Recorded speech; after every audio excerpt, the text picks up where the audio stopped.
We're going to read a book. We're going to try to read 10 pages from Ayn Rand, The Virtue of Selfishness.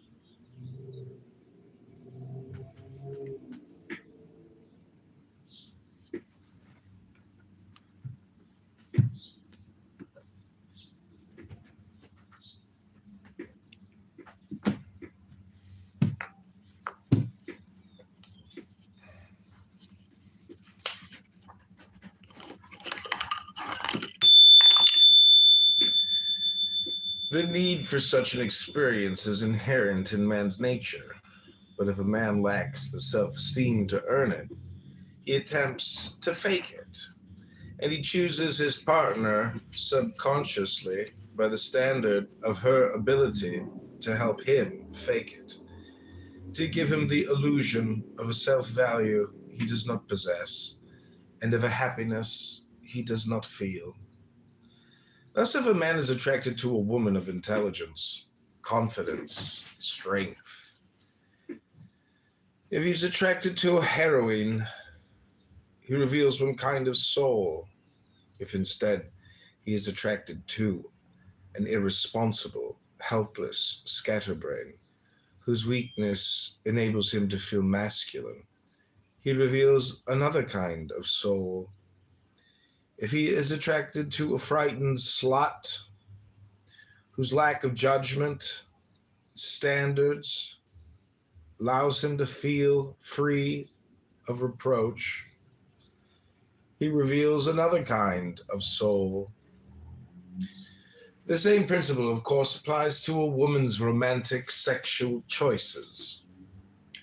The sexual act has a different meaning for the person whose desire is fed by pride and admiration, to whom the pleasurable self-experience it affords is an end in itself, and for the person who seeks in sex the proof of masculinity or femininity, or the amelioration of despair, or a defense against anxiety, or an escape from boredom.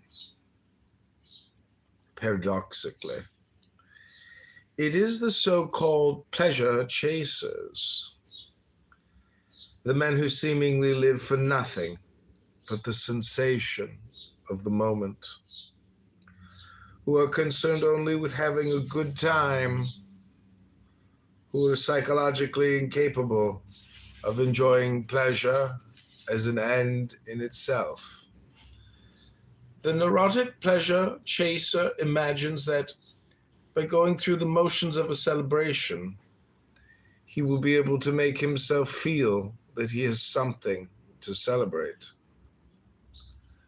One of the hallmarks of the man who lacks self-esteem, and the real punishment for his moral and psychological default, is the fact that all his pleasures are pleasures of escape from the two pursuers whom he has betrayed and from whom there is no escape: reality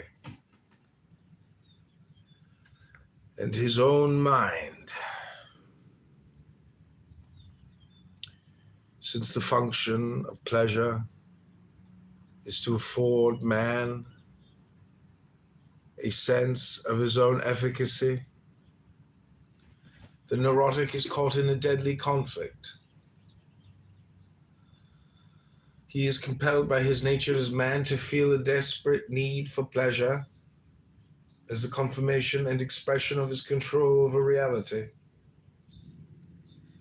That is the reason why his pleasures do not work, why they bring him not a sense of pride, fulfillment, inspiration, but a sense of guilt, frustration, hopelessness, shame. The effect of pleasure on a man of self-esteem is that of a reward and a confirmation. The effect of pleasure on a man who lacks self-esteem Is that a threat?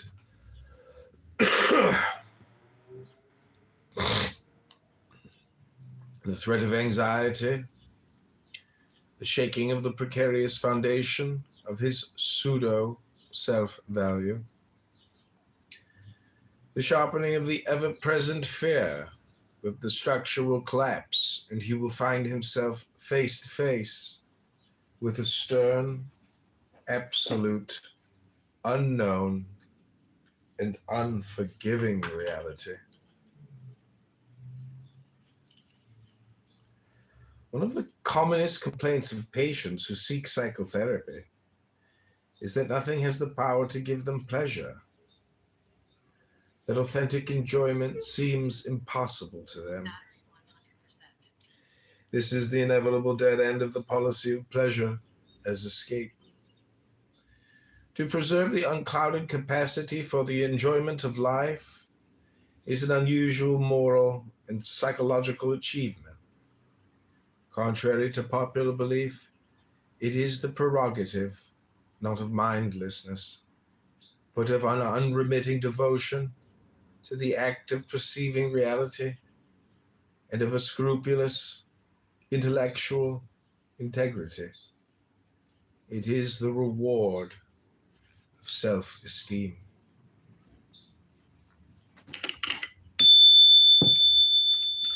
Chapter 7. Doesn't life require compromise?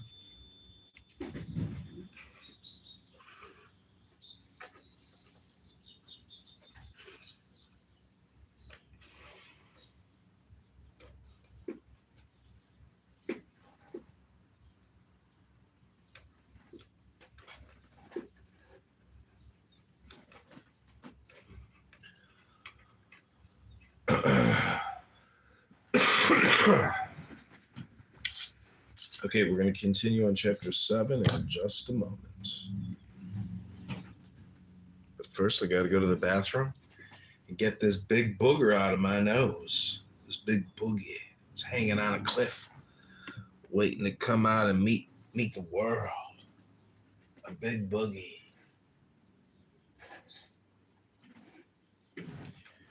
We are also repositioning cameras to capture this moment as much as possible on camera.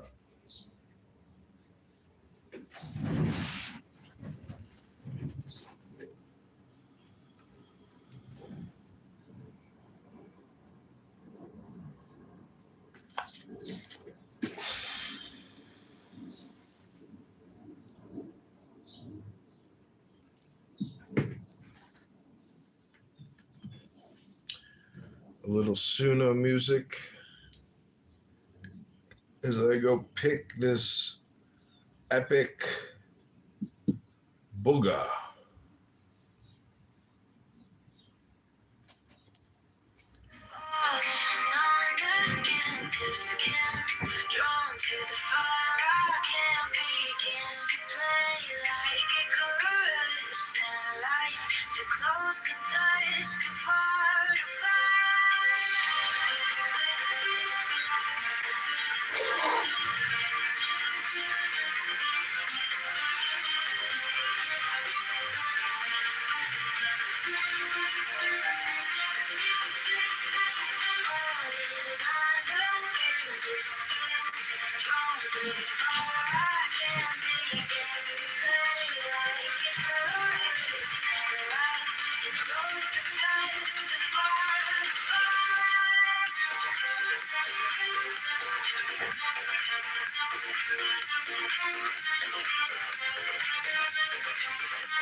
You play like it goes alive.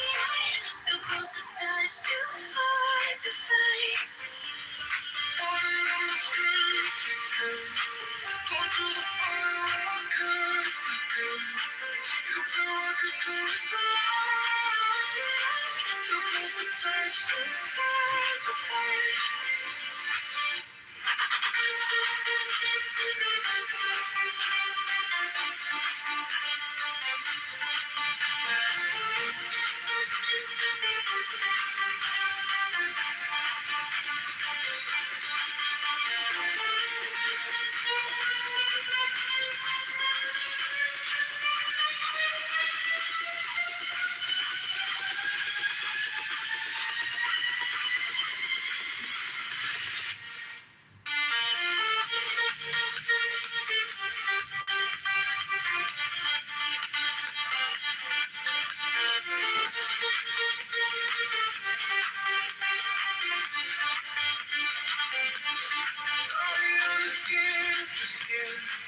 Come through the fire, I can't begin.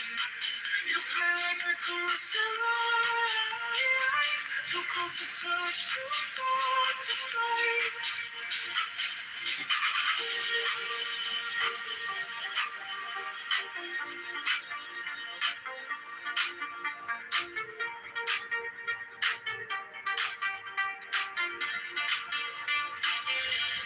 Falling under skin to skin. Drawn to the fire, I can't begin. You play like a course alive. Too close to touch, too far to fight.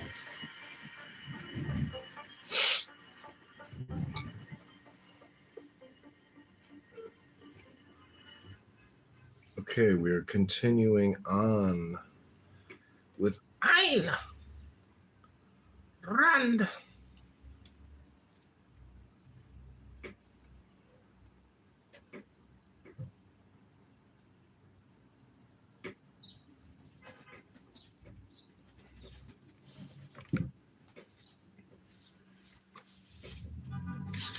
Chapter 7, doesn't life require a little compromise? By Ayn Rand.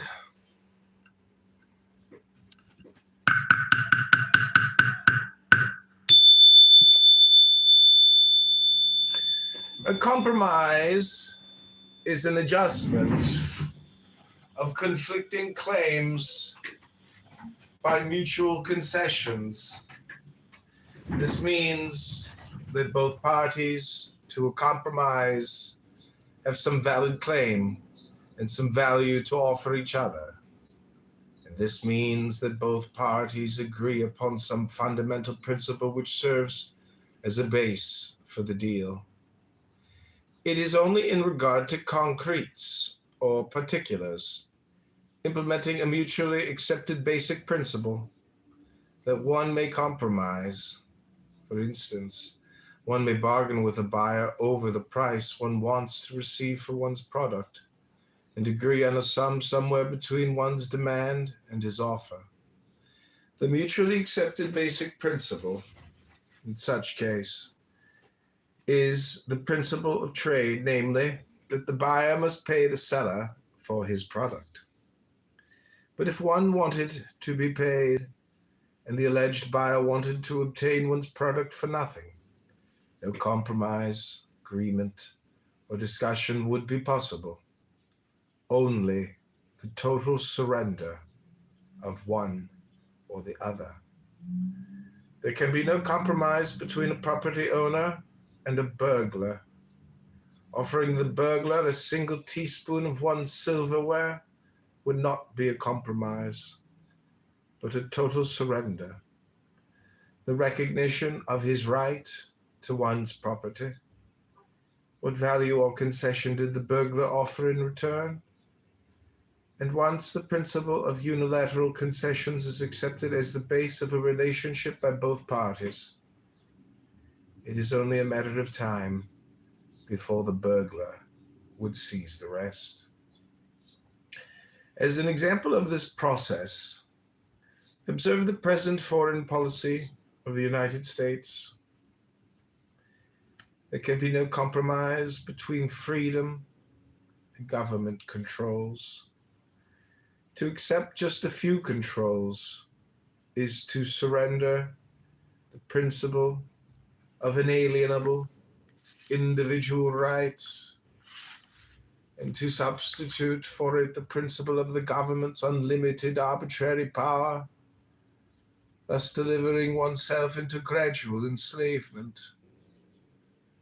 As an example of this process, observe the present domestic policy of the United States.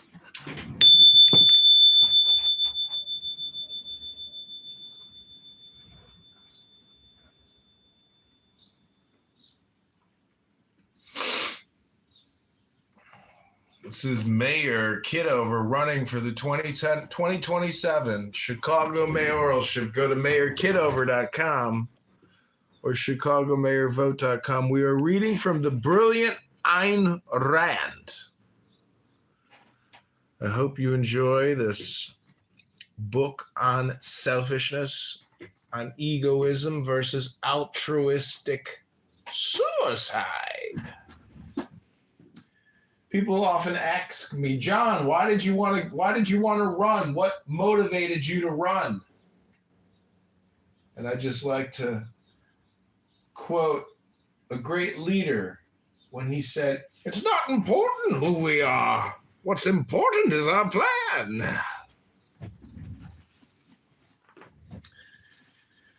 Okay, so every 60 seconds or so, I will be taking a little break and then creating a clip on YouTube on all these phones.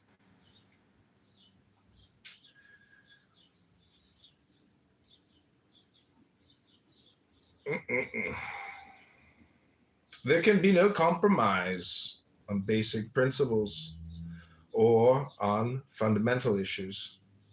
What would you regard as a compromise between life and death, or between truth and falsehood, or between reason and irrationality? Today, however, when people speak of compromise, what they mean is not a legitimate mutual concession or a trade, but precisely the betrayal of one's principles, the unilateral surrender to any groundless, irrational claim. The root of their doctrine is ethical subjectivism, which holds that a desire or a whim is an irreducible moral primary, that every man is entitled to any desire he might feel like asserting, that all desires have equal moral validity, that the only way men can get along together is by giving in to anything and compromising with anyone. It is not hard to see who would profit and who would lose by such a doctrine. The immorality of this doctrine, and the reason why the term compromise implies in today's general usage an act of moral treason, lies in the fact that it requires men to accept ethical subjectivism as the basic principle superseding all principles in human relationships, and to sacrifice anything as a concession to one another's whims. The question, doesn't life require compromise, is usually asked by those who fail to differentiate between a basic principle and some concrete, specific wish. Accepting a lesser job than one had wanted is not a compromise. Taking orders from one's employer on how to do the work for which one is hired is not a compromise. Failing to have a cake after one has eaten it is not a compromise.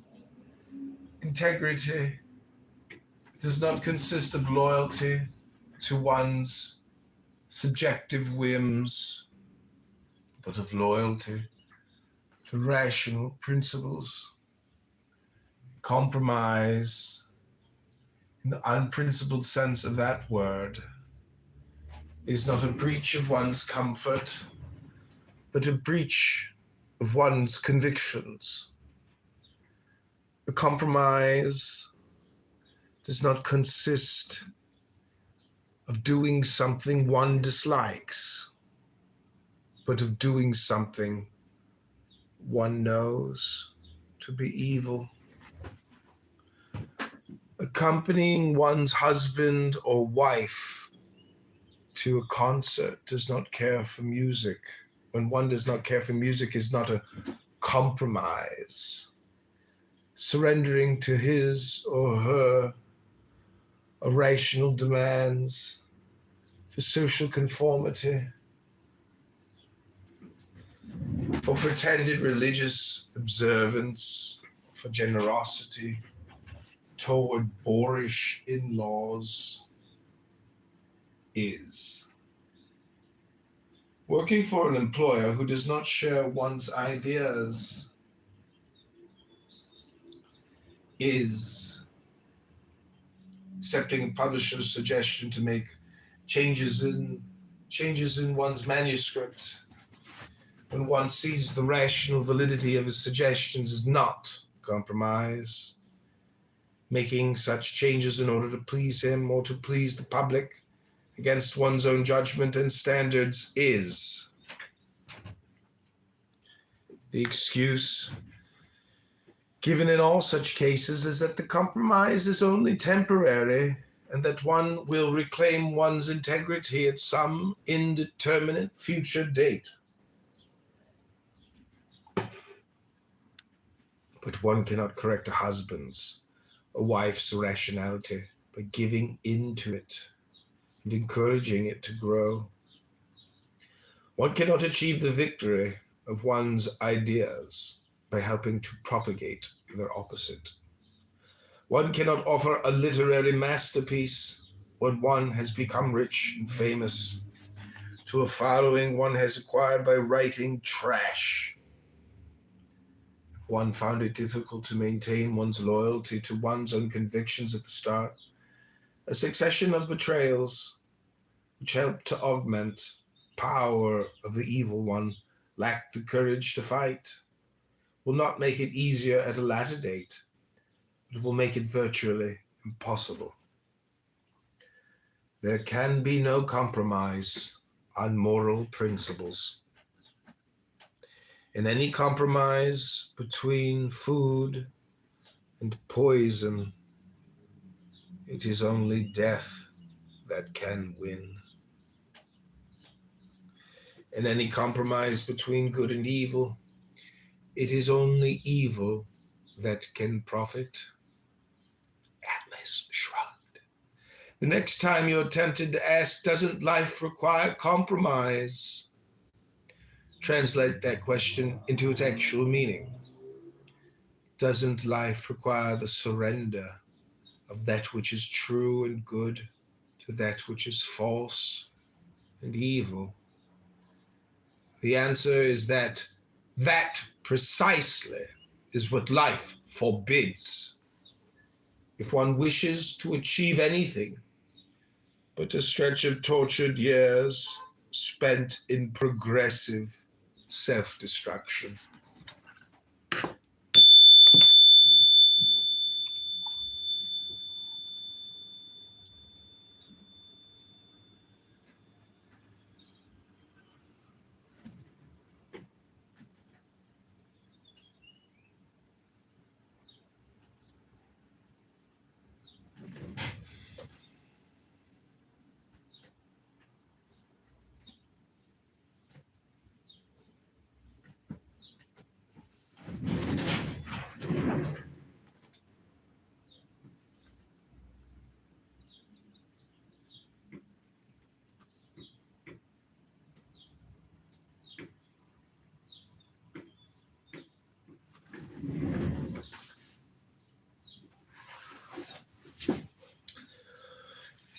Chapter 8, how does one lead a rational life in an irrational society?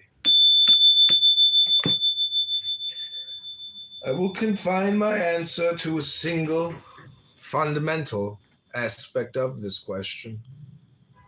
I will name only one principle, the opposite of the idea which is so prevalent today and which is responsible for the spread of evil in the world.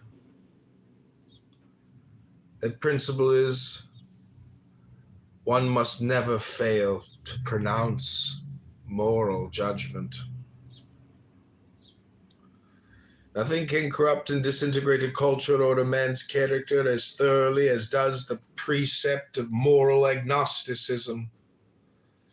The idea that one must never pass moral judgment on others, that one must be morally tolerant of anything, that the good consists of never distinguishing good from evil. It is obvious who profits and who loses by such a precept. It is not justice or equal treatment that you grant to men when you abstain equally from praising men's virtues and from condemning men's vices. When your impartial attitude declares in effect that neither the good nor the evil may expect anything from you. Whom do you betray, and whom do you encourage? But to pronounce moral judgment is an enormous responsibility. To be a judge, one must possess an unimpeachable character. One need not be omniscient or infallible. And it is not an issue of errors or of knowledge. One needs an unbreached integrity, that is, the absence of any indulgence in conscious, willful evil. Just as a judge in a court of law may err when the evidence is inconclusive, but may not evade the evidence available, nor accept bribes, nor allow any personal feeling, emotion, desire, or fear to obstruct his mind's judgment of the facts of reality. So every rational person must maintain an equally strict and solemn integrity in the courtroom within his own mind, where the responsibility is more awesome than in a public tribunal, because he, the judge, is the only one to know when he has been impeached. There is, however, a court of appeal from one's judgments, objective reality. A judge puts himself on trial every time he pronounces verdict.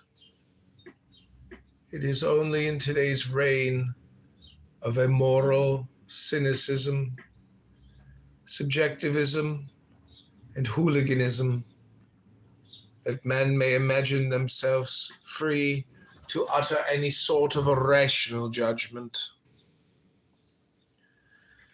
and to suffer no consequences. But in fact, a man is to be judged by the judgments he pronounces. The things which he condemns or extols exist in objective reality and are open to the independent appraisal of others.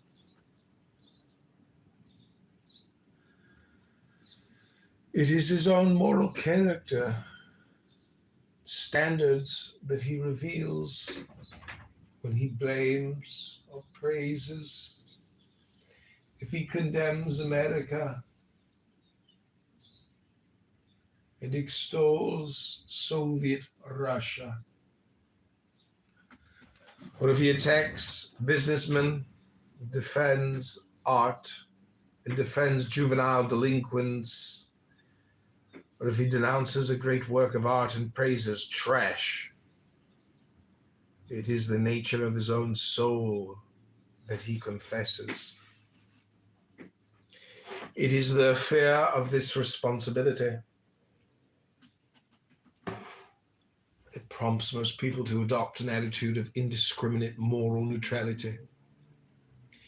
It is the fear best expressed in the precept, "Judge not that ye be not judged." But that precept, in fact, is an abdication of moral responsibility. It is a moral blank check one gives to others in exchange for a moral blank check one expects for oneself. There is no escape from the fact that men have to make choices. So long as men have to make choices, there is no escape from moral values. So long as moral values are at stake, no moral neutrality is possible. To abstain from condemning a torturer is to become an accessory to the torture and murder of his victims. The moral principle to adopt in this issue is judge and be prepared to be judged. The opposite of moral neutrality is not a blind, arbitrary, self-righteous condemnation of any idea, action, or person that does not fit one's mood, one's memorized slogans, or one's snap judgment of the moment. Indiscriminate tolerance and indiscriminate condemnation are not two opposites, they are two variants of the same evasion. To declare that everybody is white, or everybody is black, or everybody is neither white nor black but gray, is not a moral judgment, but an escape from the responsibility of moral judgment.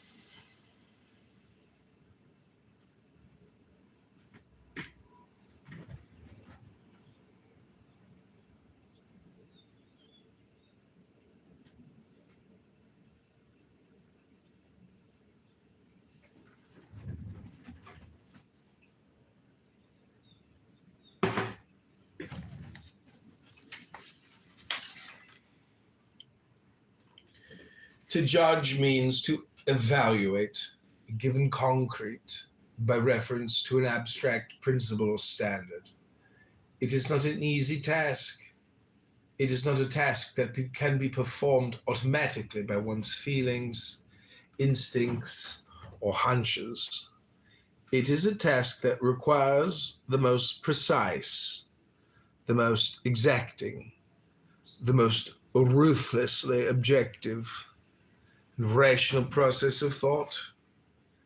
It is fairly easy to grasp abstract moral principles. It can be very difficult to apply them to a given situation, particularly when it involves the moral character of another person. When one pronounces moral judgment, whether in praise or in blame, one must be prepared to answer why and to prove one's case to oneself and to any rational inquirer.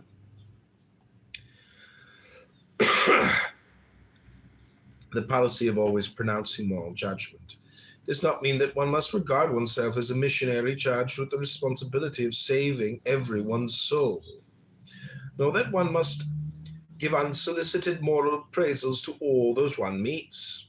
It means A, that one must know clearly, in full, verbally identified form, one's own moral evaluation of every person, issue, and event with which one deals, and act accordingly.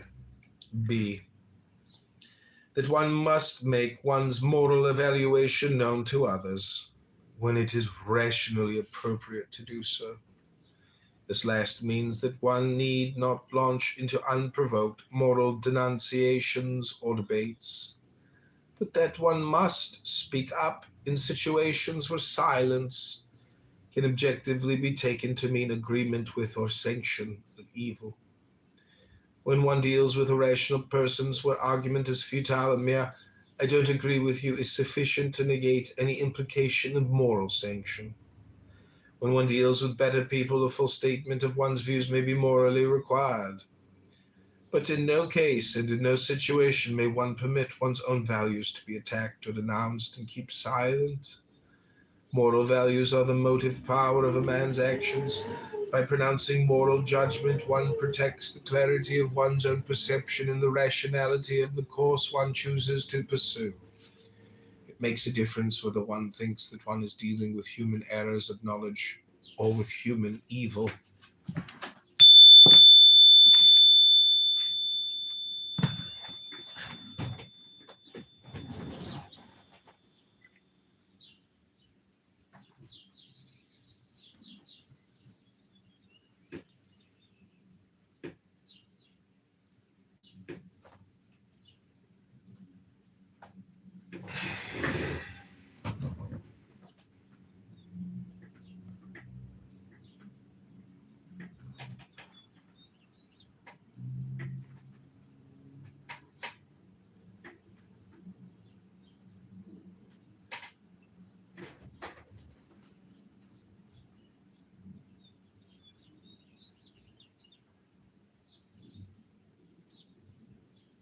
Okay, I can take a reading break.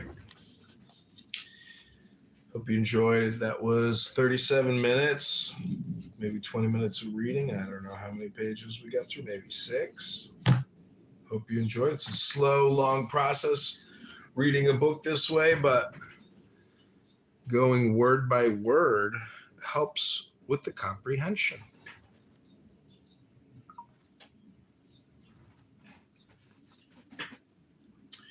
We've also been filming this on Meta, as well as Loki, as well as B. All AI wearables. Remarkable technology. Okay, I give you the world of Clown House compared to the world of books. Prepare to witness historic, epic retardation. To the wonderful people, Concrete, I'm going to invite you back up. Come on up. I'm already up, First Lady. Thank you. Okay. Great. And where was I? Oh, so, if you guys continue to join the conversation, that would be great. If you have any new news, please don't hesitate to let us know, especially if it's breaking news. Let's see, what else do we have here? Oh, I'm here to cook it, Mel. Why you want to cook it? Lord. The beatings will continue. He's obsessed with me. The beatings will continue until morale improves. She asked me a question with that chicken. No, she did not ask you a question. Why do you want to keep beating Mel? And I said the beatings will continue until morale improves. All right. I'll shout out my brother. I want to shout out Crisis. It's been a while. I don't remember his brother Divine here. We shared a few spaces together talking about the music industry. I remember that boy. I hope all is well, brother. Thanks for being here. The wife is happy, so I'm happy. Hey, happy wife, happy life, but a happy man is God's plan. I'm going to. Yeah, that's it. We got to get rid of that happy wife. That's the slogan of a captured, defeated.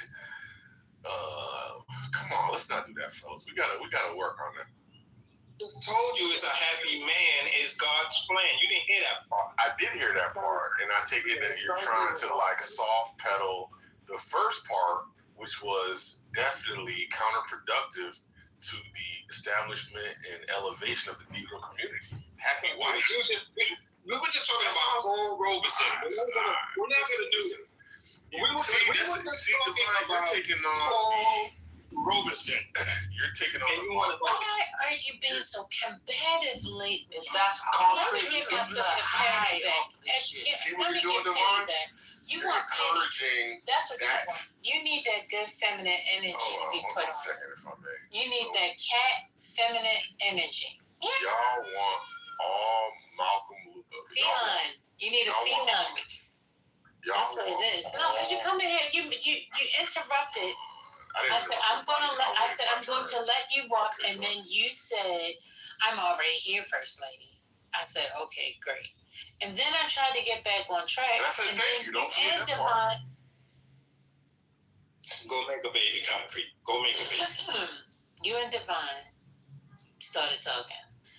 Then Mel decided he was going to chime in because his name was mentioned. Now, if I mention Ben's name, I bet he's not going to jump in. Don't you make me out to be a liar. Anyway.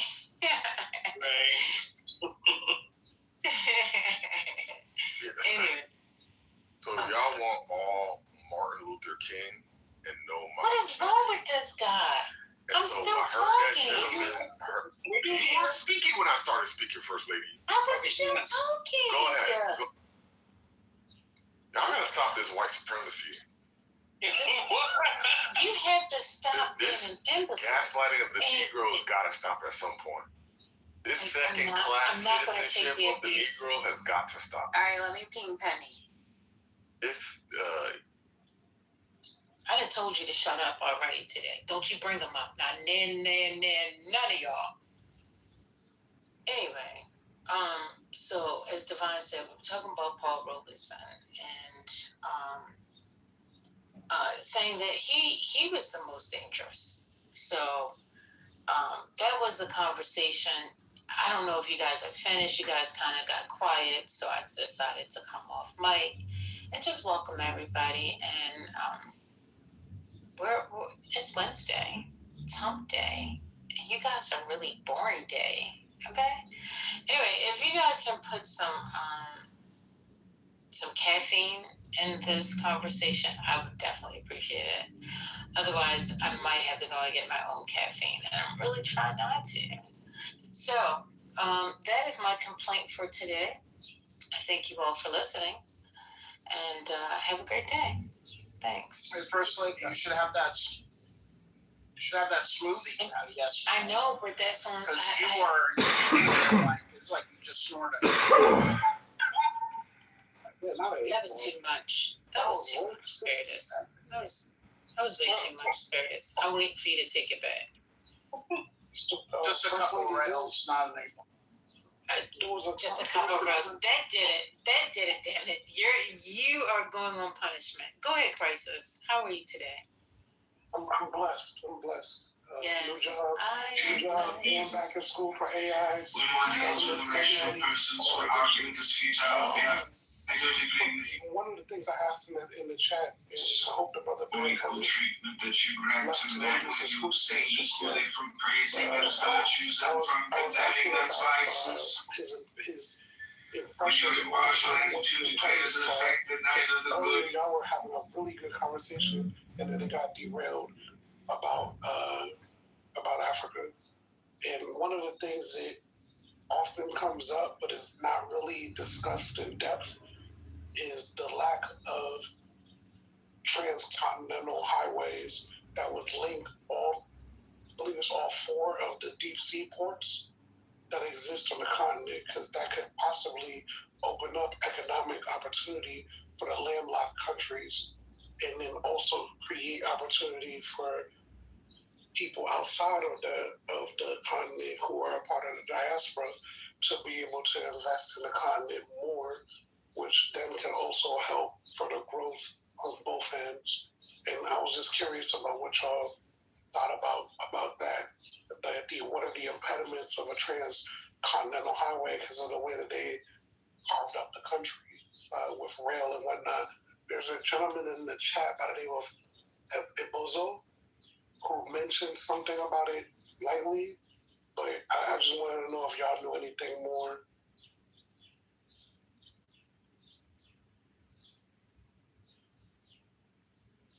I think the people that was talking about it, I don't think they're here. I think Ben is probably taking a nap. He didn't finish his coffee or his espresso. I don't know who this K guy is. And Concrete was eliminated from the job. He was out of life. Dr. Librarian's here. There was an error. Hey, Dr. Librarian. Grand Rising to the stage. What, This is girl? Rising Queen. What?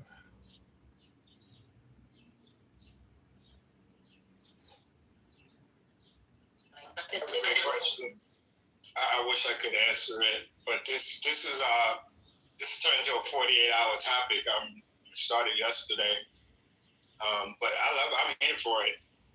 You know, anything dealing with the motherland. You know, of course, dealing with where we are here, of course, as well. But they do need to create more avenues for there to be opportunity for investment. But I believe one of the hurdles one of our speakers was speaking about was corruption. So I don't want to get into that too much.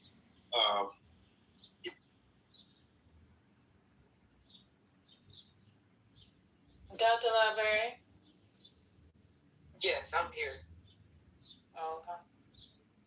Was that to me? Sorry, Devon. No, crisis was asking if anyone had information about, interconnecting highways in Africa. Oh no, I have no information about any of that. I'm so. That's okay. Specifically to the deep sea ports. So I believe there's 4 deep sea ports. Yeah, I believe it's 4 now.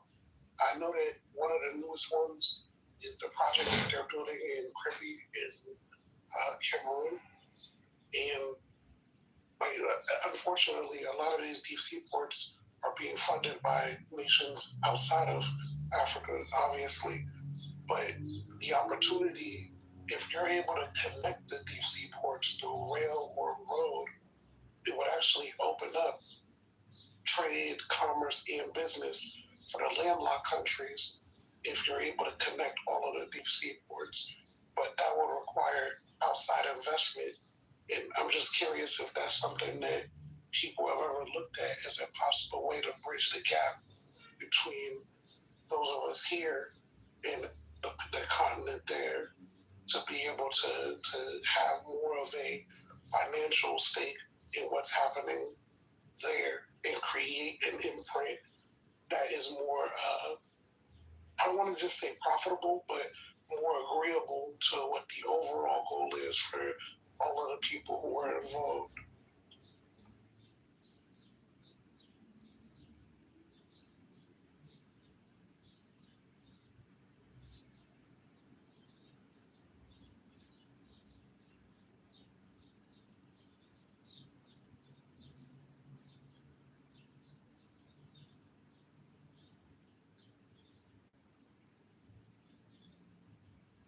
I guess it needs to be a new fad, because I remember the Great Return or whatever. Everybody's like, yeah, we're going to Ghana, we're going to Ghana. It was this whole big social media. Everybody's talking about Ghana back, and then you just don't hear anything anymore. It's kind of weird.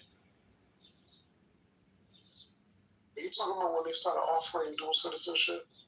Yes, around that time, yes. Yeah, so like, for example, right, I'm gonna just use Equatorial Guinea as an example, right? So for a while in the late 90s, early 2000s, they found oil off of the coast of Equatorial Guinea, but that was being controlled by Spain. But when it comes to the ports, none of these ports are controlled by the countries that they exist in. I don't know who the hell was doing the negotiating, as in terms of why they agreed to such shitty deals. But I think that when y'all were speaking earlier on that topic, I feel like some of this is kind of put on the younger generation to try to fix some of the deals that were created by the older generations who just wanted to have power and use the treasury as their personal bank account. But if your goal is really to be for the people, and there was a brother earlier who was talking about all he listed, like about 5 to 6 leaders Compensation who from tried Mark to do something Zuckerberg. for the people and got either murdered, poisoned, whatever. You know what I mean? But the mindset of how to build and bridge that gap can start with something as simple as infrastructure investment. The same way you see, like, for example, you see like other countries will invest in our highways, and then they might even have a piece, not a big piece, but they'll have a piece of something as easy as easy paths on a highway. Now, on the surface, you think it's coming from the state, but then you dig a little deeper and you find that it's actually a whole different country that's invested in it. Like, is it possible to be able to galvanize the different pieces of the diaspora to pull the money together to invest in something in that, like that, and then use that to then turn around and leverage what it opens up in terms of the access to some of these landlocked countries to develop factories, et cetera, to create products. One of the gentlemen earlier talked about the largest work age, the largest work age working force in the world in the next 15 years would be in Africa. What good is having somebody who's of work age if you don't have anywhere for them to work? But if you're able to bridge the gaps between the different ports, now the imports come in, the exports, if you're able to invest in factories and whatnot, would then be able to go out a lot easier if we're investing in the infrastructure, road infrastructure in particular, to make it so that it's not as difficult to touch all of the different parts of the continent. I was very surprised when I found out that there was no transcontinental highway. Yeah, that's because of a multitude of issues crossing over different sovereignties, and you got terrain issues, you got raw material issues, you got equipment issues, bro. Listen, I understand the aspiration, but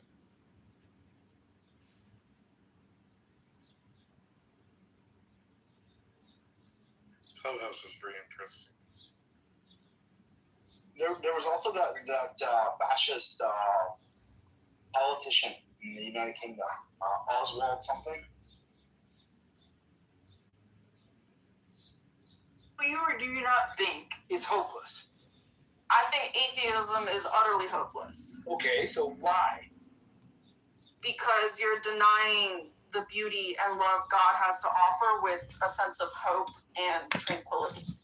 No, I don't think it's a requirement to have a belief in a God to have beauty and tranquility and hope and desires and things that are good. So who defines what is beautiful and it's subjective. pleasant? It's subjective. Like, I find hiking in nature beautiful. Some people find listening to techno music beautiful. Those are two different things. Here's the added. And so, what's your foundation on defining something as beautiful? My subjective experience. All right. There's like a story a rabbi told me about this beauty of life and belief in God and all that.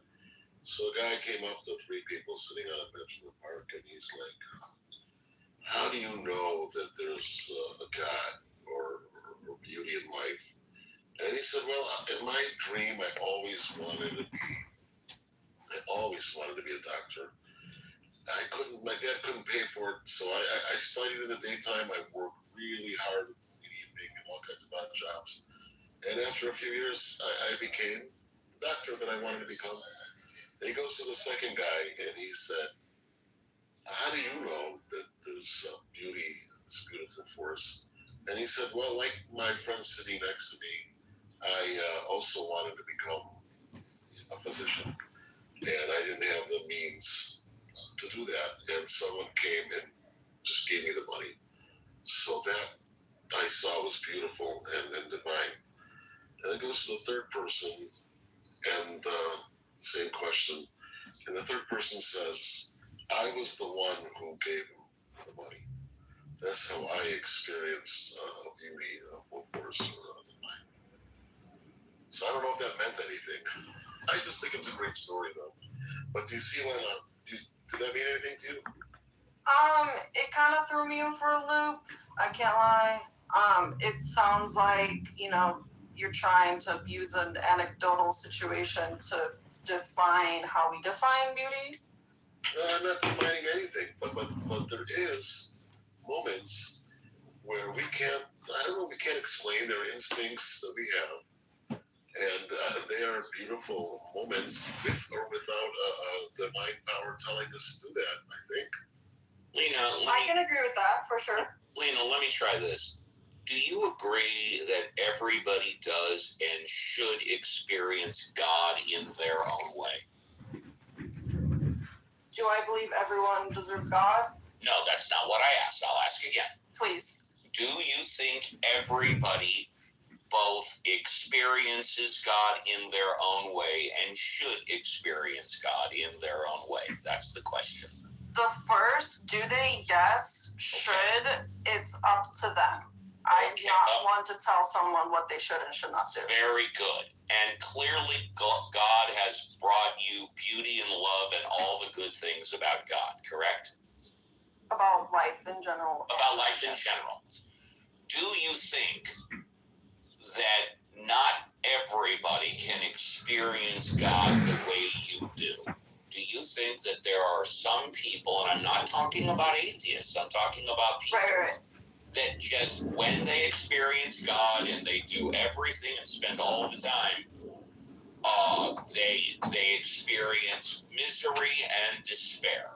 I mean, listen, you have people in many different countries on planet Earth, right, who grow up in different scenarios, different doctrines, different legal systems.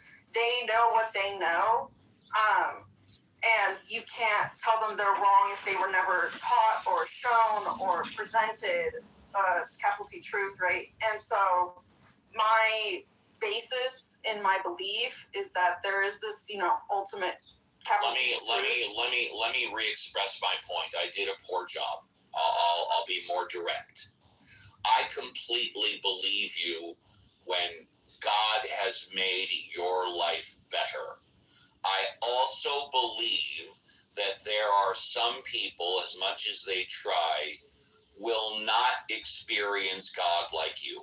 I believe without question in my mind and in my gut, there are some people that God will not be a positive experience. Not everybody can experience God like you. You can feel free to disagree with me, but and I can point to several examples of several horrible things that have happened to people in the name of God. Some people are just not born and designed. It depends on which God you're... No, it depends on referencing. I disagree. It depends on the individual person. It doesn't depend on the God. It depends on the person. Well, I think what I mentioned is actually quite crucial because someone can be misinformed on what God and who God is. Right, because of the individual person. Which not because of the teacher. To our demise. Not because of the teacher. Not because of the God. Because of the individual. So I hold a belief that God will present himself truthfully and purely to everyone at some point. And I believe that God will present himself differently to everyone. Right. And let me just clarify. Yeah. In my belief system, yeah. At the end of our lives, we have a judgment moment, right? So, for clarification, I'm an Orthodox Christian, and so salvation is constantly strived for. You're not just saved, whatever. But at the end of our moment on this earth, we are presented to Christ, and we can choose in that moment. Yes. Do we believe he is who he says he is and who has been what we've said he is, and he's presenting to us straight in our faces, or whatever the being looks like of our being, right, in that moment? Or we can choose to deny him and follow through with the deceit that has been fed us. And the only thing I change about what you said is from the word we to the word you. Yeah, it's my belief system. Yes. It's okay if you don't align with it. I full-heartedly believe this is going to happen for everyone, and it has happened for everyone since the formation of. No, it hasn't. It has happened for you. It has Well, not you can't happened. you actually can't. You can't objectively say that. Well, you can't objectively say it either. Right, then. and that's why it's my belief. For you. And many other people I do want to mention. No, of course, yeah. 2 billion, yes. Many other people, a third of the planet, 2 billion people believe the way you believe. But significantly smaller for the Orthodox Christians, but I see what you're saying. Yeah, but 4 billion people don't believe the way you do. That's the only reason I'm saying I'm not disagreeing with you when it comes to you. I'm just disagreeing when you say we. That's all. And I think, people come from illiterate countries, they can't read the Bible, they are in either Islamic State, so they are indoctrinated with different beliefs, right? And it's hard as, someone just like myself that is just a mere person on earth. I can't determine, the ultimate truth in life. However, what gives me hope is that I feel a sense of peace and serenity, knowing that there is ultimate good out there, and will have my best interest in mind because this ultimate good provides love. And when we experience love, and that's I think that's universal. That's great. I love that. Again, the only correction that I make is that is for you. It works for you. It doesn't work for everybody. That's all. And I want to move on if that's okay. Yeah, that's fine. I just will pray for you, I guess. I don't know. It's very Lena, you can pray for me anytime you want. No problem. So hang on, Lena, I need to step in. You can pray all you want, but don't tell us it's sad that we're unbelievers. Well, I'm not necessarily. I'm just expressing what I told. She did say it's sad. So this is where I feel sadness to think there are atheists. Please. What's wrong with her saying it's sad? No, stop. JCC's going to explain what's wrong. God damn, dude. Because she's making her subjective opinion and projecting it onto us. Maybe it's sad to her, but don't tell us it's sad because we're unbelievers. Go ahead and pray because it helps you feel good. You didn't hear me correctly. I find sadness. I painted it from my perspective. Right. Okay, cool. And I am very valid in my feelings, correct? So I'm not going to deny you that you have feelings. It's sad that they're unbelievers. Seems like you're uncomfortable, though. I'm not uncomfortable. I heard you say it's sad that we're unbelievers. That's all. So please don't do that. It's sad to me. I honestly. It's sad to you. So you know what? I don't say negative things, right? Unless I react, and I might react about. Why must you continue to talk while I'm talking, right? So the point, what I'm going to say is, if I do respond negatively because someone else told me something negative, that is the only thing. But I'm not going to usually say, I'm sad. What's your foundation on defining that's something negative, and I would rather not say it to somebody and keep the conversation positive. However, you like to end it with, I'm going to pray for you because I find it sad. So I was just asking you kindly, just go ahead and say you're going to pray for us. That's cool. But it's up to you to take that negatively. I'm sorry when someone says, it's sad to me that you're an unbeliever. That is negative, right? So now I'm going to say this. I'm going to say this. My subjective opinion is, I think you're deluded in thinking there's some higher power controlling everything. I think you're deluded. Thank you. You feel good about that? I can probably suggest a compromise that everybody would be happy with, and then we'll move on.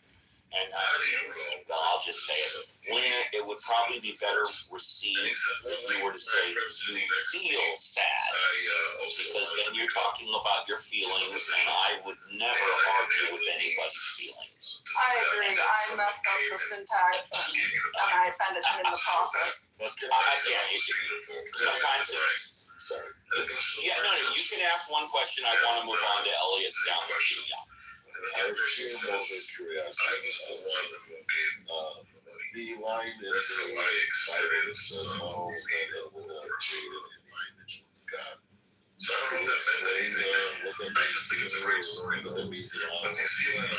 How have you experienced that? It kind of threw me for a loop. When I hear that just gives me insight into how I should exist on this earth. You know, it also paints that we are in the image of Christ, in his likeness, and the way Christ was, he merely attracted versus promoted, and I think that's crucial to understand when it comes to Jesus Christ.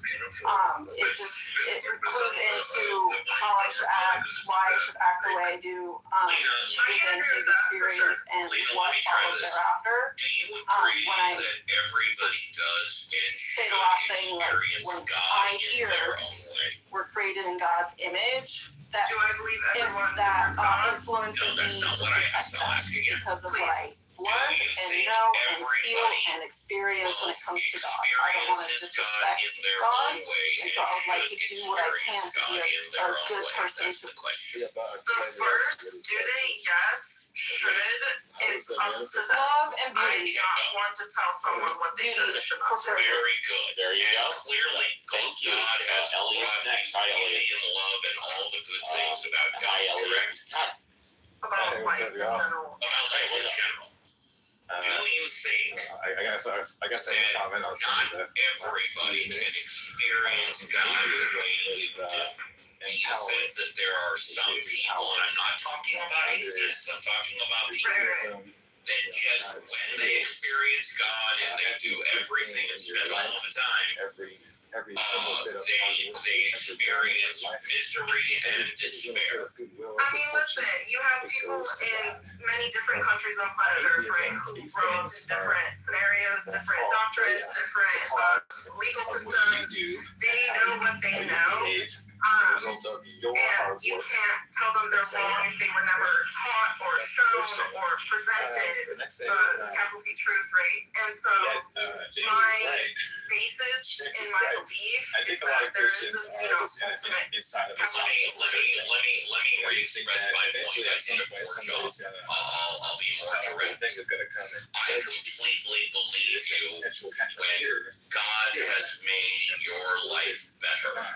I also believe that there are some people, as much as they try, will not experience God like you. I believe, without question, in my mind and in my gut, there are some people that God will not be a positive experience. Totally appreciate that. Not Thank everybody you. can experience God like you. You can feel free to disagree with me. Suture Saturi. And I can point to several examples of several horrible things that have happened to people in the name of God. Some people are just not born and designed. It depends on A little which play God. on words there. A little play on No, words. it depends All right, on, well, I let's disagree. go. It depends on the individual Going once, going person. twice. We can It come doesn't back. depend on the God. It Next is depends on Hans. the Hi, person. Hans. Well, I think what I mentioned is actually quite crucial because someone can be misinformed on what God and who God is, Because of the individual person. which we Not have because of the to teacher. our demise. I have Not because of the teacher. Not because of the God. Because of the individual. Of this So I hold a belief that God will present himself truthfully and purely to everyone at some point. And I believe that God will present himself differently to everyone. What does it mean? Right. And let me just clarify, Further than that. in my belief system, at the end of our lives, we have a judgment moment, right? So, Good and evil. for clarification, I'm an Orthodox Christian, and so Like God. salvation is constant strive for, you're not just saved, whatever. Difference between But good and evil. At the end of our I moment, think the implications on of this that are earth, pretty powerful. we are presented to The problem Christ, is and that we they can also choose said in that unless moment, they're gonna see from the tree of life, they'll do we die believe he is or perish. who he says he is and who has been what he said he is, and he's presenting to us straight in our faces, or whatever the being And looks like the end of a our being, right? happens in that moment, or we because can the choose to Eves deny him die in their own and excrement. follow through with Or the they either deceit that has die by been fed that, us. they've And used the all only the thing might change about what you said is from the word we to the word you. Yeah, it's my belief system. It's okay if you don't align with it. I wholeheartedly believe this is going to happen for everyone, and it has happened for everyone since the formation of. No, it hasn't. And the way that we are operating on this planet, and that's I'm not even talking about the war. Well, you actually can't. All the money spent You on can't bombs, objectively say that. Well, you can't objectively say anything. Right, and that's why it's my belief. For you. So you keep saying this. And many other people I do want to mention. No, of course, yeah. 2 billion. Yes, many other people, a third of the planet, 2 billion people believe the way you believe. But Well, significantly smaller for the Orthodox Christians, but I see what you're saying. yeah, but 4 billion people don't believe the way you do. That's the only reason I'm saying I'm not disagreeing with you Historical documents that when it comes to you. subjective I'm just disagreeing when you say we. So That's all. please elaborate on why you And I think, people who come from illiterate countries, they can't read the Bible, they are in either Islamic state, so they are indoctrinated with different beliefs, right? And it's hard as, someone died for just like myself, that is just a mere person on earth. I can't determine, the ultimate truth in life. However, what gives me hope is that that's what I meant. I feel a sense of peace and serenity knowing that there is ultimate good out there, and will have my best interest in mind because this ultimate good provides love. And when we experience love, And I think that's universal. That's right. I love that. I'm asking, no. Again, the only correction that I make is that is for you. It works for you. You It make does it for us. Stop That's all. over-talking me. And I want to move on if that's okay. Read the Yeah, Bible that's fine. I objectively, just and you get to elaborate agree with you, I guess. I don't know. It's to very read something. Lena, you can pray for me anytime. no problem. So how do you read something like that? You can pray all you want, but don't tell us it's sad that we're unbelievers. Well, I'm not. I'm just expressing what I hold. She can't say it's sad. And what So you this is gave me what was not an answer to I support feel sad you that can read I objectively. think there are atheists. How do you know what you're saying is sad? No, I got stop. He's going to explain what's wrong. God damn, dude. Because she's making her subjective opinion and projecting it onto us. Maybe it's sad to her, but don't tell us it's sad because we're You unbelievers. just Go ahead and know pray because it helps you that feel good. not only have you not attempted to read I the find Bible sadness. objectively, I but you painted haven't it read from it my at all. perspective. You have such an incredibly Okay, cool. And I am very valid in my feelings, correct? So I'm not You said I'm not going to deny My you. question that still you have stands. feelings I'm it's gonna sad ask that they're unbelievers. Seems like you're uncomfortable. My question. I'm not uncomfortable. I heard you say it's sad that we're unbelievers. That's all. Which So question please is don't do that? that. It's sad to me. I It's honestly sad to you. Okay. So, you know what? I don't say negative You things, said right? Unless I react. Bible And objectively. I might react about What that. was coming from a place of Why must you continue Well, to first talk you while gotta I'm give it a shot. Right. Try So to the read point it, what I'm which you gonna say is- obviously have not done. And so, So how would you what's your know if you haven't foundation even on tried to defining read it something as objectively? powerful? Do you remember what I elaborated on about how I hold that it's entirely objectively There's like a story I read, I told you because about of this, what the Bible consists of. And it requires a subjective human interpretation.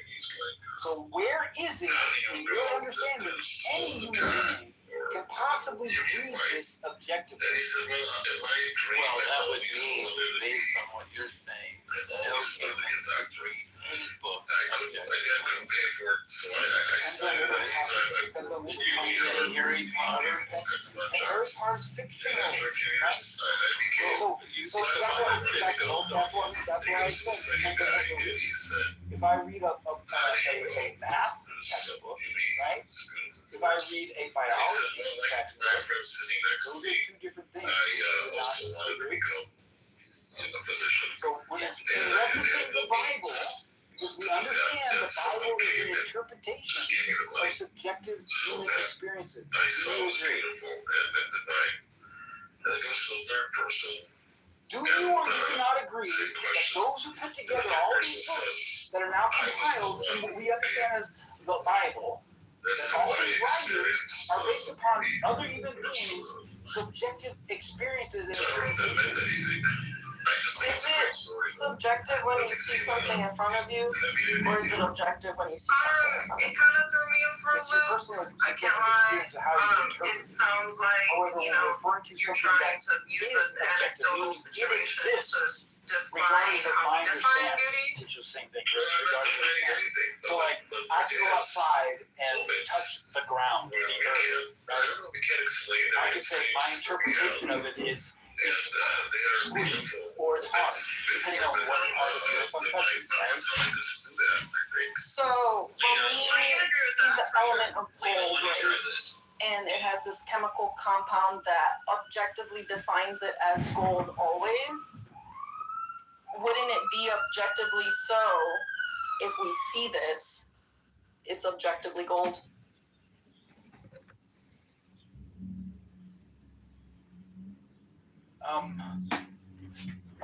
So when you say we see the gold, we know the gold has been measured and calculated to be the gold that it is. Is that what you're saying? Like, someone can say, I see gold, and it turns out it's really not gold. I.e. Yeah, but I'm talking about it is gold, and we're witnessing it as gold. Yeah, So it's objectively gold. It's been objectively tested and verified it's gold. So yes, I see gold. So you can objectively see something.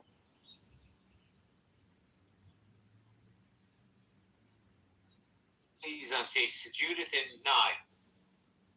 What is your definition of a masculine man? Judith, do you have one?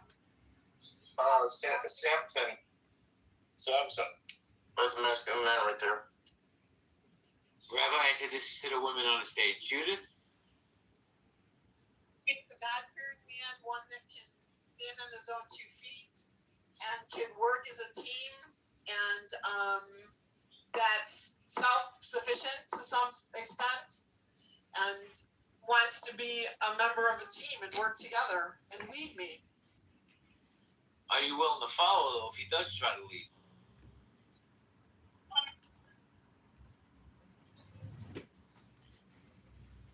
Can't hear you if you talk.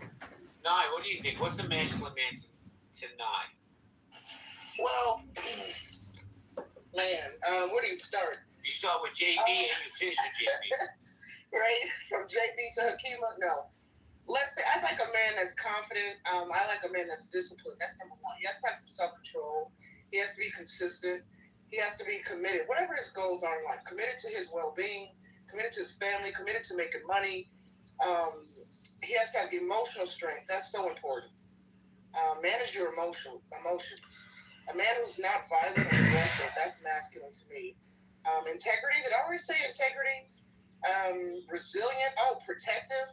And listen, because I love Jesus and the Lord, I do think it's very masculine for a man to admit that he loves the Lord and he fears God. And I think a man who fears God leads a certain type of life and makes certain type of decisions. He follows a moral code that cannot be, broken. He cannot be persuaded to do anything that's outside of his moral code. So he's humble, humility. He's secure enough to admit when he makes mistakes. He's reliable. And well, no, you won't find. And lastly, let me say this: you won't find a masculine man anywhere on Clubhouse bitching and whining and arguing with women and bitching about women all day. And I'll land it. Well, here's something that maybe it's a recent phenomenon. Because, I started dating again since I got divorced. And I noticed in a lot of these profiles, if you're MAGA, don't swipe on me. If you're a libtard, don't swipe on me. What the fuck does it matter where my political affiliations land? If I treat you right, I'm loyal to you, and I'm just a good man to you. Why does who I voted for matter so much? I think that's one of the problems that we have in society. Women want to dictate how a man should think. Who would want to date a MAGA? Or vice versa, if you're a MAGA, the people are too far apart politically. Politics.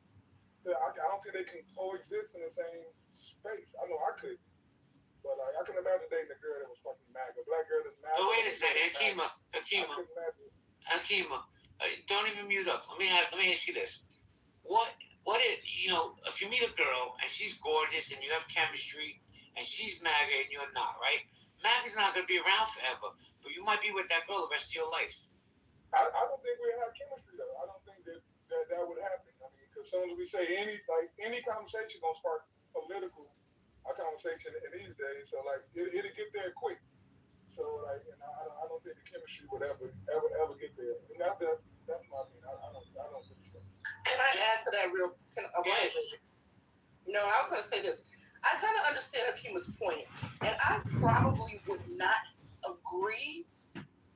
If we were having a discussion maybe 5, 6, or even 10 years ago, I would have said, hey, I don't care what your political affiliation is. If we vibe, let's vibe out, right? Now that because I feel like the modern liberals, not all liberals, but just the liberal ideology is so far left, it would be hard for me to date a liberal man. And not because I would never argue. Go ahead. No, don't mute up. Let's have a conversation. So you're pretty hot, right? I'll get that. Let's get that out of the way. You're a really good-looking woman. So, and you're like an undercover MAGA, in my opinion. But right? I'm not MAGA. But hold on. Let me finish. To me, you have MAGA tinges. Let's just say that, and that's fine. I don't really care. You did it, no problem. Why would that stop? You and I get along better than I get along with anybody in this app. Why would that prevent us from being together? It wouldn't. For me, it wouldn't because here's the thing.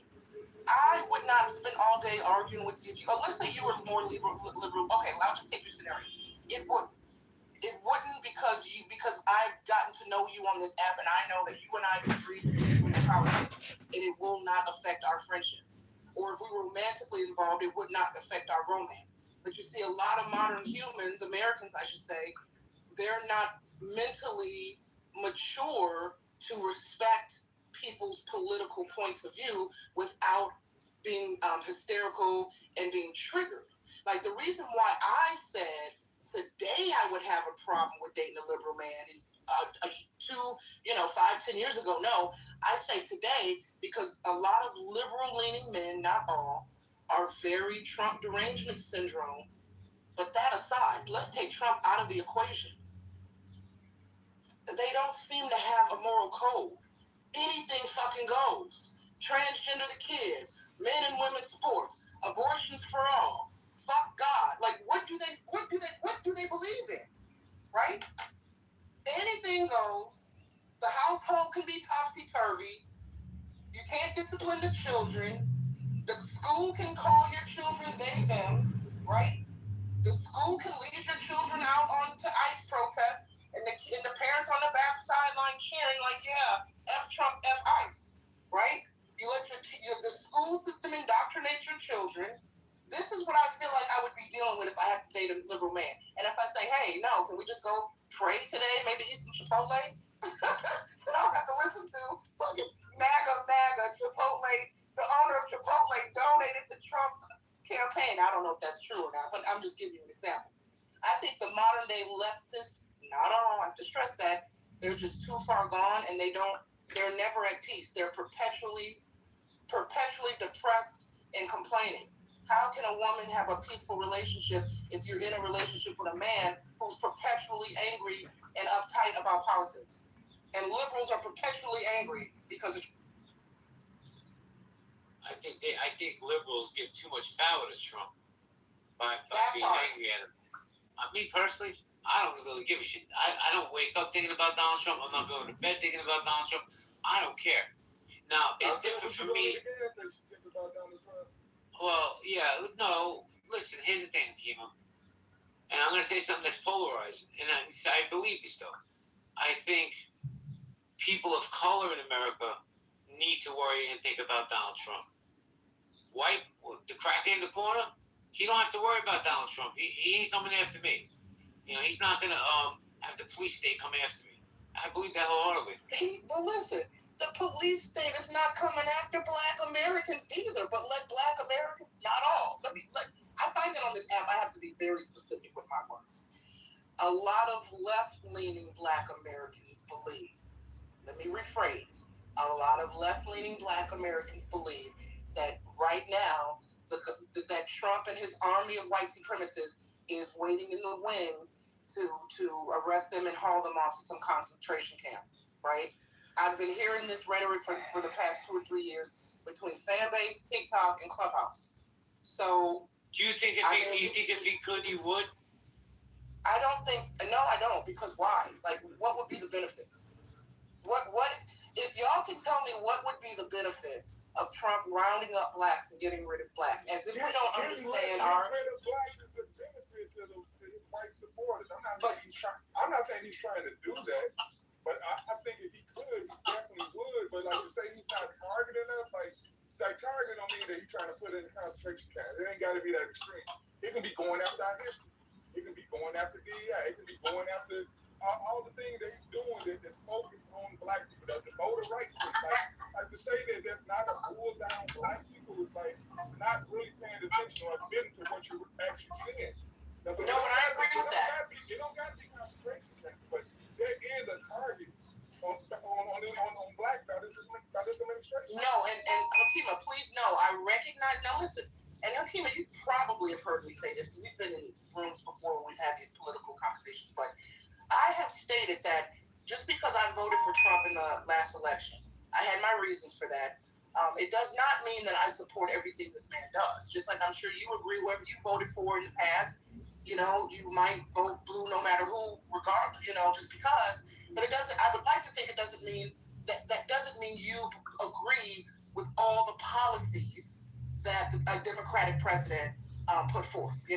Whether it be Biden, Clinton, or Obama, right? So I agree with you. Do I think I've certainly had my criticisms this year about some of Trump's, moves, and especially as it relates to the black community. I still don't regret not voting for Kamala, but at the same time, my thing is this. If Trump's administration is anti-black, it's not the first anti-black administration, and it's not the last. That's definitely the most blatant in the last 40 years. Shit. Definitely the most blatant. Hold on, my boss is calling. I gotta take this call. Sorry, JB. It's okay, no problems. Say hello to Joss. Ash, come up, Ash. Retro, how you doing, Retro? You're like, don't want it. Moosey, what's up, Moose? There's Will there.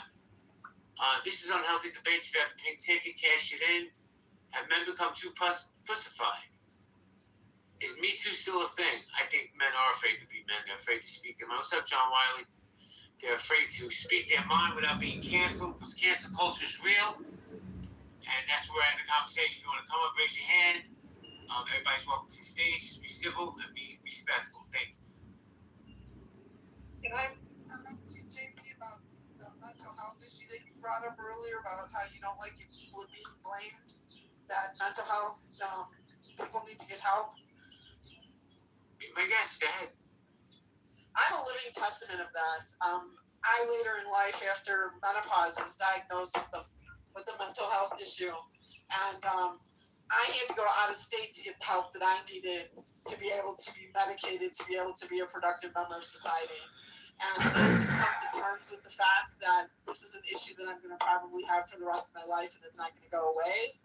And yes, there is help. Yes, there are things available, and they're readily available to people. And we need to, I don't know what we need to do as a society, but I know what I need to do as an individual. I need to accept it, realize it, and move forward with it, and do what I need to do. Here's the problem I have no, listen, I see a therapist twice a week. I'd probably say I get help. But here's the problem. When some idiot low-life walks into a school and shoots 17 kids and they blame it on mental health, I'm tired of that.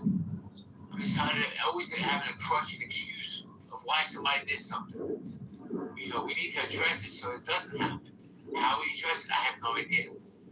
But I think that too many people use it as a crutch to get away with bad things. That's what I meant to say to you. I didn't mean to insult you or anybody else with mental health issues. I just agree with you on, help is available, and we need to we need to, as individuals, seek out that help and take responsibility. And I think it has to do with the pussification of men too, because if they need help, they need to ask for help, and they need to be able to. They need to get over themselves, and they need to be accountable. I think people need to love themselves more and be accountable to themselves. I agree 100%.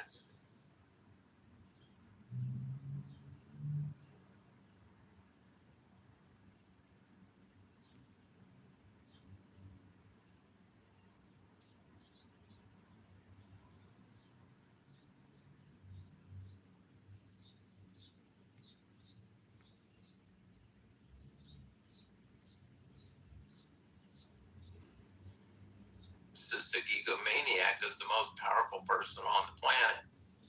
So I think the whole point of the Bible, and I'll sum it up right here, is the same as any of the other great spiritual documents, is to keep us from shitting in our own messket and destroying our own world, which we're doing at an ever exponential rate. Thank you. Appreciate that. Good discussion. David, you're next. David, you're next. Yeah, well, I wasn't trying to necessarily respond to that. You can wait. You can wait and talk about whatever you want, buddy. I was with John trying to think about how these different accounts that it didn't happen in the age of a messianic time. I mean, America's got its own post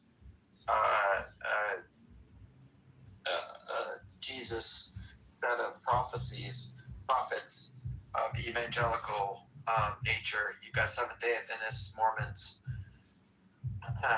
Church of what is it? Latter-day Saints. Latter-day Saints, yeah, but they're Mormon. There's another one. These are non-negligible parts of American belief systems that, you know, they are young Earth creationists, and they spawn all of the conspiracy theory. The government sucks. Like the thing in Waco here in Texas, that Branch Davidian thing, that is a Seventh-day Adventist set of nonsense that says that in the 1840s there was some people that had prophecy after Revelation. I thought it was David Koresh sense of nonsense. Yeah, but he's like I think he arguably could have been anything, and he would have had his followers. No. You can take a look into it as it spawned from a branch of Adventists. Correct. Well, post Jesus prophecy. Just like Muhammad. I made my point. Go ahead. Yeah. I'm just saying that it wasn't like he himself said he was the second coming. He didn't start it that way.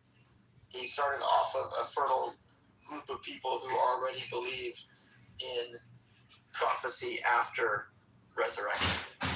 This is an American breed of Christianity. It's not Catholic. It's not Protestant. It is Protestant, but it's not Baptist and not Methodist. They're Adventist. They run like 100 hospitals. They're not trivial to everybody. Anything else, or are you good? Just curious about the post Jesus prophecies in that being part of Christianity today. People say they're Christian. They're not Christian. You know, tell me more, right? Well, then you know why? How are they any less crazy than a Shia Muslim? When people say, "Oh, Sharia law" or something like that, how is it okay to have a Mormon politician if they're not Christian? They seem to be Christian. They use the hierarchy of Christianity to get along in life. I don't understand your question. It was to the room. It was I know it was to the room, and I know it was to the room. How are evangelicals not seem to be wackos? That's what I'm asking. They're wackos. Go ahead. No, I'm just saying he referring to this way far out branch of what they would like to call Christianity, but it's not true Christianity, and it's that's your opinion. Based on the historical knowledge. Doesn't matter what it's based on. It doesn't matter what. Welcome to the show, Bow Wow. Dude, she's such a fucking liar. I was like, what the fuck is going on? And I don't care for the most part, but whatever. Like I came in here, I thought you were like playing previous nights or whatever. I don't know. No, bro. Sorry, it's fine. That chick is a fucking waste of time, bro. I mean, really? That other chick, Cindy in LA, holy shit, bro. Talk about a waste of time. Whoa. Low IQ? Dude, I mean, she's like, oh, I missed my workout time. Now I have to go to 5 o'clock when the guy is hot instead of the girl is hot. It's like, she's like, oh, I'll put you in touch with my agent. My agent will take care of it. She's like fucking retarded, bro.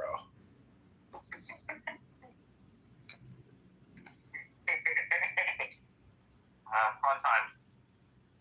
I mean, you can pretend you're something or somebody, but eventually you might have to get a job, you know?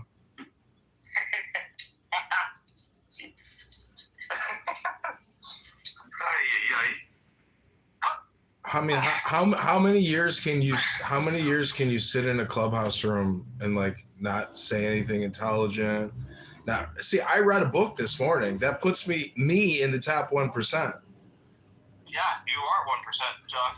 Yeah. But that's only because I read. In fact, my cell phone is sitting on the book that I just read right now. That means you are standing on Ayn Rand's Virtue of Selfishness.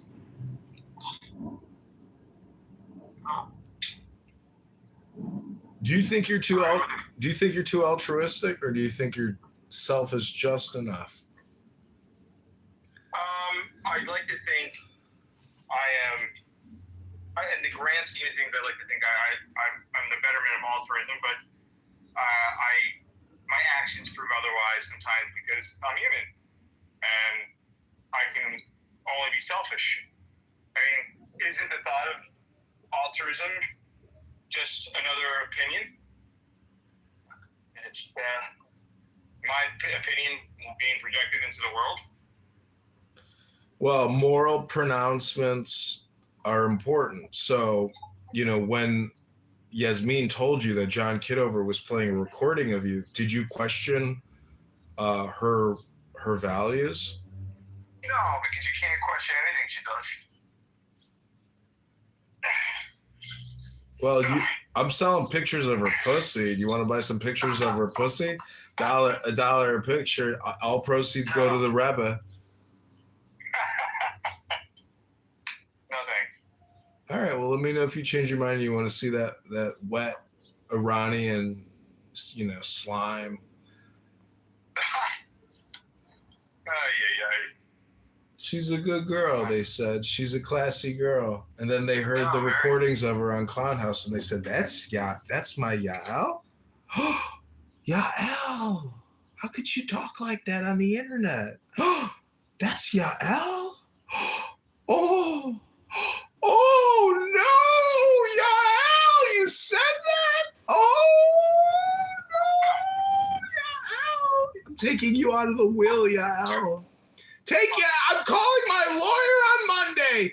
I'm taking Yael out of the family will. Could you imagine if I actually got her removed from like her family's estate because of the vulgar, profane, obnoxious, and how much time she wastes talking to R words because she herself is fully R worded out. I know, I tell you. Are you in the gym? Yeah, Nice. Fucking gain weight. Well, it's so much of it just you got to work out every day, but then how much you, it's not what you, it's how much you, it's how much, yeah. Like if you go to Chipotle, don't get the burrito, just get the bulb and don't get any extra chicken. You gotta like eat the minimum, not the maximum.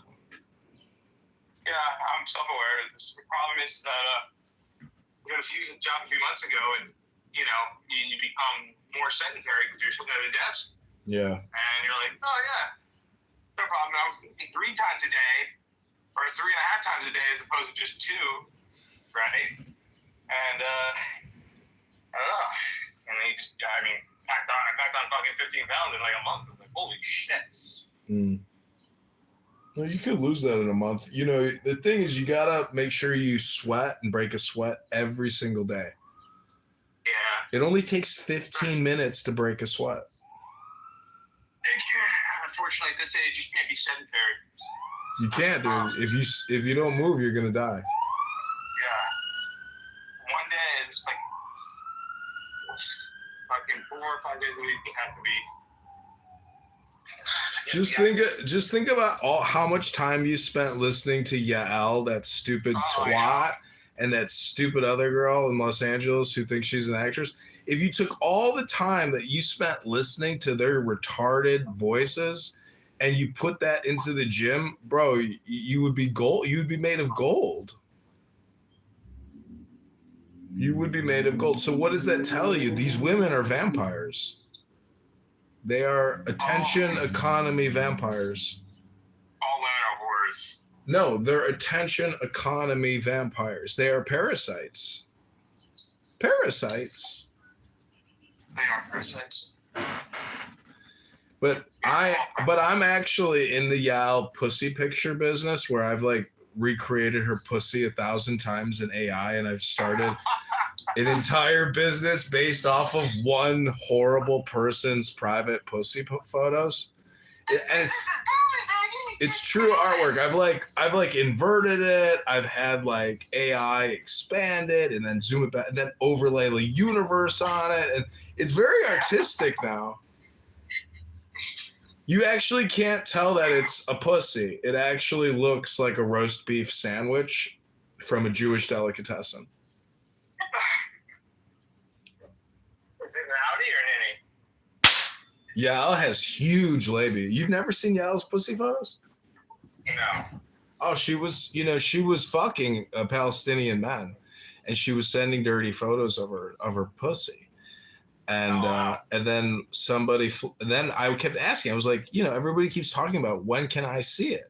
And finally, the right psychotic asshole that hates that bitch finally said, John Kitover, I got you. These are for you.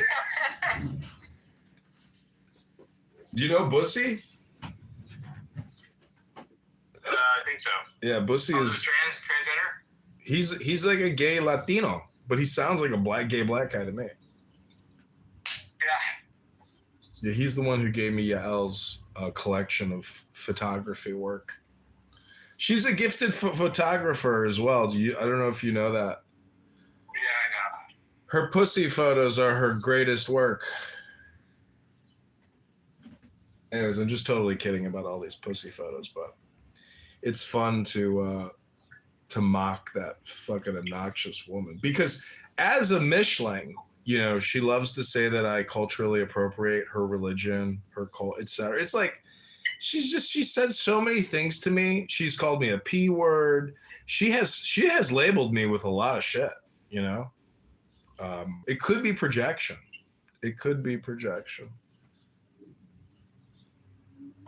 Hard to know for sure. Look at JoJo's PTR. Isn't that beautiful?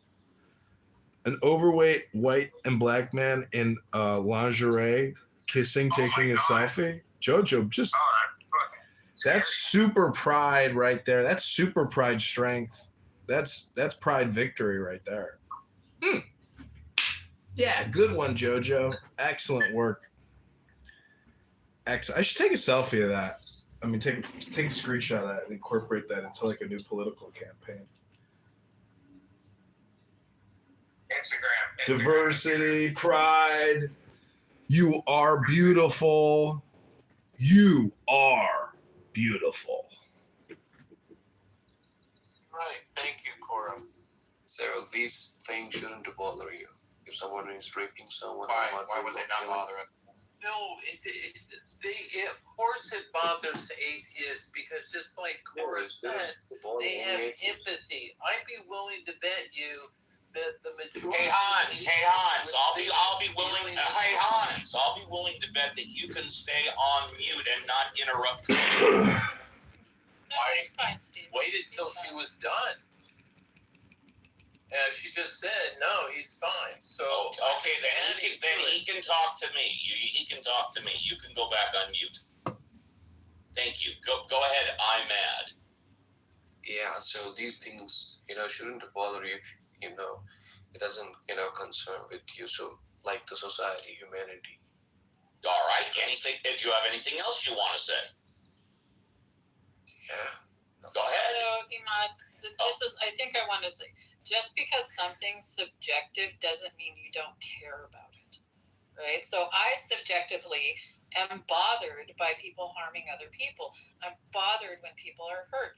I'm bothered when the groups I'm in aren't functioning well because people are harming each other or victimizing each other. That's where my morality comes from. It's still a subjective position, right? And it is centered in my humanity, right? In my empathy, in my relationships with other people. And believe it or not, religious people get theirs the same way.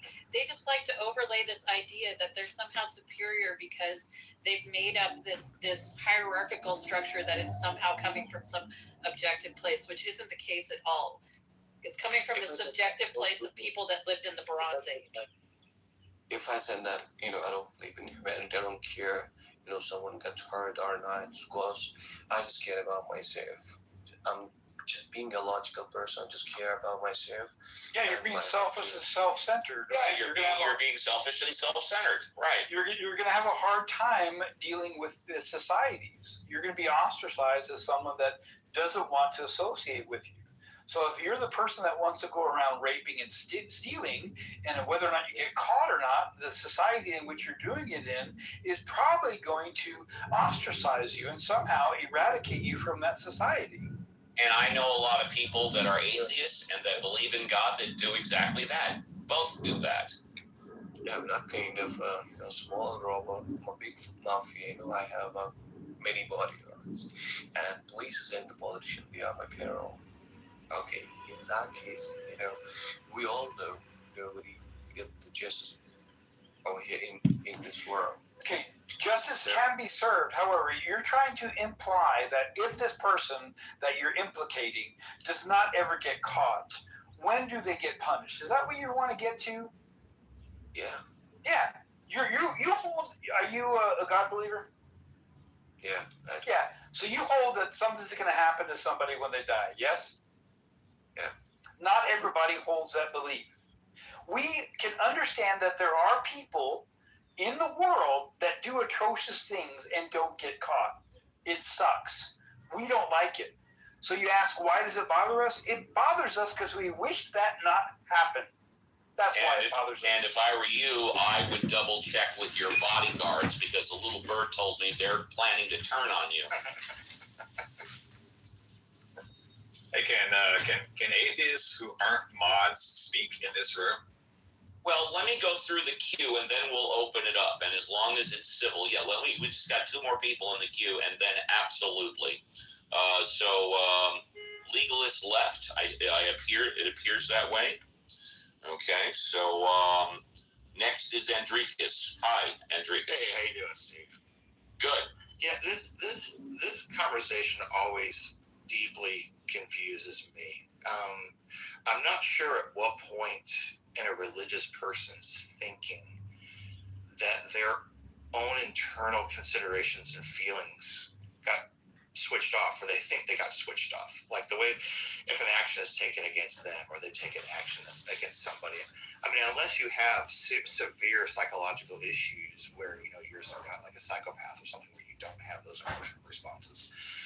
For a religious person to not recognize those reactions and to not understand that that's very likely that the bottom level base foundation of where moral considerations even come from in the first place, I'm just completely mystified by how they think that unless you have the God belief, that those things that those feelings don't occur, that those moral considerations don't occur within a person. I can't understand what they're trying to argue when they say that when he just made that decision, that saying like if somebody steals something, you shouldn't feel anything about it.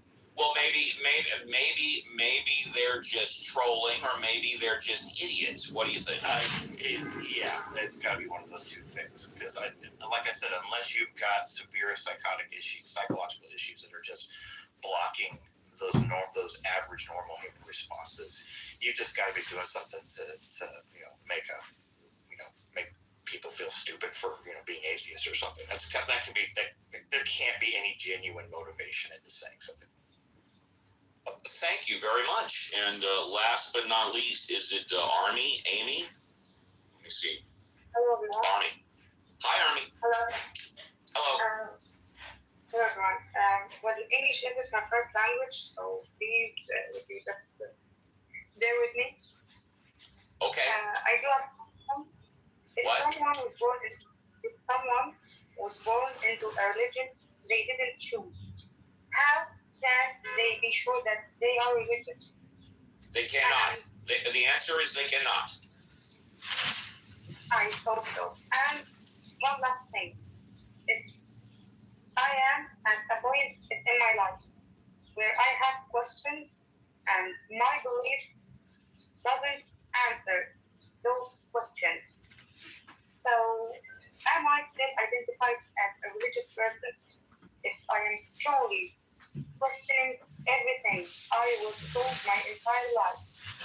If I think that the book doesn't serve me justice, I think that I don't believe in what I was told my entire life, am I still a religious person if I cannot put my hand into something I trust?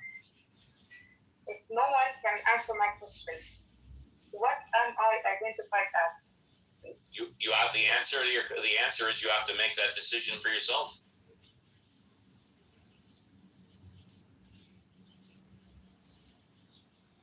Well, actually, I think it's not that easy. It's not that easy? Yes, after living for 30 and 5 years old, being told everything in your entire life, and now you have questions and no one answers you. If it was that easy, you wouldn't have to ask the question, right?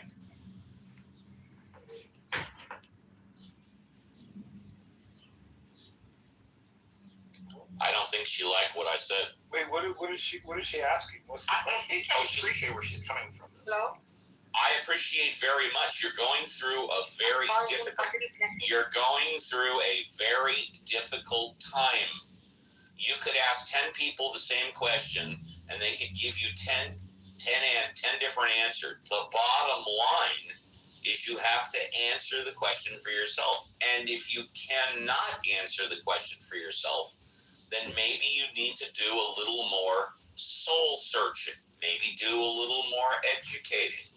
Maybe you want to ask the question to more people that you trust. But eventually, the only one that can make the best decision for you is you.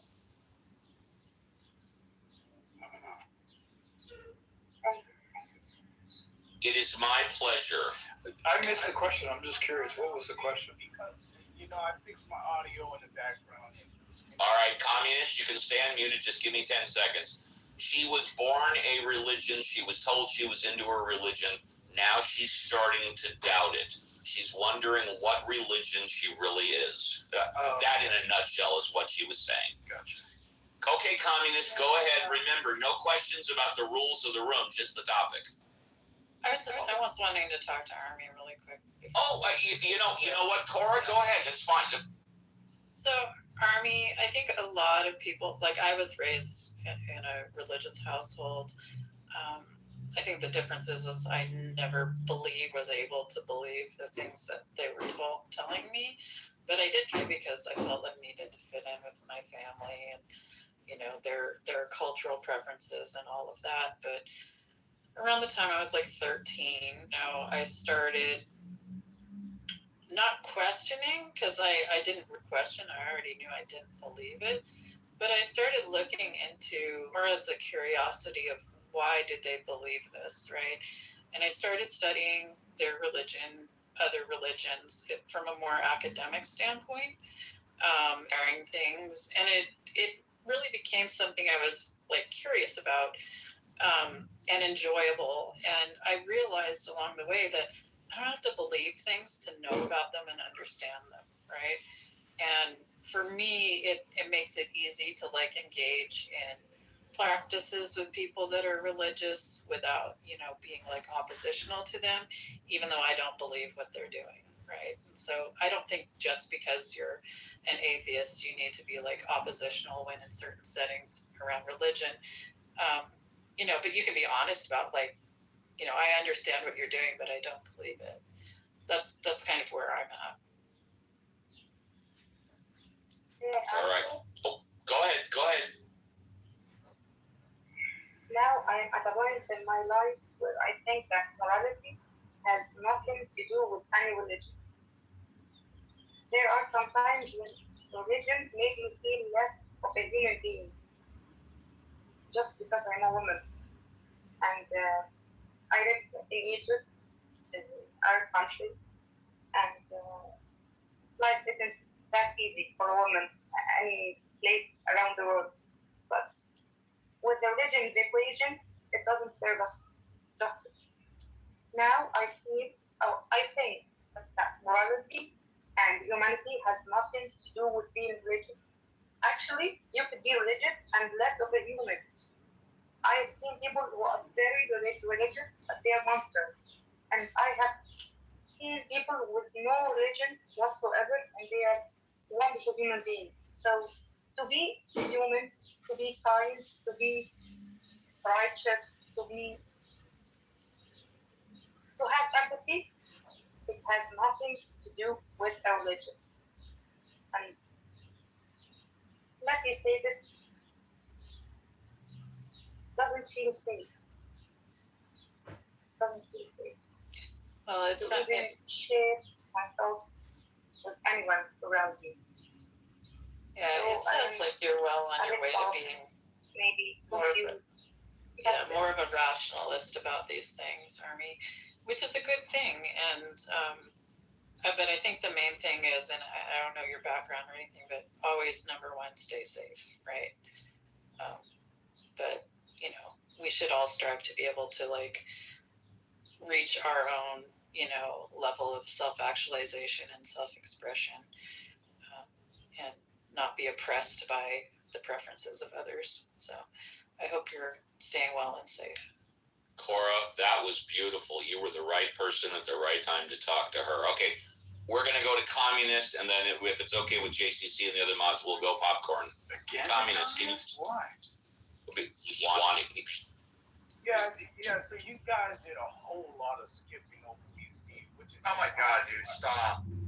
Okay, like I said, talk about the issues. Don't talk about how the room is run, if you want. Okay, so could I make a complaint? Can I complain? You can complain. You can complain on the weekend. Okay, so you can complain on the weekend. Come back on the Saturday or Sunday show. Okay, if it's okay with the other mods, I'm gonna go on mute and we can go popcorn or JCC, Cora, and Elliot's and Green Bean. Good. Welcome, Dave. What's up, Dave? You got Hey. Well, yeah, I was kind of interested in what he's in the room made of the case for the resurrection of Jesus. Well, I'll go first. Oh, JCC, go first. Go ahead, Steve. Go ahead. Yeah. No, I do not believe that Jesus died and was resurrected.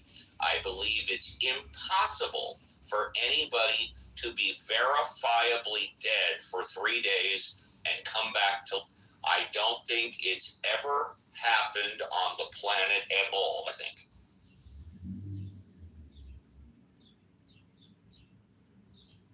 I have a question.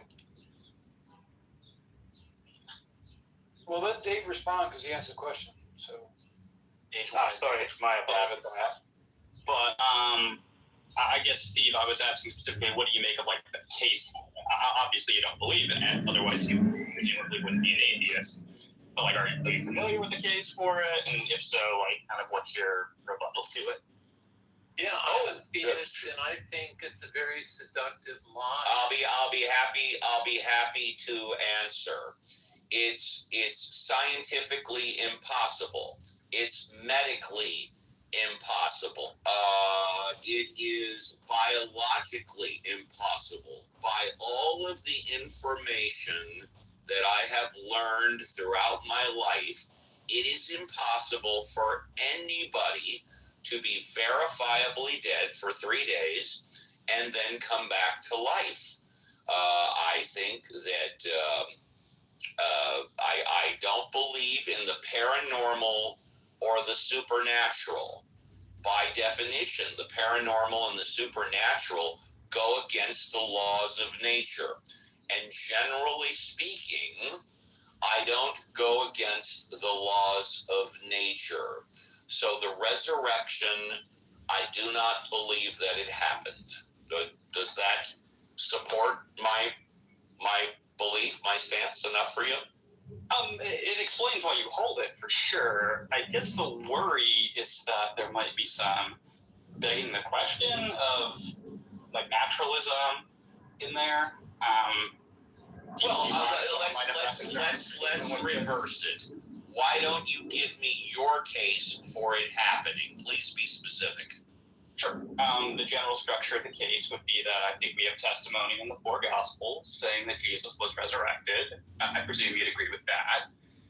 I do not agree that they are either telling the truth or that they actually. Well, let's just say I don't believe they're telling the truth. We'll start there. Okay. And so, do you think they're lying, or do you think they're honestly mistaken? If someone's not telling the truth, they're not telling the truth. It doesn't matter if they're lying or mistaken. Right, but my response would be different based on whether you think they're lying or. I know that. But you don't have any preference between those two options? Doesn't matter to me. I think I don't think they're telling the truth. Period. End of story.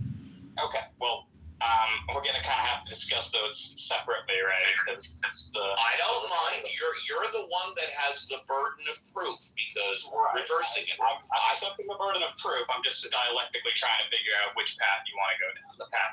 Whatever path you want to go down, I don't care. All right. Well, then let's consider the idea that they were lying. All right. And we can come back to honestly mistaken if you want to. Sure. So, kind of one objection to the idea that they are lying about this would be the willingness on the part of the apostles to die for this. In some cases, actually die for this. Thousands of people die for a lie. It's called war. Cons, hold on a second, please. Go ahead. They're willing to die. They're willing to die for a lie. Okay. We know that's happened before, right? For example, war. Do the participants in war die knowing that something is a lie? Like, what is an example? Because war doesn't even really seem to be over proposition. How about Hitler? How about Hitler? What lie did he die for? That the Jews were responsible for the state of Germany? Yeah, I don't think he died for that lie. Oh, why did he die? Because he bit off more than he could chew by, And how did he bit off more than he could chew? What was by attacking all of Europe? Specifically, attacking Russia. Obviously, that. Is what he had the Germans behind him because he blamed everything bad about Germany on the Jews. Isn't that correct? Sure, but that's not what. And no, sure. And he lied because he knew it wasn't true. Okay, well, there you go. You asked me for an example. Why are we saying he died for this lie?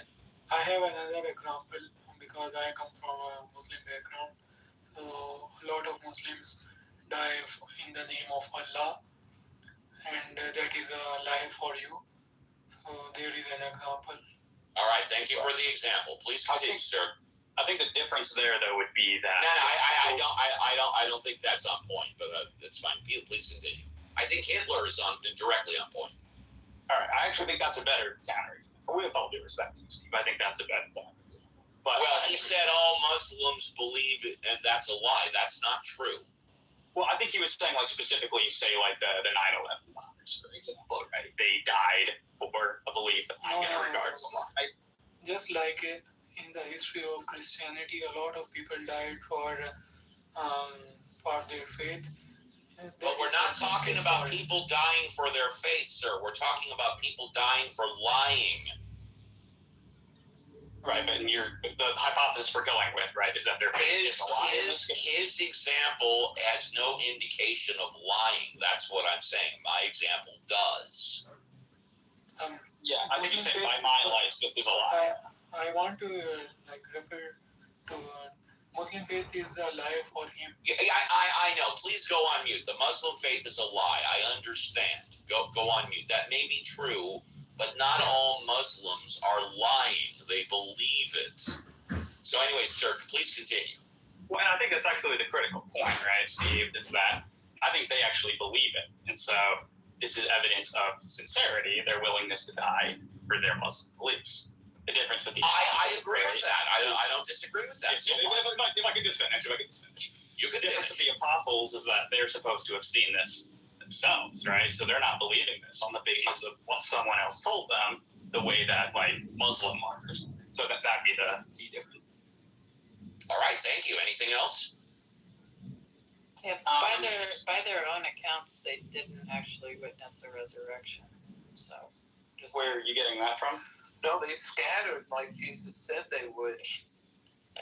They literally they witnessed the aftermath of someone claiming there was a resurrection. You know, the tomb was empty, okay, but they didn't actually witness the resurrection occurring. They didn't witness. Oh, you're talking about the resurrection event. Back to life. Yeah.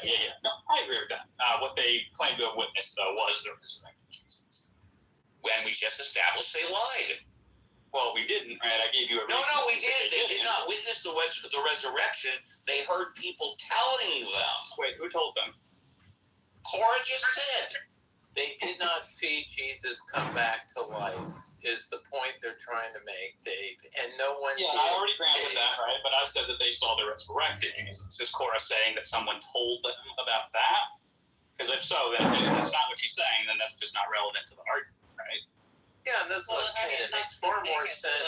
It could have been that they literally saw a Jesus that was unconscious and placed in a tomb and then removed from the tomb and, nursed back to some level of health, but still had scars and cuts and things like that. So, that he was even placed in a tomb instead of thrown into a mass grave hints at that as well.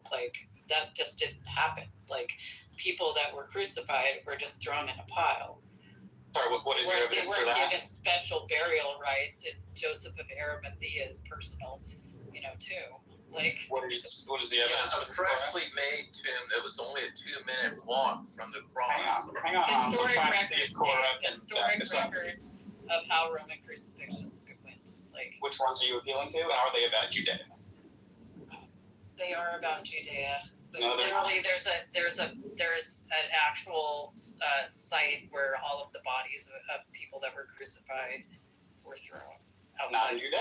In fact, we have no archaeological evidence of mass graves in Judea, and we have explicit testimony from Josephus that prior to the Jewish-Roman War, even crucifixion victims were buried. And this is backed up in the discovery, for example, of the ossuary of Jehoianan, son of Hagkol. He was a crucifixion victim. The nail is in fact still in his feet, and yet he was given a proper burial. So I know it's a popular talking point, but I don't think the evidence backs that up.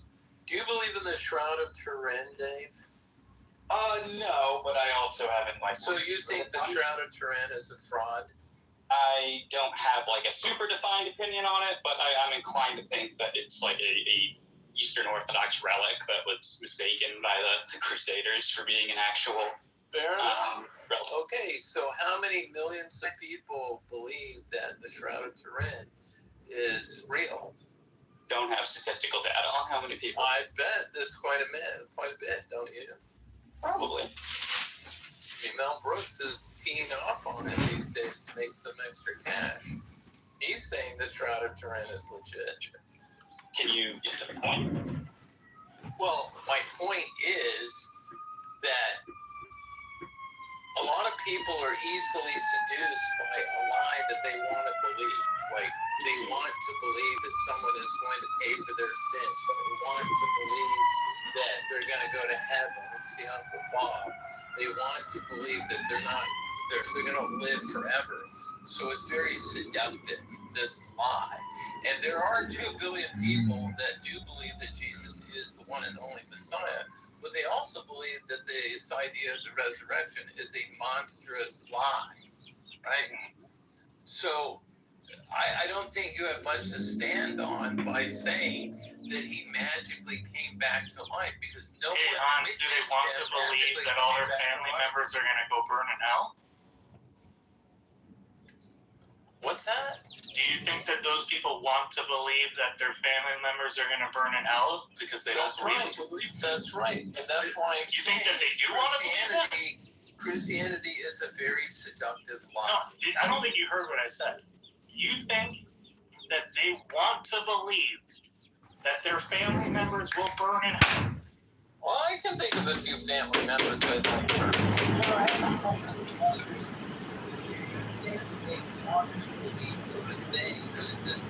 Christians.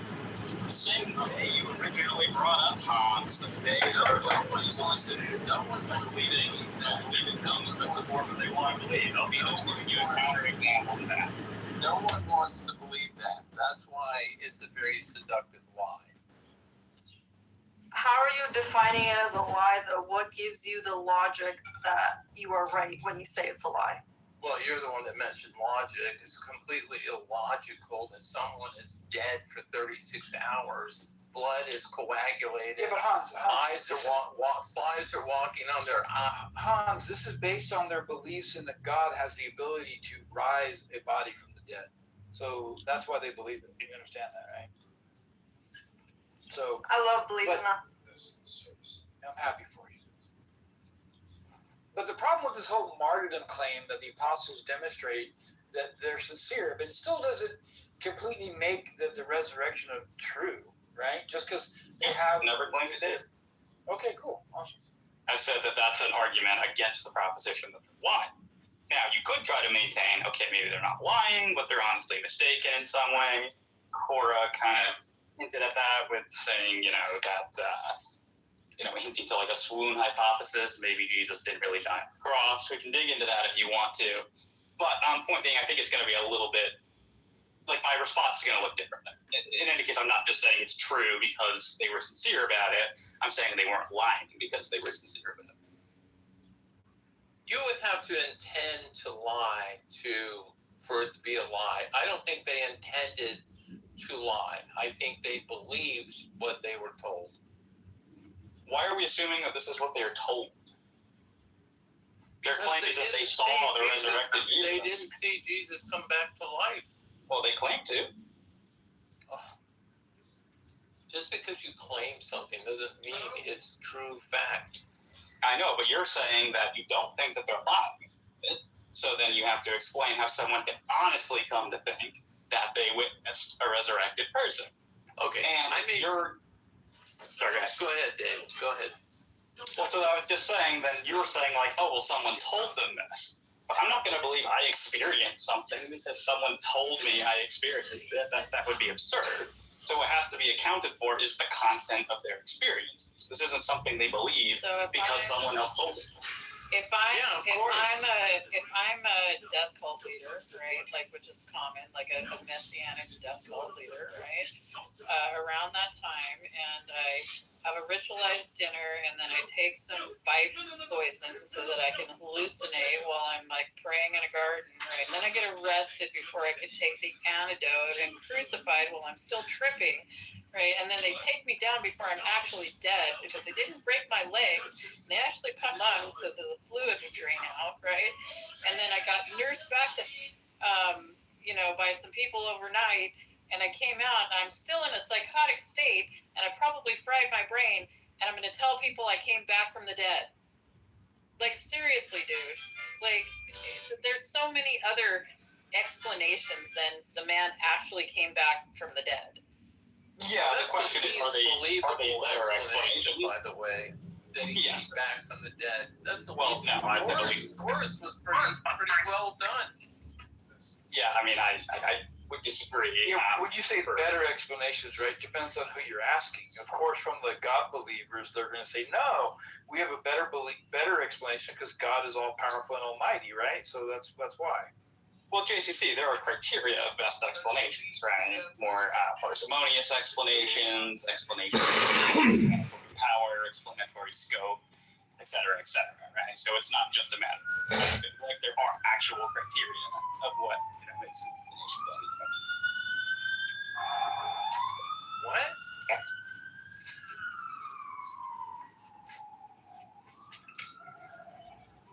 What is the criteria that justifies Jesus rising from the dead? The general criteria that I just listed for in print to the best explanation. And I love that best explanation. Like, you have to eliminate a lot of other cultural practices and historical context to get to that being the quote best explanation. Like, it's silly. There were all sorts of other practices in the region, all throughout that area, that mimic the same things. Even like the story of Lazarus, right, is indicative that there were common like practices. Like, I think the better explanation for Lazarus was he freaking went unconscious from doing some sort of like ritualized, hallucinogenic thing, and they thought he was dead. They put him in there, and Jesus went in, gave him an antidote, or like talked him, got him revived. But he wasn't really dead. He was just like unconscious, and then brought him out. Did he smell? Was he in there a while? Sure, but he probably smelled because he shit himself. Like, seriously, there's so many other better explanations. Corey, have you read that story recently? I have. Because Jesus doesn't go in the tomb in that story. No, he calls him out. But you know what, Dave? It makes far more sense in the Synoptic Gospels where they talk about, I'm sure you're familiar with this rabbi comes to Jesus and says, save my daughter, right? And Jesus comes in the house, all these people are shrieking because they think the daughter's dead. And what does Jesus tell these people actually happened to the daughter? You'll probably have to refresh my memory. Well, he tells them she's not dead, she's asleep. She's like unconscious, right? Mm-hmm. So that's far believable than what these people who were not lying when they told us she was dead. They believed that she was dead out of their own ignorance. They believed that. They didn't know the difference between a sleeping person and a dead person? Stop freaking out. She's just sleeping. So it wasn't uncommon. Torah is saying there's far more easy, believable explanations to what happened with Jesus than he rose from the dead. And if you read the Bible, you know, and I bet you know this, that Jesus said the only sign that will be given this generation is the sign of Jonah. Well, if you read the 3 pages of Jonah, the second shortest book in the entire Bible, it says Jonah fainted twice. He fainted in the belly of the fish, and he fainted again on the hillside. He fainted. So it makes far more sense that people are on the cross for 2 and 3 days and they have to break their legs to kill them. Jesus was only on the cross for 3 to 6 hours. And even in the gospel, when Joseph goes to get the body, Pilate says that he marveled, he's dead already? So, yeah, it makes sense that he fainted and recovered. He had a foot rest to push himself up. Hans Rest, do you know what the survival rate was for crucifixion in antiquity? Probably hardly any, because they were on the cross for a couple of days, dude. Not in all cases. Well, I'm sure there's an exception to the rule, but the rule was that they were on the cross for 2 to 3 days. What is the evidence that this was the rule? There was always, well, I've studied crucifixion because I was looking in the shrine. Well, then you should be able to give us the source. What is the source that they usually were on the cross for days? I don't know the exact source, but I guarantee you, if you Googled it right now, what was the standard amount of time Romans had someone on the cross before they died, it would say 2 to 3 days. We don't actually even have data on that, right? What we have is... You're just trying to obfuscate because that's all you have. No. I'm just saying, you're obfuscating and prevaricating. You probably don't even know that you're saying Romans this was the had norm. crucifixion teams, that's all they did. They specialized in crucifixion. There was a centurion in charge of it. I'm not disputing that. I'm disputing the specific claim about that. Oh, well, it typically took days. I'm saying the Romans did not keep statistical data on this, right? Well, so the best we have to go on is like the accounts that they give us of crucifixions, and sometimes they report how long it took. Sometimes you're right. It could take a couple days, but to say that's what normally happened, like we don't have evidence for that. What was the purpose of crucifixion? It's to execute someone, but obviously, in a public way, in such a way that would prevent, future. It was an advertisement. I was getting to that, Hans. If you listen, I'm listening. Go ahead. Okay, I said it was an execution. It was an execution that was intended to function as a deterrent to politically subversive behavior. So see what happens when you let me finish my answers? Wonderful. So here's my other question for you. What is the reason why God gave dreams to Nebuchadnezzar and the Pharaoh and Pilate's wife? I'm not sure what that has to do with the case for the resurrection. It has a lot to do with it because if you read the gospel, you would know that Pilate's wife told him, the most powerful man in Judea, not to have anything to do with this man's death, right?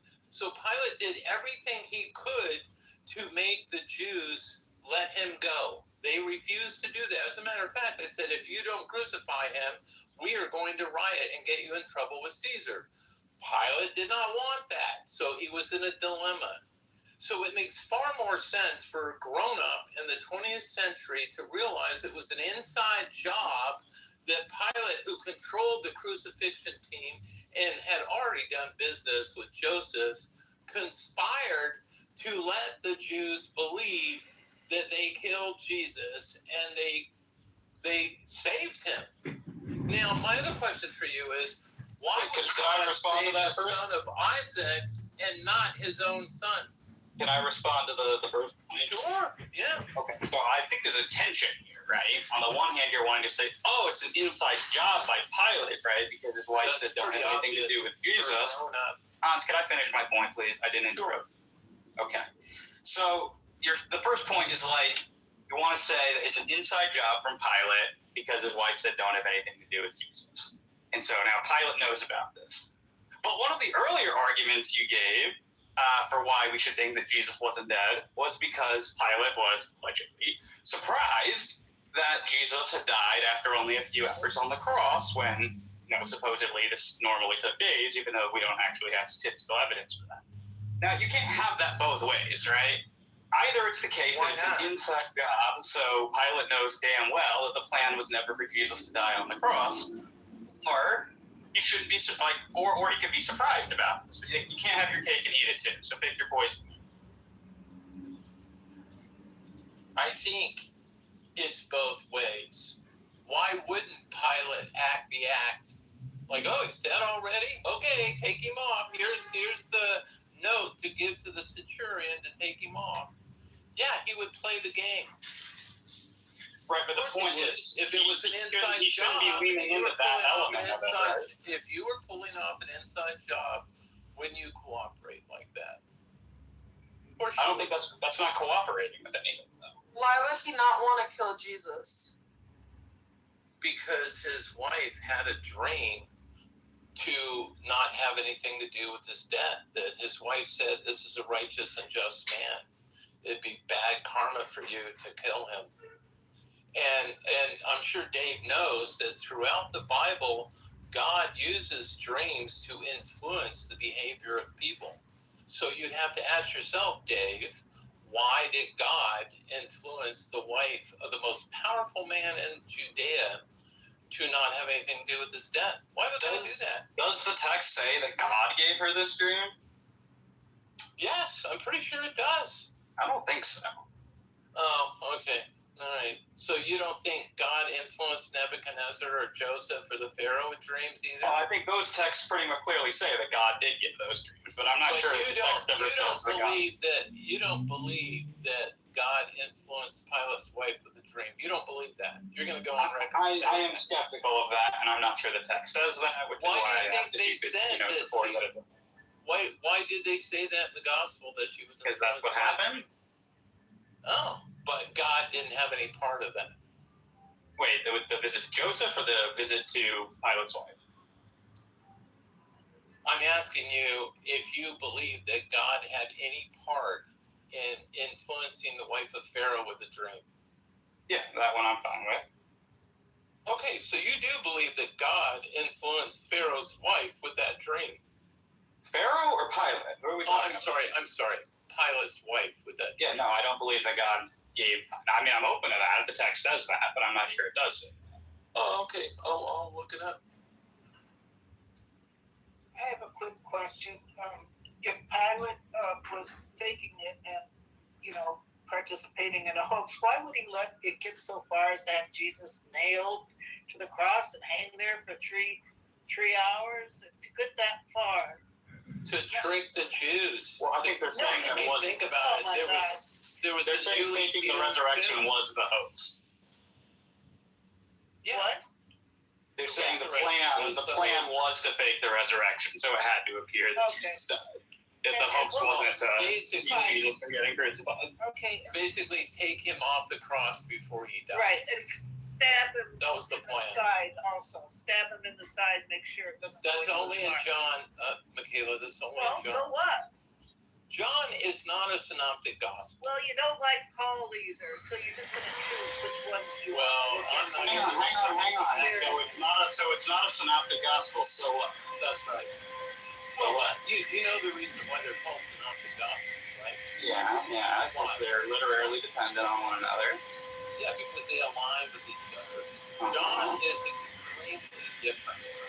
Yeah. Only in John is he stabbed in the side. Only in John does he turn water into wine. Only in John is Lazarus raised from the dead.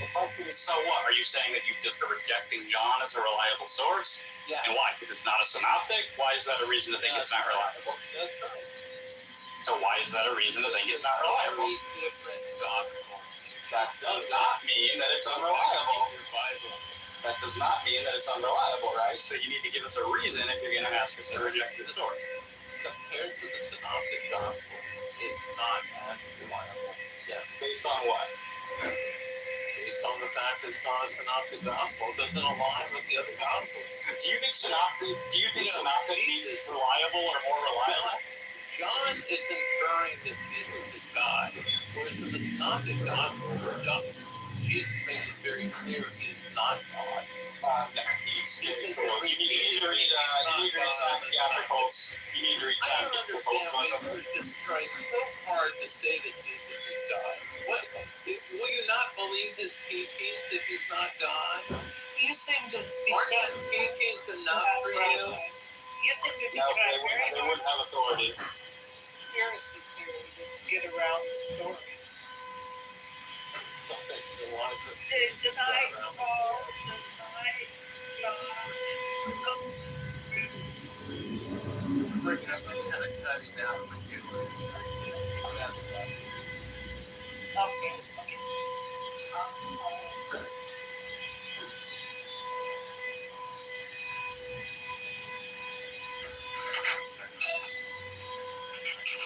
I was just saying, you think Christians have tried now to think these conspiracy theories you're coming up with Cora coming up with, the snake venom rituals that Jesus and Lazarus were doing. Now Pilate coming up with some reason. I didn't hear the reason why he wouldn't do this.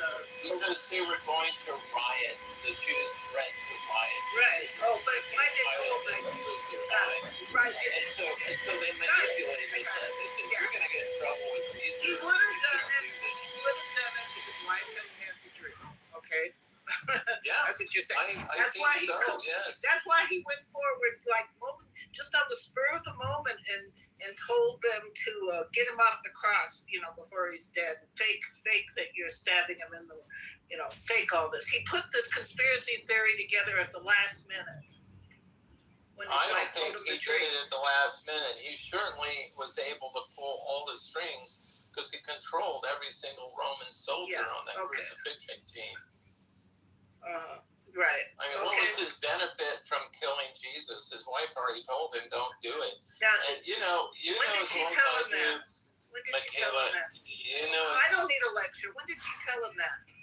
In the Gospels. I know when. In the morning, in the evening, just before the crucifixion. The minute Pilate saw Jesus, his wife pulled him aside and said, "Do not have anything to do with the death of this man." I had a dream about it. Got it. It was the last minute. I'm not the last minute. It wasn't the night before. Several hours. Yeah, right. But it was just during what was happening. Okay, he was brought to him. Okay, I got to figure out. Okay, I'm going to figure out how to do this. I'm sure he did quite easily.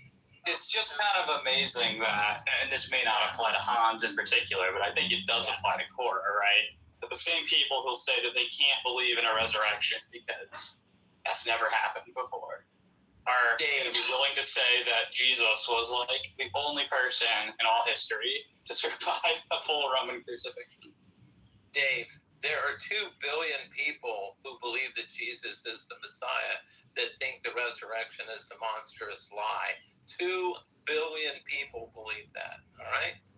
He wouldn't have been the only person to survive a crucifixion.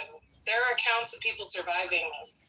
Nope, you've got one other one, and it wasn't a full Roman crucifixion. No, you don't have the full document. What do you mean by full Roman crucifixion? What I mean is someone who wasn't deliberately taken off while they're still alive. We have one account in Josephus of he comes across 3 of his friends. This is after the fall of Jerusalem in 70 AD. How do we know Jesus wasn't taken off while he was still alive? Well, again, they were granting the gospel accounts, right? So the impression is that he's dead, right? The impression is right, but nobody. It's not like someone had they never wrote down that someone is inspecting him and that he is now officially dead. Right, but Jane, the point is that you'd have to say this is the only person in history for whom this happened. It's not. He was taken down within 6 hours, and the other account of them have taken him down was also about that same time period. Like length of time on. So he is not. Why are we assuming time length is the only relevant reference class here? I'm not saying it's the only. I'm saying it's similar. Yeah, one similarity. Okay, but it's not one similarity. They were both crucified. They were both taken down, and they could have both survived. I'm not sure why you're saying that if he survived, he'd be the only one. We have documented cases of other people surviving about that same length of time being crucified. You have a case of one person who did that, who was explicitly still alive. And here's the other thing, too. That guy was taken off the cross with 2 other, right? And they both died anyway. Yeah, the other 2 died. Yeah, but the thing is, when you say so why are you saying cases like it's plural, Jane? Why are you saying cases like it's plural? That, Dave. I'm happy for you to believe that. The only thing that bothers me about Christians is they tell other people, if you don't believe in this fantasy, you're going to hell. You know, I'm happy for you to believe in Jesus and his teachings and the resurrection, and every Sunday practice dying to your ego and being reborn in Christ. I think that's a beautiful thing. The only problem I have is Christian fascism, which every Nazi was a Christian, and they had on their belt buckles inscribed, "God is with us." So that's a lie right there. God was not with the Nazis. So, and they believed and they died for that lie. So I'm happy for you to be a Christian, believe in all that, but please don't become another fucking fascist that goes after everyone else that doesn't believe how you do. That's one way to derail the conversation. Can I offer a piece of advice that I was just thinking about while you guys were talking? I'm new here, so I just wanted to forward something while I have a chance. Does anybody mind hearing? Go ahead, Jordan. Go ahead, Jordan. Thank you. Thanks, guys. So I believe there was a legal precedent for soldiers if they were told to crucify somebody, or they were told to keep a prisoner, or they were told to make sure that somebody was executed, that if they didn't follow through with that and the person survived accidentally, that person would be executed in either a similar way or a similarly brutal way.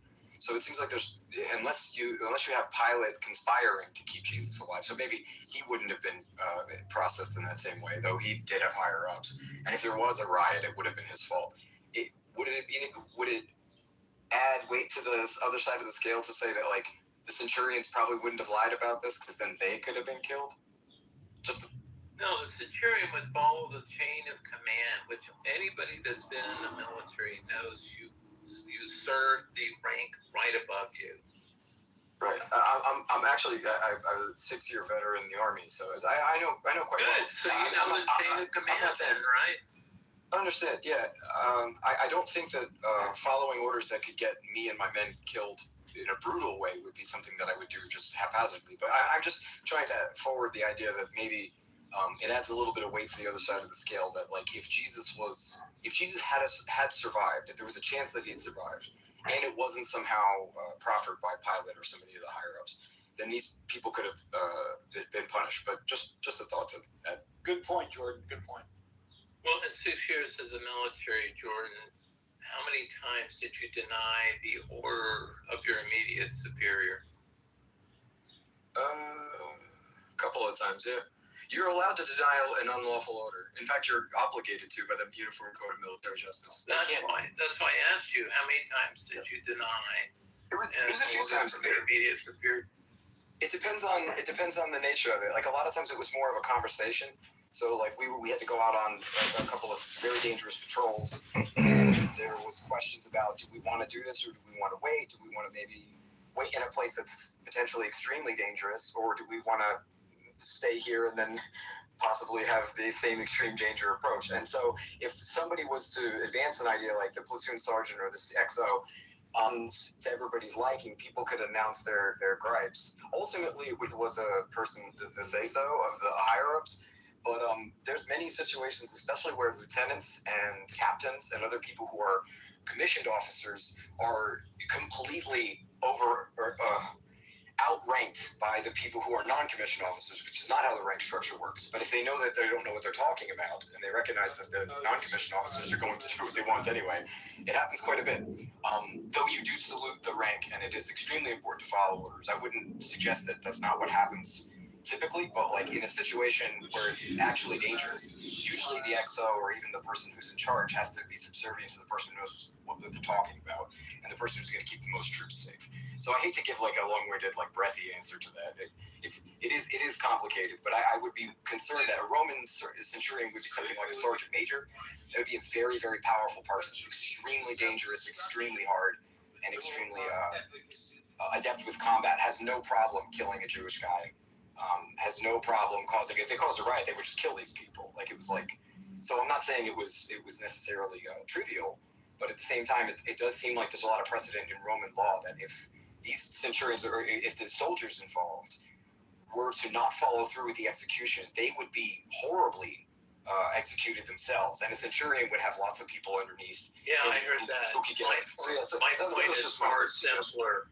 That I guarantee you the centurion followed the orders that were given to him by Pilate. So when he gave the permission for Joseph to take the body off the cross, the centurion did it. That's all I'm saying.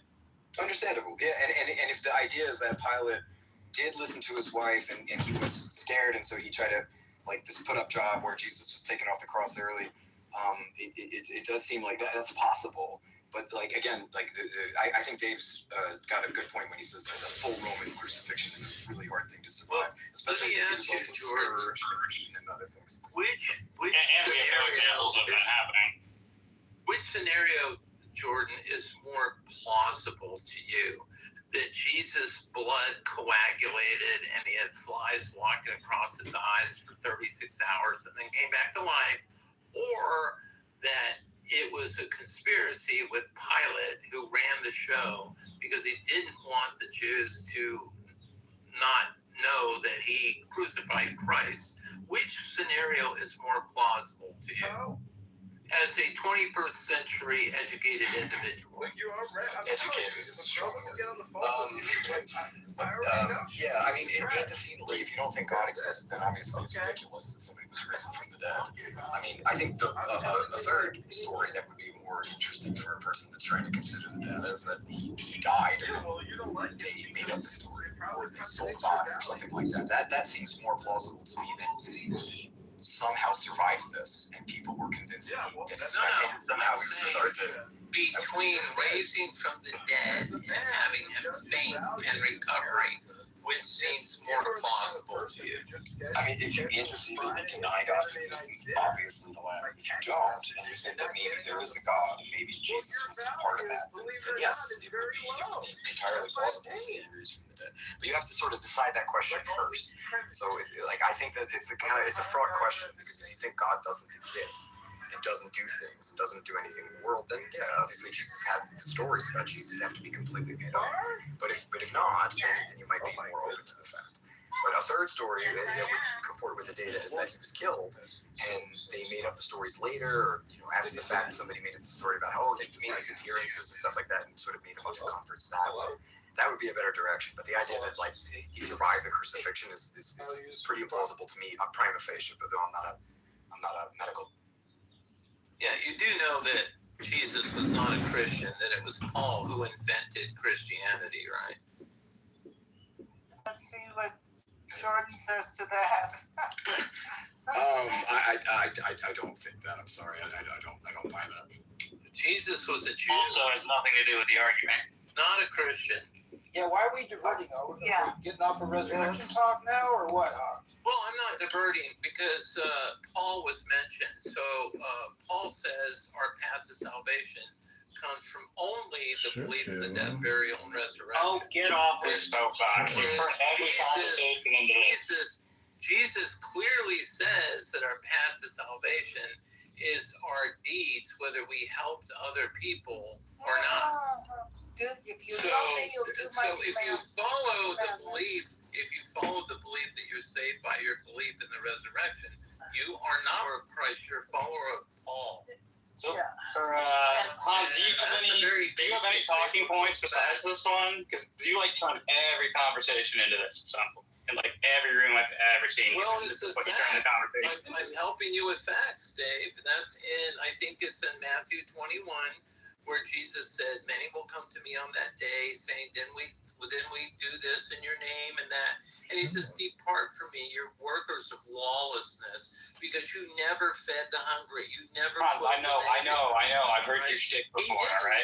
He didn't say, "Oh, you believe my resurrection, so you're good to go." He never said that. Yeah, again. I've heard your shtick before. Can I ask? Jesus also says.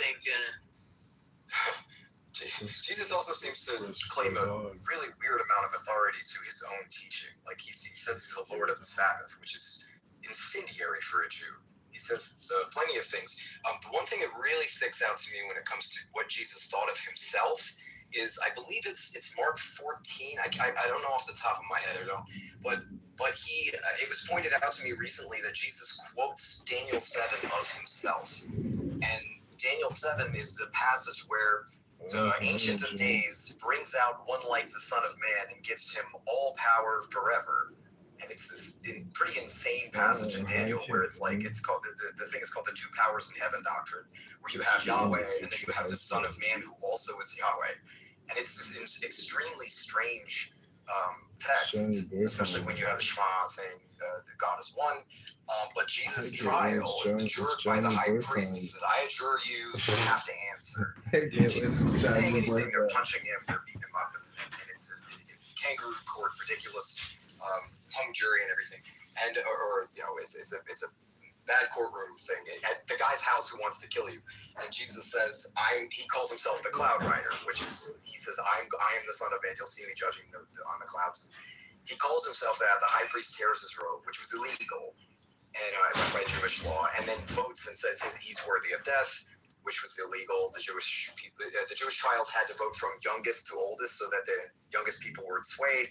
There's a number of things that went wrong in that situation, which showcases the incendiariness of what he's claiming. So it seems to me like he doesn't think of himself as like some, ordinary Jewish person. He thinks of himself as the Son of Man in Daniel 7, which is out of control if you actually look at what Daniel 7 says, which I was baffled to find. I didn't know that this was a quote until recently. I thought it was interesting. So his self-understanding does seem to make him singularly unique in this situation. Now, whether or not that's correct, I mean, he could be entirely mistaken. If you think that he is, that's fine. But what he thought of himself was not like some ordinary itinerant teacher that was just sort of like promulgating Jewish law in some happy way. Right. He saw himself as the Messiah. You are correct. Yes, but even more than that, like calling himself the Cloud Rider is a shocking claim. Yeah, I'm not going to get why they killed him. Oh, that's okay. I just wanted to bring it up because if you were forwarding the idea that Jesus sort of just was Jewish and Paul invented this, Jesus was the one who claimed of himself that he was the Cloud Rider, not just Messiah, though he does claim that of himself.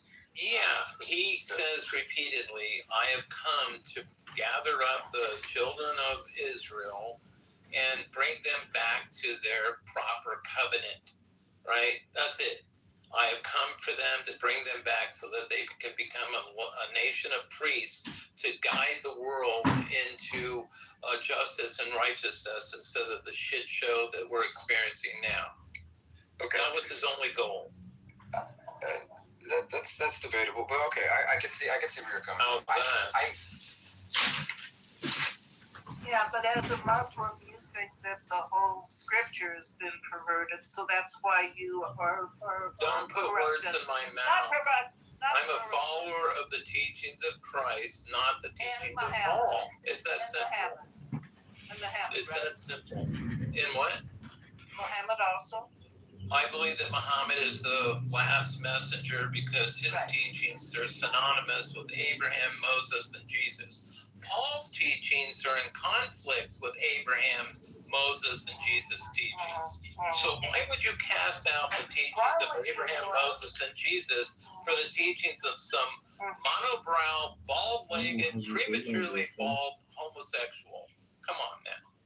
Oh, lovely characterization. Well, that's true. All right, very true. Yeah, made up. Like the Quran's interpretation. Oh, by the way, Paul was a misogynist as well. Oh, God. Please go. So why wouldn't you prefer the Jesus over Paul? That's very simple. That's a simple question. I think Elliot's trying to say something. What's up, Elliot? Yeah, it's been chill listening to you guys talk. Haas is definitely right about something. Jesus thought that he was the Messiah. He was a Jew. He knew about all the the traditions of and he was familiar with the Torah and all this kind of stuff. He was definitely a Jew, but he thought that he was a Messiah. Even in the New Testament, and somebody mentioned Matthew chapter 21 earlier, it says a lot of stuff in Matthew chapter 21. One of the things that it says is it has a story about Jesus.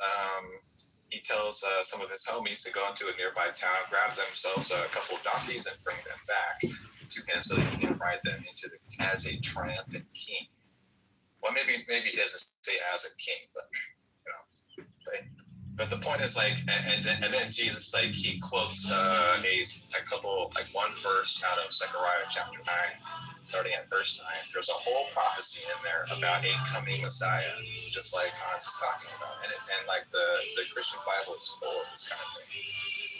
So Jesus quotes this little section about a Messiah, a triumphant king who will come back on a couple of donkeys as a triumphant king into the land, and people will recognize him. But anyways, so even Jesus, the point here is that even Jesus understands the prophetic stuff out of the Hebrew Bible. He believed in that stuff. He thought that he was a Messiah. Yeah, there are great many Messiahs, but he definitely thought he was Messiah. That's absolutely correct. But if you go back and you read Zechariah chapter 9, it turns out there's a whole bunch of other stuff in there that this specific Messiah was supposed to do that Jesus never did. He didn't do any of that stuff.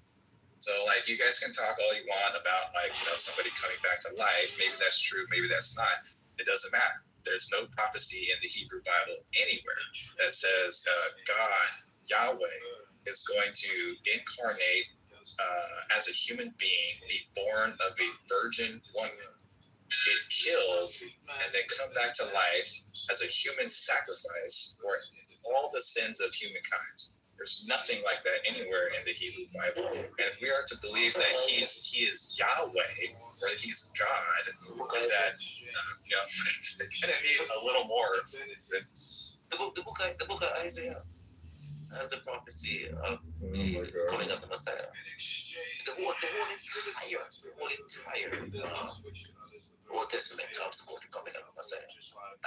And the thing is, Jesus did fulfill a lot of what was said or prophesied. No logical thinking people would not expect him to fulfill every single thing. You know why? Because the scriptures is written by man, inspired by God. So those men that are writing it are expected to get some things not so good.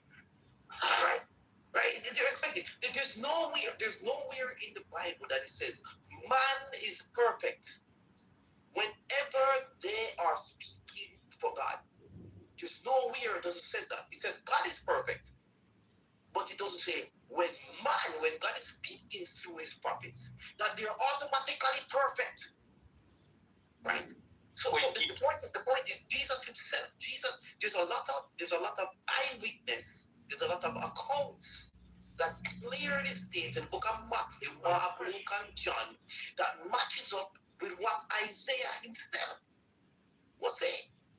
And that is being, and those are the things that we're going off of.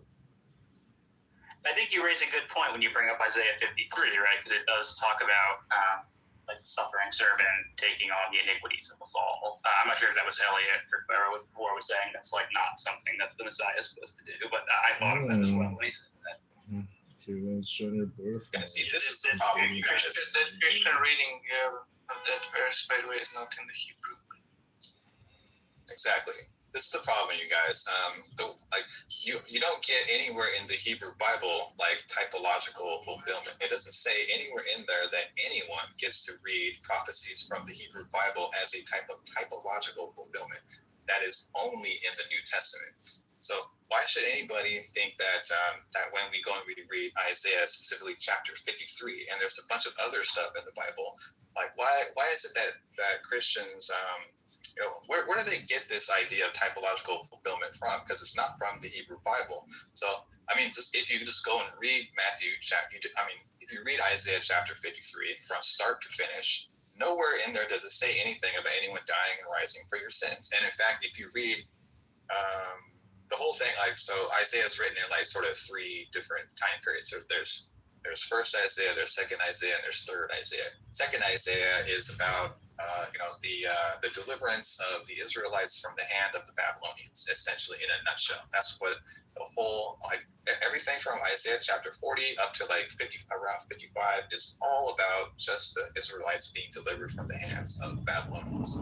Okay, that's what it's about. And it tells you on 10 different occasions explicitly who the suffering servant is in Isaiah chapter 53. It says it is Jacob, it is Israel, over and over and over and over. It tells you repeatedly who it is. And when the Christian comes along and they read Isaiah chapter 53 and they say, well, this kind of sounds like Jesus, so we'll just say that it is Jesus. I mean, you guys what are we doing here? It seems like when you guys look at these fulfillments, you're kind of going throughout the Bible and you're just kind of picking anything that remotely sounds like Jesus and going, oh, this is a foreshadowing of what's to come in the future. But the problem is there's no objective criteria by which you can say this is a prophecy, this is not a prophecy. The Hebrew Bible itself doesn't tell you that you get to read prophecy this way. So, I don't know that it really matters, right? Like your original point, as I understood it, was that there's not any sort of precedent in the Old Testament of this expectation that the Messiah is going to die for people's sins. And my point was, from what I understand, I'm pretty sure that like Second Temple Jews did, at least some of them did understand Isaiah 53 to be messianic. So like whether they were rational in doing that is completely beside the point, right? As long as they did, then I don't think you can say that like that there's nothing in there that would indicate that this is what we were going to get from the Messiah.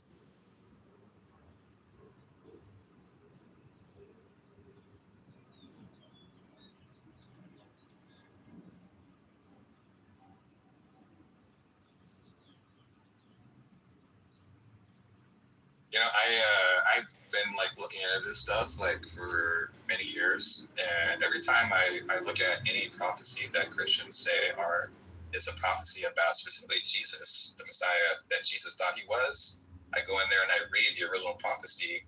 You know, in its original context, it's not about Jesus. It actually is never about Jesus. It's always about some prior setting about like the ancient Israelites or something like that. It's never.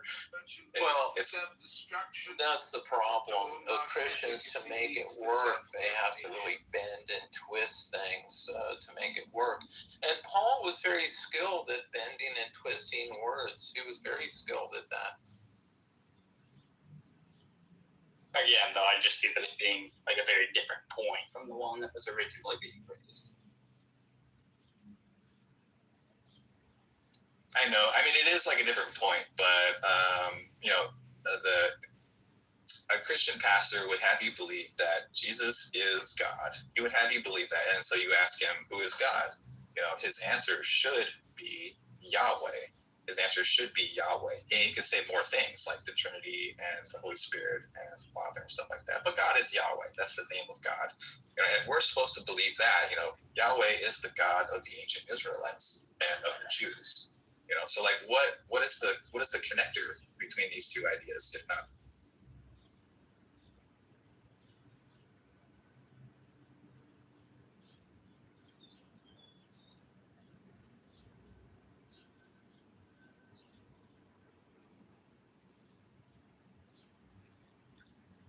What is the connector between what two ideas?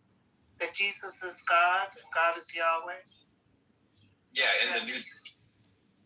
Yeah, you know, Christians say will have you believe that, you know, if you ask them what's the name of God, they'll tell you it's they'll say Jesus, they'll say the Holy Spirit, but what they really mean is Yahweh. That's what they really mean. So like, why should we believe that he is God?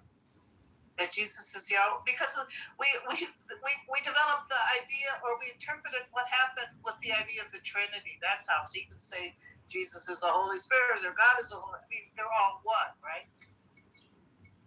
Yahweh. Are you saying Yahweh is the Father, or Yahweh is the Trinity? The only thing Yahweh is the Old Testament God. Right. Or Jesus. So you don't have any of the Trinity, you just have one. Right. So Christians then, when Jesus came and his revelation was that he was allegedly the Son of God. Right. Well, that's what Christians believe. Then when they're saying, now we have a Trinity, now we see God as a Trinity. Okay. Well, they kind of made it up from scratch at the Nicaea. Why are you fussing over the verbiage? Nah, I think that's all before Nicaea. What? Trinitarianism predates the council. I mean, but they had to hold a council to try to resolve it, didn't they? Well, that's what was resolved Arianism. That was more about, Arianism than Trinitarianism. Actually, Trinitarianism postdates Nicaea. No one at the Council of Nicaea was a Trinitarian. Zelensky had to kill that guy. More claims and no evidence. They killed that guy. What's his name? Arius? It was Arius. Yeah, they killed that guy. Yeah, though they said he was punished by God by an illness. He wasn't poisoned, so it was God's punishment. I know, it's like in exactly the sort of fashion that, you know, Christians would expect. You know.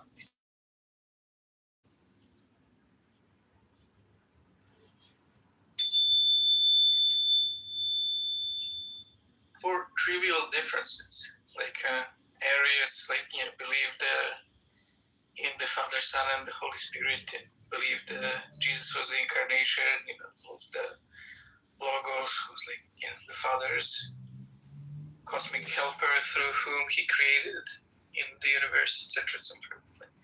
Oh, you had a detail wrong. We need to hate him.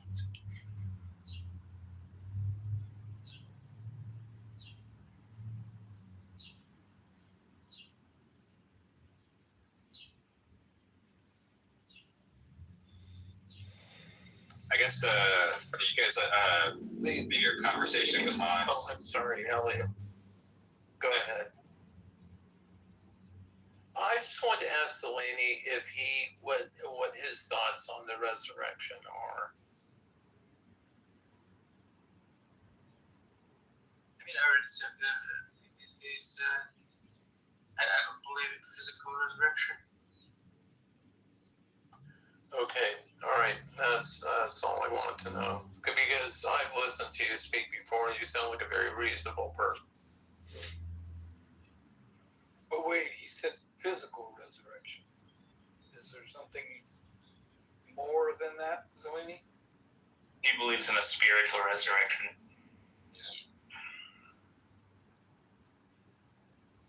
Which is just a term from Christian history where, like, it's basically you believe God, Jesus' soul survived his death and he's alive after the death of his body.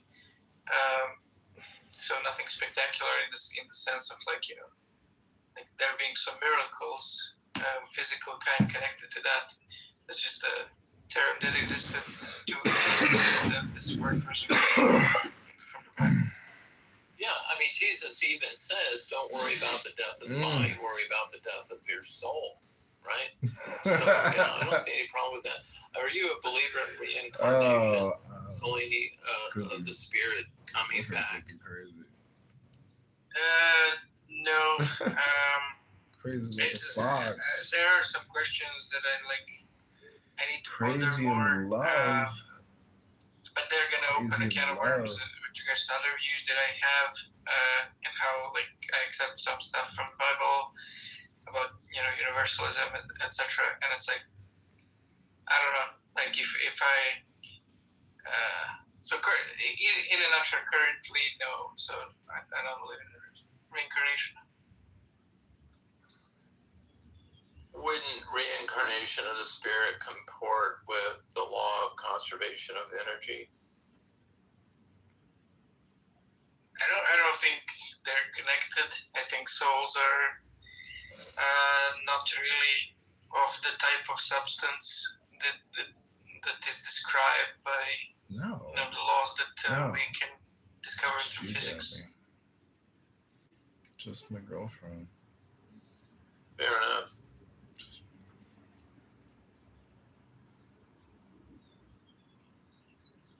I mean, I just don't need to believe that Jesus rose from the dead to follow his teachings. It just, I mean, his teachings, for me, make enough sense to follow on their own merit. Well, you do if one of his teachings is that he was going to rise from the dead. Yeah, he doesn't really say that gets you salvation. He said, right, but you said you could believe his teachings without believing that he rose from the dead. And I'm like, nah, because one of his teachings is that he was going to rise from the dead. So it's not just the simple case of, I can believe his teachings without believing, in a resurrection. I believe in his core teachings, like the reason he washed the feet. Yeah. You believe in the ones you like, and you reject the ones you don't. You believe that your feet should be washed, So I believe in his teachings, his core teachings, that we're to be servants to creation. Right? That's his core teaching. Great. And by the way, if you read the first 3 pages of the Bible, that's why God said he created us to serve his creation. So everything that Jesus teaches is very compatible with what Abraham and Moses and Muhammad taught. They are not compatible with what Paul taught. If you want to be a follower of Paul, have at it, dude. Okay. Just stay the teachings of Jesus are not compatible with saying you can have sex with a 9-year-old.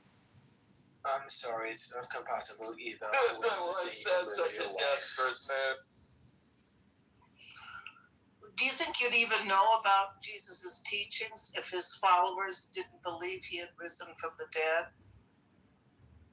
Yes. Michaela, because the law is written on our hearts. That's what Okay. atheists So we don't were even trying need to. Jesus. Wait a We don't minute. even need Wait a minute. Jesus. I'm Yeah. trying to answer your question. That's what atheists were explaining earlier, and Cora did a beautiful job about it. She said, I have empathy.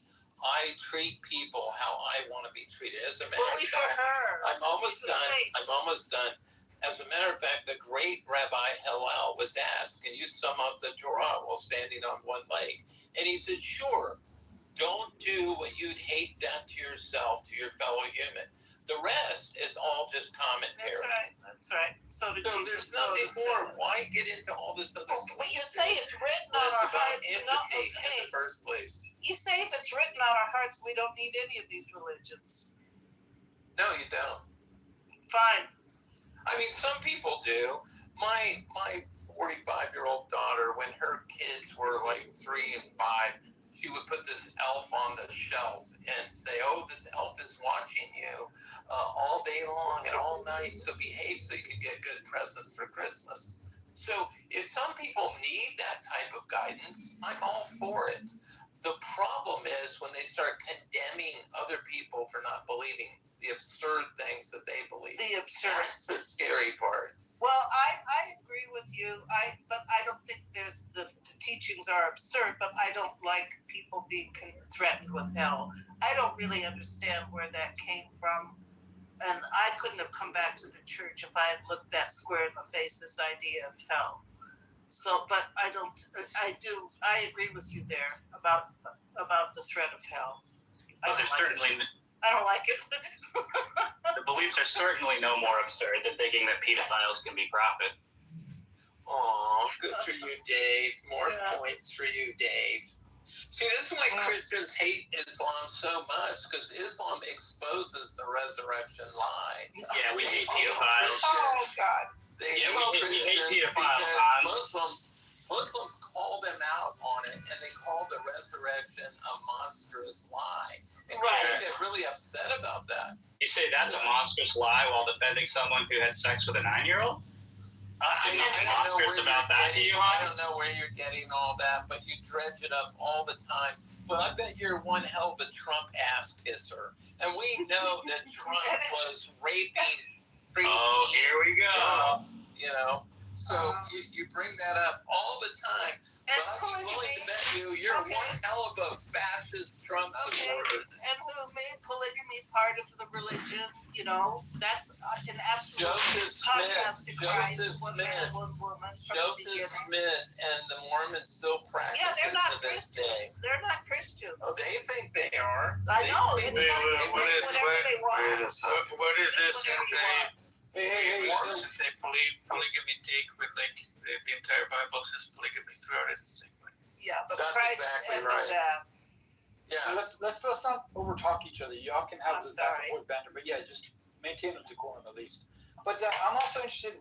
Hans, you keep saying that the first 2 words in the Bible, in the beginning, God created the heavens and the earth. That's more than 3 words. But No, I didn't say. I said the first 3 pages. Oh, first 3 pages. Correct. And in the first 3 pages, God clearly says, I created you to take care of my creation. Where is he calls it his garden. Where it says that? Keep reading. It might, it might grow on you. You're talking Genesis would grow on me. I just want to read it. Like, well, go ahead and read. I'm looking at Go Genesis ahead and 1. read the first 3 pages. Okay, thanks. I think we've used the word dominion. I'll see if I can find it for you, James. I think the word has been used, dominion, or there's another word, but I don't know if it's like serve. But there's dominion and something nicer than dominion, but I don't think it's serve.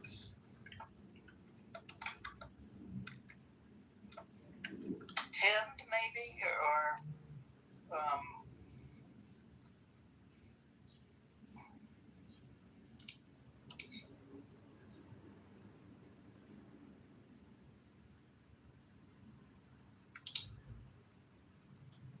Well, I mean, do other believers in God think what he's saying is accurate? Or Bible readers? I think it's more like dominion. Who has dominion? Man. has dominion of Adam has dominion of over the earth? creation. Over Yeah. the earth. Oh, Yeah. That's what you think. Okay. But there might be another translation that's friendlier than dominion. Okay. No, I don't think that's the verse. I think it's the verse. I open it now. 2:15. And God Yahweh to command. Sorry, let me open the actual translation, not just look at the Hebrew word for word. The Lord God took the man and put him in the Garden of Eden to work it and take care of it. Now, this word to work in Hebrew can mean in some context to serve, because like usually peasants, were serving the landlords. So it can mean like, to serve as a subject, like to a king or something like. But it can also mean to work in the sense of like, to till the land, or it can mean to work like be employed by a person. So I guess you could say to serve and take care of creation. Yeah, we were created to be basic servants to serve God's creation that He made. And He created us to take care of it. Not to exploit it, but to enhance it and make it better. And by that's everyone from plants to humans. We are basically compelled to take care of everyone from plants to humans that are lesser than us. But what I find interesting, like, okay, 2:15, Genesis 2:15, the Lord God took the man, put him in the Garden of Eden to work it and take care of it. And the Lord commanded the man, you are free to eat from any tree in the garden, but you must not eat from the tree of knowledge. So then it goes off into telling the man what to eat, not eat. Not necessarily, holding to the claim that Hans is sticking to, like, make sure you take care of this good and do all things the best for it. Like, this is your job. It seems to, like, that's not very precedent as far as I can tell. The precedence is like, listen to me and do as I say kind of thing. Yeah, and what He said to do was take care of His garden and not to eat from this tree of knowledge of good and evil. That was the basic commandments. I mean, it's like an employee, right? Here are the rules, there you go. I'll talk to you. I think it's a trick. It's obviously a trick. It's like taking you. Yeah. Oh, yeah. It's like you take your kids and you put them in the kitchen and you leave like a pot of cookies in there or whatever. You say you can do whatever you want, but you just can't eat these cookies. And what do they do? They're going to eat them. I agree. I think it's a great trick, and I think it was done for a reason. I agree.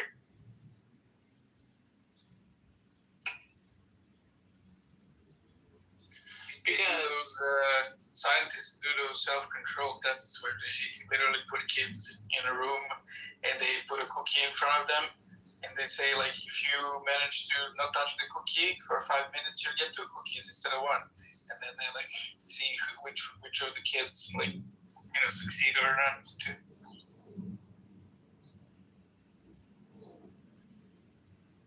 Well, I think it was a trick and a test, Elliot. And if you want someone to manage your creation, they can't be read-only memory. They have to be able to be pragmatic. And the only way you can begin to be pragmatic is you have to be able to look out for your own best interests. So that's why he says, unless you eat from the tree of life, you'll die or you'll lose your soul. Because what God wants is, like in the Shema, that you look at everything as oneness, that you value other people as yourself. So the first step is to be able to value yourself, which was eating from the tree of knowledge. And the next final step was to value other creatures equal or as essential as yourself. So not to exploit other creatures. But so following that line of thought of eating from the tree of knowledge, if this God exists and actually wants mankind to take care of the land, wouldn't you want your people taking care of the land to have a differentiation between good and evil? Like, why deny them the access to the tree of knowledge to know of good and evil? I think that's a profound question, and the only answer I can come up with is what Elliot said. Is basically a trick and a test to see when they're ready to take the next step. And you know, he even had Satan come in there and help them out, right, and influence them to start looking out for themselves, because eating from the knowledge of good and evil is your personal knowledge of what's good for you and what's bad for you. But that's also what separates us from the rest of the world, and that gives us our ego and the us and them mentality. I'm looking out after number one, you know, so that kind of separates you from the rest of the world, and then desire, which also engenders fear. It's a trap that we have to wrestle our way out of and become one with creation.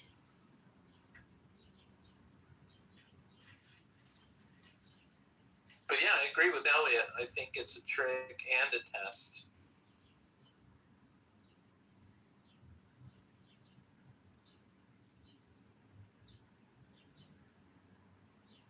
I mean, you don't want robots running your creation. You want people who can think and, you know, deal with pragmatic situations that come up.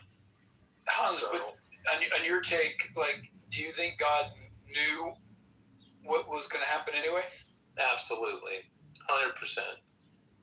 So just like someone, like a farmer, he knows if you don't put a certain spray on your crop, you're going to get a fungicide. It's just the experience. I mean, that's what God told. That's different than knowing, even though God said, don't eat from here, but God already knows they're going to. That's what we're trying to get at. Like Elliot said, it was a trick. It was a test. Because otherwise they would just be programmed to do what they could do. They couldn't, you know, process things. So wait, otherwise they'd be programmed. So are you saying that since they did eat it, they're not programmed? Is that what you're saying? So wouldn't that be a good thing since they're not programmed? Absolutely. It would be the beginning of thinking for yourself so God would not have to micromanage them. You know, you'd be like dogs. So then why would God want to, why would God want to say, for if you do, you will surely die? Like, why? That's another profound question. I think God was talking about your soul, because once you start looking out after number one, you could go overboard and be an unfair, unrighteous person and lose your soul. God was talking about the death of your soul. So how can someone interpret how can someone interpret that if they read it and if they were reading it without any bias, like you want people to do, right? Don't eat from this, or you will surely die. Certainly die. So, okay, to me that sounds like, oh fuck. You're not gonna live anymore. You take care of the garden. Like, wait a minute, dude. You asked me to take care of your fucking garden, and holy shit, look at the fruit on this tree. This is awesome. Yeah. I want to eat it, but if I eat it, I'm gonna die. That's right. Well, that's what Satan said. Exactly what you're saying. Satan told them, you can really not die. But Satan deceived them, because talking about the death of the body, whereas God was talking about the death of your soul. Because if you know what's good and not good for you, you can overdo it and lose your soul by becoming a selfish, unrighteous person. That's why they say now you got to eat from the tree of life, because if you don't eat from the tree of life, you are going to die. So eating from the tree of what's good and not good for you put you in a vulnerable situation, because you're following the guidance of your ego. And that's why Jesus said, I am one with God, because he's saying my ego is at one with the will of God. I can only serve what God wants, not what my ego wants. Buddha said the same thing. Wait, does it really say Satan anywhere in Genesis?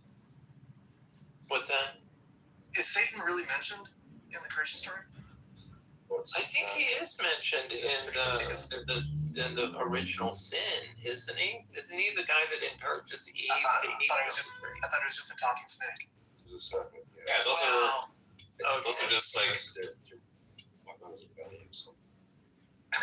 those are all like ideological explanations. Like, here's why men have to sweat with their brows. Here's why women have to have pain when they're in childbirth. Here's why snakes crawl on their bellies.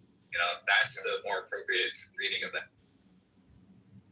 Well, yeah, if you're worried about number one and you're looking at what's good and not, and you're incredibly worried about, you know, the pain you're going to suffer from childbirth, you're probably more likely to have an epidural and an episiotomy, you know.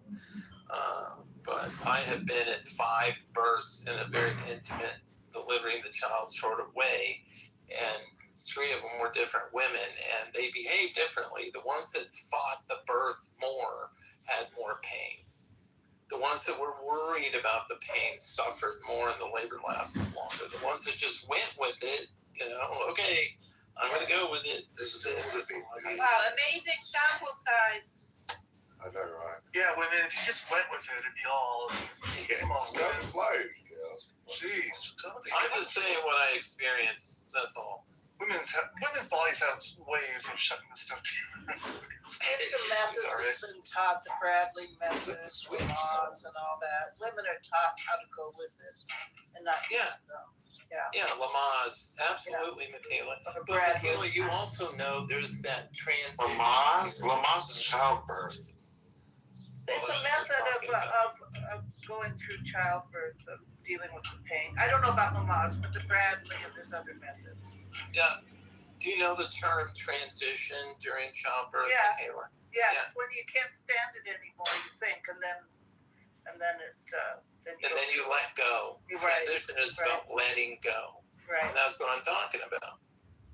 Right. Yeah, I've had 3 of those unmedicated births. Oh my God! Wow. Yeah. So you had 3 natural births, huh? Uh-huh. Wow. Yeah. Well, I've been at 5, and trust me, I'm glad I'm a man. My first, but actually, they weren't very painful. You know, they went real fast, but I was lucky. The first one did? Yeah, first one was very fast. Wow. I think I pushed twice or something. Holy smokes. In like a few hours. Well done. Well, maybe, I don't know. And I was older, too. I was in my 30s. My last one, I was 41. Wow. And that was so fast, I couldn't stop it, and they told me to stop it, and I ripped. Wow. Yeah, so, but, you know, the whole thing with pain in childbirth is because a human's heads are large, you know, and we have to, well, they call, you know, the newborns like the 4th trimester, you know, they have to get out and then finish some of their development because their heads are just too big, you know, their brains, you know, so,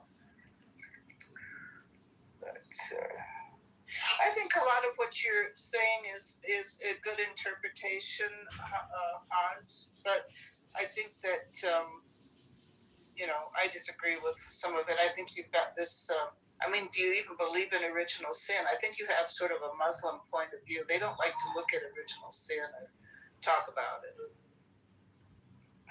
right?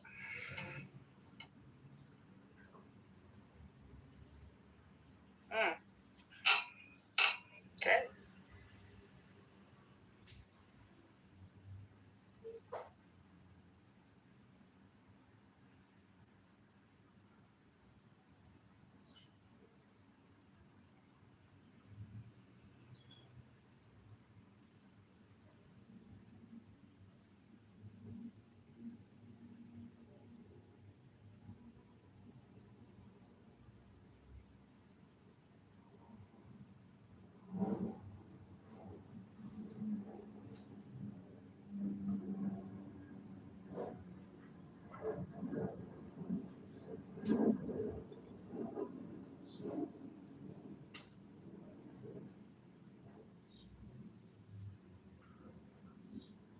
Can you hear me?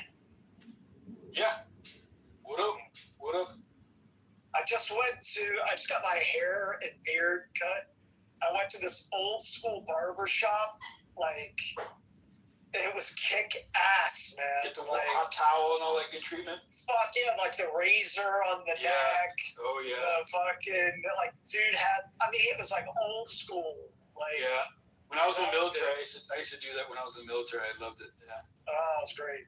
The experience is just top notch. So, love it. I think there's places here where they have some hot women and do that, and then you get whiskey. No, but yeah. Yeah. Thoughts. I don't want. I want the dude. I don't want the guy. Sorry. No, a true barber is a good experience. I really enjoyed it. Yeah. Yeah. It's good. It's like the smells. All the smells made me think of like when I was a kid, going to like an old school barber. So, it's great.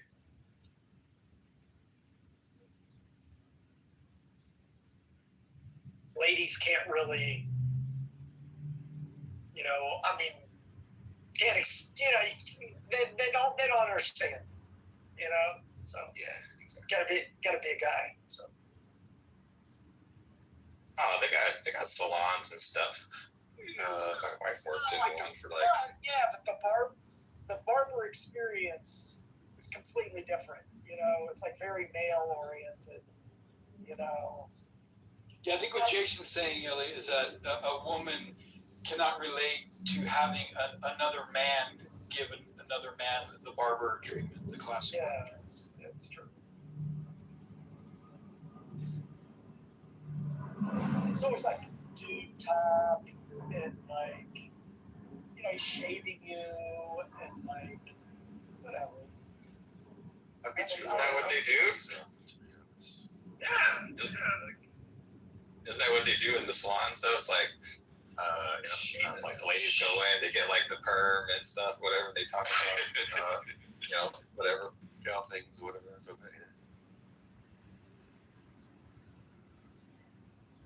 don't know, man. Like this guy's like expert at like beard, the beard look, like, just getting your beard just right. Love that shit.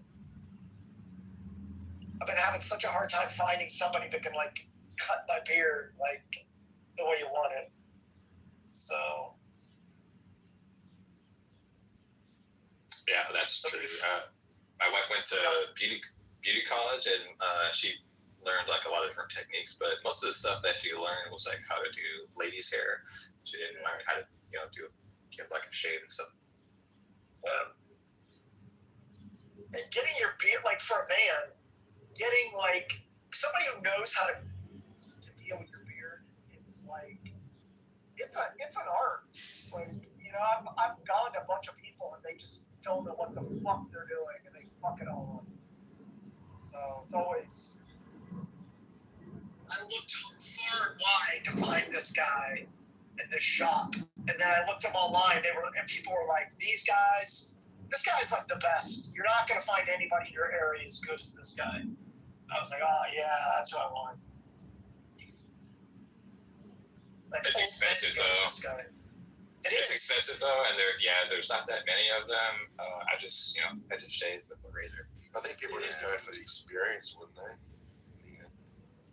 The experience is worth it, but it is pricey. But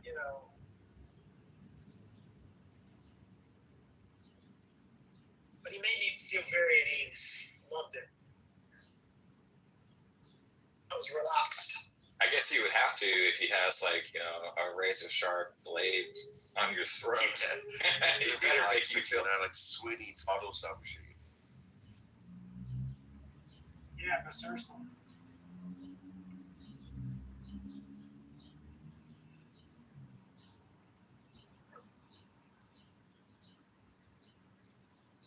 Hey, Buster or Jason or Frenchie, i.e. Heidi, help me remember the person that was always on Clubhouse and did those opposite rooms. He was a watercolor artist. I'm trying to remember his name. You mean Rascal? Rascal! Thank you. So it was on the tip of my fucking tongue. I was like, God damn. No, Rascal. Yeah. I haven't seen him in a while. He left because of personal stuff. Yeah. He was on Discord for a little bit, but then he got even more frustrated. He was totally bounced. How do you feel about being swarmed, JCC and Elliot? We're not swarmed. We're happy. No. I'm saying you're being swarmed by the Sundays. It was a great. They had some great combos, bro. I was waiting for you to pop in. Jordan was here. They were giving Hans a run for his money. It was great, dude. I enjoyed. Jordan, you mean Jordan? This Jordan? Jordan. Yeah, Jordan. Yeah. Oh, okay, good. All right, good. Leisure, Elliot, I like your drink and your PTR. Just wanted to say that. And Jordan, have you asked the atheist anything? This says, ask an atheist anything. It was terrible. I just spotted this drink and I had to try it out because it has my last name on it. It was terrible. Don't. Fair enough. Dave, have you asked the atheist anything? Yeah, I asked them to how they would, interact with the case for the resurrection, and that got interesting. Okay. Did they? Okay. Very good. Yeah, surprisingly, they seem to favor the swoon hypothesis in this round. Really? Yeah, I was surprised. Wow. Swoonies. Who would have thought? What's the swoon hypothesis? I think Steve was actually interacting with you. He said he didn't die. Yes, that Jesus didn't actually die on the cross. He resuscitated. That he fainted. The theory is that he fainted on the cross, and they took him down after 3 to 6 hours. Yeah, that's your hypothesis. I think Steve just said he doesn't think a human being can come back from the dead. Yeah, Steve didn't really interact with the case, but what was her name? Was her name Cora? She put that forward, and yeah, Hans was defending. I think someone else. Oh yeah, Jane took the bat for that as well. I mean, medically, the best solution for anyone needs is for them to lay down, right? Because the loss of blood. Why would you put them down if they fainted? They're supposed to die. Like, what? Why would you what? Makes no sense. Why would you're supposed to leave them up there where they're not till they die? Well, actually, the men on either side of Christ, they broke their femurs so that they would speed up their death. Yeah. I mean, one theory is that the sponge that was lifted up to him had opiates in it, and it made him basically pass out. But I think it's far more profound that it was spoiled wine because it was a failure. The whole winemaking thing, the metaphor throughout the Bible. I think it makes more sense that it was spoiled wine that he was offered that he denied. He didn't want it. What if I said that Jesus is from another dimension? That the Jesus that you see on the third day is he came from Earth 424 from a different. It's like a parallel universe. Yeah, he's like parallel universe Jesus. I think that makes perfect sense. I think he came from a very advanced, like it would be one of us coming back to, 2,000-3,000 years earlier where people didn't understand science or anything like that. They were literally retarded compared to our knowledge. And I think that's who Jesus was. I think Jesus came from heaven or a more evolved earth. Or it's like Jesus is a time traveler. This is actually Jesus. In the future, or some shit like that. Why wouldn't that be the case? That seems why not? It says he was sent from heaven. I see him making a Back to the Future number, would it be 6 or 5? I like the other one. I don't know if it has a formal name or whatever, but I think it makes better sense that they actually did kill him in that fashion, and then they, people saw it, and they're just stricken by grief to watch someone that you love deeply, dearly die in such a horrific manner. Yeah, I think they hallucinated him after. Yeah, but he appeared to 500 people afterwards, 2 months later. I reckon it was two picture of him. It's like a person looked like him, pretty much. They just brought him and said, look, it's Jesus. He let Thomas poke his fingers in his wounds. It could be like a twin brother for all we know, like, you know. Well, what if it's like time inversion? It's like Tenet. It's like time has been in Jesus. That I don't know. I'm just saying, like all these things. Like people are like, "Oh, that's crazy, Jason." It's like impossible. I'm like, "Well, fucking well, a resurrection. That's impossible." I mean, exactly. Yeah. I mean, what would be the argument against, like, multiverse Jesus? Like, well, I think that there's going to be like a bit of an issue here, right? Like if somebody comes to you and says like, hey, I'm God, right? And you might want them to give you some sort of sign for that, right? And so then they'll start doing like these miraculous things. You'd be like, well, I can explain that by aliens or that you're multidimensional or like blah, blah, blah, blah, blah. Then it just like seems like you're like insulating yourself so much that there'd like be no way for the person to reveal to you that they're God in the first place. Like whatever they do, you can come up with some weird ad hoc like thesis to explain that away.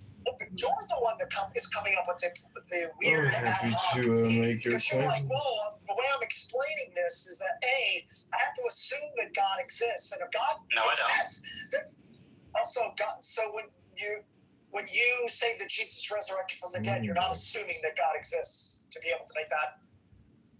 Yeah, no, I'm not assuming that. I'm saying that's the best explanation of. Wait a minute. So Jesus resurrecting from the dead is more probable absent any belief in God. No, I'm saying theism would be the best explanation for that event happening. So it's an argument for God's existence. Wait a minute, but you're starting from the position that Jesus did resurrect from the dead. So you're like, okay, if we start from the assumption that he did resurrect from the dead, what's the explanation for that? Right? Yeah, that's after we've already gone through my case that the resurrection happened. If that's been established, then yeah, I'm going to say God raising Jesus from the dead is the best explanation. No, the position is we don't know if Jesus resurrected from the dead, and so we're trying to determine what, I guess we're trying to determine what actually happened, and what possibility is he resurrected from the dead. And your evidence that he resurrected from the dead is that God exists, and therefore it's possible that he resurrected from the dead? Oh, okay. You heard my argument before, Jason. You know that's not how my argument goes. You're gonna wait a minute, but is your argument some type of like minimal facts, maximal facts argument? Mazel tov. Yeah, it's basically that we have eyewitness testimony that's neither plausibly false nor not plausibly deliberately false nor plausibly honestly mistaken. So that leaves us with that's true. Nothing in there appeals to God's existence. Wait, but the presumption in your hypothesis of, I think that the facts, the minimal facts, maximal facts, whatever the fuck you want to say, points to a resurrection, has built within it an assumption that resurrections are possible with God, right? Yeah. And so therefore the probability, when you're like trying to evaluate what's the likelihood of the outcome of these events, to say that the most probable outcome is Jesus resurrecting from the dead assumes that resurrecting from the dead is possible because God exists. No, it's just saying that God's non-existence is not shown to be conclusively proven. And so given that, we have to remain open to the possibility that God exists, and so therefore the possibility that he would raise someone from the dead. And so all it presupposes is that atheism has not been conclusively proven. All right, fine. But given that, then therefore it's more likely that Christ resurrected from the dead, as opposed to all kinds of other scenarios. He didn't fucking die. It was a mistake in the authorship. The hallucination, swoon theory is more likely than those outcomes. Yeah, it's that a resurrection. It's crazy. Like, I don't think you're providing the evidence to support that. Like, I could just be like, you're trying to say that it's more likely that the evidence points to something of which we have never seen ever. We have no conclusive evidence that people resurrect from the dead. Just want to be like, well, if you come to the conclusion that it's possible that God exists, then therefore my probabilities go up, and this evidence points to be more likely that Jesus resurrected from the dead. No, that's just saying you can't rule that out as an explanation. That's the only point in like saying we take a neutral position on the question of God's existence. That theory, I also can't eliminate the fact that Jesus is a time traveler or Jesus is a multiverse person. So why is it more likely? So why is it more likely that Jesus isn't just like a time traveler? Yeah, well, I think I gave you the symmetry breaker there, right? Is that part of the data is that this event is being presented as the vindication of his divine claims. Now, you could say, I think he's like an alien or that he's a time traveler or whatever, and he's trying to deceive me about it, right? You can build that into the hypothesis, but then you're, making it more ad hoc, and you face the sort of, insulation that I highlighted before. Yeah, but once again, to come to the conclusion that I think that the evidence points to him being resurrected from the dead is supported by God exists and he aided these events in a life. Yeah, but like when you say you don't appeal to it, like I find that to be serious and genuine. Show me the point where I appeal to that. Like when you even the concept of Christ resurrecting from the dead has built within it that it's supported by a prophecy that is constructed under a worldview of which God exists. I mean, you don't have to include anything about prophecies in there. I mean, I think that's fair, but that's not doing any work in my argument. So if you just eliminate all of that stuff, you think that the evidence that there were these things written down in the Gospels that kind of stuff that leads you to believe, that provides this overwhelming evidence that it's more likely that the guy actually resurrected from the dead, as opposed to these other things that we know are possible. You want to go to the one thing of which we have never seen or suggest that biologically it's not even possible. Well, hang on. It seems like there's a lot being thrown out here, right? I thought we were talking about the resurrection, by God, as opposed to, time traveler or a wizard or something like that. And so, on that view, we are agreeing on the data, right, that Jesus came back from the dead. And the question at that point, right, is inference to theism. And we haven't seen Ives' other things, too, right? So they're not going to be on a better foot. Now, these other hypotheses that, you're saying that we know these other things happen, that's at a different level, right? Because we're not talking about the explanation for the event. That's disputing whether the event even. Well, there are two separate things, but, one is whether the event of the resurrection did happen. But one way of explaining it could be that I saw this guy walking around that was after he died, he resurrected from the dead. One hypothesis, instead of him physically, his body was dead and then God or something resurrected the body. Another alternative is he's Jesus the time traveler, or he's Jesus multiverse Jesus.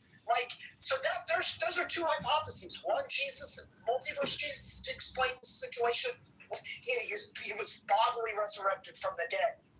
So of those two, you think that it's more likely to be bodily resurrected from the dead as opposed to Jesus the time traveler? Yeah, and I gave you the reason for that, right? Is that is what's suggested, by the actual data itself, is that Jesus has said that this resurrection is going to be the vindication that his message comes from God. Right? If he said, this is going to, I'm going to prove I'm a time traveler, and then I'm going to do this by showing up again after I die, then that would be the explanation suggested by the data. But that's not the way it's presented, right? So it's part of the that this is supposed to function as a divine vindication of his claim. In combination of the likelihood of a person resurrecting from the dead, plus that conditional or kind of, I don't know, how you would frame this, probabilistically, but so that is written down that Jesus said these things. I don't think that outweighs other outcomes that could have happened that go against or that have some likelihood of occurring in real time, or it could really happen. How do I frame this? I don't know if I'm framing this correctly, but we have a of Jesus saying, this is what I'm going to do. I think that, like, I could explain that in other ways. And that even with those two things combined, it's more probable that there are other outcomes as to what happened as opposed to him resurrecting from the dead. Well, I mean, that's fine, right? Then I would ask you to present which one, you think is the most likely, and we can talk about it. But again, I was really more narrowly focusing on this, like, time traveler. Yeah. I mean, the reason I brought that up was because people want to say that Christ resurrected from the dead, and if I were to propose, well, Christ is a time traveler, or Christ is a multiverse duplicate, somebody might say that's just crazy, Jason. That's just like not possible that he traveled in time. And I'm just going to then say, well, what's crazy is that you think he resurrected from the dead. So that's kind of the reason why I brought it up. So I don't know if it's an actual, like, it's not my position, but. Yeah, I hear you. And look, if we were just dealing with, like, the bare fact that Jesus rose from the dead, right? Like let's take Jesus out of it completely, right? Like, let's just say that, like, King George III comes back to life tomorrow. Given that, like, yeah, I don't really have a great reason to say it's more likely that God did that than that King George III is a time traveler, or that, some other explanation is in play. So if we're just dealing with, like, that bare fact, Jesus came back from the dead, then, like, I agree that kind of taken in isolation, it's a bit ambiguous.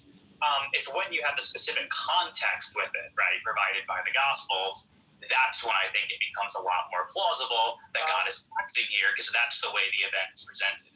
Yeah, but so I think that, like, one framing of this could be that we have a story. First of all, this concept of, like, resurrections, of people coming back from the dead, which have associations with divinity, are not uncommon. So that kind of mythos is not uncommon. So we have a story that is of people who wrote some shit about this person many years afterwards. Even, I know you want to say 12 years, but the consensus is more like 30, 40 years, of which they want to press the story of divinity, associations with Jesus. Those stories are written, maybe some embellished, and I think it's just more likely that the combination of, like, those stories being written to support a view that they want to promote, combined with some people that thought it actually did happen that were mistaken, some people who had hallucinatory outcomes and were, had this view, other people that had other motivations, like, all of those combined provide a story or an outcome that may be much more likely than actually saying that the guy resurrected from the dead. So I just think that you could construct these kinds of things that fit with the statements that are in or in other historical documents that are actually not in alignment with Christ resurrecting from the dead. And then that makes more sense. Well, maybe this will be a point of agreement, right? I think it's like the mainstream scholarly position with respect towards the Gospels, like, namely that they are late, anonymous, working from earlier traditions, definitely not coming from eyewitnesses, or at least not, like, directly from them. If eyewitnesses aren't involved at all, there's a heavy dose of legend, and, like, blah, blah, blah, blah, blah.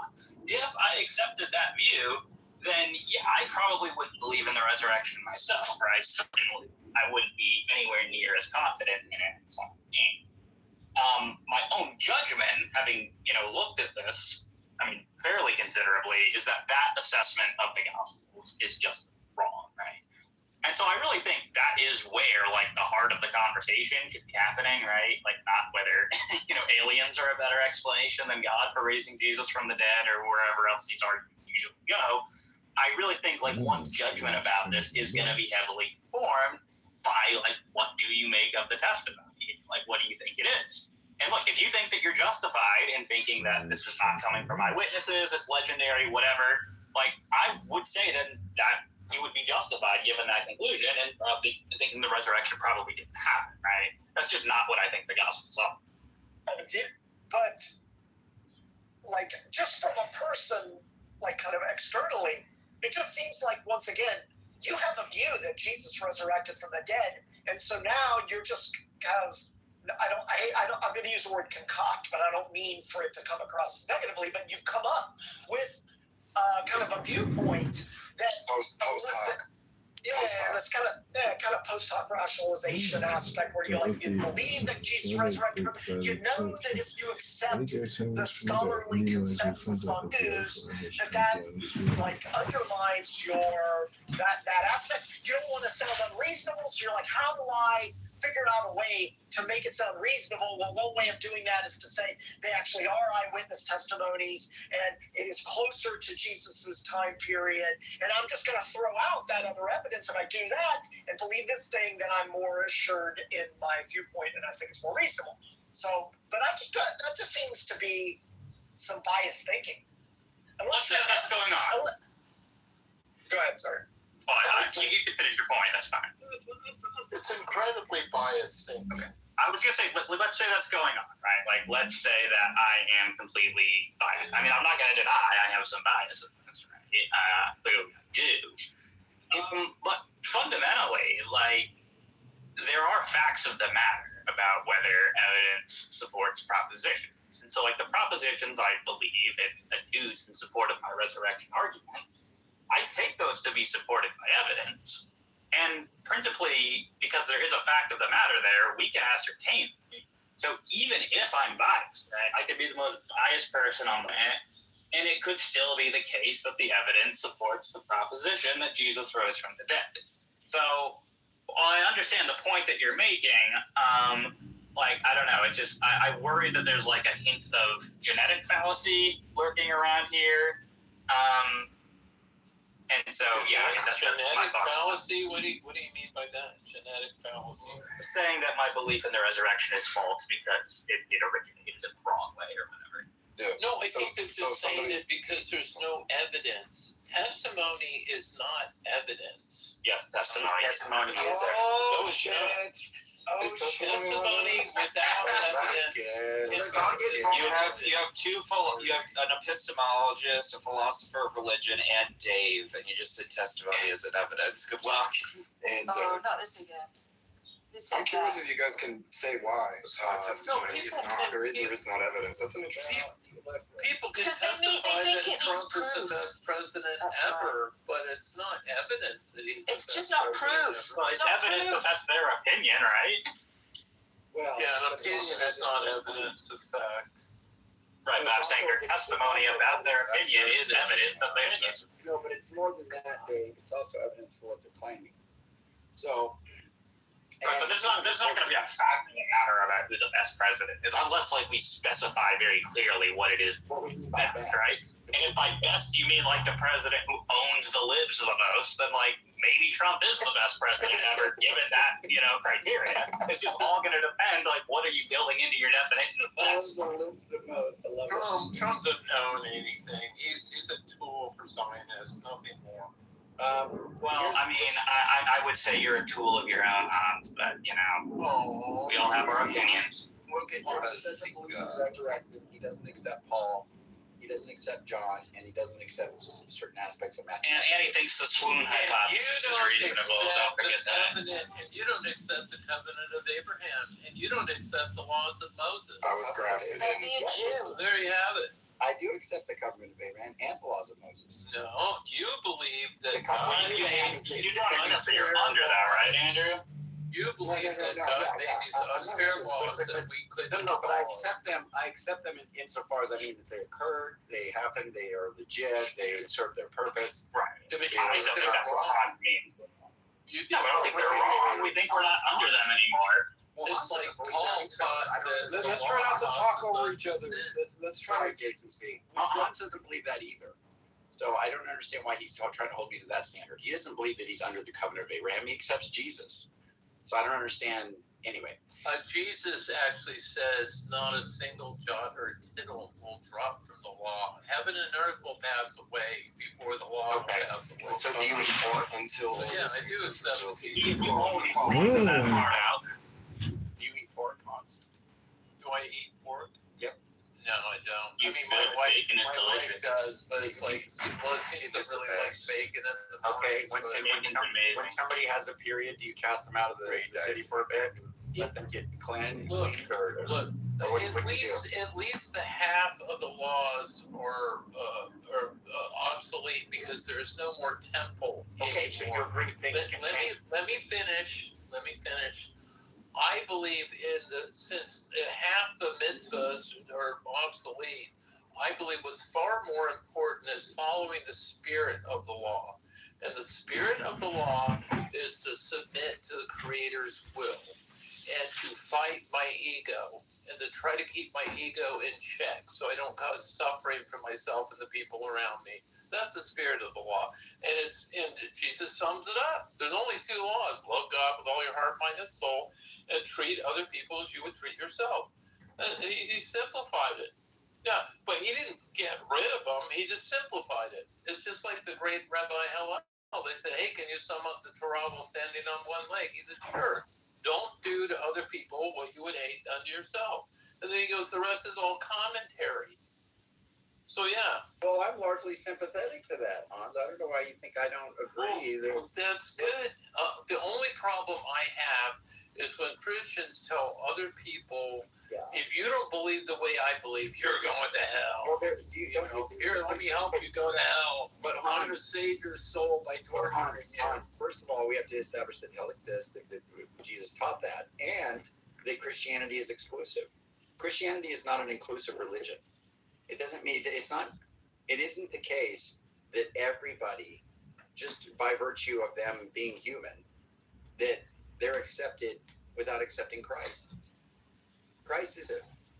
So I don't understand. Like, it sounds like you want to try to make it seem like you can be a Muslim and that's okay. You can be an atheist and that's Hindu. Yeah, that's all okay. Because it's your behavior that matters most, not talking the talk. And some atheists, I think, are far more holy than many Christians. And you know as well as I do, Paul does say this in Corinthians, that you are to believe in the death, burial, and resurrection of Christ, because that's how we're saved. Yeah, but we're not racing to see who can be the holiest, Hans, and that's what saved you. The whole point is that Christ covers you for your failures. So even if you are a quote-unquote Christian who acts worse than an atheist, we're not trying to see we're not comparing who's done the most sin. Like, that's not how Christianity understands you get saved. You get saved, it's not who's better than the other person. Right? Okay, all I'm saying is that for Christians to say, if you're not a Christian, you're going to hell, absurd. I appreciate Christianity and what they believe in. I just wish they would stay in their own lane instead of stepping on other people's toes and assaulting other people for their beliefs. I guess I don't think anyone's going to hell. Well, maybe it depends on what Christians think salvation is. I mean, what do you think salvation? I mean, is it a good place?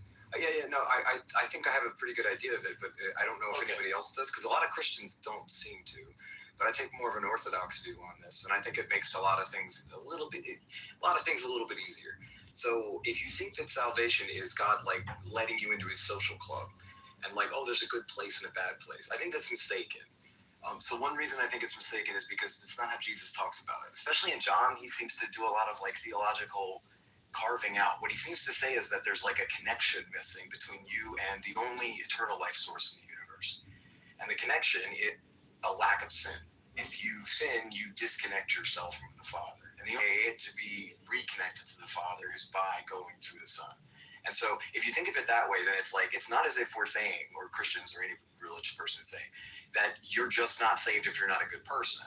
What it's saying is that you aren't connected to the only thing that allows for life. So it's like there's a one eternal life source in the universe. being connected to it is eternal life, and the opposite is not eternal life. Yeah. So if that's the way you think of it, then saying like God doesn't like certain people or some people are worse than others, it seems a bit like a category mistake. And I'm not saying anybody's making this. The Christians present this horribly, and there's disagreement over it in general. But the way I've seen it sort of put is that it's like you're not connected to the life source in the universe because you've separated yourself from God. So the only connection you have to the life source of the universe is severed. So what's left is decay. So that's what we do. That's where we're at. And so Jesus, the reason it's good news that there's a gospel is because Jesus came to bridge that gap and allow you to do it without having to meet a whole bunch of like hoops to jump through. Initially, it was blood sacrifice and all these other things, but Jesus goes, okay, I'm going to be a sufficient sacrifice. I'll make a perfect bridge. And then now you don't have to jump through these hoops anymore. And it's so incredibly potent that in John, I think in Romans 5, Paul has to pause and say, now I know what you're thinking. Should I just sin more that grace would have added?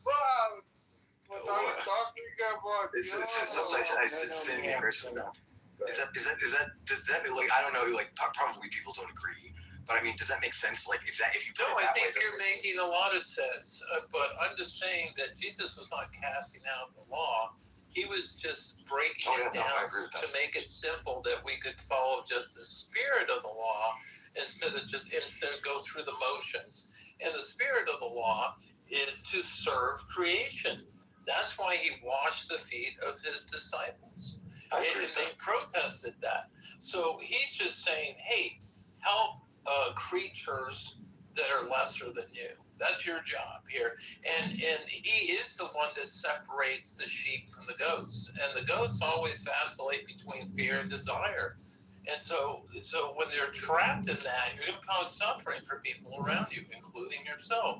So he apparently at Judgment Day, which I'm sure Andrew and Dave believe in, Christ decides who is saved and who is not. And I believe. I think maybe a couple of things are a little. I would tweak a couple. I agree largely with what you said. I think that human beings are supposed to be the go-between between like the natural order and God. We were supposed to do that, and we completely blew it. And so now what we do is we dominate nature in horrible ways, and we misuse our prerogative and our abilities. And look at the mess it's got us in. I mean, if we were actually following what Christ said, we would be doing what you say. But I will say this: Christ actually says I'm not here to condemn anybody. I'm here to give the world like he's extreme with grace. But it's the fact that you have to accept it. That's the troublesome bit. Now, I don't say you have to agree with this, but I think that it's like if you see Christ as judge, you're right. But he says, I don't judge anybody. I just give grace. Like that's it. But if you don't co-sign on this and accept the free gift of salvation, you have no part with him. So when he separates the sheep from the goats, he's sort of talking about who's there and who isn't. He says, I don't know you, not get out of here, I don't like you, or something like that. He's like, I never knew you. He says, I never knew you because you never served anyone. Oh, no. He says he's very clear about practice lawlessness. He says, I know. But I think the general, maybe you disagree with the sense of what he's saying. But I get the sense that what he's saying is that it's like there's not a connection between you and me. You've refused that. So what's left is all and the reason there was no connection, he says, when did you clothe the naked? When did you feed the hungry? You didn't. So he says, depart from me. Yeah. And that's when he says, I never knew you. Right. Yeah. So I'm just saying that I do believe that he chooses between the incorrigible, unrepentant people who served only themselves and those who serve the creation. And wouldn't you rather be hanging out on an earth that's civilized with people who are following the golden rule versus heading out to a new earth, caveman style, starting over again with the worst offenders that were rejected from this planet? Totally. I think that's what hell is. Hell is you. Okay, now you're going to go hang out. Hell is an in-person clubhouse. Yeah, hell is like an in-person clubhouse situation. And you can't, it's like a no exit Jean-Paul Sartre, like we're just in clubhouse. We can't get away from each other. We're just welded together with all the people that hate us. Well, you guys are all under the same book and the same God, right? Like you and Hans, man. Jordan, meet Honeybear. Matthew, right? You guys are all into the same book and the same God, is that right? I would say the more I read the Bible, the more I believe it. Well, no, are you guys all? It's all the same book. The same. The guy who thinks that Pilate had a secret clue to keep Jesus from actually dying on the cross. This is the guy who believes the Bible. I believe the goal of the Bible, not the teachings of Paul. I mean, there was this. Right. You believe the parts that you like. We know. No. I believe the prophets. The only person I have a problem with in the Bible is Paul. And apparently Jesus saying that he was going to die and resurrect and all that stuff that you don't believe. I don't believe in the resurrection. What's that? You don't believe Jesus? Why do you have a problem with Paul? Well, because of his fruits. Which way? Well, I mean, what do you know about Paul? Maybe we can cut to the chase. What do you know about him? Wait, this is same book club members fighting still? Is that what's going on here? I'm just trying to figure out what I'm listening to. Okay. Well, I mean, people can read the same thing and bring their bias to that book, right? I read the Bible as an atheist. I came from an atheist family. My father was raised on an Indian reservation. He fucking hated Christians because he thought they were hypocrites. So that's the environment that I grew up in. I did not even, pick up and read a Bible until after I graduated from college. So I read the Bible too. Had it with a different perspective. I'd be willing to bet you that Dave was born and raised in a Christian family. Oh wait, so we all read the Bible?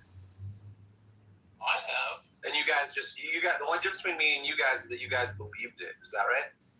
And you thought it was like an accurate depiction of reality and what I believe the goal of the Bible. Thomas doesn't believe it. Well, he believes the parts he likes. Well, no, but you guys all believe that it's somewhat accurate of a representation of what God would do and what he did and stuff. Yeah. Sure. Beat honey badger. We're just trying to get a clear bead on what you guys are actually fighting about. No, I mean, this is pretty standard line from the atheists. Yeah.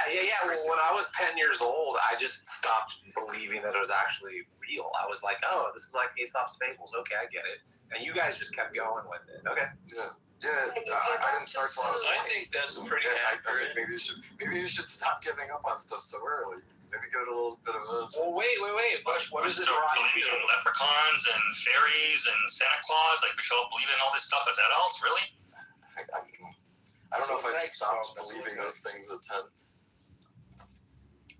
Well, I kind of stopped the whole Jesus thing. It was still kind of romantic. I could like meet girls and stuff at these like events, and I could listen to Pastor Rick Warren. Yeah, I could listen to Pastor Rick Warren before he was a big mega church, Obama opening guy. Reverend Wayne, Gary Wayne, right? From yeah, I could listen to all this stuff and still be like realistic about what I was taking and absorbing as a child. Right. So what? What's your? Or do you doubt was realistic about the Bible? Wait, do you doubt me when I say that? Like, is there something wrong with me? Like, what's your background, honey? I'm curious if you have. I just told you some of it. Did you hear what I said? No, your education background. I'm curious what you do. Oh, I just have a college degree, just a regular one. In what? What are you interested in? That's fine. What are you interested in? A bunch of things, tons of things. Yeah. No, I meant like no. I can tell you. I am curious about you though. I'm just. Okay, but I just wanted to hone. I don't want to talk about me. I'm just trying to figure out So I just want to make sure I understand this. You guys all kept believing it as you. Yeah. The fairy tale bit. I'm just. Yeah. Okay. Are humanities or STEM side? I'm curious. Yeah, I believe it all the way up to the Paul's bullshit and then the resurrection, that we're saved by the belief in the resurrection. Yeah, all the parts that you. That's when I start going like, wait a minute, that doesn't make sense. Look at the fruits of Christianity. Christ said we should judge something by its fruits. Look at the fruits of Christianity. Do you think your dad was correct in thinking that Christians are hypocrites? Yeah. I mean, when you hear about pretty standard. When you hear about Christ, it sounds like a very woke guy for today's standards for the Christians. Yeah, Christ seems way too hip to be a Christian, that's for sure. I don't know. I always took Christ to be a lot more harsh than Paul. It's odd to hear. I've been hearing this line lately that it's like Paul's the problem, and like he created all this crazy doctrine and stuff like that. But it's like I've always taken Christ more harsh. I mean, he's the one who separates the sheep from the goats and stuff. I mean, he's the Dominical utterances are where you get most of the doctrine of hell. I mean, he talks about Gehenna quite a bit. He's extremely severe with people who are hypocritical anyway. Paul, on the other hand, it seems like you could probably get a universalist doctrine out of Paul's letters. So I wonder if anyone senses that tension or if that's interesting. I don't know. They just don't like Paul because he's anti-gay. No, it's not just that. I mean, look, Christ says hell, but like Paul talks about the wrath of God, which is like I think more problematic theologically, being wrathful. Yes. I mean, like hell, you can interpret Jesus is sort of, pretty wrathful. I mean, it's one thing that I've noticed about Jesus. He comes down on people quite a bit. It's also pretty cool. I mean, he turned water into wine on those prostitutes. I mean, come on. Just talking about hell can be like understood in various different ways, like including some like non-physical, puricative, like universalist, like understanding of hell, like by Origen or Gregory of Nyssa.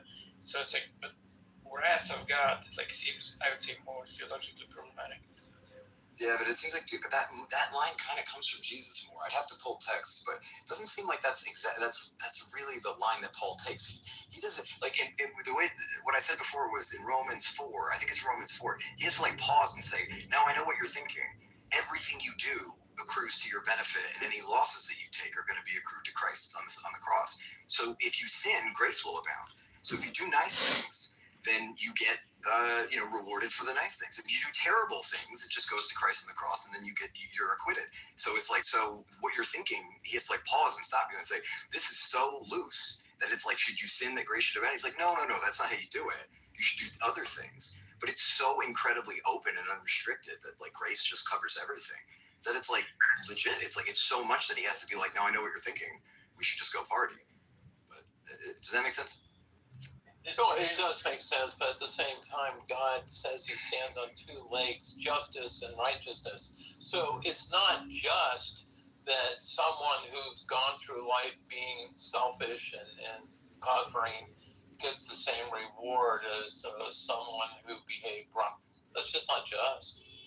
Yeah, but Jesus does that whole parable of the workers, right? So the workers in the field, like it's interesting because it's like the response he gives them is like he gives like the newest workers their money first. Everybody gets the same amount, and the people who worked all day are like, "Hey, we worked through the heat of the day." And he goes, "Is it wrong for me to do what's mine as I choose, or you just hate my generosity?" No, that's not what he said. He said we made an agreement. And I stuck to it.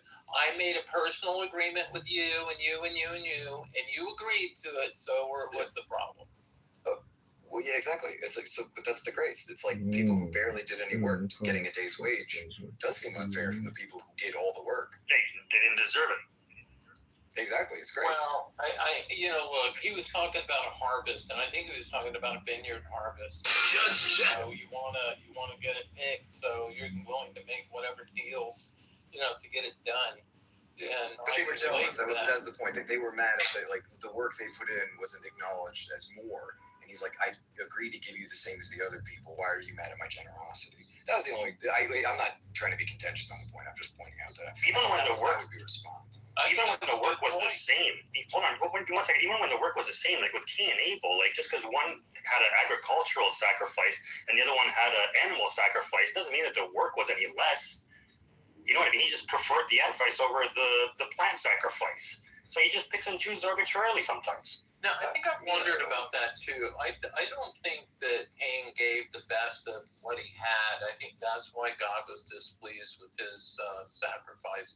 It doesn't really make it clear. You're right about that. But then God asked him to, raise your countenance because if you think badly of yourself, you're going to sin. And he didn't. He killed his brother. So I don't know. I mean, Cain had an issue. Who knows? What do you think, Dave? What do you think's going on there?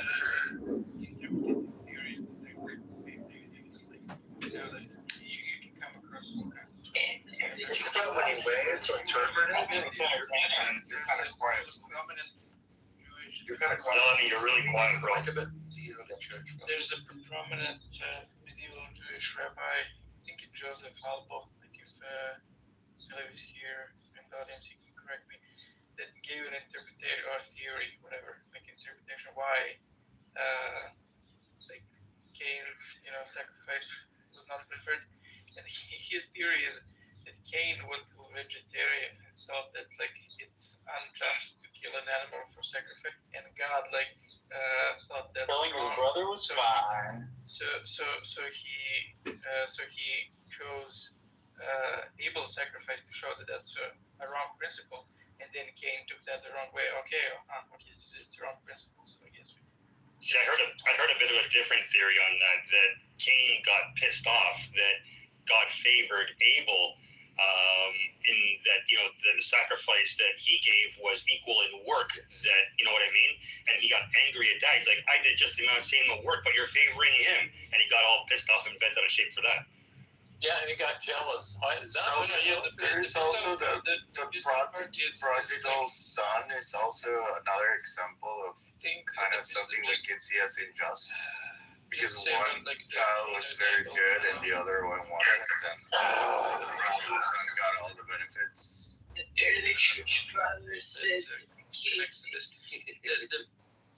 Being pissed off, because God didn't prefer his sacrifice. I think that's virtually explicit in the text. Like the question is theologically, and various Christians and Jews have proposed creative interpretations. Why did God prefer, Abel's sacrifice? That was the question. That's not answered in the text. Maybe God likes a barbecue. I mean, what's the Jewish word? What's the Hebrew word for barbecue? Yeah, so some people have actually thought that. I mean, it could just be that God doesn't have a preference between the things they were producing, but Cain just did a shitty job. Well, no, because the Bible says that God likes the smell of burnt flesh, so that's clearly not the case. And say he doesn't like the stuff growing.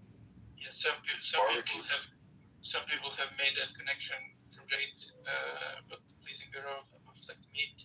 Yeah.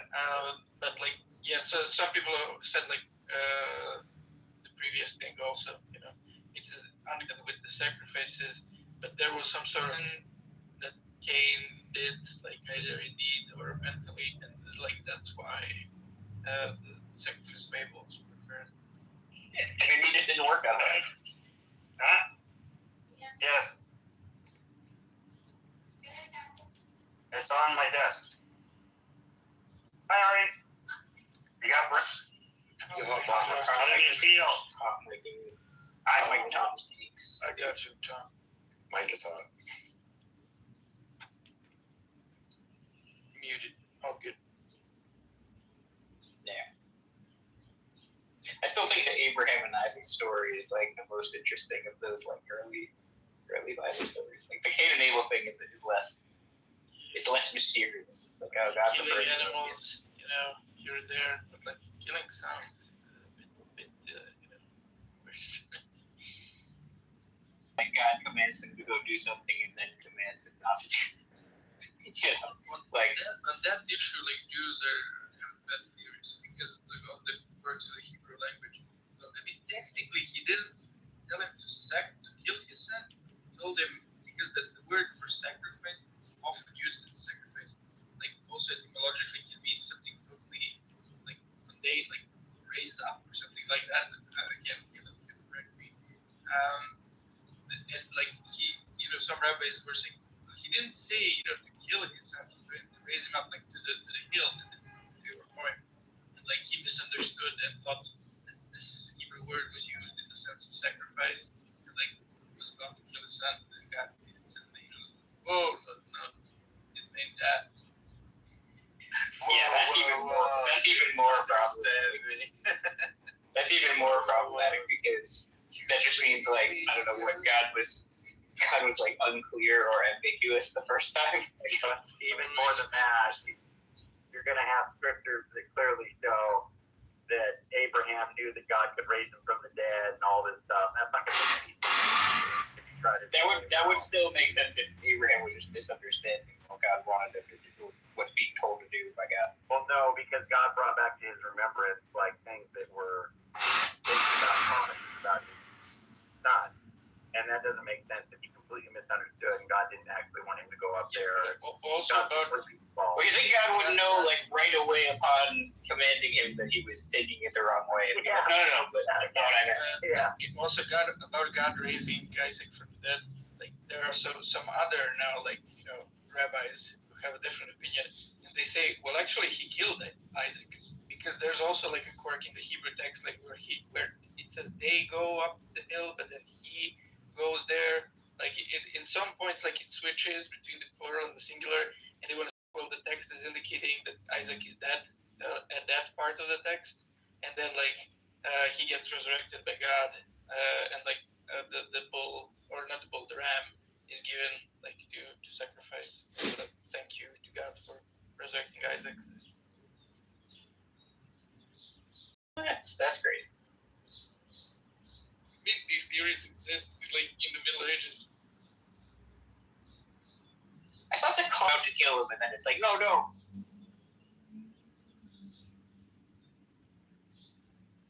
don't remember details. Like I just know that such a theory exists, and they like make the Hebrew work somehow. Interesting. Hey Zelini, I looked up the thing you gave me yesterday. It was interesting. It was mostly about Jeremiah 8 though, because he says the lying tongues of scribes and the lying pen of the scribes and stuff like that. But they do mention 7:28 or whatever. It was interesting. But I don't think I got exactly that. You couldn't remember like if he actually. I know that I think I vaguely remember the author of that paper does think that 7:22 is an example of like the corruptions that are referred in 8:8. Right. But I could like I was like when I told you the name of February, I was like, does he mention in that paper at all? I was like I couldn't remember. There was a collection of things, but it was mostly it was a lot of squabbling. It was a lot of like people squabbling about that Muslims say that the Torah is corrupt. That was the usual. That was the general line. It wasn't like they were trying to say like the specific thing that we were talking about was not quite what was at issue, but it was relevant. What you said was relevant, so I'm glad I followed up on it because it was an interesting. Does he mention in that paper? Does he mention that Epiphanius and these other like early Christian sources for alternative Torahs? I can't remember. I didn't see. I looked up the paper, but I don't think I got exactly the paper. I saw like a collage of views because I looked up the reference you gave me, and then the collage of views that came up was like, it was a lot of different debates from people at the popular level. It wasn't really scholarly work. The Torah. The title of the paper is called "False Corrupt." Like a Google Scholar, if you type in like. There's your thumbs up. I think that's the name. Yeah. I think what happened was I googled it. Don't eat too much Indian food. I went down the law. I got distracted. Don't eat too much Indian I don't think food. I actually looked at it. Yeah, so it was interesting. Maybe I should have said it at the beginning. Be careful on the Yeah, I probably no. Well, you shouldn't have to say that, but I think I maybe just got distracted in the middle. But it was interesting that's a point of debate, and I've been reading Jeremiah recently. So there is like because it's like historically it's weird. Like there are some data points like that are secondhand. So like Epiphanius and some other sources mention these existence of alternative Jewish groups, and they say something Don't eat too much they Indian hold to the food. Torah, but not Be careful this on the Torah chicken that we makhni have. on day They number have some 4. other Torah which is different in content, and then like Epiphanius says, for example, for this group, Don't eat too much Indian food. Nazarenes, depending how transliterated. He says like, and their Torah does not have commandments of animal sacrifice. He says that as an example of the differences between like their Torah and our, the official one. It does seem like one of the tensions in Islam though is that like they're committed that like the word of God can't be corrupted, and they also commit that like the word of God has been corrupted. I mean, it's kind of a string. Can't be corrupted. You can reinterpret. Well, I mean, there's ways out of the tension. I'm just saying, like, I don't know. Well, I mean, they do think that with the Torah and the Injil were divine revelation. Sure, but they're not. Yeah, I think you get that from hadiths. I don't think that's in Quran. So they don't technically have to abide by that. Kinda, yeah. I mean, just he puts the Torah on the question. About the historic groups. So like, I think there is some stuff in the sorry. Like the main problem, like, in order to have like a robust theory of this, like what these alternative groups hold, is that we don't have the extant alternative Torahs that are like different to this extent, like mentioned by Epiphanius for Nazarenes. Of course, we have like the Samaritan Torah that does have various differences compared to the Jewish Torah, including like in the Ten Commandments. Like one of the commandments is like to set up the cult of Yahweh on Mount Gerizim, which is like totally unrelated to the Ten Commandments in this Torah that we have. That's crazy. Like, do you think it's contextual? Do they run into conflicts, or is it like a just an alternative text? Like it has a bunch of like differences. There is one document which is very, I think, like most even like critical scholars also, not just conservative scholars or whatever, like, but most critical scholars think it's a forgery. It's called the Moses Scroll. I forget the exact name, like how it's differently called, which is like some sort of alleged, at least, part of an alternative Torah that, relevant for this discussion, lacks any commandments of animal sacrifices in the parts where they should be. So like, but yeah, as I said, like I think it's like a very minority position to think this is an authentic document. But it would be cool to find this, like some sort of a scene, like non-Qumran Essene, or like some Nazarene from Epiphanius, like alternative Torah, to see like what is the exact extent of the differences. Because the only differences we know of is like they were, I guess, most shocked that there was no animal sacrifices. Yeah. That's what they meant. Hey, Zelini, can I ask what you do? Like, what are you? Do you have a regular job? You do scholarship, anything? I have a regular job. Just working class. I was curious because I wondered if you ever thought about like trying to publish anything that you say, because you have a lot of eclectic knowledge. I mean, obviously you and I disagree on some stuff, but it's like I would like to, I don't know. I just wondered if you ever thought about digging into any of that, or at like any sort of like putting work out there like level. Time. I kind of just lost contact with.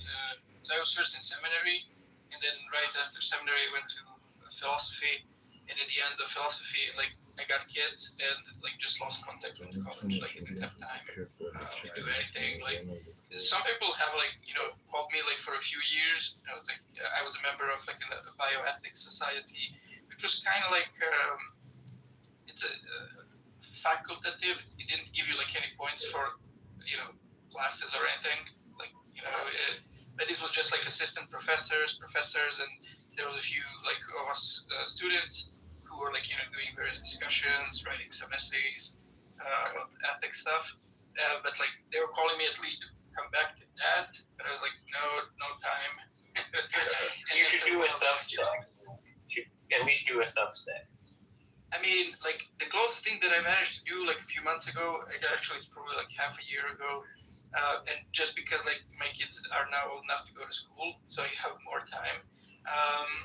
Like I did an interview in my language in my country with the guy who has like a YouTube channel, and he brings like philosophers of religion, and he brought like, for example, Swinburne, he brought Graham Oppy, he had like William Lane Craig, and I did an interview on his channel to explain liberal theology on like our language, and to explain like limited theism. And like the first video was 5 hours, and we I just gave a cursory overview like of basically this chart in my profile picture, and the second video was like 3 or like a half hours of, again, just an introduction. It's like limited theism, arguments against, arguments for, how it matches with the Bible and Christianity. Do you have any information? 5-hour cursory overview. Do you have any information in biology? Why would you be in biology ethics? No, bioethics is just like a term. I don't know if in English, like in the West, it's used differently, but it is the same term in my language. So, like bioethics society. It means. But it has nothing to do with biology. No, it has to do. Yeah, basically, it has to do with applied ethics. It's usually medicine. What's the serbian word zone? Well, typically every hospital has a board member that's a bioethicist. Yeah, that's like totally different. Choices. And do you have any information on No. What's it called in Serbian, Zoe? we call bioethics just bioethics. Yes. Or like, yeah, so it's the same term, but like the society that I was a member of, like the things that we dealt with, you need a cursory knowledge of biology, of course, but the point of the society was to do applied ethics. So like we would do stuff like abortion, euthanasia, homosexuality, and ethical discussions about those issues. Like that was like in general applied ethics was like basically the point of society.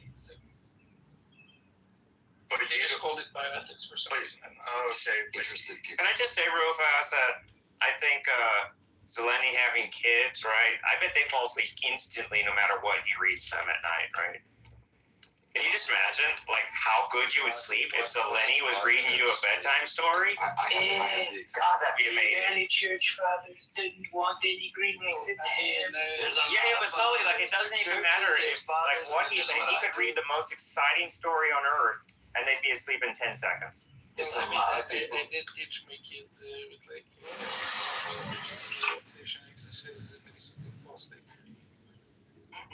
I think you gotta start like respiring with jabs. You're just gonna end up talking more than. Did you say exorcisms? You perform exorcisms before they go to sleep?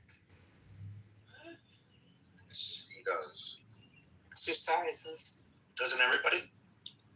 I perform my exorcism on myself every time I exorcism. Name the demon to. I mean, I do them nightly. I don't know about you guys. Like, I shock myself all the time before I go to bed. Like, maybe.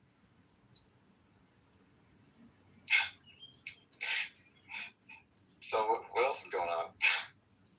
What else are we talking about? I'm supposed to do a stream with my friend Ledouche from Discord too. Church fathers. Oh, what's it about? So. Oh, it's about we're like reacting to the Joe Schmidt and Miles Donahue fine-tuning. Can you give me a? Oh, I'll use a $10 word. Can you limit it for me? Yeah. So Joe Schmidt and Miles Donahue did a video where they just went through a bunch of objections to the fine-tuning argument. And so they each, they go through like and say something about each of a few of these objections, and then my buddy wanted to like respond to what they were saying in that video. So they go through like multiverse responses, electrons in love is another one. There's a few. So I mean, you're probably familiar with some of the common fine-tuning responses. Yeah. It's not really my area, but I got the chance to delve into it a little bit. I've mostly heard arguments for, and then people push back. A lot of times, the pushback that I see is they confuse it with the design argument, and that's aggravating because it's like that's just not really what it is. Like the William Paley variety, and it's like it just isn't like. Oh yeah. A lot of times people will be like, yeah, like because Hugh really did a number on the design argument, like saying that it's like, well, it seems like how do I say it? So it seems more likely that with the difficulties of the world that we live in, and the brokenness and the foibles in it, that it's like it's more likely that the God it indicates being created by is like a child God who did a first cut hypothesis of making worlds, and he got like a D+ on it, or like a senile God who like started making it and then sort of like sort of fizzled out halfway through. Sure. Yeah. I mean, I think that's because the Paley stuff is kind of weak to begin with. But like, I mean, I would still consider fine-tuning to be a design argument. It's just like a different sort of design. Like it's still, you could class it under a bunch of different types of arguments. So sometimes it's considered a cosmological argument. So it's an inference to a designer. So like in that sense, it's saying like here's a feature of the world that's more expected given a designer, something like that. Yeah, like it depends. Like, I'm sorry, I'm done. So it depends on how you take it, because like the thing that I found interesting about it initially was that like fine tuning is not like some philosophy of religion label that people are like, oh, it's got to be, a design. it's Will is here. He wants to see if you can come up. I don't know how you do that, so I was gonna let him off. But you guys will stir the pot. I mean, Dan Linford does a good job of like explaining that when a physicist says fine tuning, they don't mean the same thing that the apologist means, right? Or that the everyday person. Or at least what he says is there's like a few different things that only one of them is right. Two have different definitions. It's one of those terms like theory has a scientific meaning and a colloquial meaning, which are close to the same.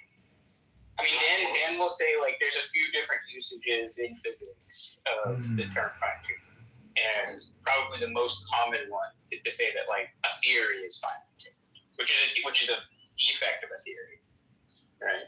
You want a less finely tuned. Yeah, you want a less finely tuned theory because like fine tuning is like it's a bad thing to have as a spandrel of your theories because it makes it seem like it's not. It makes it seem well, like spandrel's not the right way to think about it. It's more like curve fitting, right? It's like okay, you have a framework, and then you have to fit the data by like finely adjusting certain parameters in your equations, you know, 50-50. Right. Yeah. So you want a theory that just does that for you. The data looks like fussed with. Like curve fitting is a good term. The theory is the thing that's like. It's like so we have a broad curve, and then in order to have. So curve fitting isn't an exact analogy we're talking about anyway, but it's like say you have a broad theory. Say it's got laws, but like you don't know what the constants are, and then you go and check the data, and you say, okay, if I make the constants this, then it works, right, with these equations, right? The goal. You want a theory that like you can just use to predict those values without having to do it by measuring them first and then building them back into the theory if you can get that. Right. And that's the mark of a better theory. Because I'm so competent with model building in this kind of regard. I'm more my background is less in that range. I can do stuff like that now because I have to do formal epistemology sometimes. So it's like my secondary advisor is a formal epistemologist, so I can kind of outsource more than anything. But no, it's an interesting idea. Like model building isn't my purview though, so I just like that. So it's like some of this stuff is a little bit elusive to me, just because I don't do it. I work with it all the time.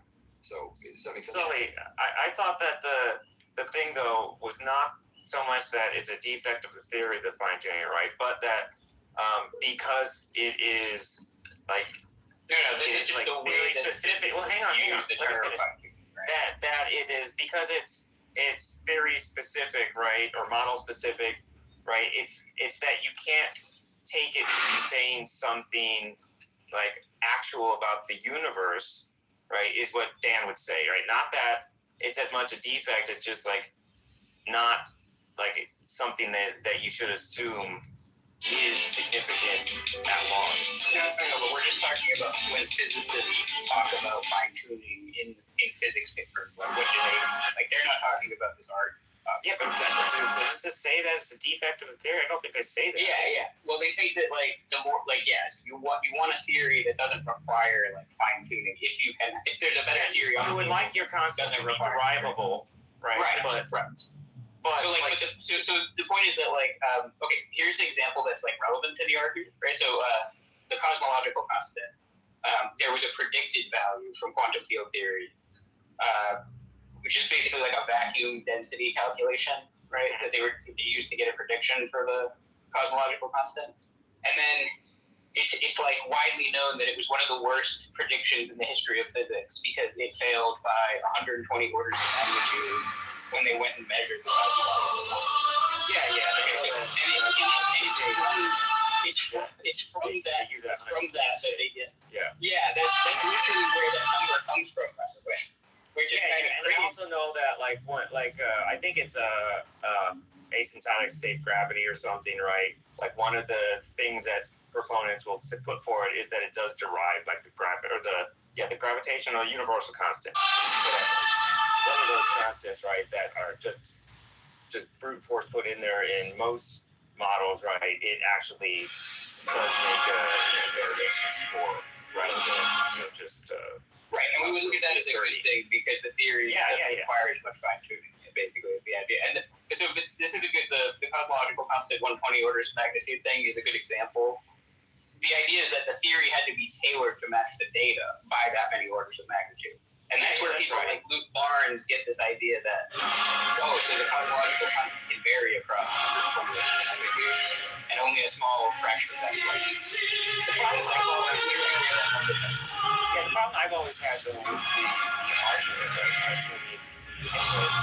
is just that, like, I think it fails on like a broad brush, like just first glance, right? Because God doesn't require like any specific values to create life, right? Like most Christians don't think heaven like follows physical laws, but you got all sorts of life there, right? Oh sure, yeah. But you want to be angels and all sorts of shit. Yeah, you want to be careful because there's this electrons and love objection. Yeah, I'm aware of love. Yeah, and the idea is like so that's like the idea, like okay, well, we're getting different kinds of life that are not like biological, Yeah, even if you want them to be physical, but then what they'll do is they'll just say, okay, we're going to background the psychophysical laws, right, to try to rule out all those possibilities. So then what I want to say is like, no, but see, God could create life in any, regardless. Yeah, I agree, but like, what I'm saying is that it could be like doesn't even need physical, right?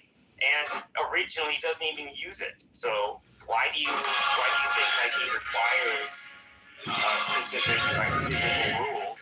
Right, when the original state like isn't even using that. Right, sure. It's completely non-physical. One of the examples I would use is like occasionalism. I think occasionalism is relevant to like occasionalism is like a coherent thesis under classical theism where there are actually no efficient causal relations between created things. So all the efficient causation is directly like from God. Like God directly efficiently causes every event. And then you get that, like, so things we're calling laws are actually like Humean regularities, right? And it's very clear that God can do whatever he wants. Right? Anyone actually like reporting? No, he doesn't. It's pretty unpopular. Not Ross came up with it, and there are people I think that hold to it or versions of it, but it's like it is originally. Let me take that back. Christians, I don't hear. Unpopular, but I've heard a lot of Muslims say that though. Like it's unpopular, but it's kind of irrelevant how popular it is. Like the point is just that it's like consistent with classical views. Right. Most people don't deny that. Yeah. Okay, I'm fine with that. And then from there, it's you at least get this idea that like God, whatever the mass of the electron happens to be, or the cosmological constant, or the fine structure constant, or like all these other constants and parameters that people appeal to. God can make life just like us.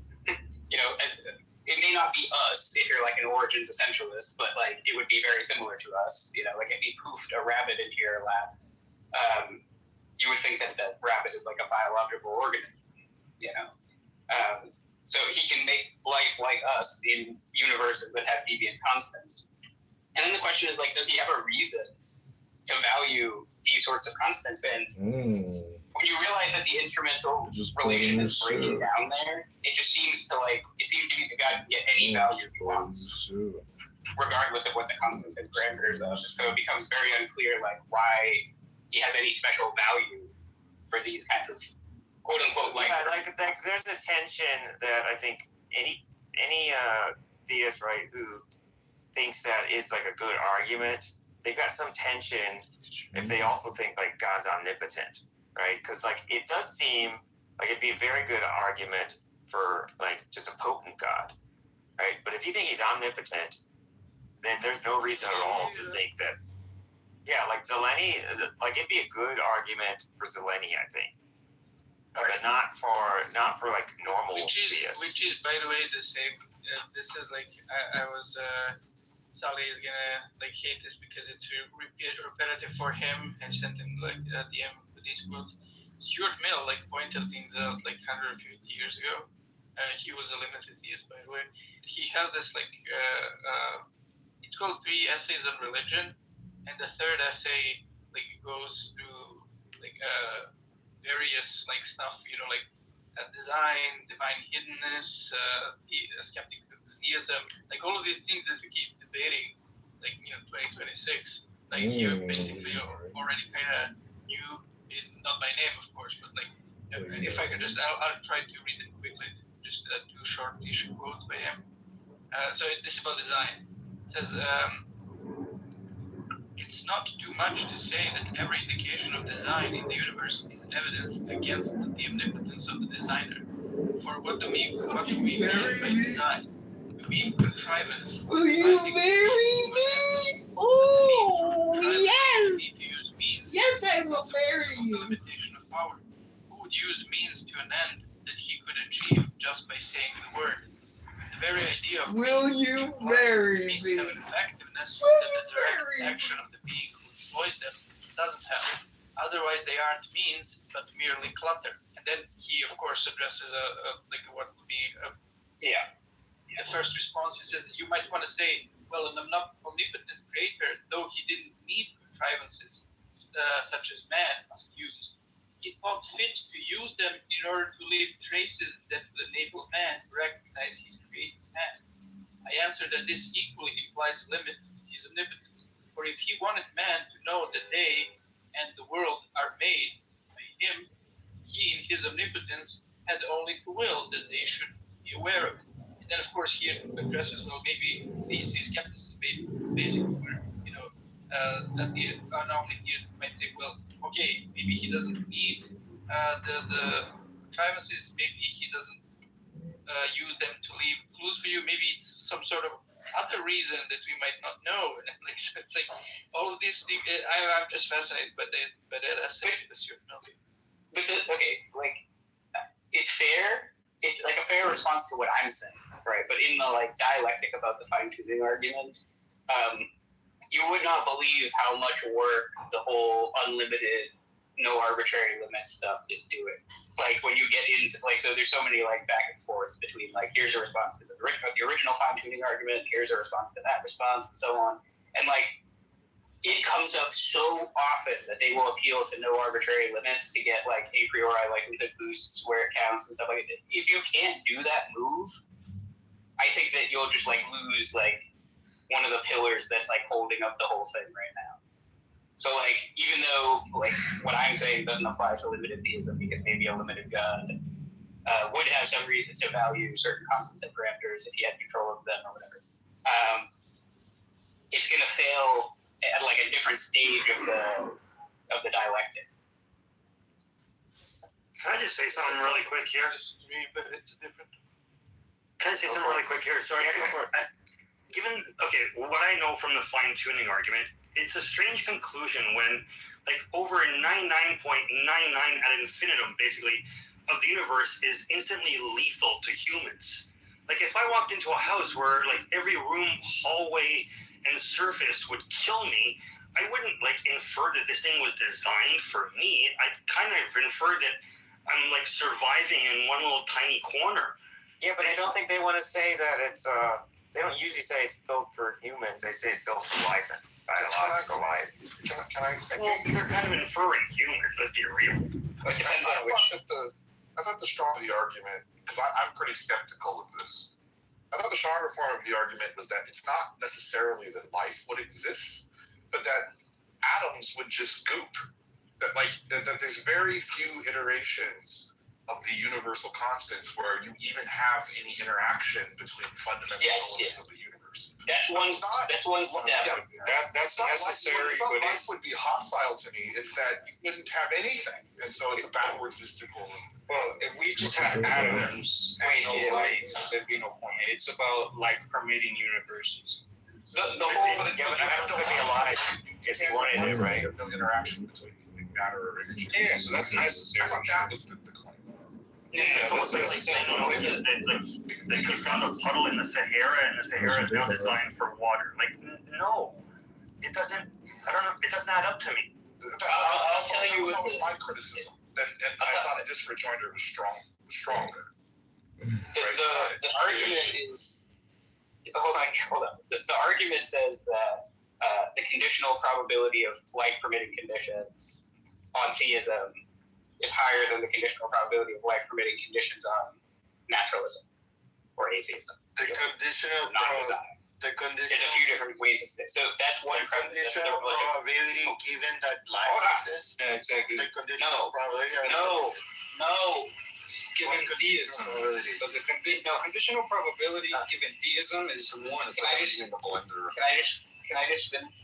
There's two. So okay, there's a relative likelihood premise, which is just saying like this data is more expected on theism than naturalism, and then there's a sort of constraint on priors, premise, which just says that like the prior on naturalism is not so much higher than the prior on theism that it swamps like the strength of the support, right?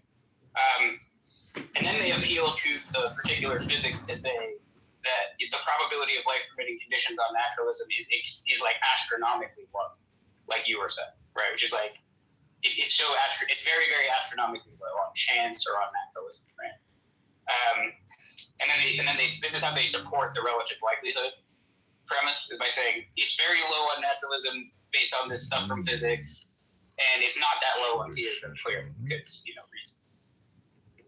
I just wanted to make that point because I think if you start to say there's a weaker form of this that I had always responded to extremely skeptically, which was, life is we have a carbon-based life form, life's designed for us. And the answer is like, well, you just be a different kind of life, right? That doesn't prove anything. But if you start with you have just no matter-energy interaction whatsoever, then you get around to like the odds that carbon-based versus silicon-based versus some other kind of based life.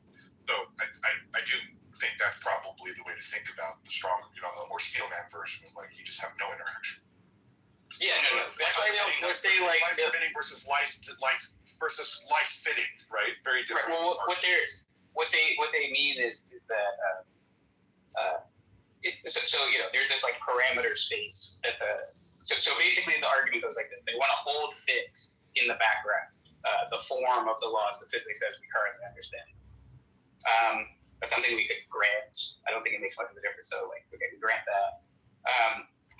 And then there's a couple other things that they want to put in the background, but like that's the most important one is the form of the laws. And then they say, the possibility ranges for these constants that we're not holding fixed, right, are huge. And only a small, sliver of that can even give rise to complex structure formation, right? Which is what you're saying, right? Right. And that's why they say, so when they say life-permitting conditions, really they mean like conditions under which like complex structure formation is possible. Right. Sorry, I should add one more thing. In lieu of supernatural intervention. Right? So I gotta ask you a question based on this. The thing is that that's such a bad argument because, like, given that there's something that has very small probability of happening, right?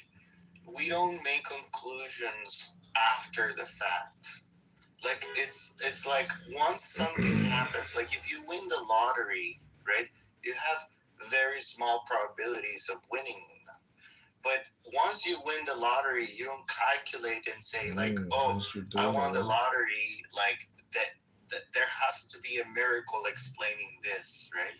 The person who won the lottery, right, doesn't necessarily have like some fine-tuning example of like, oh, this person must have like divine intervention or something like that. It had to happen somewhere, and the place that happened. Can I answer your question? So I think you can't. It didn't happen quite that. It's not quite that. It wouldn't have been a lottery whatsoever. The selection effect thing is a well-taken point, but like the idea that this would have been just by chance seems pretty unlikely to most people that examine the specific physical the constants. That's the usual idea. So, sorry, I should be clear. The puddle example, and like like a puddle thinks that it was it's perfectly fitted to the ground that it's sat in. Yeah, that's not quite the claim. The claim is that there are ratios between like the strong nuclear force and different. I think not Luke Barnes. Aaron Wall told me that it was 17. There's 17 different constants that like if they were adjusted at all in one part and 10 to the 20 million, 10 to the 20th. No. That you would have a universe rather than having a universe. You'd have humans. That's not exactly right. That point is actually important.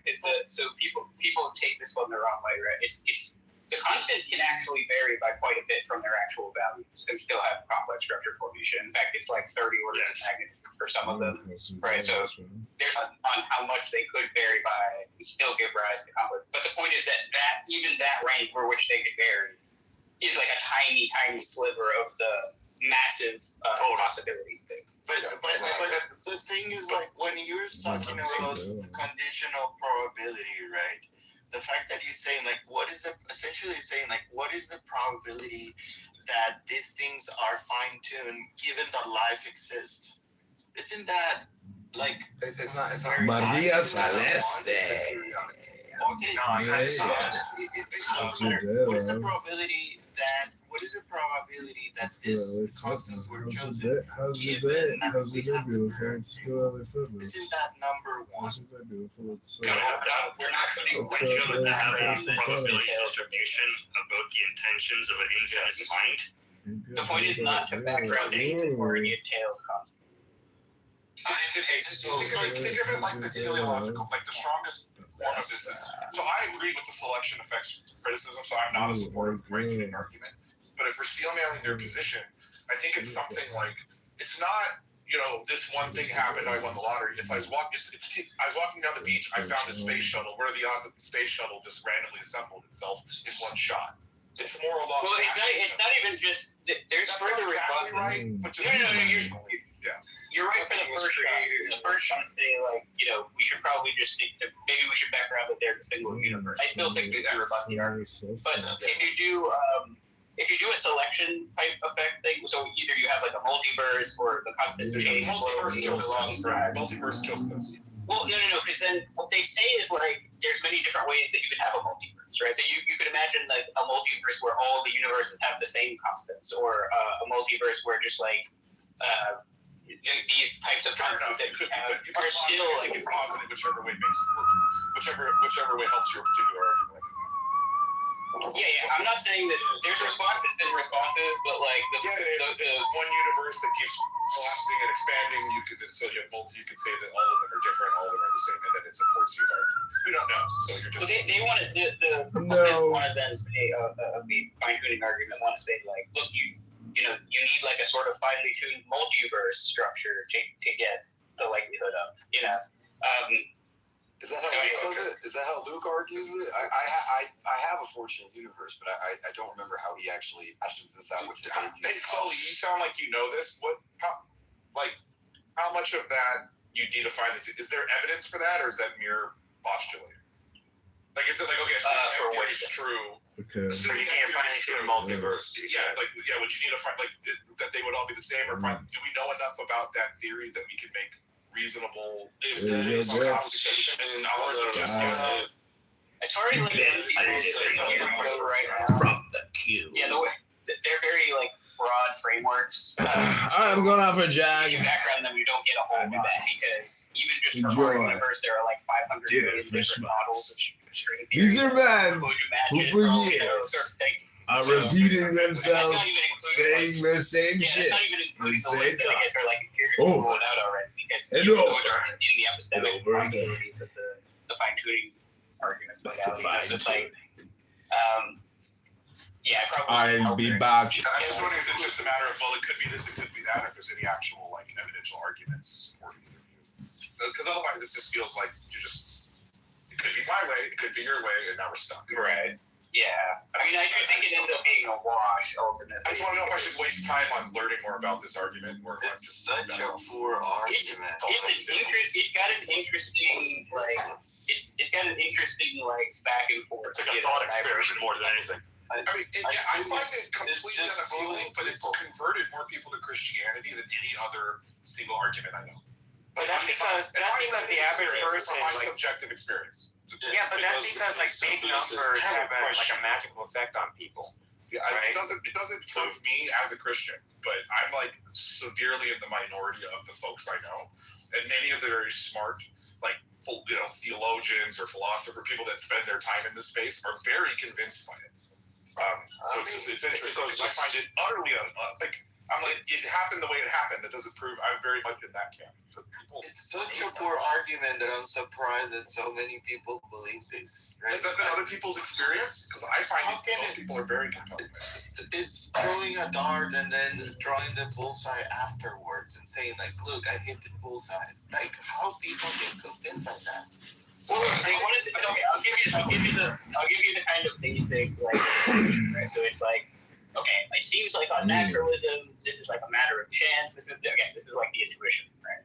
Yeah. It seems like on naturalism, if we don't give you any other information, like right, you're in a black room, you haven't looked at anything yet, right? And all I tell you is naturalism is true, right? You don't get a strong prediction between all these different values that constantly take. And then on theism, the idea is that, okay, these kinds of constants are like especially valuable because they give rise to life and all these other values, right? And for that reason, God selects for valuable things, so it's not as unexpected on theism, right? I mean, I have a body for all. I mean, because just a minute, please. If you can, sir, give me 1 minute. Okay. How can someone live without beliefs? Our beliefs create our principle. We're not talking about principle. Just a minute. Our principle. Nobody lived without beliefs. That's just stupid. If the argument is to compare the probability to the probability given there are folks psychological illnesses who don't believe in belief. Yeah, but I think if the hold on, Jude. They don't believe if the argument is to compare the probability of life given naturalism to the probability of life given theism, can you really compute probabilities given theism? Like, what's the conditional probability? What's the conditional probability of life existing in the center of the sun given theism? Yeah, this is not a thing. Yeah, I mean it could. I guess it could. It's 100%. It's 100%. It's not 100. It's not about the probability of like the life existing. The life existing is just the cherry on top. The argument based on the constant of the universe. Because you can't. Yeah, you can say that. Without the principle, my brother. You can't make the argument without admitting there is constants of the universe. No, the constants is not the point of the argument. Yeah, exactly. They're going to be some. They are the law. Just a minute, please. It's that the constants are fine-tuned. It's not that you just have constants. The law in itself comes from there is constant, and but hang on a second. This is a great room, great discussion. Let's keep it that way. Let's not over-talk each other. And right now the discussion and topic is fine-tuning argument. Let's focus on that. Thank you.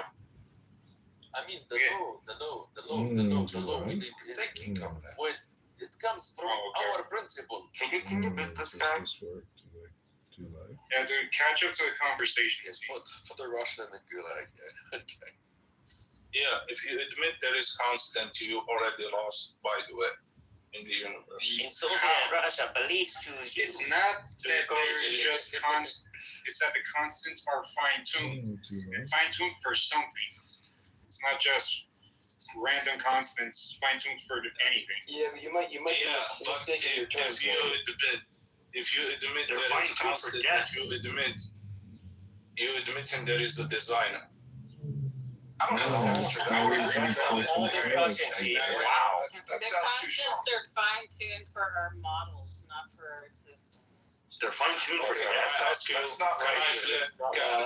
Can I flip the question then? The constants are tuned or not tuned is the question.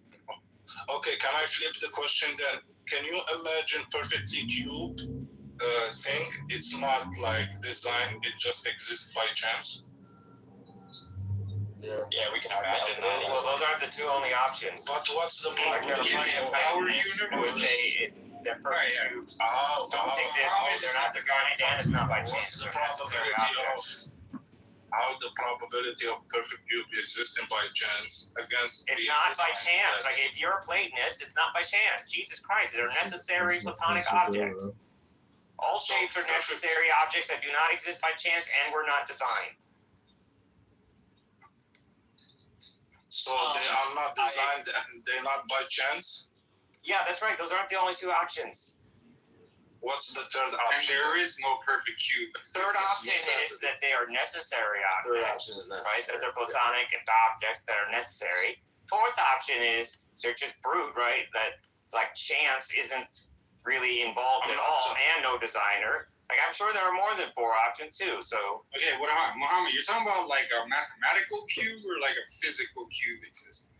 All he said was perfect cube, so I interpret it, either way. I thought he was talking about like a physical cube existing, which physical physical. Okay, that could still be like necessary because the laws, right? Not random. Didn't just like bump into each other. It's just a probability question, right? It's less likely you'd have a physical cube than it's less likely you would have a perfect cube than a non-perfect. That's all I'm saying. It's just a reiteration of the same point, right?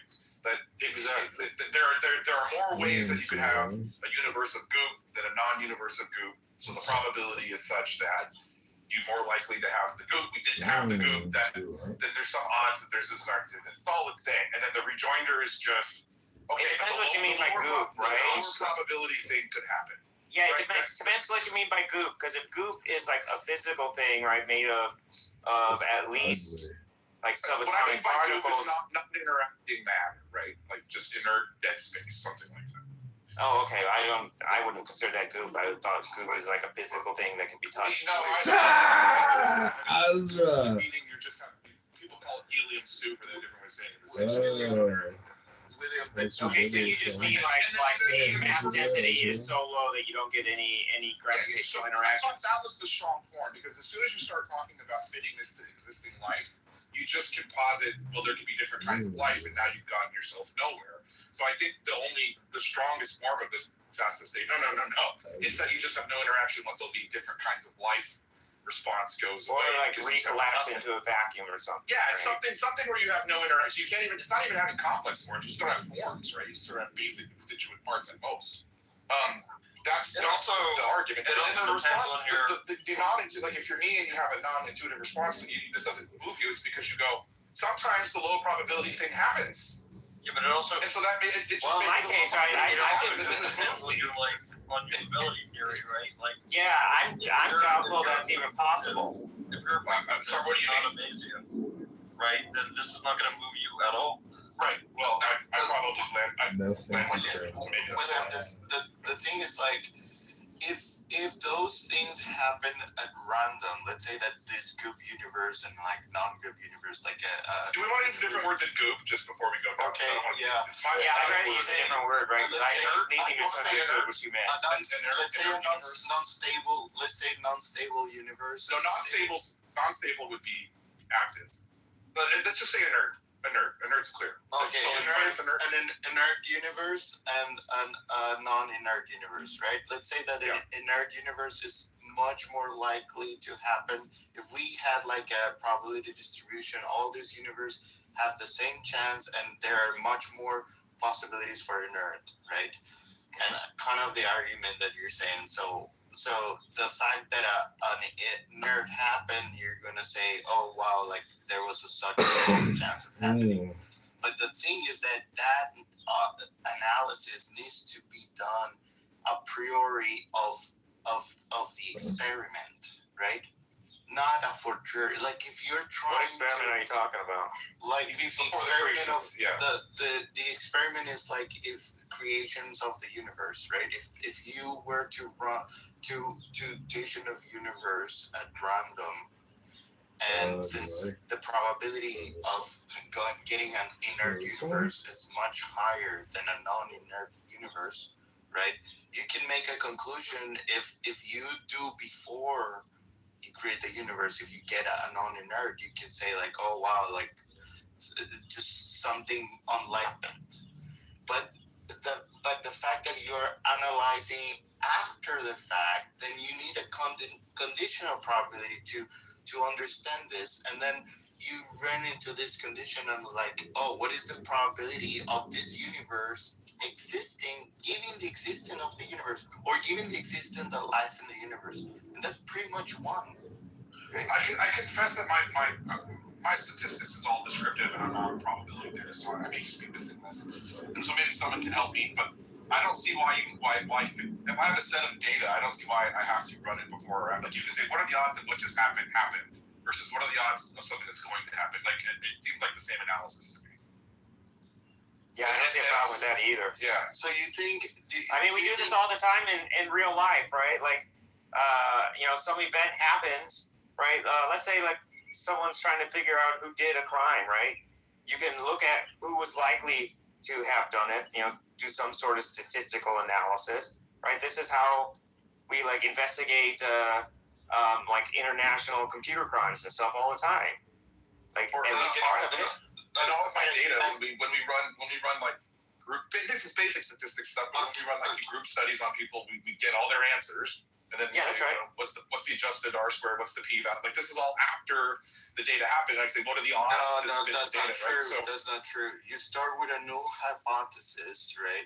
And then you say, this is what we want to prove. That's before the experiment. If you were to do that after the experiment, then you messed up the whole experiment, right? Well, I mean, you could set the null hypothesis. I mean, in theory, mathematically, set the null hypothesis after. Before, you do it before. You accuse me of hacking potentially, but you could just set the null hypothesis. What are the odds of the universe doesn't exist? I think you did, and then go like you can do that after. But look at the difference of these two things, right? Like, I can say that what is the probability of William existing, right? The probability of you existing, like the probability of you existing and at some time in history, right? You could think of it as very small, but like you wouldn't say that the probability of you existing right now is like is given that you exist is pretty much given. I would say it's very small.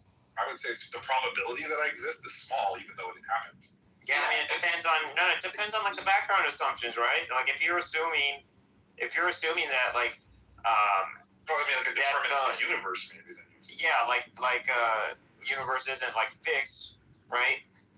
And you got all of time to play with. Like the probability of him existing at this time or any other particular time is very tiny. Well, okay, exactly. If you assume like you have to have what the rules are now, then the probability of him existing right now is 1. The probability of him existing right now, it's given that he exists. That's not a probability. That's actually, we're not talking about. I'm confused by this because that doesn't strike me as reality. That's just the actual, like the data set. Like if I have all of the data, then like it's always 1, right? Everything that happened. But what you're suggesting, like if you had varied, like okay, you're supposing nothing can have varied. My mom couldn't have walked left the day she walked right? Like. I think what you're suggesting, like it's not even a question if we're saying there could have been no other variables. The universe is fixed and determined, and then like everything that happens happened. Okay. But I think the idea is like what things could have changed, how many of those things could have changed, and how many of those would have resulted in me not being. I mean, in some sense, you can't even run that data because it's too combined. So the idea being that once something happens, you can never calculate the probability that it could have happened seems off to me. No, well, okay, that's essentially what I think you're saying. So look. The conditional probabilities, for example, if I say, what is the probability that the next person that talks after me, it's going to be William, right? That probability, it's a conditional probability, like given that you are in this set of people that can talk, right? We could calculate that probability. That's not a trivial one, right? What is this book next? But the way that you would calculate that, hang on. The way you would calculate that is the exact same way you would calculate it if you said somebody spoke after me. What's the chances that it was William? Whether you knew that or not, right? Either way, you would take like some data of like the rates at which everyone spoke up in the past and in what situations and for length of time and after who, right? You take all that data, you're going to run it exactly the same way whether you know who actually spoke or not. I think you're pointing out that you have to set your null hypothesis ahead of time as a methodological thing against hacking and that sort of thing more than you can still run the numbers. Yeah, William's right. Like assuming you're rigorous and not like you're careful to not bias your kitchens, you're gonna get like the same answer whether you know the result or not. Okay, so let me finish this. Okay, like let's say we want to calculate the probability that the next one that will speak after me be you, right? Given that I know that only the people who are in this room above like have access to the microphone, right? And let me make an assumption, say that everybody has equal chance, like every single person has equal chance to speak in. So then, since there's 18 people, not including me, that will be 17. So it will be 1/17. That is a conditional probability, right, of William speaking, given that you are in this group of people who can actually speak. That will be like the calculation. Not in a rigorous way, but I'll grant it for the toy model. Well, I mean, if all the assumptions that I made are correct, then it will be rigorous. Right? Assuming everyone has equal chances. Yes, exactly. So all those stuff will be rigorous, right? 17 people. Everybody has to. Now it will be very different, right? To say, like, what is the probability of you speaking, just in general, like after me, like the next person in this team will be you, right? Without any restriction of your behavior or very small. At every fee I invoke, throughout the whole of the ritual, give the sign of Apophis. Do you understand that? Like say I open a rocket, like just a rocket, and I speak, and the next person that will speak to me, for that to happen will be such a small possibility, right? And that's what I'm saying to you. Like the fact that you have information, that gives you a conditional probability. You cannot say like, oh wow, it's such a unlikely event, because it is not once you have that information. This argument already has very specific information. In particular, our own existence is part of this thing. We couldn't even consider this question to be done if we didn't exist, if there was no one to ask this question. Yeah. So saying like, oh, what is the probability that a human being will exist and will ask this question? Can I add something, Carlos? This is retro. Can I add something, Carlos? Carlos, do you mind if I can I forward something? Anthropic argument. Well, can I add something here? I worry that you might be. I learned about this. So go slow with me. But let me see if you vibe with this. Do you know what the inverse gambler's fallacy is? Like the gambler's fallacy is like the dice are blind, but the gambler thinks, well, I rolled 5 times, so I'm likely to get a 6 this time on a fair die because I've rolled 5 times, so it's probably going to come up. Like I'm overdue, right? Does that make sense? Okay, I'll assume it does. Okay, yeah. So the inverse gambler's yes, I'm the inverse for him. It makes sense. Yes. The inverse gambler's fallacy is that you roll a 6, and then you look at the die and you go, well, they must have been rolled a certain amount of times beforehand. That were like, I must have rolled like 5 times beforehand because I just got a 6, and that's highly unlikely. Okay, so if you're looking at something like Wheeler universes, which apparently is like the multiverse theory, I'm going to read this because it's from Roger White. I was just like looking at this while you guys are talking. We note that against all odds, the Big Bang has produced a life-permitting universe. Extremely unlikely in one shot, but highly likely after several. So we conclude there must have been, or that there have probably been, many Big Bangs in the past. The mistake is in supposing that the existence of many other universes makes it more likely that this one, the only one that we've observed, will be life-permitting. Okay, does that make sense to you? So that's a pushback on something that's in here. I'm not sure if that makes sense to everybody. I'd rather forward that to you guys and see what you think. Have I explained that okay, or? Look, there's such a thing as ex ante and ex post probability, and there's no difference in calculating the two. Yeah, exactly. Yeah. Just Google ex post probability. Yeah. I think that's right. I hesitate to speak authoritatively because I got a B- in stats the first time I took it. Yes, the first time. And so I'm not the guy for this, but I do a lot of stats. But it's not this kind of thing. Me and R do a lot of stats, I should say. Thank God for R. But it's just ex post probability. So ex ante is what he's talking about, but ex post probability is not before. It's the same. You just say what's really odd. How surprising is it that William spoke? Not surprising, he has a big mouth, but still, how surprising. That's a different. I don't see why you can't. It's like it's more like it's not. It's more like William speaking, so everybody else must have gotten a chance. That's kind of it. Ex post and ex ante has to deal with historical versus forecasting. Why would you think that they'd have the equally weighted? How how surprising is it that the only reason to look at it in those two different perspectives is to account for changes going forward vis-a-vis the historical trend. The reason you would look at it differently is where you are in the time continuum. Does this thing already happen, or am I wondering if it's going to happen? It's going to be the same math. No, it's not the same. Again, it's like it's you have information a priori of, like, you have a conditional probability. I didn't know what word you were using. That I only know it as conditional probability, right?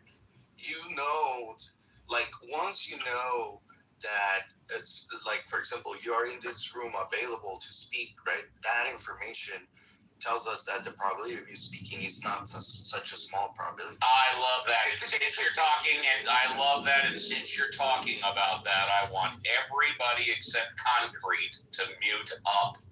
Concrete, unmute, please. Concrete, Concrete, if I may.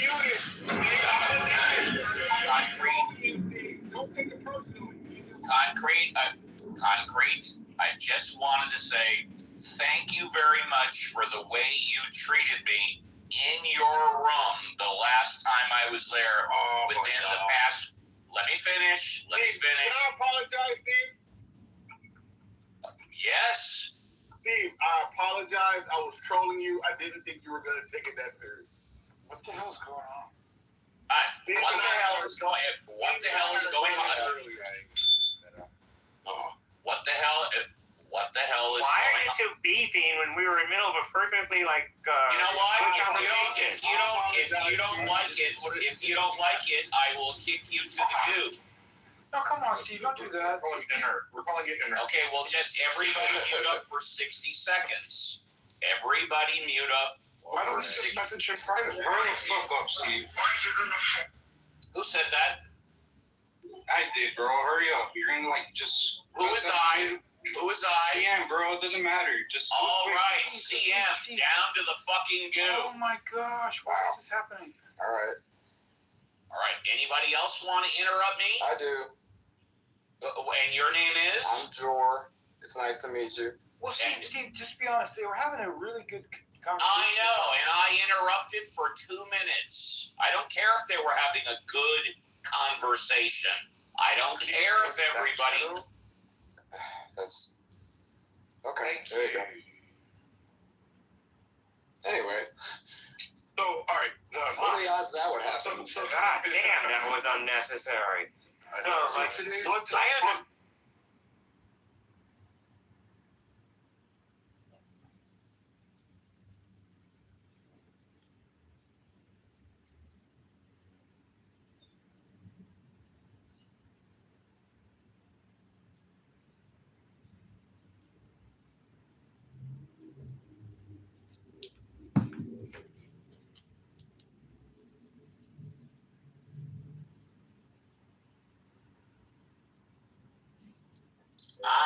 Let me tell you, I grew up with two brothers.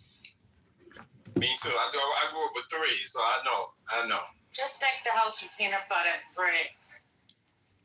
Yeah, he don't eat the peanut butter. He don't do the nuts, but he definitely, you hear him in the middle of the night scurrying around and shit.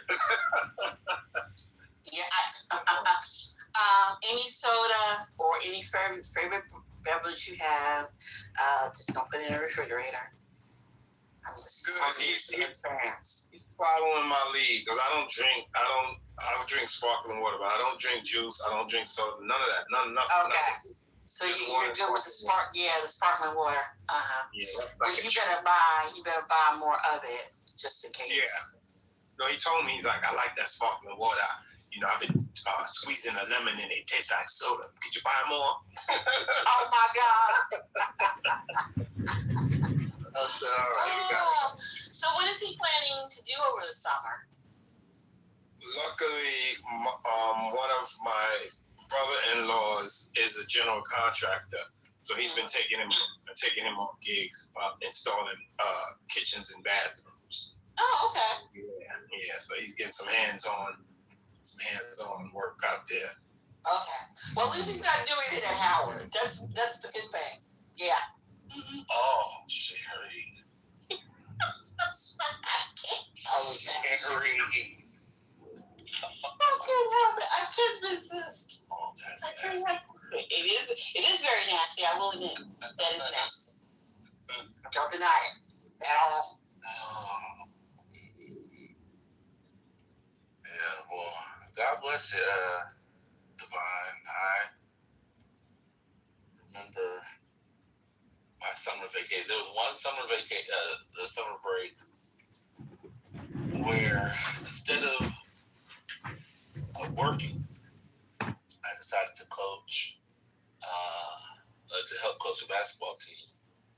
And so I was crisscrossing the state, with this team. And me and my best friend, we were working together, and we were in college.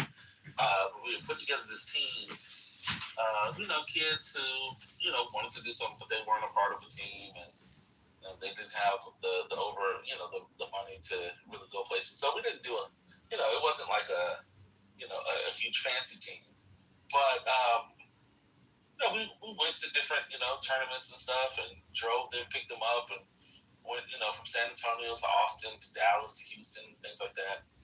And, but I had some downtime, and I drove my mother crazy. And she's like, what's different about this summer? I was like, I don't have a full-time gig job during the summer, so I'm home a little bit more. And she was like, I'm thankful that you have a heart to work with these kids, but you're gonna do this next summer, you have to get a job because you are driving me nuts. And that was the last year I did that. So bless you. Hope that you can still get peace in the midst of having a young person home. But it seems like they have something to do, so that's nice. Yeah. I'm glad he's here because I did miss him while he was gone. He's like you. He gets on his mother's nerves more than me. He kind of leaves me alone. He kind of leaves me alone. All I get is Zelle requests. That's hilarious. You seen that thing where they making songs out of they begging ass kids? I'm gonna make a song out of this guy. That's hilarious. Zelle requests. I'm not there yet, thankfully. Oh yeah, that's good.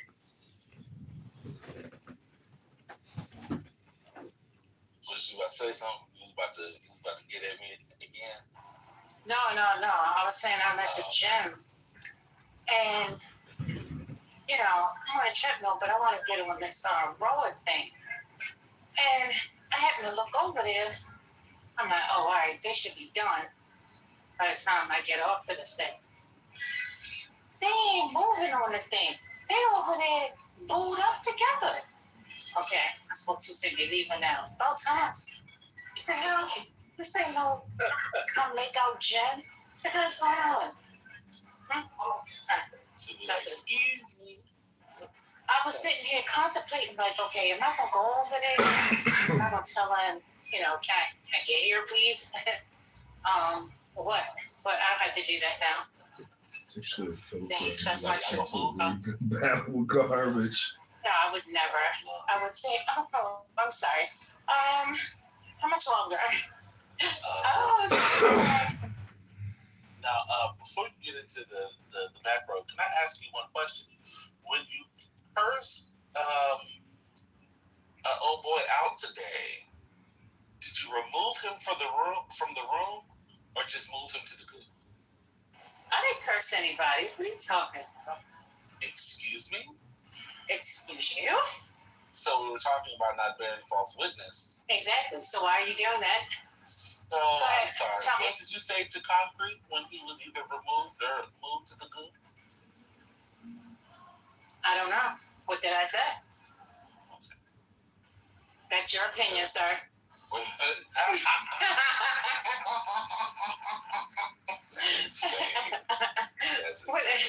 What did I say? See, okay. So let me before you tell me. No. Excuse me. Because perhaps maybe I have a different definition. Curse out. Curse out to me is a rapid fire of curse words, profanity. That's what I think. So, Actually, a filter. maybe your definition is a little different because I don't recall doing that today. Okay. So what I'll do is, did you remove him or did you just move him to the group? I moved him to the group several times today. Okay. That's all I want to know. When I heard what you said, I was wondering, did that come with a straight removal or just a move?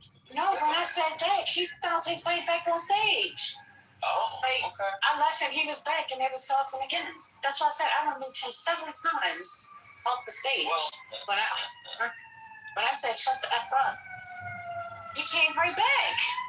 Somebody was playing with the dial. I don't know who it was. I don't know, brother.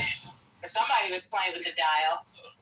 And yeah, so I'm being muted.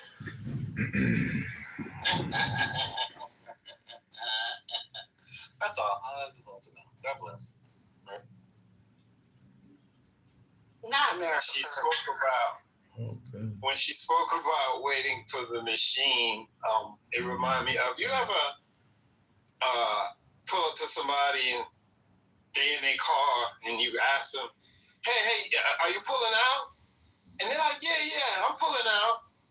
And so you kind of, you back up and you wait for them to pull out, and they don't, and they take their time. Like, I feel like some people be doing it. I don't do that. I feel like they do it on purpose to make you wait and wait and wait and wait before they pull out and give you the spot, instead of just let me get the spot and you can double park. Divine, I'm not mature enough for what you're doing or not doing on purpose. No, I'm talking about a parking spot, man. Damn, why you want to get that? Exactly. I wasn't even thinking like that. I'm telling you, these people, y'all they need exactly. And then blame it on you and say that you did it. Y'all got to walk in the spirit. How else do you get out of the parking spot? Walk in the spirit first, lady. That's it. Yeah. I'm sorry. How else do you get out the parking spot? They just nasty first, lady. How else are you supposed to get out the parking spot? Exactly. You supposed to poke. You don't pull out. You supposed Why to don't pull out? You supposed to poke. Wait. Okay. Now you supposed to poke the head out first. Like, whoa. I thought it was the back. No, you supposed to poke the head out first to get the angle. Right. And then you can pull it all the way out. Oh, okay. Y'all would turn a regular conversation into madness. That was straightforward. Hold on, Javon. That was straightforward. You know I wasn't going in there back like that. Today is the truth. Yeah, I went in there right straightforward. First of all, let's be clear. Nobody calls the front of their car the head. So that wasn't even the headlights. The headlights. That's why I said the tail. I'm talking about the headlights. Y'all look crazy. I was talking about the headlights, sir. That's why I said the tail. That's why I said. That's why I said the tail. Because double meaning, what y'all did was double down on the double meaning, no longer making it a double meaning, but just a single meaning that was sexual. God bless some good. Bro, Messi, she was talking about the scriptures. That's it. Not the head. The Lord said you was the head and not the tail. The same scriptures that Sweet read about swallowing bananas. That's the same Bible. You know what? That's crazy. God, Spinoza, I'm telling you, I was reading a poem. I was saying this last week. I was reading a poem, lovely poem with the word enchantment, and I thought about Clubhouse, and that ruined it. It ruined it. It's terrible. They got outdoor growing, but they don't have indoor growing. Yes, they do. There you go. Bam. Can somebody get me things? Oh, Devon, I have a question for you. If you're there. Hello? Yeah, I was on another page. Do you plan on going to Summer Stage? You know it's the 40th anniversary. Summer Stage. Where is that at? It's in your neck of the woods. Yeah. Yes. I didn't see anything interesting, to be honest, but I'll put it in the chat for you. Yeah, give us the line. Give me the line. You would have to come to Manhattan for that. Yeah, because it is. Yeah, because it's at Central Park. Well, we have one locally here that I frequent. It's called Wingate High School, and they have a summer stage as well. And we get some pretty cool acts that come through. It's like what about Prospect Park? Yeah, are you in Brooklyn? Yeah, I'm in Brooklyn. Prospect Park, I'm not. Oh, the band shell? Yeah. Well, I don't think Prospect Park is free. I know for a fact that Wingate Park is free. I was at Wingate High School. Their track and field, they turn it into a venue. And yeah, they have some good things. I've been going there since I was a child. And they always have a reggae night. They have a gospel night. They have a soul night. So it's on a Monday. Come to Brooklyn, Spirituals. Check out Wingate High School's summer stage. You'd be like, oh shit, I'd go to that. And then there's and then I don't know why they still call it Harlem Week. It lasts longer than the week. Harlem Week is like 3 weeks. Yeah. But they just didn't change the name, so yeah, there'll be some stuff in Harlem to do this summer. You're in New York, Sherry? You're not in New York. No, I'm in New Jersey, but I know about all these. I know about all those festivals because I work at a radio station in New York. So, yeah, I know all about them. Do you remember when everybody used to go up to Grant's Tomb in Harlem? Oh, what a time! Man, so you know, we used to have a good old time going up there. I haven't been uptown in ages. We used to go uptown like every Saturday night. We get on the bikes. Because it's a nice little trek from Brooklyn. We jump on the bikes, go over the Brooklyn Bridge, jump on the West Side Highway, go up to Harlem. I was with some wild boys. They would pick up these Harlem. I don't ride. Let me just say it. I do not take passengers on my bike because I don't want no liability. But my boys be just picking up passengers. One of my boys used to bring passengers back to Brooklyn and leave them stranded. I'm like, you a piece of work. But those were some wild times.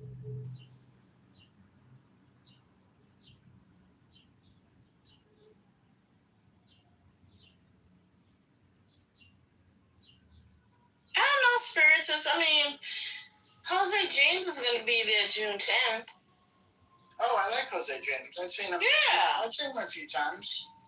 Where are you seeing that? At Summer Stage? It's on their Instagram page. Opening night. So it's going to be, what's her name?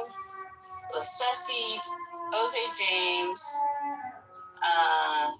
Splitlata, DJ Culture Child. I mean, Jose James is more of a small club venue. That's the only places I've seen him. It was likely on June 10th. Yeah, and it's free. Oh. Yeah, I saw her at the Blue Note, too. Okay. All right, that's cool. Yeah. I don't know so what wondering if Sherry was trying to pronounce Lettucey. I didn't know what she was saying. Lettucey. I'm sorry. Lettucey. So, yeah, they're all going to be there opening night. Yeah, I don't know why I can't find... I'm like scrambling to find where the fucking calendar is, and there's so many different things going on. This is very... I just used Gemini, and I said, Central Park Summer Stage lineup, 2026. And then they got the 10th, the 22nd, 24th, 28th, July 16th, August 6th, and August 15th. Blues Traveler, the last show, August 15th. Yeah, please stop sending her New York. Thank you. Oh, Lord. Jesus Christ. And also the event. I mean, Summer Stage is all in all 5 boroughs. So see the problem. Yeah, there are going to be events all over the place. What's going on? Sending the people off. Brooklyn want to talk about Chastain Park. Is that what's called Chastain Park? Whack ass venue down there. I'm not saying. Listen, I am against the censoring of cities, but especially New York, because this, it's a special place that people like to hate about. So. Oh, Legacy is doing Dinah Washington? Oh, yeah, she did a whole album. Oh. Yeah, I think when was the album release? I want to say, was it 25? Yeah, in 25. Oh, they got the Metropolitan Opera on the 15th. Mm-hmm.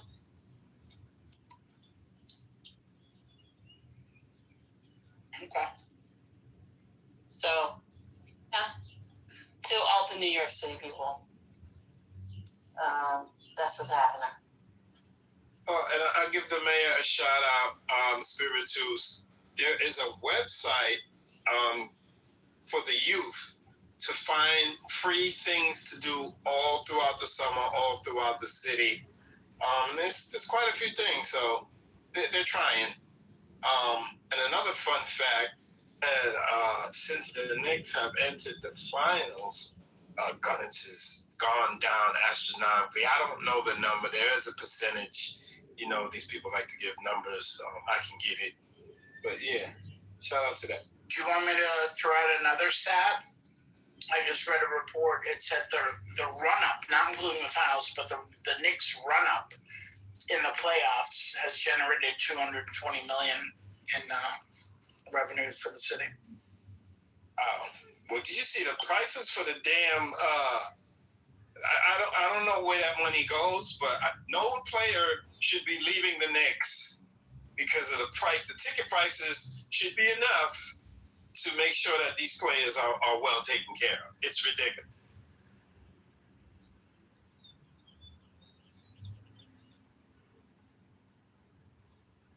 Here comes old New York right now. Not New York, old York. What's up, Arthur?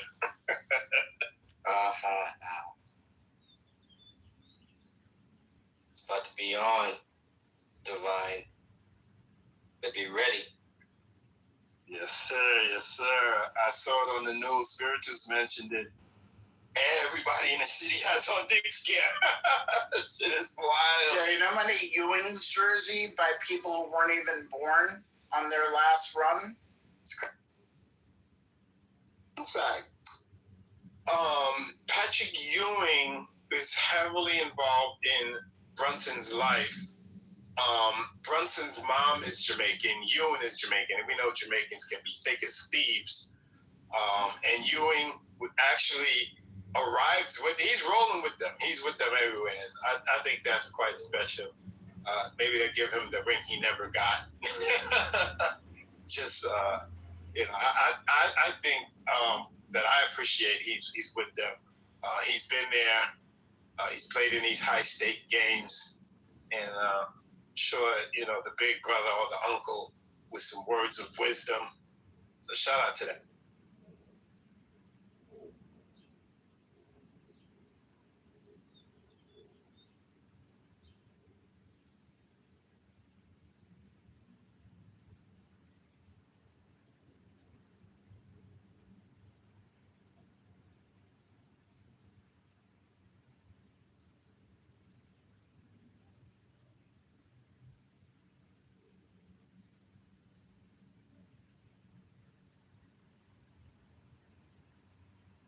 Said the youth should leave the city. Yeah. I did remember they used to have that. I don't know if they still do that. Arthur, do they still do that Fresh Air Fund when they used to take kids from the inner city up to the Catskills, up to upstate to see the other side of New York? They do. I thought that was.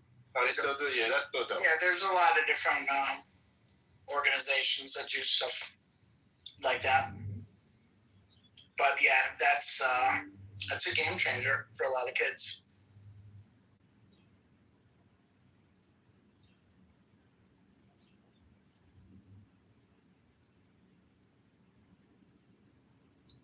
You're either.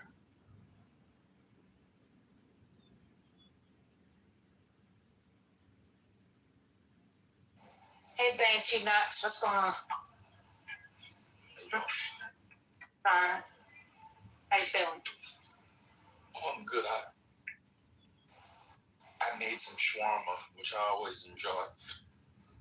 I always enjoy. One of my favorite flavors. Yeah,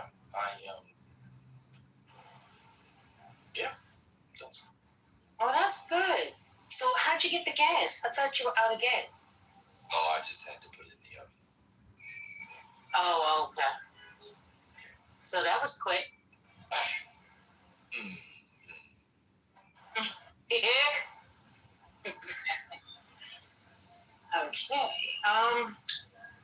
Yep. So I'm off mic now because I thought you had something to say, but clearly it was just a joke on me yet again.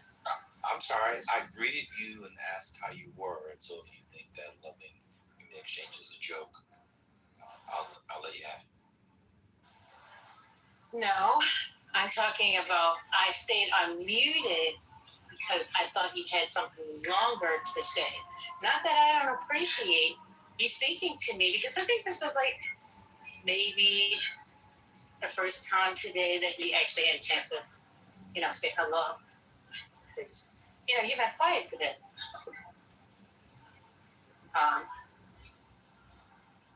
You don't think you've been quiet today? Oh, I know you've been quiet today because I listened 6 hours, 7 hours a pop. So, yeah. Oh, I'm sorry to hear that. Oh, Sherry. We've arrived, looking sexy, looking fly. That's chicken side. DJ, jam the night, spotted me, attend the thing. There you are, come on, man. Do you want to dance with me? Can you have me? Wait.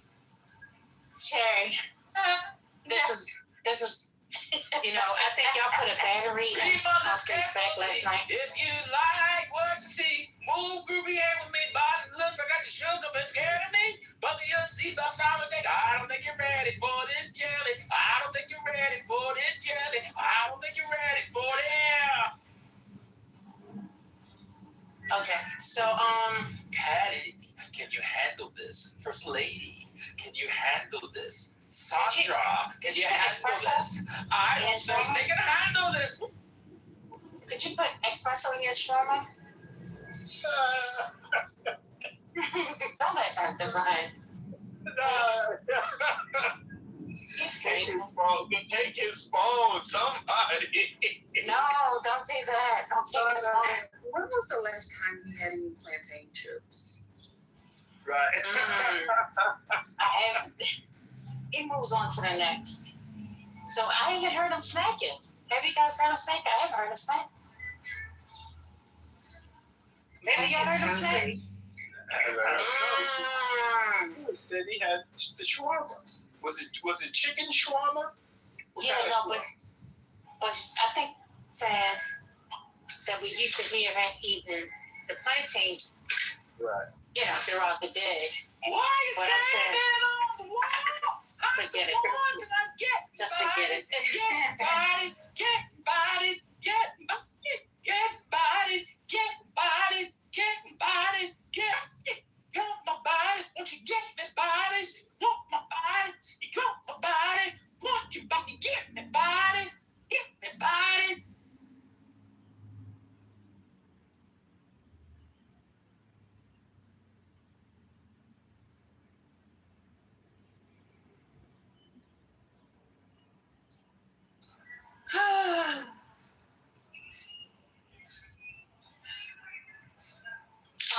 So where'd you pull Beyonce up from? What enter your thoughts? Skip to the front of the line. Let me fix my hair up before I go inside. Hey, Mr. C, trying to get these chicks, cause you know they gonna black when I take this shit. 57 gotta make the round, giving eyes to the guy now. They confirm. Mission 8, can we conversate? Skip small talk, play the children. What let me do tonight? A little sweat, it never hurt nobody. What can standing on the wall? No. You know, the lady in my house is like, there's something wrong. Somebody's screaming on your phone. She doesn't speak English either. We like to take up a collection and ship it to the Smithsonian. She's like, somebody scream out loud.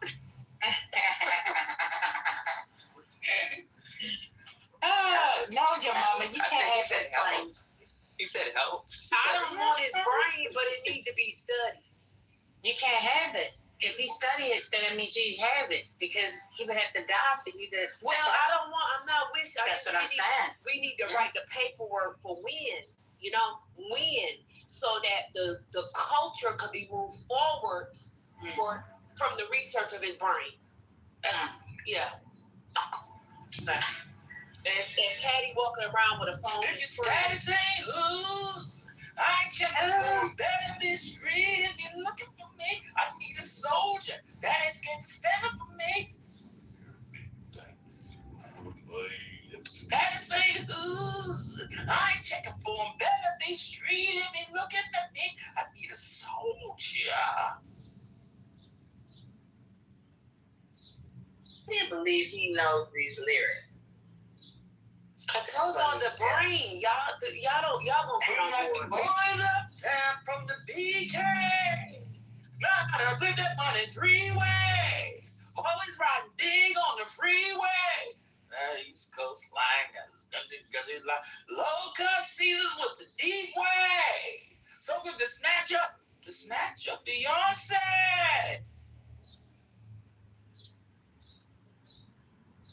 If you status ain't anywho.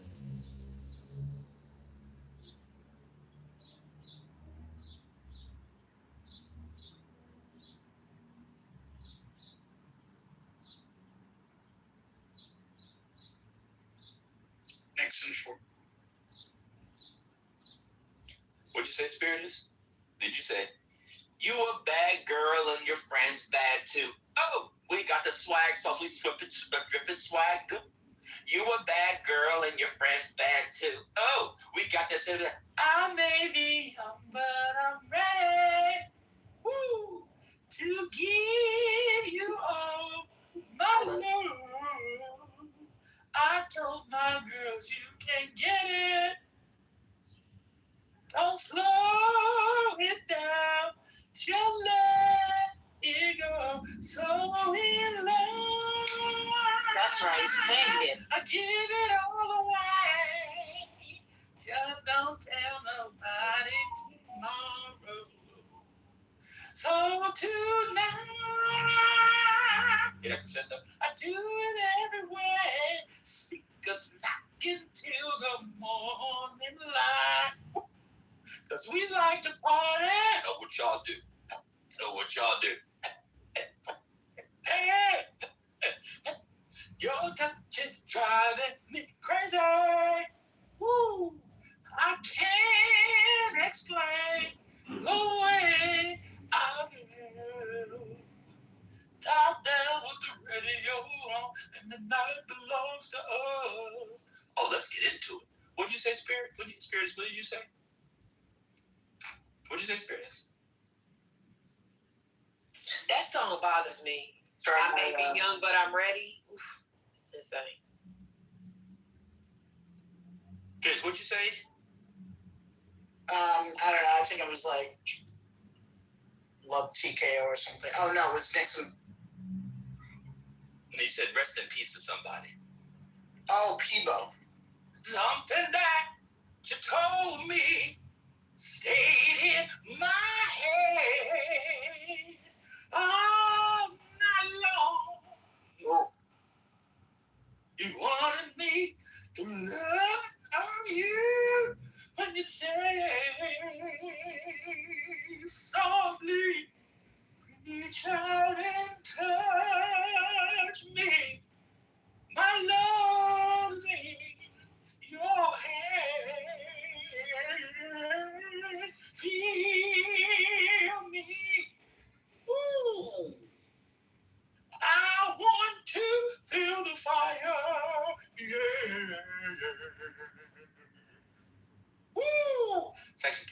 Bryson, not Stephanie Mills. I'm doing the People Bryson version. Oh, it sounded more like the Stephanie Mills version. You gotta keep up. It's the People Bryson version. Huh? What'd you say? Huh? What? I said it's the People Bryson version. Huh? Hmm? It was the People Bryson version. Oh, it sounded great. Hey, let's hold this high. True as it can be, barely even friends. Then somebody bends unexpectedly. Just a little change.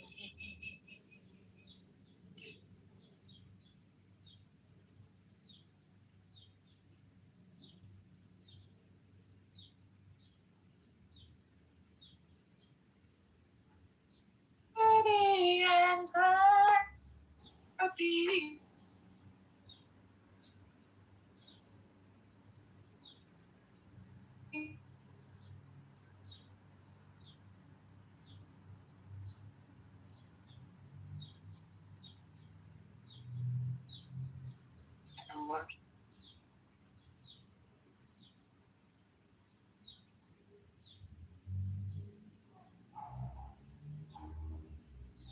I don't think Stephanie Mills gets enough love to be honest. She doesn't. I agree. I concur. Oof.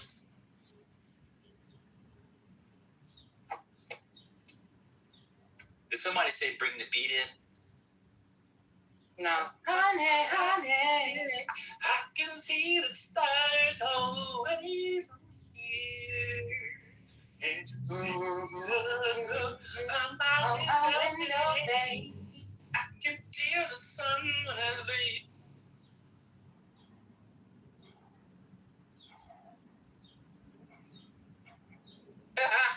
Somebody muted you. Ooh, somebody in the chat said this was this is the manic portion of a bipolar mental health crisis. Yeah, the person that said that has the person that said that has the charisma of a comatose gnat. He's been stricken with yellow fever. And so that person doesn't know these songs, and the only person he can entertain is himself as a comatose gnat with yellow fever. Do you know why it's called yellow? I was reading an article about yellow fever earlier this week. Do you know why it's called yellow fever? Anybody know? Kind of racist? Is it racist, George? No, but good guess. Well, go ahead. Because you get jaundice. It turns you yellow. Turns your eyes and your body. Oh, yeah. That's right. But wait a minute. But at least the man who said it is 666. Hello? Wait. Oh, 66 IQ. Oh my God. Yeah, we don't IQ. I'm the full IQ. This is the manic portion of a bipolar mental crisis. Yeah, because if you're singing songs, but instead I'll come up and talk about how I'm 50 years old, but a grown woman has to tell me to pick up my clothes. But you're having a mental crisis. I thought he was like 20, 21 or something. I hate him. I'm sorry I brought it up. Oh, I saw it. I'm glad you brought it up. By you bringing it up, then I was responding. I saw it too, but I wasn't going to say it. But we don't need to talk about it because we're not experts. So no, tell it on Tabitha. Go ahead.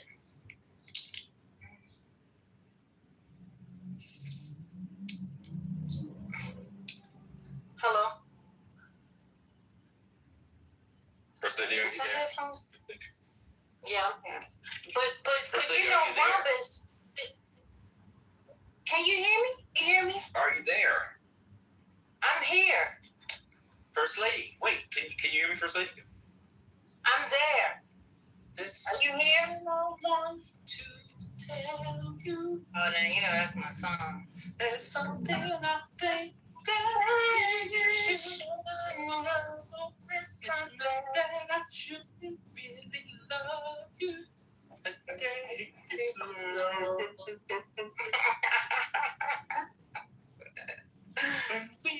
to know each other. And we're both feeling much stronger. And let's try to talk it over. Let's really What she said? She said to all you niggas, she said, let's wait a while. before it's too late. Let's wait a while before we go too far. Which in 2026 means eat that. Send a kiss in the mouth. Let's wait a while before it's too late. Let's wait a while. Wait, do you ask? Oh, sorry. Do you ask? I'm gonna ask anyway. Do y'all ask for tests before you eat ass? I'm just asking. Just go straight into it. People just go straight into it. Okay. If you get hepatitis, you get hepatitis. Fuck it. That's part of this real. Okay. So What is wrong with you, sir? I wouldn't take that advice. It was really just a question for Van because he was the only one on the stage that had experienced that with me. But I mean, you know what? I didn't mean that. That was a revelation. Oh my God, Spiritus. Oh my God. I didn't mean that. Oh man. I didn't mean that. I meant, you know what I meant. Like, anyway, keep saying. No, I didn't know what you meant, but I won't ask. You mean I just meant like. We will not engage, man. We will not. It's okay. We letting it roll. We're gonna let that ride.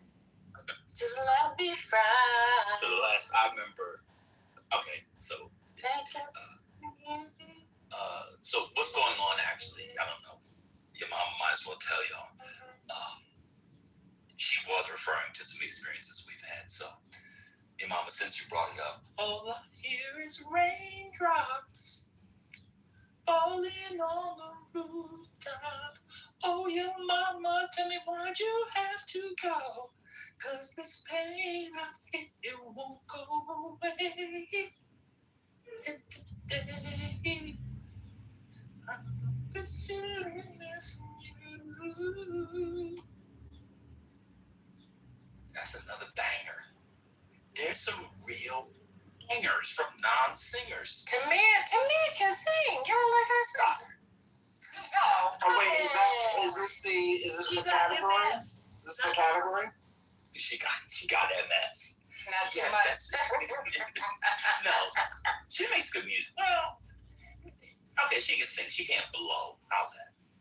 I mean, in a special way. She got a first one on That one is pretty good. Yeah, that's a good one. Yeah. That is good.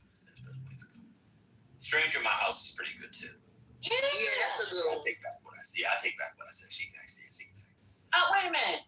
Didn't she sing You Got a Hold on My Heart? Or Hold on Me? Or was that somebody else? Hold on my heart. Yeah, she has a nice, soft, voice where she can. Yeah. Okay. Yeah, I remember that one. Too foolish, First Lady. Who? Ashanti. Ashanti sung that? No, I'm saying do Ashanti. That she can't sing. It's a good song. It is a good song. Which song? Foolish. I don't remember. Yeah, you do. You gotta start it off. I don't know it like just saying foolish. But Murder Inc. Ashanti. I know Ashanti, but I'm saying I don't know how the song. Why are you laughing at me, Shar? No, that's how it starts. Your guy or whoever you start with say the name of the song. See my days I go without you. With my Murder Inc.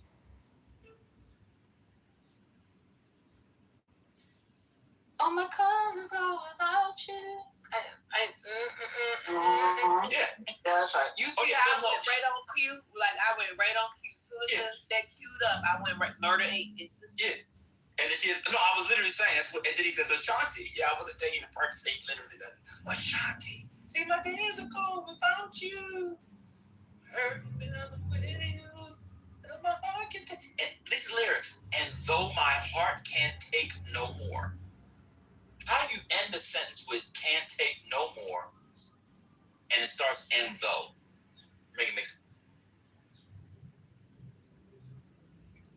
The next line is I keep running back to you. I like that. I like that. I like it. I like it. Yeah, it was perfect. I love it. Now, give it to me again.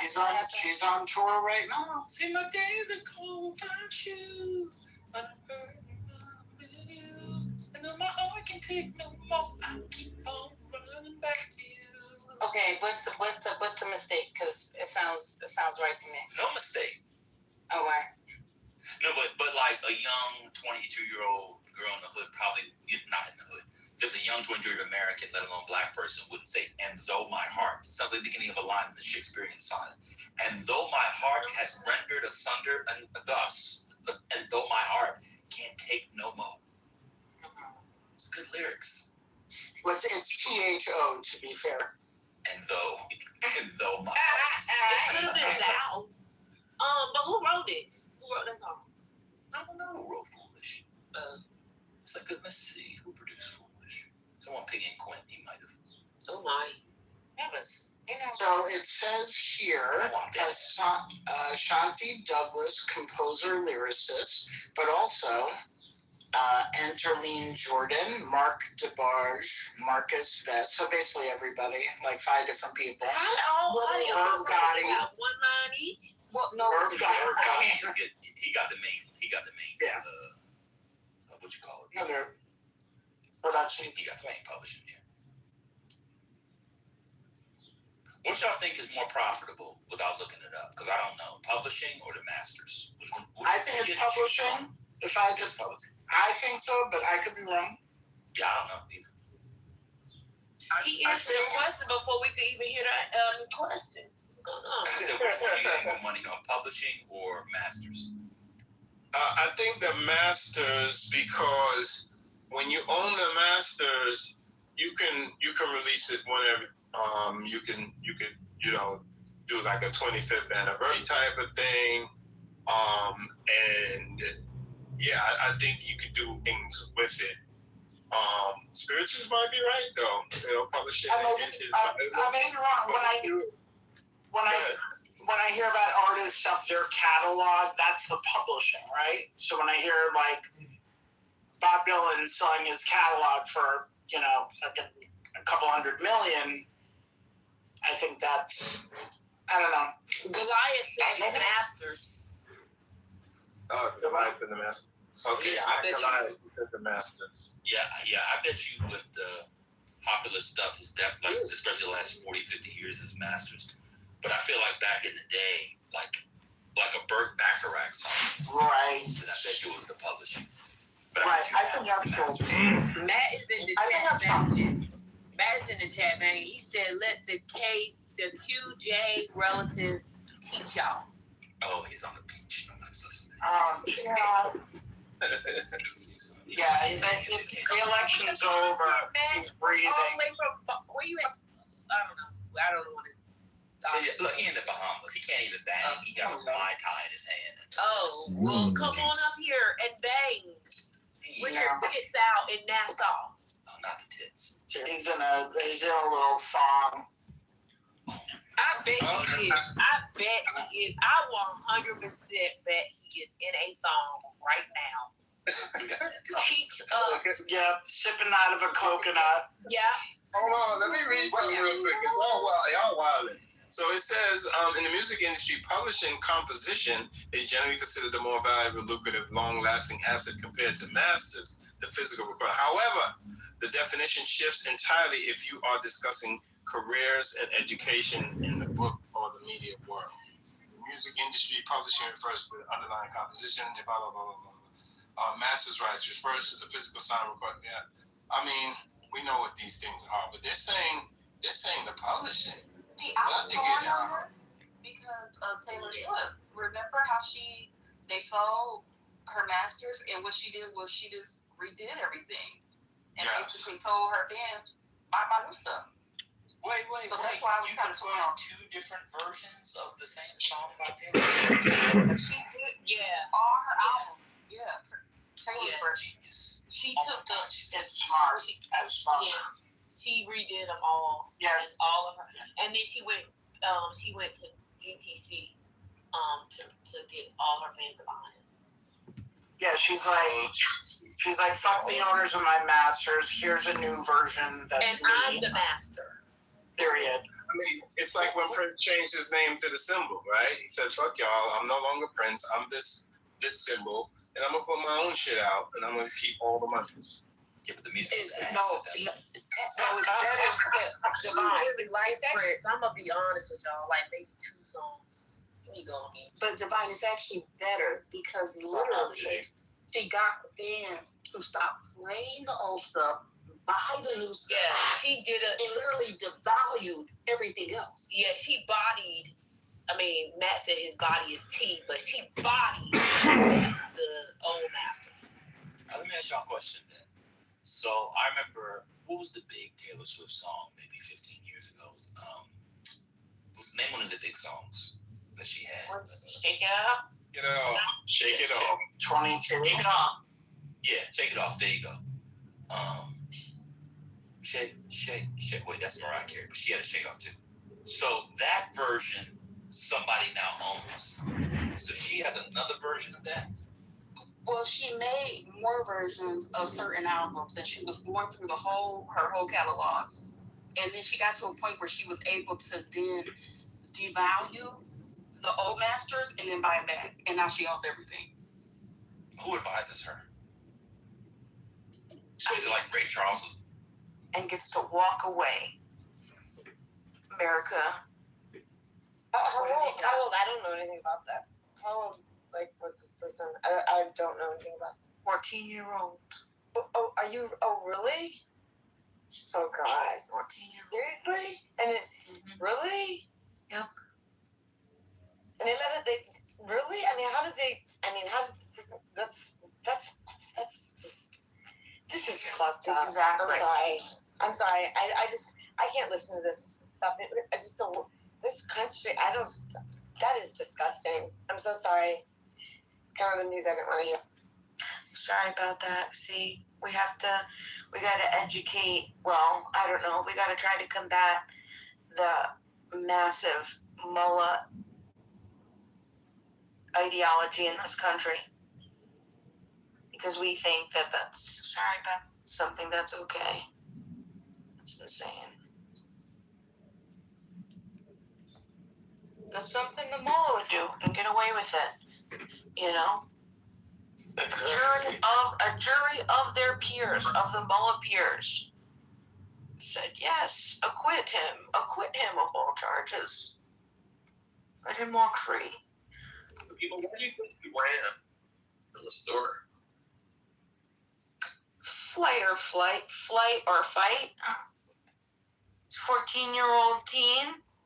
He already was pressed in the store, right? He didn't walk out of the store and start to run.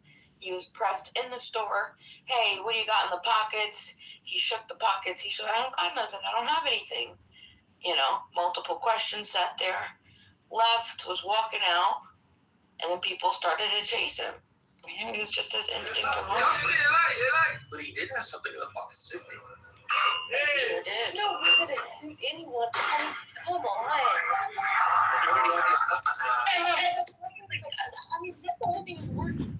The thing is that the problem is that people, a 14-year-old kid, people have done things, we have a president that's doing wrong things, and, we're going to try to justify this? Come on, people. I'm sorry, it's disgusting. 14-year-old kid, shit happens. You don't fucking shoot someone. Sorry. I agree with you, C. But I just, the fact he had a legal gun, so that's why you hear people on this app that didn't shoot him. I don't see it. I don't see how they say he turned around and brandished it, but I don't. Well, they say. There are different stories. The boy's father. So Rick and Andy were the store owner, and Andy is the store owner's son. They're the ones who chased after him, right? Then they claim that the boy, Cyrus, drew a gun on them, and then Rick, the father wanted to protect his son, so he shot Cyrus, killed him, boom. But this is the thing. Even Andy's original statements to 911 said, he pulled a gun when my dad pulled his. He knew. He fled because he knew that he was in danger. He knew that these people are unhinged. He knew it. And was he right? He sure was. That Rick was carrying a .45 cal in his pocket to do what? Chase him where? Why? How? When? What are you going to do? And he pulled out his gun to say, hey, look, protecting myself. What happened? Killed him. This is something Adams would justify.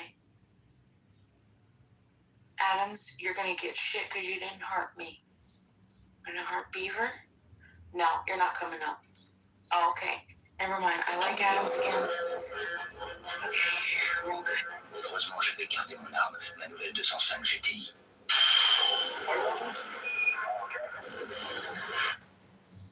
He was found out about this Cho shooting acquittal. It's a weird Wednesday, as far as I just feel like it's a weird Wednesday.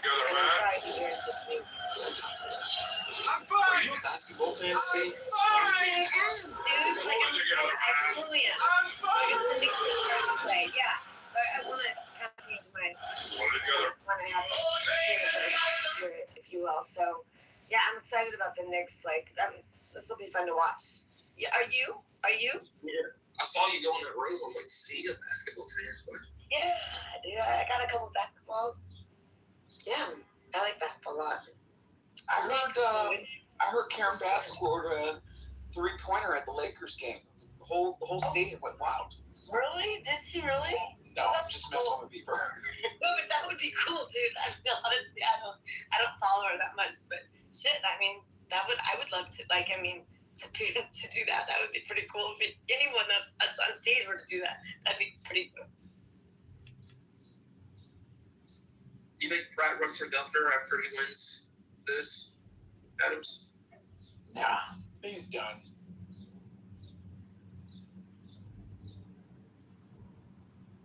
You know, the numbers are updating, Beaver. You know, Spencer Pratt, you know, he slipped out of the 30s. Mithia Raman's catching up to him. The cheat is on, isn't it? We'll find just enough votes. Yeah, I'm a little bit upset though. My governor pick didn't. He's not doing too well. Bianco.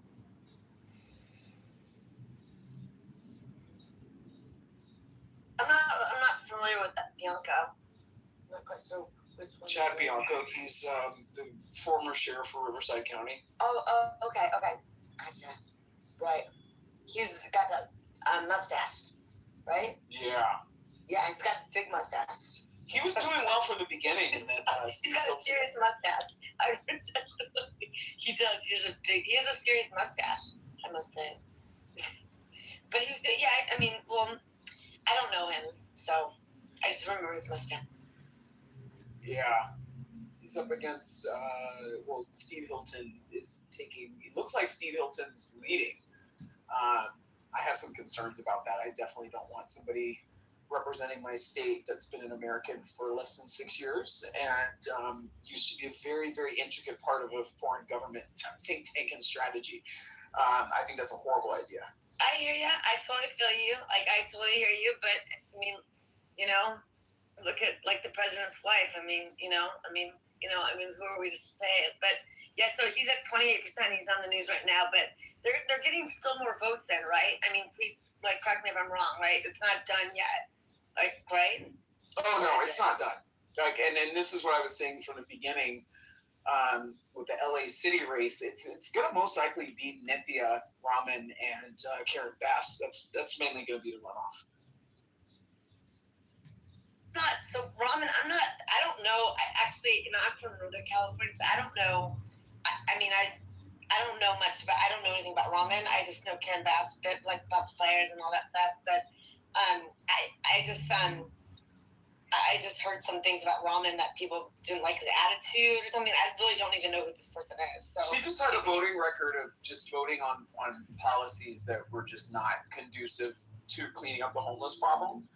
But outside of that, she's pretty popular in LA. So, I mean, people look at the Pratt campaign and, they hear things that they like, but at the same time, they have to understand that those things that you're hearing that you like and that I like aren't necessarily going to be practical things that people are even going to consider through this election cycle here in Los Angeles.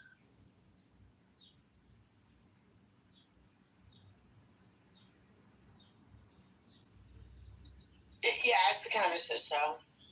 Yes. It is, actually. I mean, it's a big deal. LA's a huge city. I mean, it's big city. I mean, it's massive, dude. It really is. I mean, people don't understand that. It's really, the demographics of people, across the board, I mean, it's huge. So, does he have any experience that, or she, Rahman, do they have any experience? I don't even know who this person is. I really don't. Beaver, does Spencer Pratt have some sort of political experience I'm not aware of?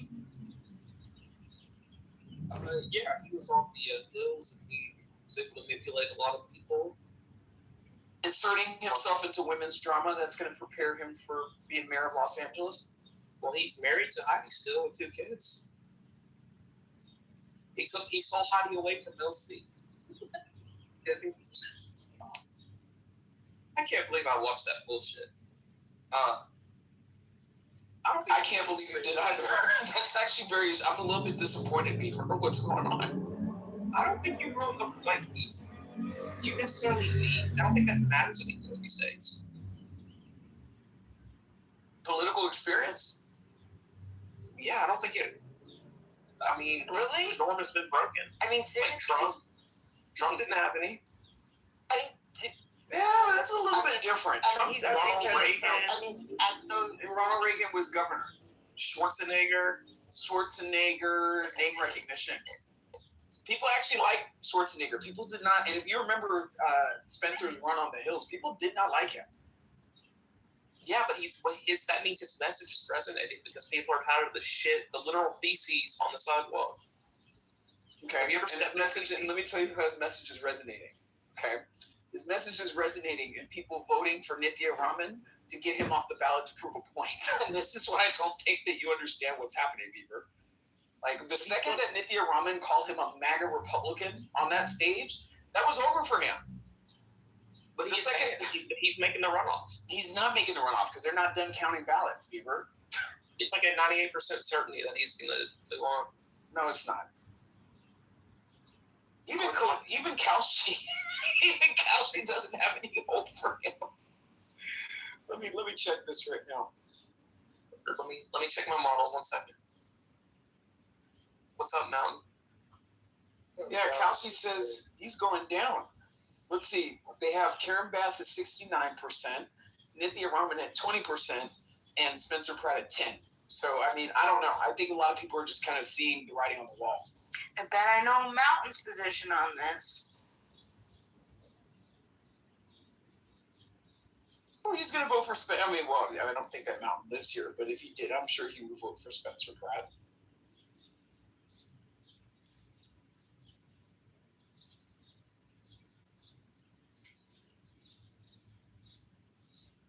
Fuck, dude, this app keeps glitching on me. Oh. Happy to be home. How you guys doing? Chilling. Nice. You ready to argue? No, not really. All right. I just got off work. I'm tired. Not really wanting to argue. So. Listening is good. I'm gonna talk here and there, so. Okay, so Spencer Pratt is he's the reality TV guy, right? Right? Yeah. That would be correct. Okay, gotcha. Okay, so it looks like he's not gonna, or we don't know yet. But okay, so he's not gonna He's not faring well right now. No, he is. He's gonna the top two advance unless if someone doesn't get over 50%, which is the case. Okay. The top two advance for a runoff, and he's at least a 90% certainty to advance. I don't think so. I think that if you look at how the voting numbers, the ballots are coming in, his numbers are dropping, Beaver. Nithya Raman's picking up more votes. Like, this is what I'm trying to explain to you. Yeah, but she won't be able to make up the difference unless it's like massive fraud. No, it's not massive fraud. 40% of the votes haven't been counted.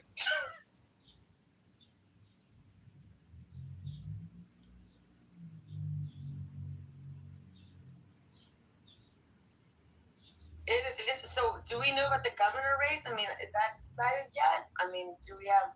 It's looking like it's most likely going to be Hilton and Becerra. That's really interesting. Wow. It's looking like it, though. Wow. They say a lot more votes are going to be coming in. So, it's really interesting. So he's only been here 6 years. Is that what he said? Yeah. Hilton, right? Yep.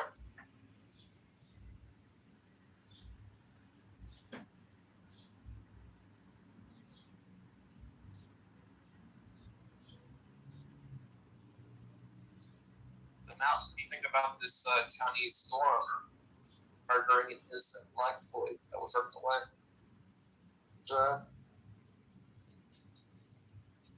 What did you say? What do you think about this Chinese store owner murdering a innocent black boy who's running away? I've yet to watch the video, I guess. So I don't really get into that shit. That's some clubhouse nonsense, Beaver, that you shouldn't even entertain. You don't think his life mattered? That's not something I'm going to talk about because I have other things to worry about. People die every day, and so some clubhouse bullshit, brother. The black community wants us to be outraged about. I'm not gonna be. Yeah, sorry. It's not anything to do with that. It has to do with your understanding of what self-defense is. This is a self-defense, right? And how far you can't manufacture. This is talking about manufacturing incidences and then claiming self-defense. You can't claim defensive force when you're the aggressor. That's what this is about. It's nothing to do with race. It's not a clubhouse thing. This is more important than anything that you could talk about because it's how you should act, what you have the right to do, and what other people's rights are. The problem is that no one wants to talk about guns because there's no power.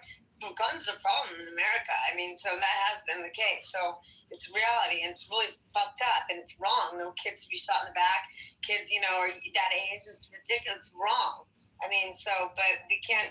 I mean, it's really sad. I mean, that we live in a country that this is what we live with, and it's really unbelievable.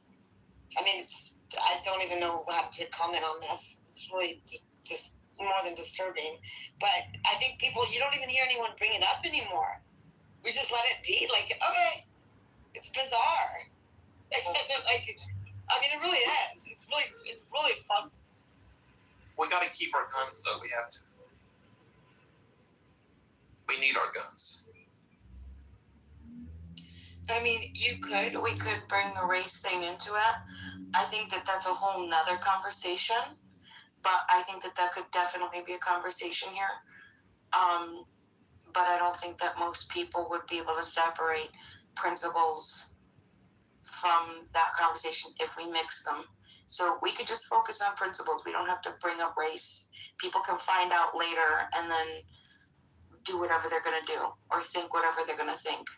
But you think that this would have happened if it was a white kid? To be honest, I have no idea anymore, honestly. I mean, our world is getting so, and I mean, I hear you, I'm sure, like, a higher chance, of course, like, that if it's a white kid, probably not, but I don't know anymore. Like, I think that we are literally changing as a country, as a society, in so many different ways. I don't know how things are. I really don't know anymore because I'm being serious. I really don't know. Like, it's really disturbing to say that. But I mean, just disturbing to think that like it would be someone of any color or any, like, none of it should be happening. But the thing is, like, that's the point.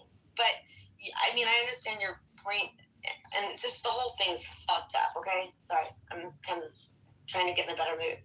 Go Knicks or go Spurs. I like Wemby. Go Wemby. I want to get in a better mood. Let it go, let it go. I'm trying to get in a better mood in this room. This room is intentionally talk about this. I don't want to get you fired. Make sure that you feel obligated to stay. If you have to go, you go, okay? I don't want you to get upset. You know what I mean? So stay as long as you want, and then feel free. We're okay with whatever you choose.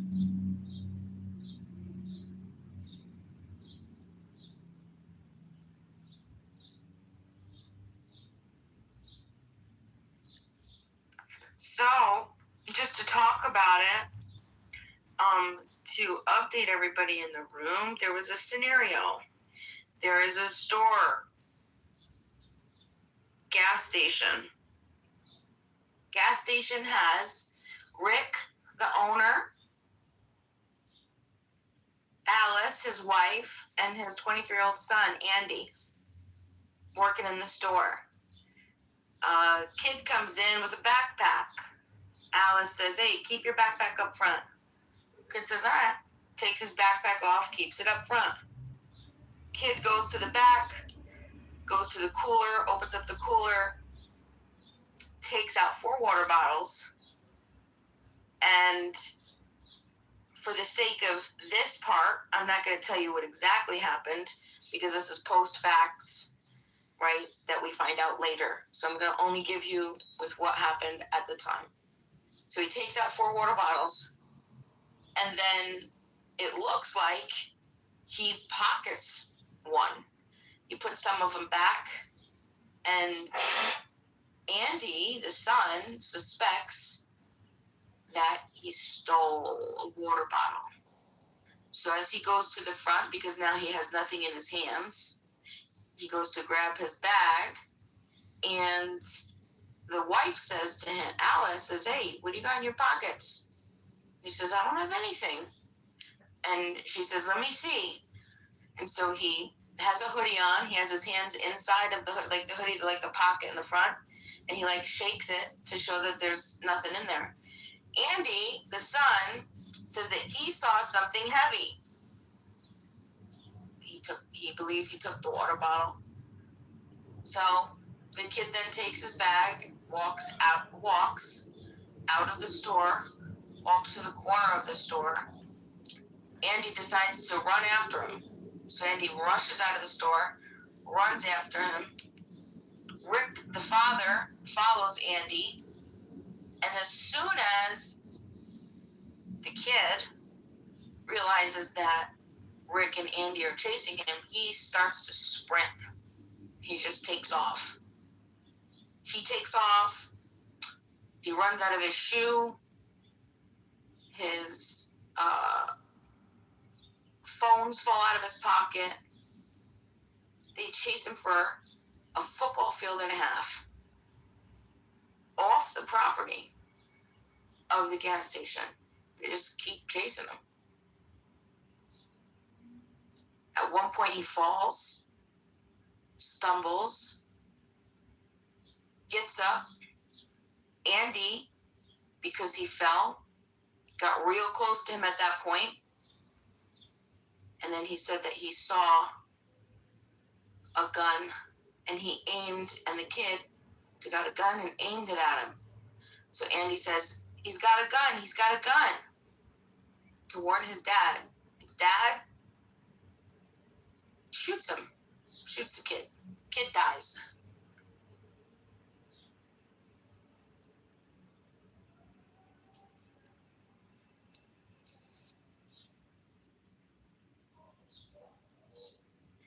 Is Rick responsible for murdering Simon?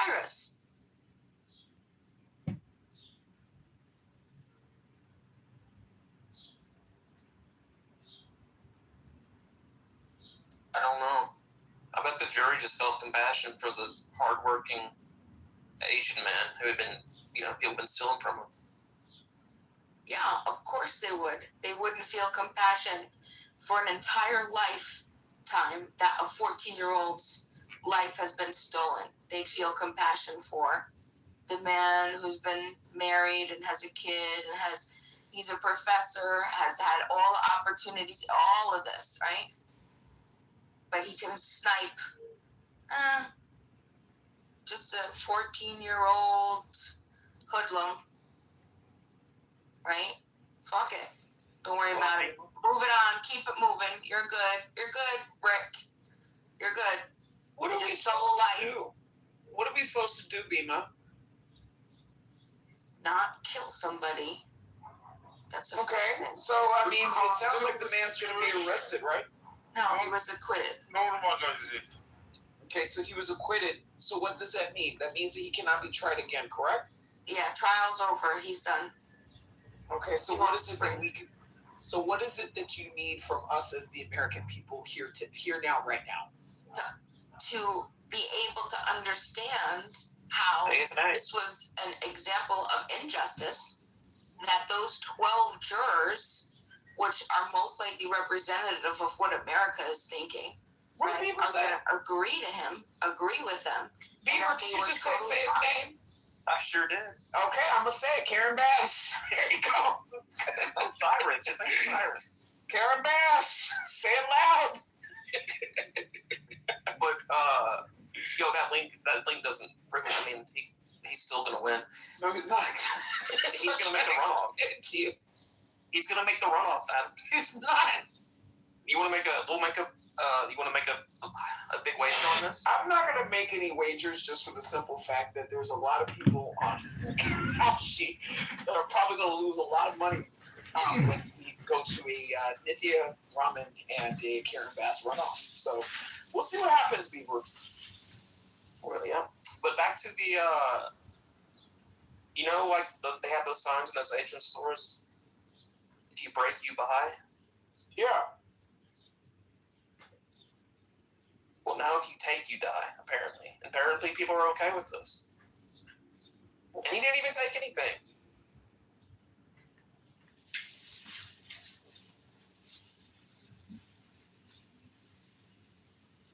Peter, what were you saying? You were saying something. America's fucked. I was saying that the person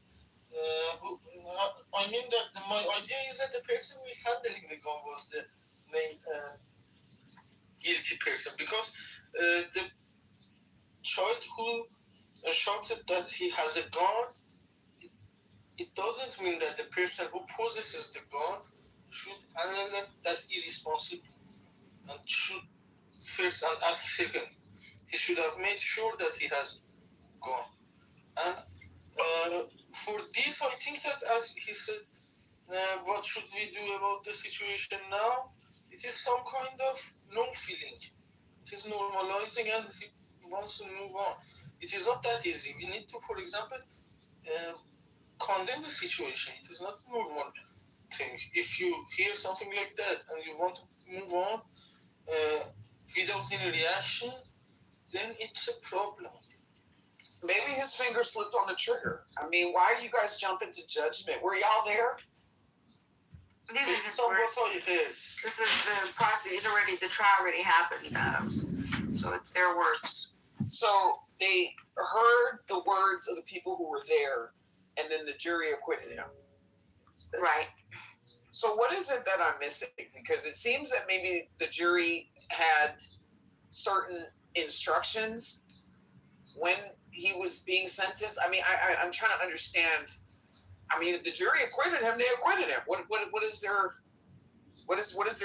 frustration about? Maybe there's aspects of the situation that aren't made very clear to the public as to why they acquitted him. The jury acquitted OJ.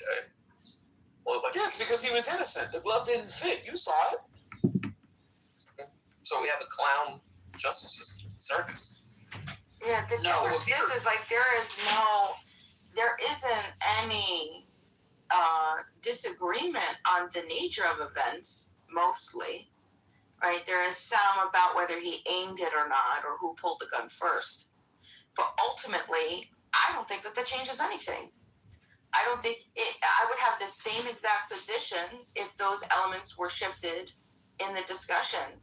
It didn't matter who pulled it. It didn't matter if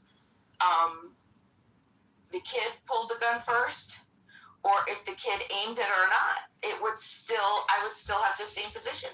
You can't aggress upon somebody, right, with uncertainty. You could follow them, right? You could do all of that. But you can't manufacture an incident where somebody else then believes they have to use defensive force and then claim the use of self-defense. This is how fucking stupid Americans are. This is how fucking stupid Americans are. And the worst part is we ran this story through, Clubhouse and people are, it was defensive force. He's self-defense. Fucking idiots. Well, it sounds like it was self-defense. Did you not hear what I just said? I did, and it sounds like it was self-defense because the jury acquitted him. I don't understand why are you guys so pressed over this? That's the whole point, is they're claiming that it was self-defense. The man claims that's why he did it. He did it in self-defense of his son. But I'm saying that you have full responsibility for manufacturing an entire incident where defensive force had to be used. Somebody else felt that they needed to defend themselves, and then you say that you need to defend yourselves because you're aggressing upon somebody else who gets scared for their life and they take out a gun to defend themselves, and then you kill them and walk away. No, honey. That's murder. You caused it. You're responsible for it. You manufactured it. You caused the entire incident to happen. It was all you. You don't get to walk away. You don't get to just take somebody's life. That's crazy. I don't know. What you just described sounds like self-defense to me. I mean, that sounds like the begonias of self-defense in my opinion.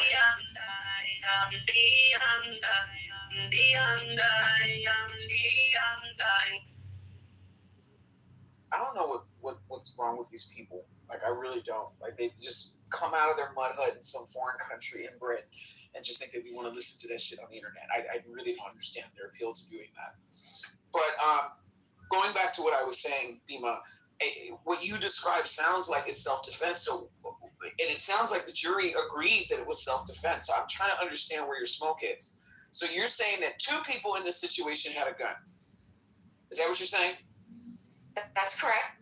Okay, well then it's self-defense. I mean, what do you want me to do? Why it's not self-defense? Grab the gun, Bima? Do we know? Like, why did he grab the gun and run out after the kid? Because the kid had a gun. Yeah, but he didn't know. I don't think he knew the kid had a gun at that point when he grabbed this gun. It sounds like he did because he alleged that it was self-defense. Maybe he saw a holster. Maybe he saw something funny or him something strange. I mean, I don't know. Hold on real quick. So I did feel sympathy at first for the store owner, okay? Until I found out he did this 2 other times prior. Just FYI. He shot openly in the public 2 other people. So what does that mean? What does that mean? It just means he has a good shot. Man, probably practices. Look, what type of, where are you getting your information? That was, like, research it. Like, at first I was like, yeah, screw that little black kid. Who gives a shit about that motherfucker? He probably... What does race have anything to do with this? What doesn't matter? It doesn't matter. But anyways, nevertheless... Okay, well, let that be the last time you keep bringing race, because whether the person's black, white, pink, purple, yellow, it really doesn't matter. I'm trying to sympathize here, so relax. When I did hear that he did shoot 2 other times to 2 other patrons... then I was like, okay, completely ruins the whole narrative of him being actually innocent because he absolutely provoked this kid. And was he arrested for those 2 other shootings? No. Well, it sounds like people presumed it to be self-defense. Yeah, so because somebody is put in a position 3 times, to defend themselves means that there's some sort of nefarious something going on. Like, this man is a storekeeper. The nature of his job is that he's probably going to have to interact with combative and possibly criminal people. I get it, but it completely ruins or nullifies the thought or idea that he ran after the kid and whatever. No, it doesn't. If I heard that the man shot somebody out of self-defense and he's had 2 other incidents where he shot people out of self-defense that was effective, that would probably be the person I would hire to manage my store. Dr. Adams, did you see the video?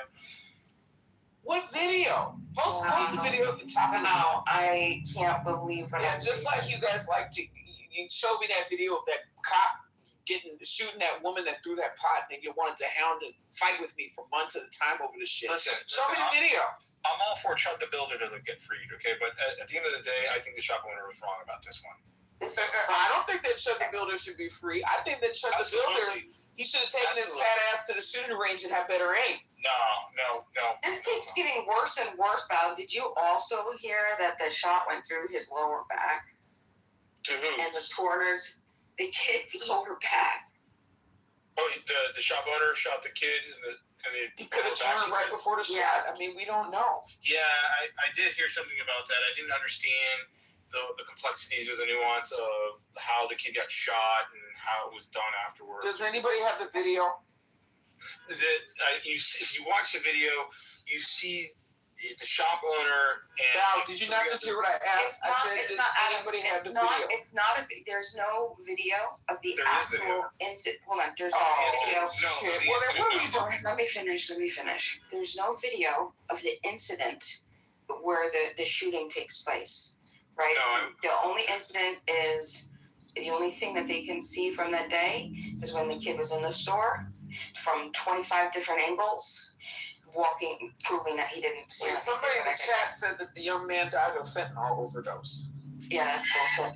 Okay, so then there's no video. Now we have possible drug. No, it was James. You better not block that black man. James. You better not block that black James is. I know James. He's making a joke. Good one, James. I appreciate that.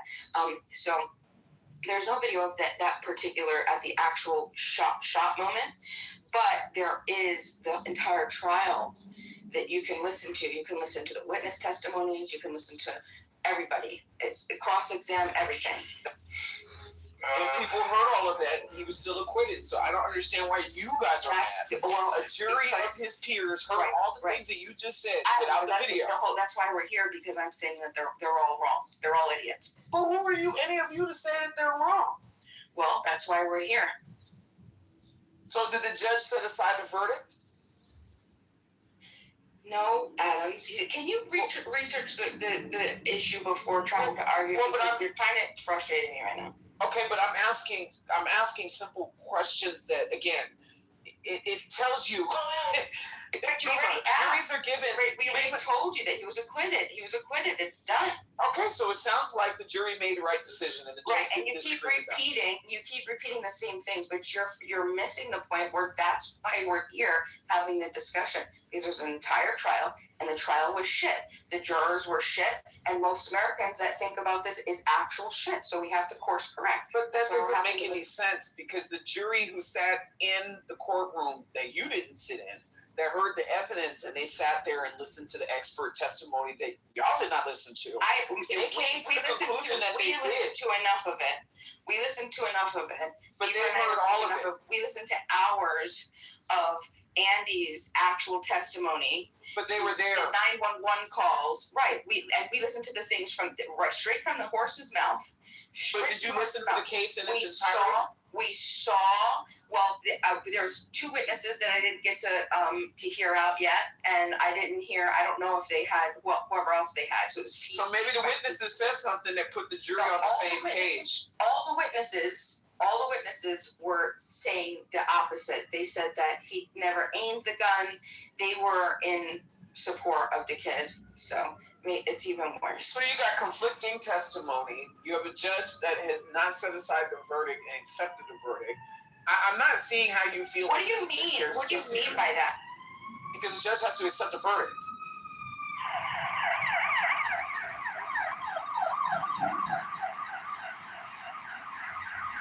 At some point, the judge totally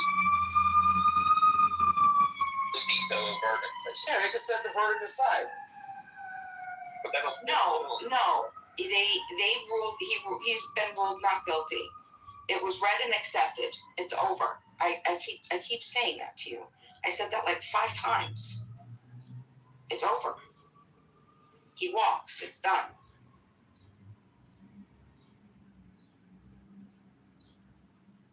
You think he's going to open up another location?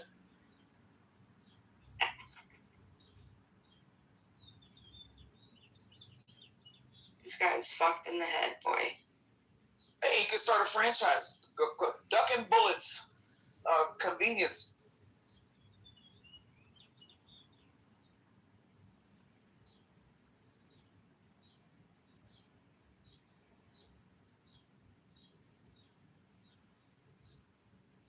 So, Beaver, while I have you up here, how long do you think it's going to take for Trump to let out Ghislaine Mack? I don't know if he'll even touch that. Why do you think he would? I don't know.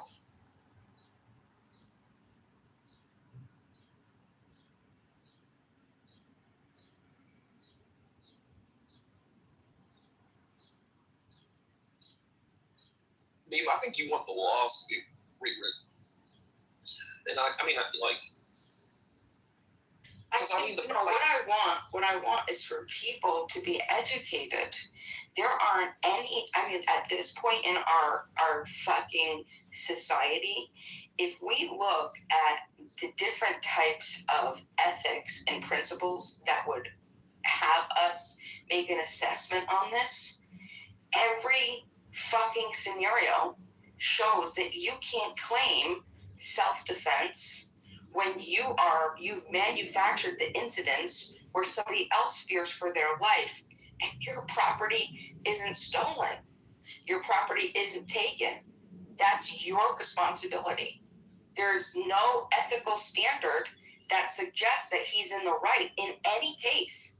If there is, I challenge anyone to bring me an ethical standard to prove that you can claim self-defense after you've initiated you've aggressed upon another person, causing them to claim self-defense.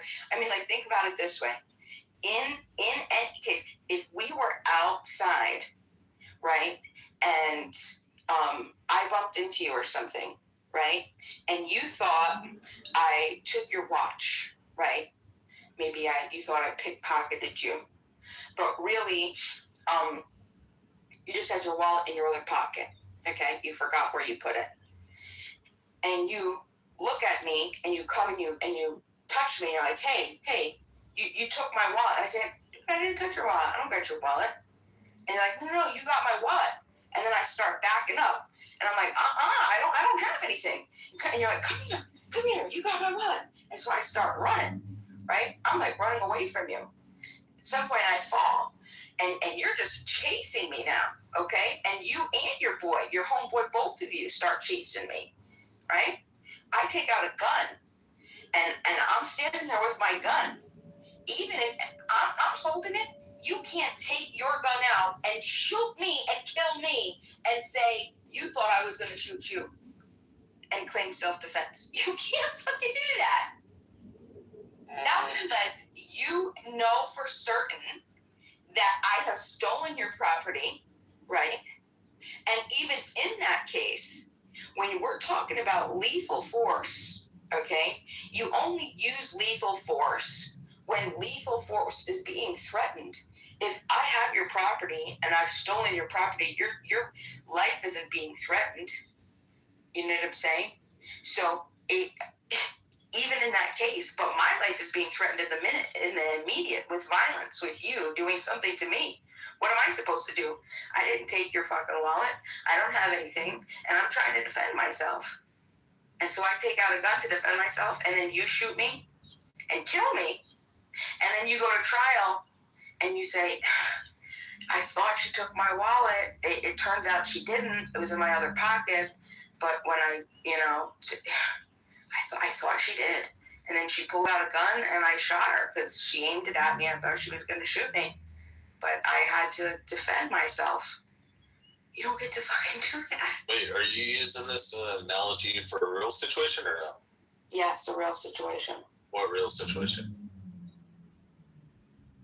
Beaver, you want to update it? Is it about Ted the Builder? No, just Google Chinese Chow's store owner murder. What ended up happening? Just brief synopsis. Working on black people. You don't have to add race into it.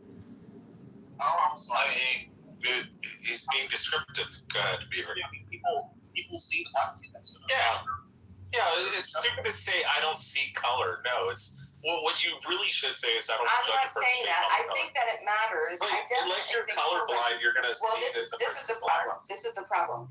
I definitely think that it matters. No. I definitely think that it matters. And it's definitely important to mention it because I think that's the only reason why this guy got off was because the kid was black and not white. However, I wanted to test your IQ and understand where your principles were without understanding what the kid looked like or what anybody looked like. Just the standard principles. You can ask me about a bunch of black guys shooting white people in self-defense, and I'll be on their side if it's actually in self-defense. So go ahead. So, a 14-year-old young student, black kid, was walking into a Shell station. Was he stopped and asked to put his backpack down before he did anything, or was that after he went to the water cooler? So it's in the hood, is what you're saying? Yeah. So he walks into a store.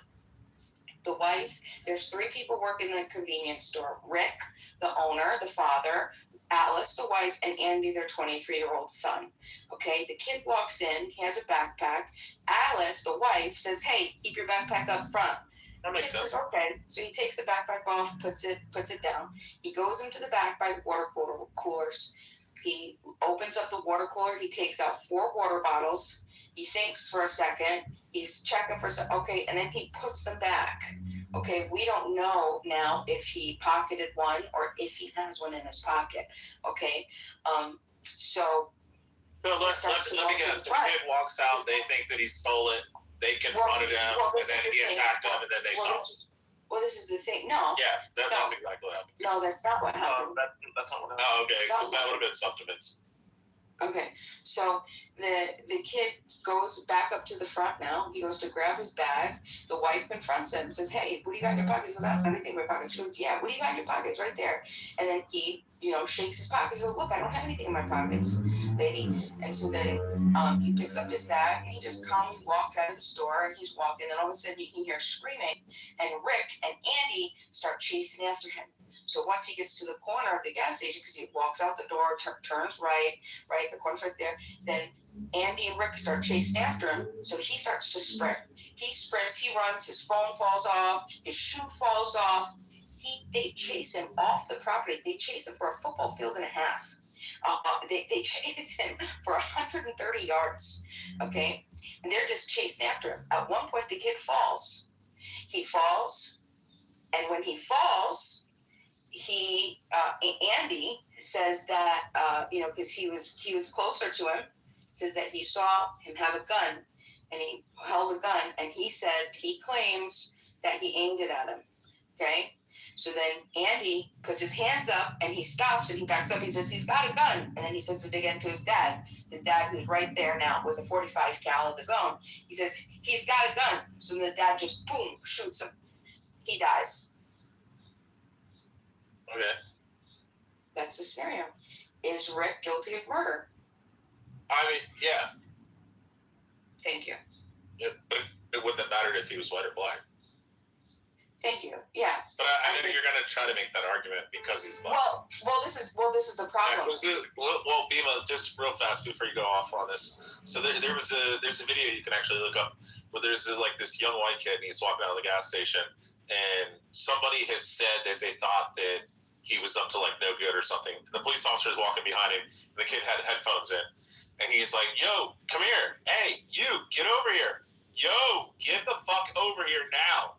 And the kid, as he's walking, I guess heard the police officer over his headphones blasting music probably, reaches down to grab his pants and pulls his pants up because he's fucking white little wigger kid with his pants sagging. And he starts to pull him up, and when he spins around, the cop shoots him right in the chest. Do you think that's justified or no? Right, no, absolutely not. That's insane. Do you think he was perceiving him as a threat because he was black or no? Well, he perceives him wrongly as a threat because that's what the violent institution of law enforcement does. Well, so no, I mean, it's not it's just because black people that are victims. Yeah, but it's because he's in the fucking hood, and the cops are constantly getting fucking guns pulled on him by fucking 16, 17-year-olds getting shot at, and a lot of his fellow officers so let me ask you had to go to their funerals because they get shot in the face by a 16-year-old. No, I get you, but we're talking about the violent institution of police. So yes, our white kids can be subject to the same problems that black kids are. Absolutely. However, black kids are probably, well, not probably. Yeah, but black kids commit more crimes. We know for a fact. Well, if they're policed more and look more and harassed more and profiled more. No, Bima, we have to. I'm not having that argument with you. Okay, we have to first. We have to first agree. I want to close this first. We have to first agree to concede. Hold on. So the first scenario. Blacks do commit more violent crimes. I just want to. You're not going to concede that scenario. I want to conclude this scenario. So the guy Rick should be charged with murder, correct? It depends if the kid actually had a gun or not. He did have a gun. He did? Yeah, absolutely. Oh, then yeah, he's justified shooting him. Yeah, 110%. I thought you didn't have a gun. I thought this was the story was the kid did actually have a gun. What I'm talking about. It is. Yeah, it's 110% justified. So the kid couldn't claim self-defense, but Rick could claim self-defense. No, the kid's being chased. Rick's not being chased. Bima. Hold on. The kid's being chased with a 45 caliber and two guys. Can I say something real quick? Guys. Okay. Like, you go ahead and He's chasing the kid. The kid's not chasing them. The kid's not going after them. He's running away. Explain to me how they could claim self-defense. After they manufactured a false incident. No, this is not it. I thought you meant the kid didn't actually have a gun and he got gunned down. If the kid actually turned around and pointed a fucking gun at them, then they're legally able to fucking defend themselves with self-defense, even if they're pursuing somebody. You cannot. If they're chasing somebody that they thought. So let me ask you this. So at what point then? No, let me ask you a question. Okay, no, this is for clarification, people. Rich, I have another question for you then. No, we're not going to do your goddamn diatribe. No, it's not. I have another question for you. No, I'm not going to fucking answer. I'm not going to engage with you. At what point did the kid have the right to claim self-defense and be in fear for his life and defend himself? At what point would you say is justifiable?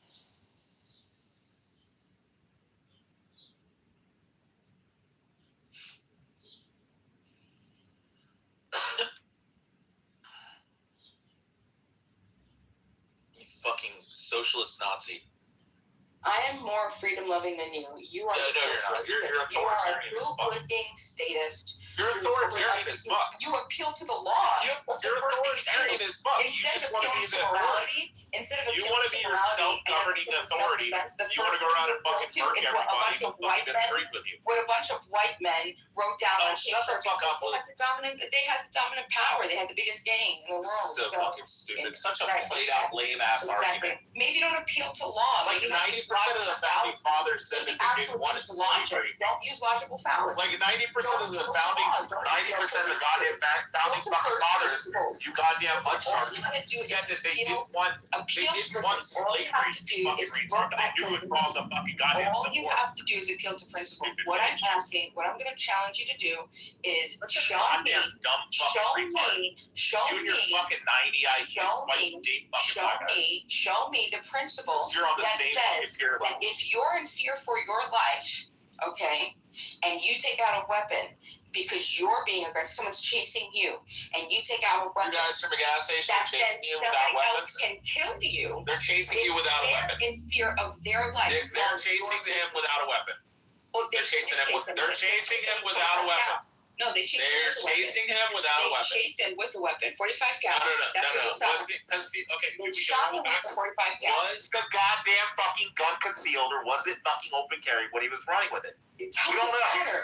It doesn't matter. No, it does matter. It does not matter. It doesn't matter. It does not matter. It doesn't come out in the fucking It does because self-defense is self-defense. Whether I have it, come out in the okay, well, evidence. explain to me. If you're a guest, hold on. Okay, Whether you you stupid have a fucking gun, goddamn mud shark whether bitch. you have Listen, a gun, if you don't are have to- fucking chasing so you somebody don't like logic, and you're not all you wanna threatening do is with appeal fucking to the deadly law. violence, All and you're you not wanna saying do I'm is going to what? shoot you, You're not stop, able to or think stop you outside fucking of the nigger, I'm law. going to shoot you in the back, or You I have a can't gun. think outside of If the he's law. not saying any of that, That's your problem. a young little 15-year-old boy who has a fucking illegal gun, clearly it's fucking illegal. Rich, He's if underage, you have, concealed carrying a firearm. listen, do you think Is that you running should with a have the goddamn ability fucking gun to and turns defend around and yourself pulls a gun at him, and have they're Second legally Amendment? And justified in if you shooting him.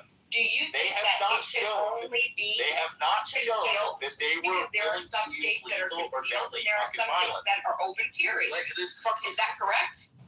goddamn stupid ass. So if it's concealed or the open entire carry, it fucking doesn't matter. the entire paradigm of this fucking They could argument both be changed concealed. the second They could that I both be realized open that oh carry. my god, he They has a could gun. both be carrying. Yes, they're They could both- legally but that doesn't legally matter. justified in shooting him. This is the idiocy, the low bar, low IQ inability to actually look Oh my at god, if a principles. fucking security Because all guard, we're doing is if a ignoring security the guard on law a goddamn and mall what the property, statutes if a are, fucking instead of security actually guard on a goddamn mall instead of property, dissecting if a actually goddamn security referring guard, to if first a principles. goddamn fucking security guard is on the mall property and he's chasing someone that he believes stole property, he's chasing the person on the property, even off the fucking property. We just had the same goddamn thing happen in my fucking city, stupid ass. Or if it's seen. It does not matter. No, it does. It does matter. Okay, Because so the young kid, explain the to young me. kids, I'm trying to, you goddamn dirty mud shark, fucking 90 IQ, retarded, who fucks sub 85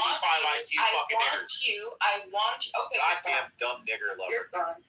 That's what you wanted to do. That's what he wanted. Sorry, I'm not going to be disrespected like that. You don't have to resort, right? Relax. You have an inability to actually address the comments. You have an inability to address the topic. Explicitly respond to what I'm saying. Make comments. Why are you going to attack me personally? You're an idiot. I'm not attacking you. You're dumb. Low IQ. This is the best that America has. This guy supposedly has 140 something 1 IQ, right? My fat dumb ass. God help us. What do you think? Let's go to Peter. Next up, Tom. Long time listener, first time caller, Peter. Go ahead. Peter from Berlin. I didn't change the paradigm. The paradigm has been completely the same. You have to prove that somebody's ability to have the right to self-defense is going to change, whether it's concealed or open. Go ahead. You first start with that. Prove that, Rich. Prove it in the comments. You dummy. Oh, by the way, without appealing to law, okay, so don't say the law says. Prove to me that your right to self-defense changes is if your gun is concealed or if it's seen. Go ahead. Dumb fuck. Maybe I really would know how the law would settle this because they both would have a right to self-defense in this case. It's like they're in a duel or something. They do not. They both do not have the right to self-defense because one is the aggressor. You cannot manufacture an incident where you claim self-defense once you're being the aggressor. The only way is if the table's turned, right? If he stops, okay, and he wait a minute. What if they say hold on. The only way that it would change is if then the kid started chasing them and chased them all the way back with a gun. Then he can turn around and claim self-defense. But he was running away. He was still running away when he was shot in the back, gunned down, cold fucking blooded daylight. And everybody just said, well, self-defense. But what if you could say that the kid came in and he touched the 4 bottles, then put them back, and then left, and then they sold the stop, and he didn't, which he, of course, I guess he doesn't have to. But then he takes off running. I mean, is there any culpability on him for escalating the situation by taking off sprinting? Absolutely not. He's allowed to. He has the right to run. He has the right to run, jog, hop, skip, flip, twist, twiddle tail. He can do whatever the fuck he wants once he leaves the car. It's up to the store owners to set their standards of what they allow in their store, and he abided by every rule that they asked him to. He said, "Put your book bag up." He did that. He was not violating private property at any point. He went into the store. He went to go shop for whatever reason. He changed his mind. Most likely because the simple reason is you forgot your fucking wallet, or you just changed your mind. Maybe you wanted to use your money for something else. Maybe you thought, maybe getting a gallon of water is cheaper than buying 4 water bottles. Right? And they don't, because there's plenty of times that I've gone into gas stations and they don't have gallons of water, but they have water bottles. So what do I do? If they're out, they don't have gallons of water, I'm going to go to the grocery store. It's cheaper. He's a 14-year-old. He doesn't have income, I'm assuming. There's a million reasons why he could service. Okay. But what about the suspicious behavior of him taking 4 bottles and putting them back? It doesn't matter. That would set off my alarm bells. It can set them off. It can set them off. Wait, let me finish. And then he decides to abruptly leave. And if I don't get a clear look, I'm thinking he probably took something. Or, I mean, why would he go in there and then they told him to put his backpack up? That probably thwarts his plan if he was planning on stealing something. So he goes and he's like, fuck, they're looking at me. There's no way I'm going to get away with this. So I put it back. And then I just get myself to leave. That's probably, in all honesty, that's probably what happened. Or another possibility could be he got pissed off. They think I'm a fucking thief. Fuck this place. I'm not giving them my business. Exactly. That way. But why? But he has a gun also. I mean, that. Why do you take a gun? I've never once walked into a convenience store with a gun in my waistband or pocket or whatever. Well, that's interesting. If you listen to some of the witness testimonies, which the defense was hilariously pissed off by, they were asking, the guy, one of the witnesses said that it's common in that area for kids 13, 14, 15 to have guns. And the defense got pissed. And he's just like, you're saying that it's okay to break the law. And he's like, no, I'm just saying that you, in our area, you have to be able to defend yourself. It's typical of a bad city. My city, same case, and I made this case the other day. I mean, it's typical. If you're in, if you live in that type of society, in that type of community, which I did and which he did, right? So I'm not saying that it's right. I'm saying that he's not harming any person, right, or person's property by making sure that he could defend himself from gangs that typically would want to fuck with him, hurt him, threaten him, or do whatever else. He has the ability to defend himself. He's walking the streets, you know what I'm saying? Like, doesn't matter. And as a shop owner, Rick, Alice, Andy had the right to follow him. They had the right to follow him. They had the right. Oh, thank God! I see that they were said not guilty. That's all fucking amazing that the court system worked out. You're an idiot. We don't need you. Go away. Well, Bateman, you gotta hear the opposition. He can't respond to anything. He's just going to gish gallop and make arguments that aren't about what I'm actually challenging or what actually needs to be looked at. All right, you're just going to gish gallop and you're going to talk about everything other than what matters. Well, why don't we give him a minute to say his piece, and then you can respond, and then he can respond. Well, if you bring him up, you can bring him up. That's fine, but I'm not going to listen to him. I'm going to actually go make my dinner. So. No, that's not true. And the evidence is Rich, when other people come in that are smarter than you, that are able to civilly have discourse and go back and forth, you can witness how I can have a conversation with them. You'll be able to watch with your own two little eyes and ears how Beam is able to have a full conversation with somebody who's not going to be an idiot like you.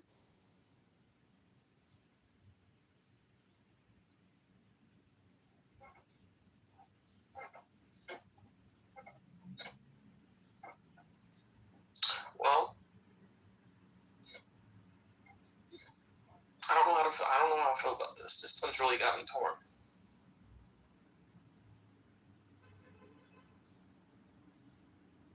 All right, come on up, Rich, Thomas Patrick. Damn it, already invited Peter? Gotta invite him up. Peter.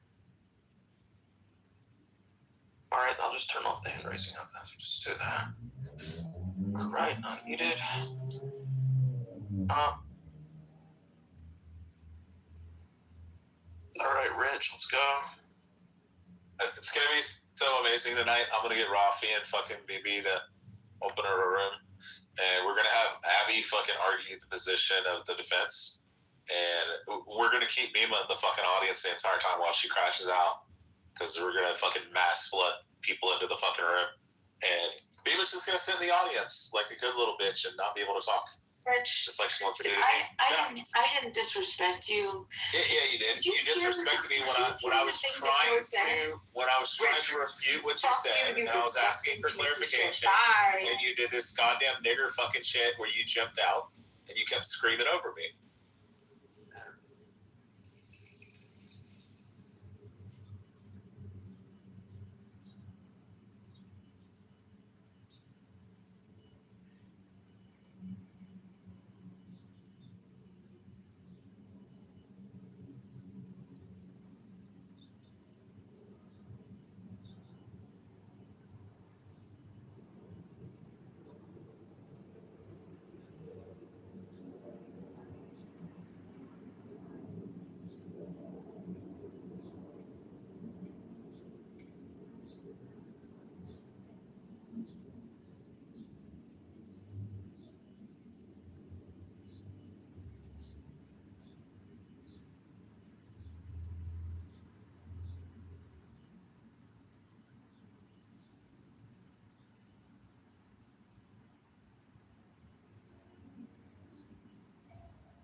always do these, like, how much, the grains of sand in the universe, we get into science discussions, right?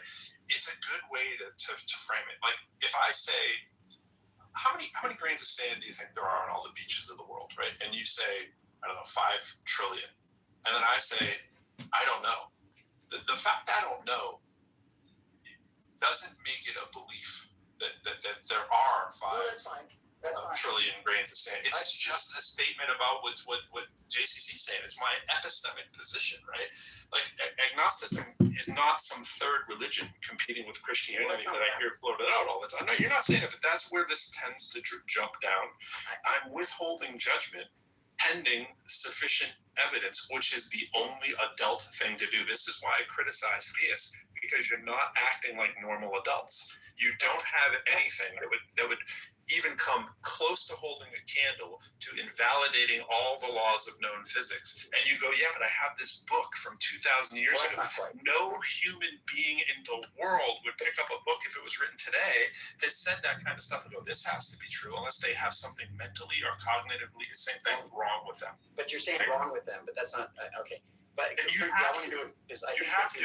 I'm just saying, if you're a sufficiently educated person, there's no person that believes people can just walk on water and resurrect. Not naturally. They don't believe it. No, but there's no person that naturally has evidence of the God, except the circular argument of people that believe in the religion. You're just claiming that, though, bro, because people can. I don't have to claim it. I'm just talking about a person that's grounded in laws of physics. There's nothing else to be grounded in. You can't bring God back into it and not bring God back into it whenever you want. I'm saying a person who we're devoid of God, right? And then we get introduced to, there's this idea of this book that comes out and says all of these crazy miracle kind of things just happen. Everybody would say, what the hell is that? And then someone could say, oh, well, you haven't heard? It's the idea that there's a God. Oh, what does the God do? Well, the God has, he's all powerful, all knowing, all loving, the kind of stuff that you guys do in your specific religion. And what I'm asking you to do is not divorce yourself with that idea. When you say that, there's no plausible way your mind can make sense of that statement, because there's no way that the most intelligent, powerful, super incredible thing can just be the first thing that created everything. Nobody would say that makes sense. They'd say you have to be out your fucking mind. No, but that's the premise of the religions. That's the premise of the Abrahamic religions. And you sound pretty certain that it's nonsense, right? No, I'm certain that nobody today, unless they had a biblical book telling them that this is what they should believe, would have any reason to think that's true, because that's not how anything else works. So we don't have that. It's nonsense then, right? What if I was? How does that change what I'm saying? That would make you an atheist. No, it would make me an atheist, but how would that change what I'm saying? Whether I'm an atheist or not, whether I believe Michael Jackson is the best singer in the world, how would it make the fact of what I'm saying any different? I was just trying to figure out if you're an atheist. I'm agnostic. Well, apparently not. Apparently. I mean, you literally just went on this whole spiel about how stupid the I can't go on a spiel. I can't go on a spiel. No, I can't go on a spiel. So you can't take this. So you can't walk this with me. Apparently, you're a theist. What the fuck are you on about? Hold on a sec. Sounds not correct. It's probably God. I think part of the it's Jehovah's Witness. I think part of the thing is too. What I'm trying to argue, the Mormons. Saying that you're agnostic, we got a planet for you. Saying you don't know. Yep. I'm saying that you can still believe one way. Like no, I can't. I can think something has some merit, and I can assign some probability to that. That's all I mean by belief. No, and that's exactly what I'm saying. I can't do. I cannot affirm that we could be in a simulation. I'm not telling you. Sorry, I'm not saying that you can't based on your evidence of your life. That's not what I'm saying. I'm saying somebody who's using this modern label of agnostic, the more modern usage, which is like not knowing if there's a God, or even saying it's unknowable. If I say I'm atheist and I just say I do not have your belief in a God, that doesn't mean that I don't believe in God per se. No. Think about the difference of that statement. Think about the statement. I don't actively believe in your God, right? Like isn't the same as I'm not open to the possibility of it being true if you gave me sufficient evidence. Those aren't the same things. And that's why we use the word agnostic. Are you open to the possibility of the sun not rising tomorrow? Frenchie, there's no basis for anything that you said. If you think that you're saying something Why? The fact that you wanted to jump into the conversation midway and think that you're saying something to me makes it sound like that you have some leg up on what I'm saying that I'm not aware of, right? Just ask you a question. If you want to debate the actual merit of the things that I said, that's cool, but don't come in and asking me a bunch of questions. Ask you one question because I don't want to answer your questions. Exactly. I stated that's what I believe, like men do, right? I said I'm a grown man and I have this idea. Yeah. Come on. And then that flies into my ankles and starts talking to me.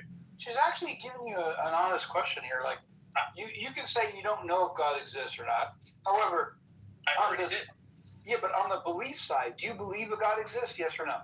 I have no active belief that a God exists. I hold the possibility that one could. Do you understand the problem with that or not? No.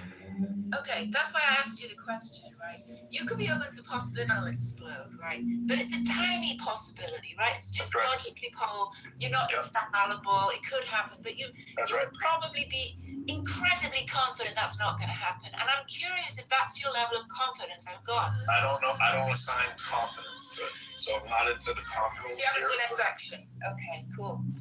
Yep. Haven't done any introspection, but I was telling you when I was in the middle of actually telling you what I think, as opposed to you doing the interrogation. I was actually saying those things. It is quite possible that we could be in a simulation.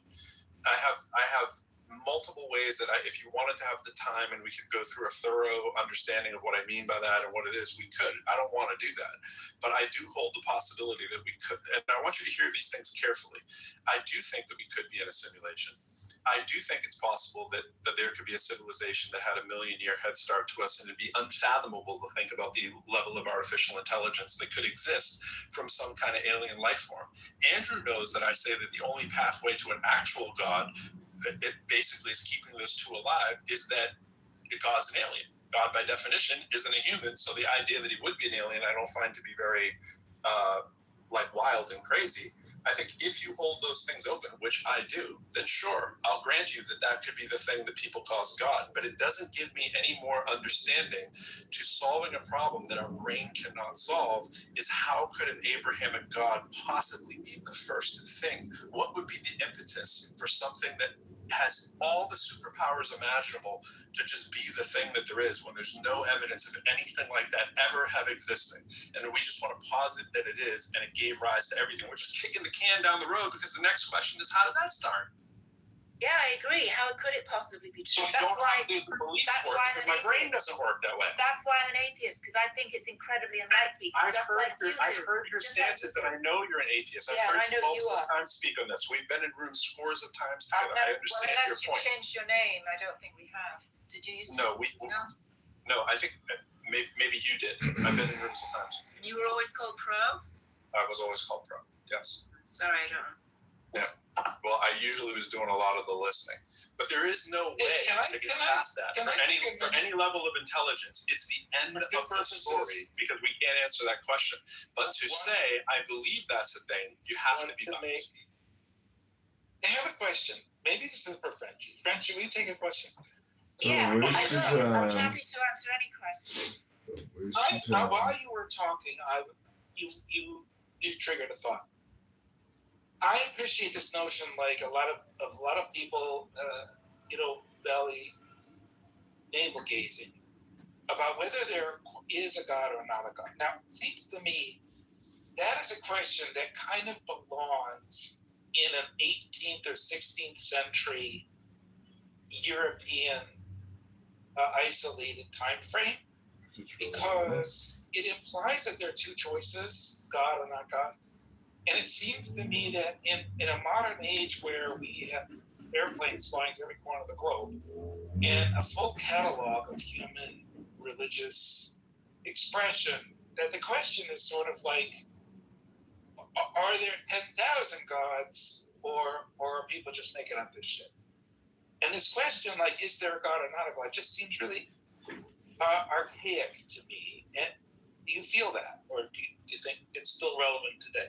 I think it's probably more accurate to say, as an atheist, you believe there are no God or gods. You could just say gods, if that's like makes more sense to you, if that's your question. We typically just shorthand it to God because we live in a culture that has Abrahamic single gods versus, we don't all live in India where there's thousands of gods. But if we did, we would say, I don't believe in gods. Well, no, I grant that. I said you're kind of agreeing with me, right? I guess. A cultural. Yeah. This is a cultural. Yeah. This is a cultural vestige of the 16th century conversation, which is highly rooted in the singular God. But to me, the way I resolve this is I say, I believe there are 10,000 gods. I just believe that every single one of those 10,000 gods is some fanciful imagination that somebody farted out of their ass. Farted it out, yep. Now, real quick, Frenchie, the agnosticism thing that I was trying to point out, and hopefully you'll see what I'm saying here. So, agnosticism has a burden. And most likely is going to have a burden. Certainly in the Western context, where you have people that are familiar with hearing the kalam and the fine-tuning and all these different arguments that have been around for centuries, and different formulations of them, popular apologetics, Frank Turek and William Lane Craig, and all these people, right? Because Christians certainly want to get their message out, right? So the chances are you're going to be, you have been exposed to it. Conversely, you've been exposed to the problem of evil. Most people thought, if God exists, why am I suffering? Why is it, So you have these different reasons for and against the belief in God that have been presented to you. And you do have some burden. I'm not saying this to you, friend. I'm just saying if you understand where I'm coming from here. You do have some burden, unless you're like some kid that was raised by wolves and didn't have any exposure to apologetics or anybody that are anti-apologetics. Unless you, and sorry, Jason, I was just getting ready to say, can somebody bring up Jason? I meant to say that a second ago. Unless you've been exposed to, unless you haven't been exposed to those things, you're going to need to get hound as to why these particular reasons don't persuade you, right? So, in other words, somebody could be like, hey, the Kalam, I think, does show God exists. And you say, well, it doesn't for X, Y, and Z reasons, right? You're going to say, well, premise 1, I don't agree with that, or premise 2, and that's why it doesn't bring me to God. These deductive arguments, right? So, or whatever it is, the deductive versions of these arguments. It's like, well, I don't come to God's existence because I get off the train somewhere, right? And so that means you do have a burden, unless you're what's called you have invincible ignorance. Like you don't know about any of these arguments. You haven't had the chance to survey them back and to consider them, deliberate back and forth. If you haven't had any of that, then you could just be like, okay, I'm invincibly agnostic, and I don't have a burden. But agnosticism in and of itself doesn't get you off the hook.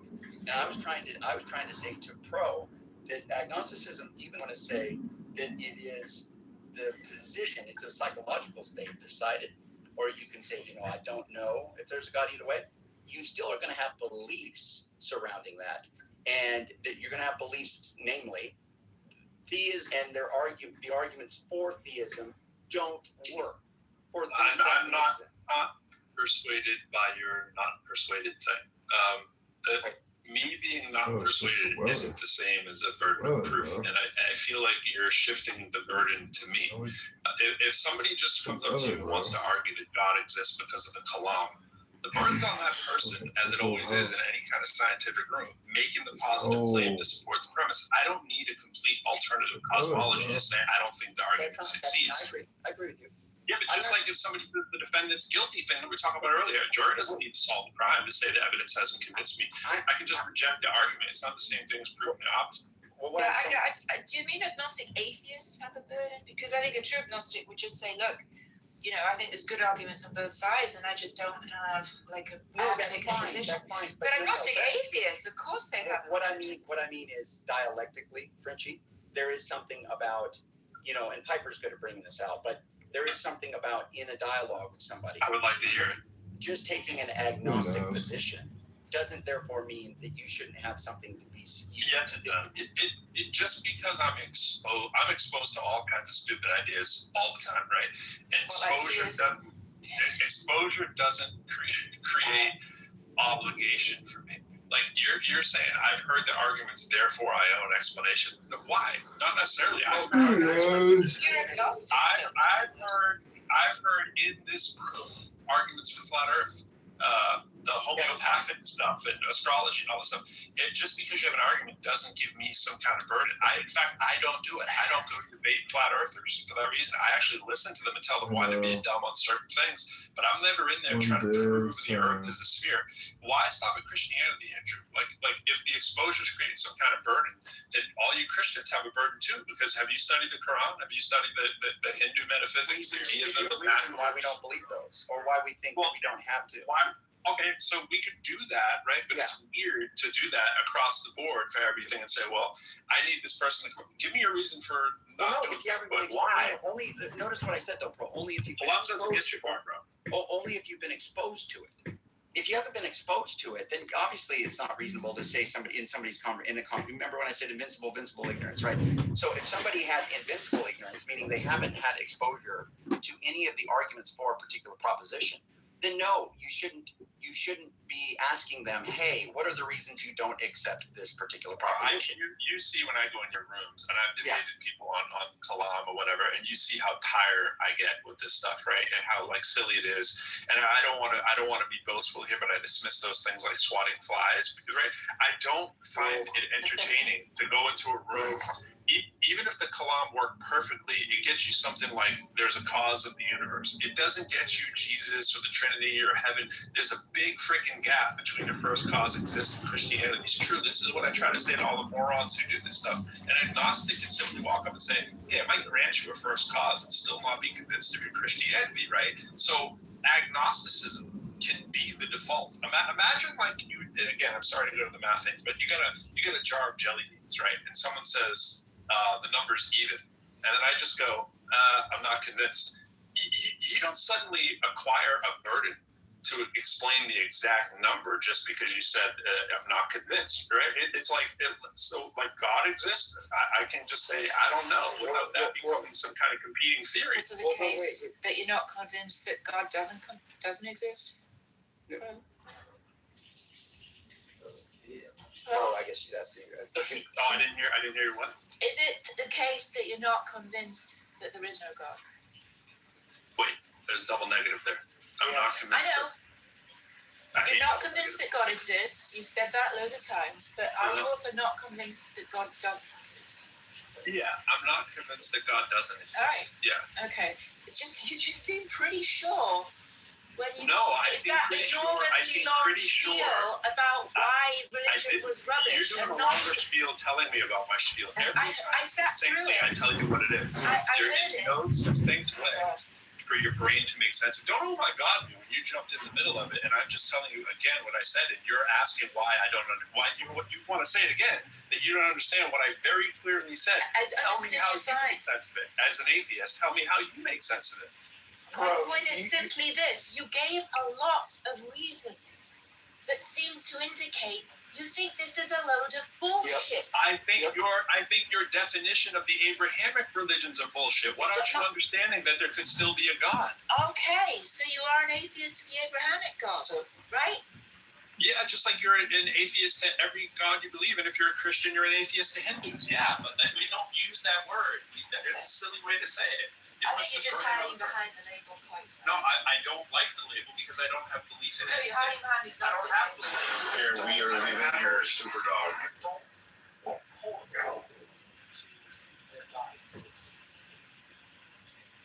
You don't believe that God exists. Is that right? You don't hold, I'm just I do not hold the belief that God exists, no. So technically that would make you an atheist. Yeah, so you don't. There's a reason why. There's a reason why that she's saying I'm hiding. Ignore Frenchie, she's a moron. Bastardized and corrupted, and only for it. No, I'm withholding saying atheist for a reason because nobody uses that word for anything else but religion. You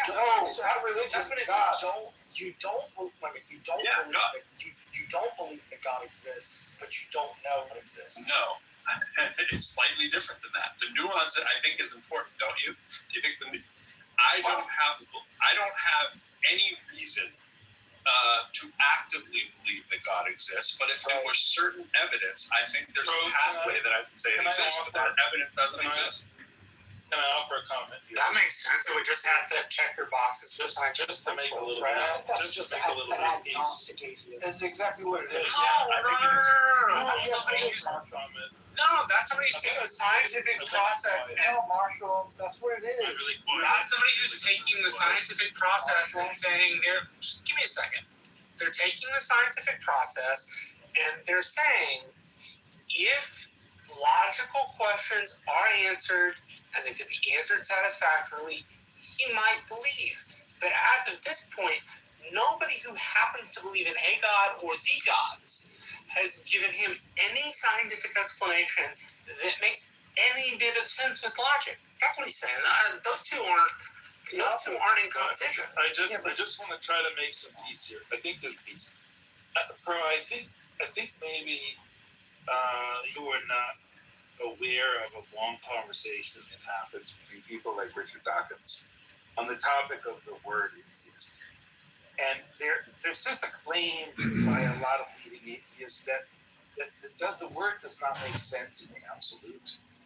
And if the only people who are atheists, if it only applies to this nascent, narrow, tiny sliver of people who can somehow express total confidence in the absence of God.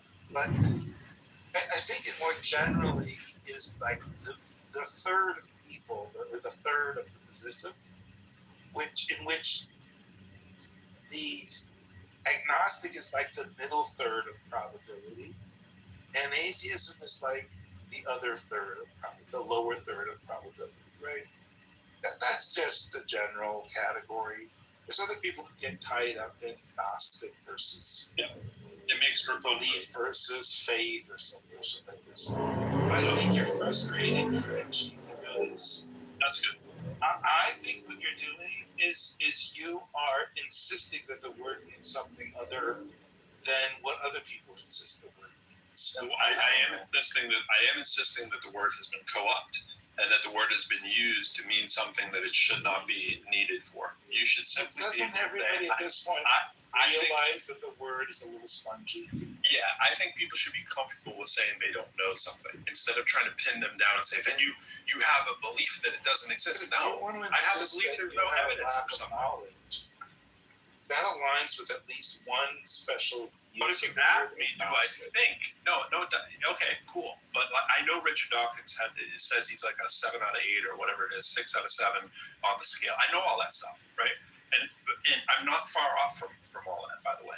What I'm saying is the Bigfoot thing, we don't do this, right? Like, do I think Bigfoot's real? No. Could I be wrong? Yeah. It's that simple. And the fact that theists are so hell-bent on having a word for that because they don't understand the nature of without belief, and they try to turn it into a whole other thing than it is frustrating to listen to. It's just the word is good enough. Like, atheist means without belief. Right? They don't mean that when they say that. That's not what they mean when they say it. Let me see if I can proselytize. Let me see if I can proselytize Frenchie. She'll probably say no, but I want to knock on her door and offer. Before you do, can I just state my position like really quickly? Because Pro's been, we'll. Okay. Wait, was I close, Frenchie? Was I close at my assessment or off the mark? Well, to be fair, you just started, so I just want to state my position so everyone understands it. I think Pro has a belief. I think his belief is there are no gods. I think he has loads of reasons to support that belief, and he's happy to express them. And I think that makes him an atheist. Okay, I'm done. Okay. I'm just saying, Pro, like, I don't know, man. So, if you say that you're... Wait a minute, I have a question for Frenchie.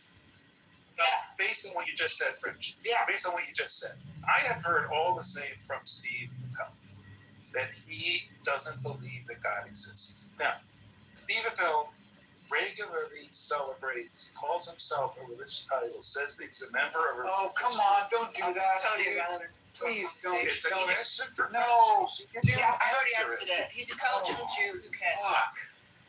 Okay. Benjamin, you're beating a dead horse. Stop it. Stop it. That's it. We're good. Andrew, go ahead. And then Ellie. Thank you. So all I was going to say is, Pro, so I hope people can follow. I'm glad you're here, Deepak. Maybe you can help me parse this out. So, Pro. And Elliot is next. Elliot is next. That wasn't a derogatory. So finish your thought, Andrew, because I'm trying to, Benjamin. So, Pro, when you said you're an agnostic, okay, and by that you mean you don't know either way. Well, then I have to ask you a further question because it doesn't tell me what I'm wanting to know. What I'm wanting to know is if you think that you don't know either way, that's fine. But I take knowledge to be justified true belief. And then I'm wondering, okay, well, do you believe that there is a God or isn't a God? Like, do you believe that there is no God or isn't a God? Like, do you like believe that God does not exist or God does exist, right? Because saying you're agnostic you could still be under that definition, saying that it just means that you don't know one way or the other. You could still believe there is a God or believe there isn't. So I have to ask you a further question, which is why I don't like that use of agnostic. I prefer agnostic just to mean undecided. Theist means you believe in God.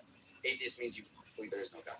Right? Yeah, but I get hung up on the word belief, right? I regularly claim in rooms that I don't really believe anything, right? I think agnostic answers what I know, and atheist answers what I believe. I don't know with any kind of certainty, but I also don't currently believe the God claim is meeting any kind of burden that I think you guys should be running around saying you believe it. Anything? I don't like believe.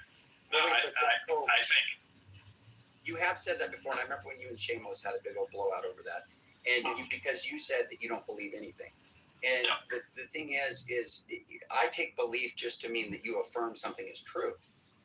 So if you say belief is a subset of knowledge, or knowledge is a subset of belief, whichever way it goes, actually. But knowledge is a subset of belief. Knowledge is a subset of belief. It actually starts with belief. Yeah, exactly. Elliot is next. Let's hear from Elliot. It is peculiar. Okay. Andrew, your question was asked and answered. Elliot, what you got? Well, we didn't quite. Thank you, Benjamin. We gave an answer. No, Benjamin, it's left ambiguous. It's not quite finished. Elliot said he had something. I want to make space for Elliot, but we can't get to the bottom of it. He's struggling to get to his. All right, his mic. So go ahead, Elliot. You guys are wild. So like usually like when I go into rooms and I talk with people about religion and atheism and all kinds of other kind of wacky things, flat Earth and vaccines and all manner of shit. I want to give them the benefit of the doubt from the outset. I want to understand where they're coming from, why they believe this, why they believe that, and how they think about those things. So from that perspective, like if somebody comes at me and they say, look, here's how I define atheism. This is what atheism means to me. I'm just going to take them at face value, and then we can discuss the reasons for it. And Andrew, you were dead wrong earlier when you said that the historical definition of atheism was the more modern version that the philosophers use. We have to believe that God don't exist. That's what. Okay, well, if you had those mixed up, okay, then all right. No. Just so you know that it is. No, I'm just saying it is true that the historical understanding of atheism is without belief. That is the historical understanding. It was that way. It was that way for thousands of years, and there is utility with how modern philosophers use the word atheism in a different way. There's utility in that.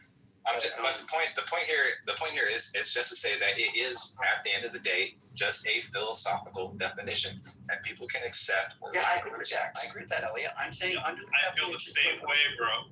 The same way about the whole philosophical use of belief and knowledge. I think that in ordinary, regular language, belief and knowledge, they aren't merely some different level of confidence. They're totally different things, and I know that's not what the philosophy bros want to do.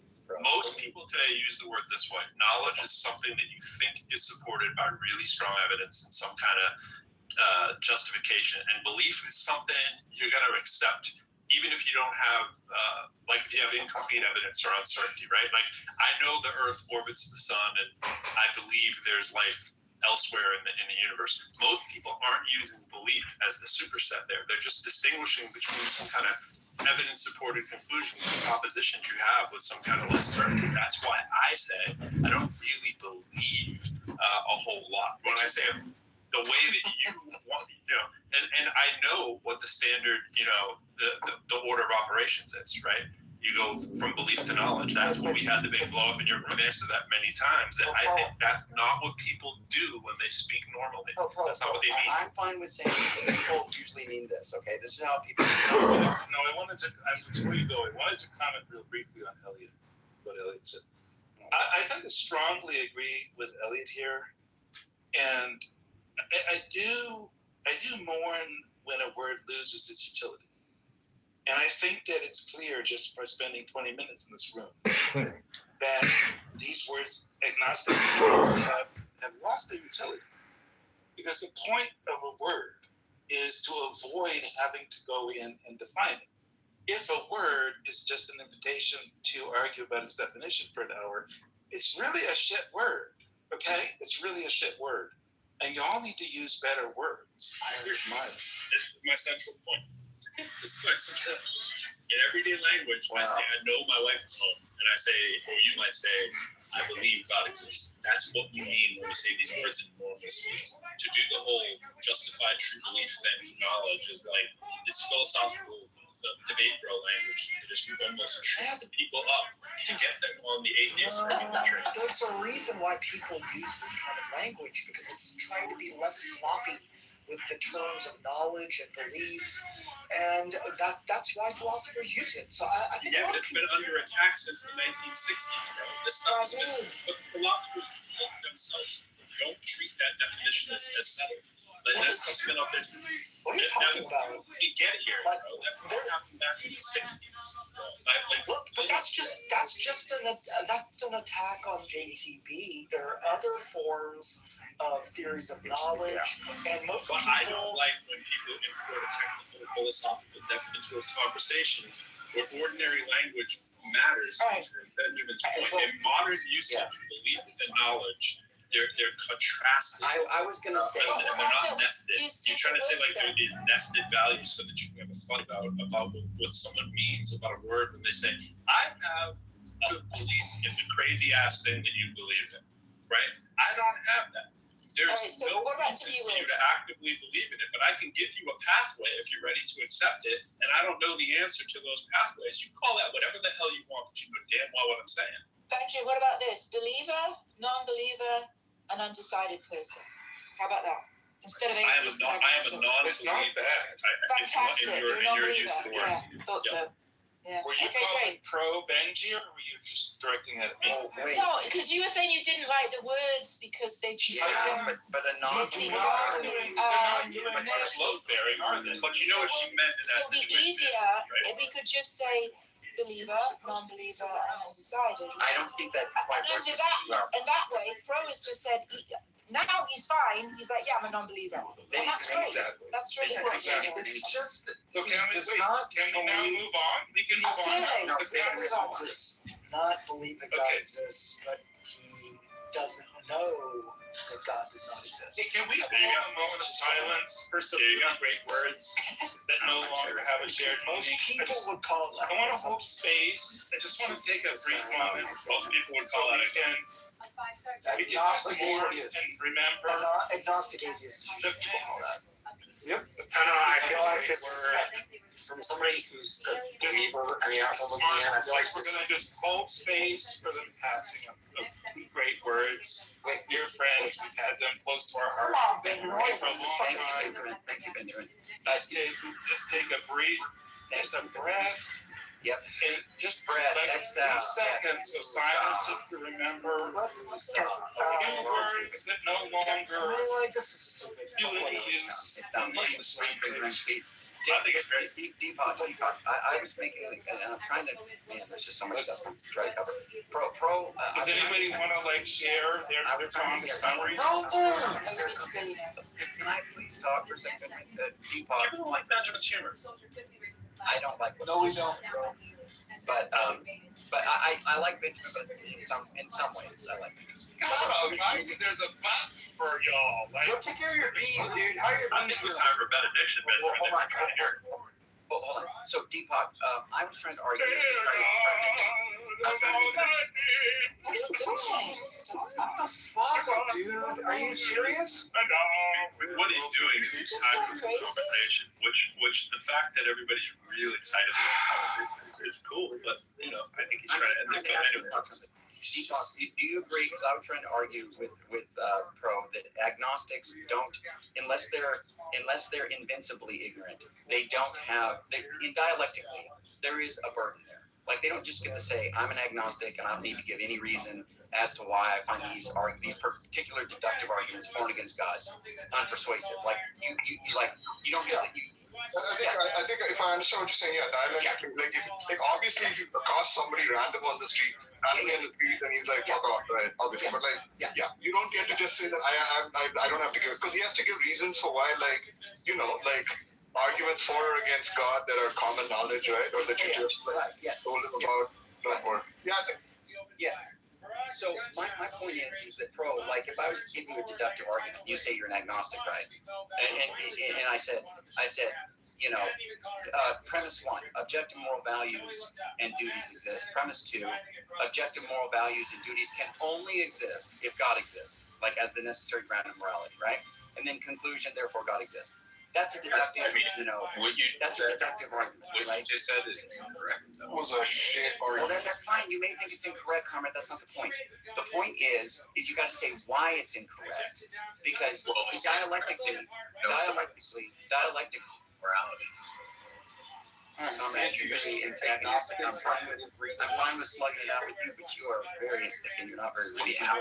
Being antagonistic. No, you are. I'm not talking about whether it's right or not. You're not even putting this forward. The reason I'm saying this to Pro is because he's saying he's an agnostic. And I'm saying, well, if you're an agnostic, for example, why do you not accept the deductive moral argument for God's existence? And then this is where you would say, Pro, well, premise 1 I don't accept, or premise 2 I don't accept, right? No. I can say, what do you mean by objective morality? I want to bring us back to our sorrow. I want to bring us back to our sorrow. And remember that we're here to say goodbye. We're here to say goodbye to our two friends. Can you make a room? Seriously. I love you.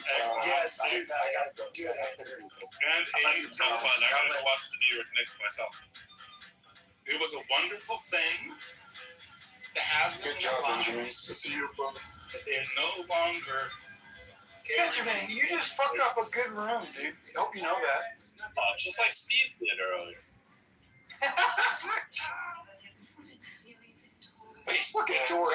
Andrew and Frenchie go and make a new room? Yeah. Are they blocking you? And you're not joining them? Oh, you know what? I have to go watch the Knicks and the Spurs. Yeah, the third quarter's about to start. Have fun trying to come in a room with me, Benjamin. Have fun. Okay. Fucktard. Yeah, dude. So when Benjamin's I'm not blocking you, but I'm going to make it kind of difficult for you to talk. I'm going to do what you do in Europe about that, little boy. You little airplane boy. You need reason to why you don't know whether God exists. Like I understand if you're an atheist, you don't believe in God. It's probably good to have reasons. But if you're saying you don't know whether God exists, you need to have reasons as to why you don't know. Sounds kind of weird. Just a little bit. Just a little weird. Like I have to. Why? Science says you can something come. You can go for. I actually think it's, for you guys, I think it's far simpler than that. It's just me from the outside looking into this discussion. Scientists, really good scientists, and those that are trained correctly, are always willing to reconsider their point of view once new evidence and information has been provided. That's not a bad thing to do if you're an atheist. That's right, exactly. That's a mature, humble thing to do, right? So when you say, let's call it non-resistant non-believer. Non-resistant non-believer. What I mean by that is like.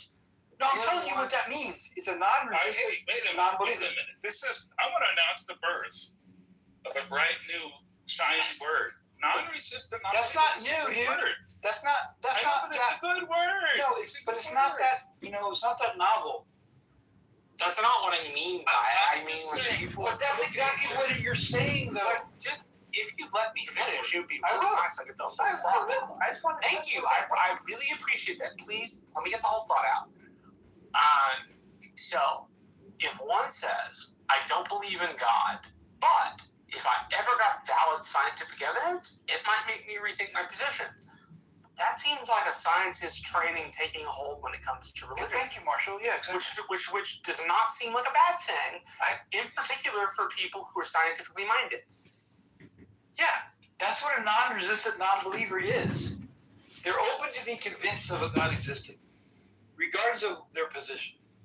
Whether they're a scientist, a biologist, an archaeologist, a retailer, I mean, it doesn't really matter. Someone who does not... Which God, JCC? Existence of God. That is the definition of a non-resistant non-believer. JCC, which God are they open to believing?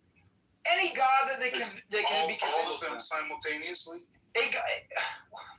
Okay, I don't know. That's a little bit more than I can answer, honestly. So if there's a claim of a God existing and they don't believe it, or any gods existing and they don't believe it, and then all of a sudden they're being open-minded, open to be convinced of any of these gods to exist, and then something comes along that convinces them, and now they believe in that said God. That's all I'm saying.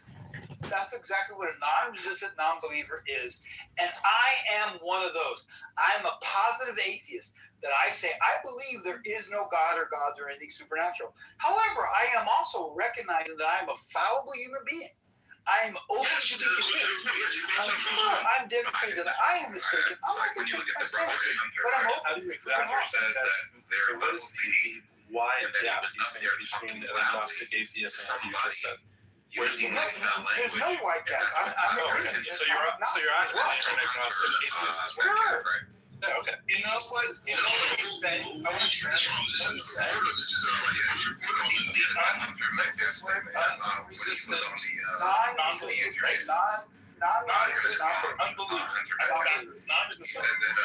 sounds like Islam to me. I want to translate this. This is a single person who will absolutely change his religion in a heartbeat for the right girl. That's right. No, that is not right at all. Any hot pussy is not going to make me believe in God. I've had many women in my life that were God believers, and they accepted me for who I was. I didn't have to be fake and say I believe in God just get in her pants. I've never had to say it either, but I've withheld evidence. Let's just say that. Withheld evidence. I have Objection. Not lie, but I have not told the whole entire truth. I can explain that. I've definitely gone to it very easily. Sure. You talking to me, Elliot? Well, I was going to ask James a question. I have the answer for that. Go with a woman. With a woman who say something serious in there? This might go somewhere. Yeah, it is serious. Pretty cool. Yeah. I just think it's funny how atheists get off the hook. How theists get off the hook when they're atheists on every religion in the world, and we don't make them do this. Hey, I want you to drum down all of your reasons why you don't believe every religion on earth. It's like, hey, raise your hand if you think the room is better now than it was 5 minutes ago. I'm waiting for the meta conversation about this moment. I know, right? Not yet. This is such genius. You are in the hands of the master. The real thing that I'm sorry. Go for it. Well, I don't know. I mean, it's interesting. It's interesting listening to us talk. But I do want to say this thing too. The God that fucking James is talking about. He says, "I'm just a non-believer." The God there is the God of classical theism. Anybody can look that up. That's the triune God.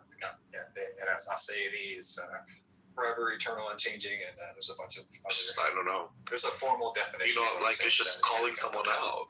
But what James is talking about is. Well, no. I feel like the thing with her is, I feel like she switches her personality, like depending on who she's around. So it's like if she'll be around like a certain demographic of people, then she'll embody different stances politically. She'll think differently about religion. She'll, she's very pick me, and that's like one of my big pet peeves. Like I can't stand someone like that, and it's just been so many situations where I feel like she's been a pick me, and she has like again just like I don't know, switched up in like her way of thinking, her way of seeing things. Like she'll say this one day, and then a week later she'll be around that person, and then she'll say something else. Like I just think it's like I don't know. It's weird, and I call it out. Why? What's going on? Like, hey girls, happy Pride Month. I'm gay, and I would like to convert to being straight. Hey girls. Hey Jerry. Love the show from Comedy Central. Did you bleach your asshole, girl? I did. Today's the month. I'm breaking my gay virginity. I'm going to the Pride Parade, and I'm going to be sodomized on a parade float. It's going to be so exciting. Hello? I'll see what Mark the Day is, Alistair. Excuse me? She's bad, and she's on the stage. Yasmin pussy pics going for $1 a labia. $2 gets you the full labia. Welcome to the room. anyone wants to see that, so. No, her pussy looks disgusting, I swear to God. You've never seen a roast beef and pastrami on rye? She has like her fingers in her pussy and it's wet and it's so disgusting. It's slimy pussy juice. This is the reason why we're gay. Sephardic cum. We were talking about this earlier in the clubhouse room. I believe there's more variability in the total possibilities of combinations of ways that vaginas can look versus penises. Do you agree? What? You know what? Maybe. I don't know. I'm not going to say no because you know what? I have no idea. There's a lot of different types of pussies out there. That's just a fact. They can look very radically different in shape and size. And there's a lot of different places too. But Well, Jeffrey Epstein's penis was described as cone-shaped. Well, yeah. I know her Jewish ass loved that fucking shape. That's really like being called Girthmaster. Oh, Lord.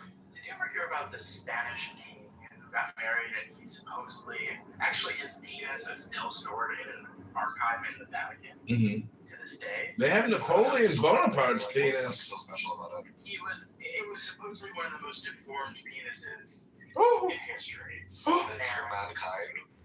And such that he went through a series of wives, all who could not bear him children because his penis was so gangly and misshapen. And it actually was an international diplomat. Does anyone have a picture of this? Let me find the story. Girthmaster. Or just link an article because I don't think they can post a picture technically.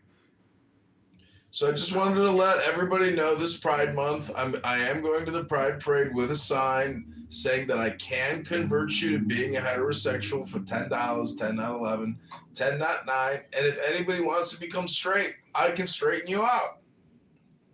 What's the process? How would you do that? With alcohol, cannabis, coffee, books, imprisonment, regular electroshock therapy, magnetic therapy, LSD, DMT, books, the gym. Maybe you could watch Apocalypse Now, Saving Private Ryan. Those work well. Yeah, that's about it. It honestly sounds like some gay BDSM stuff. Yeah, why does that sound like a little fetish? Well, it's because once you pass through the experience, you'll no longer want to do it. You see what I'm saying? It's like giving too much heroin to a heroin addict. When they overdo it, they cut back the second time, and then we get them back to base level, which is being a heterosexual.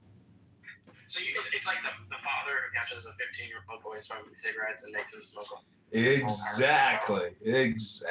Oh, but in this case, you're gonna make him suck 20 cocks in a row. No. Do what you said. They just die from the overdose instead of. Well, no, the cigarette metaphor. To OD on nicotine and not like it than it is on heroin. Today we're gonna implement the good old 20 cocks method. Yeah, like what are you gonna do? Like rape someone until they're straight? No, you don't I understand. enjoy that. This is all just an experience on screen and via books. No actual sucking of cock will be allowed in the treatment facility. But how are you gonna? But like no, but that defeats your. But that defeats the.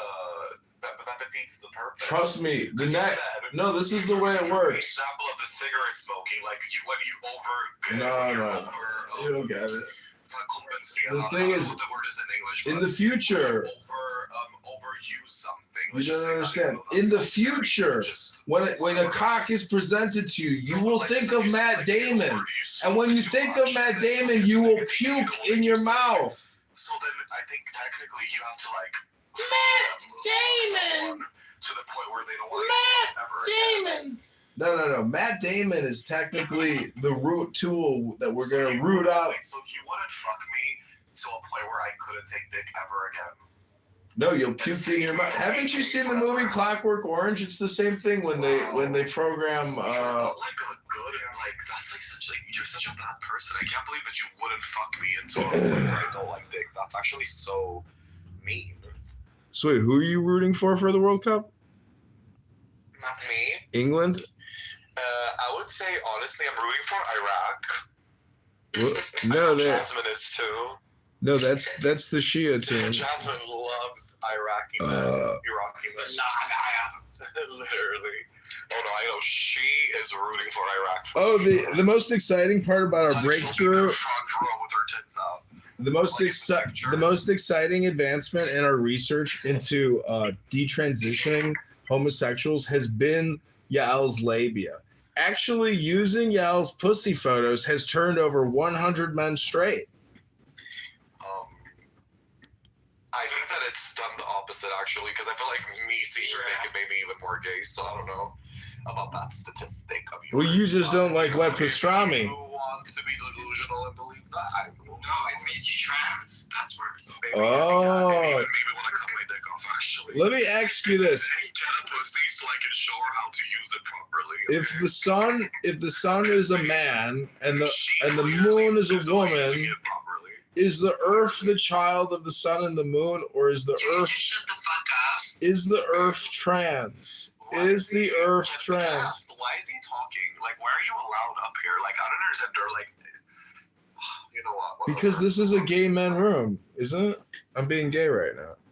Happy. Babe, the only one that's being gay here is you.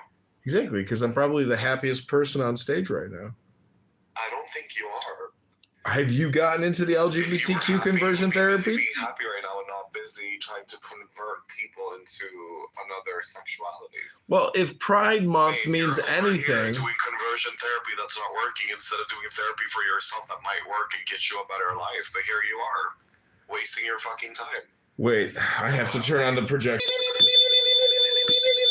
Projection alert system has been activated. Projection alert system has been activated. You know what's so embarrassing? It's the fact that he really did that and really thought that it was going to be so funny and like... It was funny. And everyone was going to unmute themselves and throw laughing emojis at him like, oh my god. Come on, everybody, throw some emojis at me. That was brilliant. I think my projection alert detection system is a brilliant response to people's projections. See? I got emojis! I got an emoji! That was you. Because you're the one coming in here trying to convert everyone. See, the thing is, let me ask you this. Let me ask you this. Hello? Hello? I want the 20 cops conversion. Let me ask you this. Let me ask you this. Let me ask you this. I want the 20 cops method. What is the difference? 20 Cox method to imagine. Hello? Like hello? That you could never even take it anymore. What is the primary? I have a legitimate question for you. Bonnie blew the fuck out of me. Like, let's see what happens. Hello? Let me ask you this. What is the primary difference between the ego, being gay, or God? What the fuck? That question makes no sense. It does make sense. They're all three of those are concepts. I mean, of course, but it makes no sense. All three of those are concepts. Hello? Joke that he made up, like, hello? It makes a lot of sense. Have you ever been a bottom? With 150 women, absolutely. This is insane. Did you hear that? Absolutely. Of course I've been a bottom. Babe, I feel like that is why you hate being gay on the inside, because you were a bottom and you like scattered your shit all over someone's phone, and then you're just like, fuck, like I can't be gay, right? Like I have to stop. Just because you can't be gay the right way doesn't mean that we can't. Like I take my fucking pyro pills, I eat my fucking my salmon and my fucking sweetie. We don't. I paint, but it's usually on paintings when I'm bored. Not in that way. Sorry, everybody. See you at the Pride Parade. I'm gonna be a bottom on a float. Ooh, float your kidneys. I just want to quote my mom when she always says, "Float your kidneys, float your kidneys." Off, and then at the same time, I'm like hungry, but then I'm like, oh, like I really don't want to eat right now. Go to Subway. You want me to pack you up and put you in a Subway bag? Put a little slice of motherfucking deli meats, a little fucking lettuce, a little tomato, a little radish, a little fucking mustard, a little cucumber. You want me to articulate more in your Subway sandwich before I ejaculated it? You want me to ejaculate and glaze and articulate your Subway sandwich for your dinner? Gonna glaze it. I'll be cute. Let's do it. I'm down. Happy Pride Month, boys. See you all at the parade in Boys Town. I'll be at the manhole from 10 to midnight. Drinks are on me, boys. Woo! Glittering on my nipples. You need glitter for your nipples? Well, and then the back is hard to apply myself, so I need a friend to help me apply it. Wait, to apply what were you? What do you need? Glitter. Glitter? Glitter for your titties. Wait, glitter, but where? All over. All over. Like your body? Yeah. Don't forget to put Vaseline on your butthole before you apply the glitter glue. That's good advice. You're welcome. You're welcome. When you might accidentally be impaled and you need to be pre-moved. Ooh. I didn't know we had our own Navy. I won't eat for a few days, so there's no risk in that. I won't eat for a few days. I love that. Babe, honestly, if you want to bottom the right way, just get fucking fiber pills. Like, changed my fucking life, let me tell you. The way I can eat my pasta dinners and everything, and nothing disrupts me. It's just so crazy. When was the last time you puked and shat on the toilet at the same time?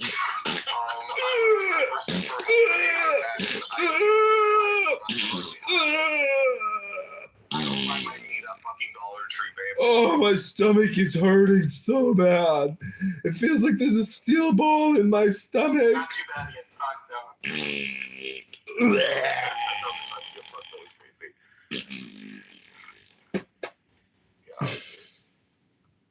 Wow, I found like 4 Poppers bottles as I was cleaning my room, and that's just tells you how gay I am.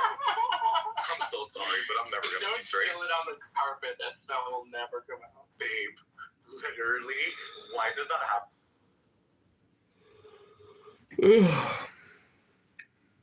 So mad, because it really doesn't go away.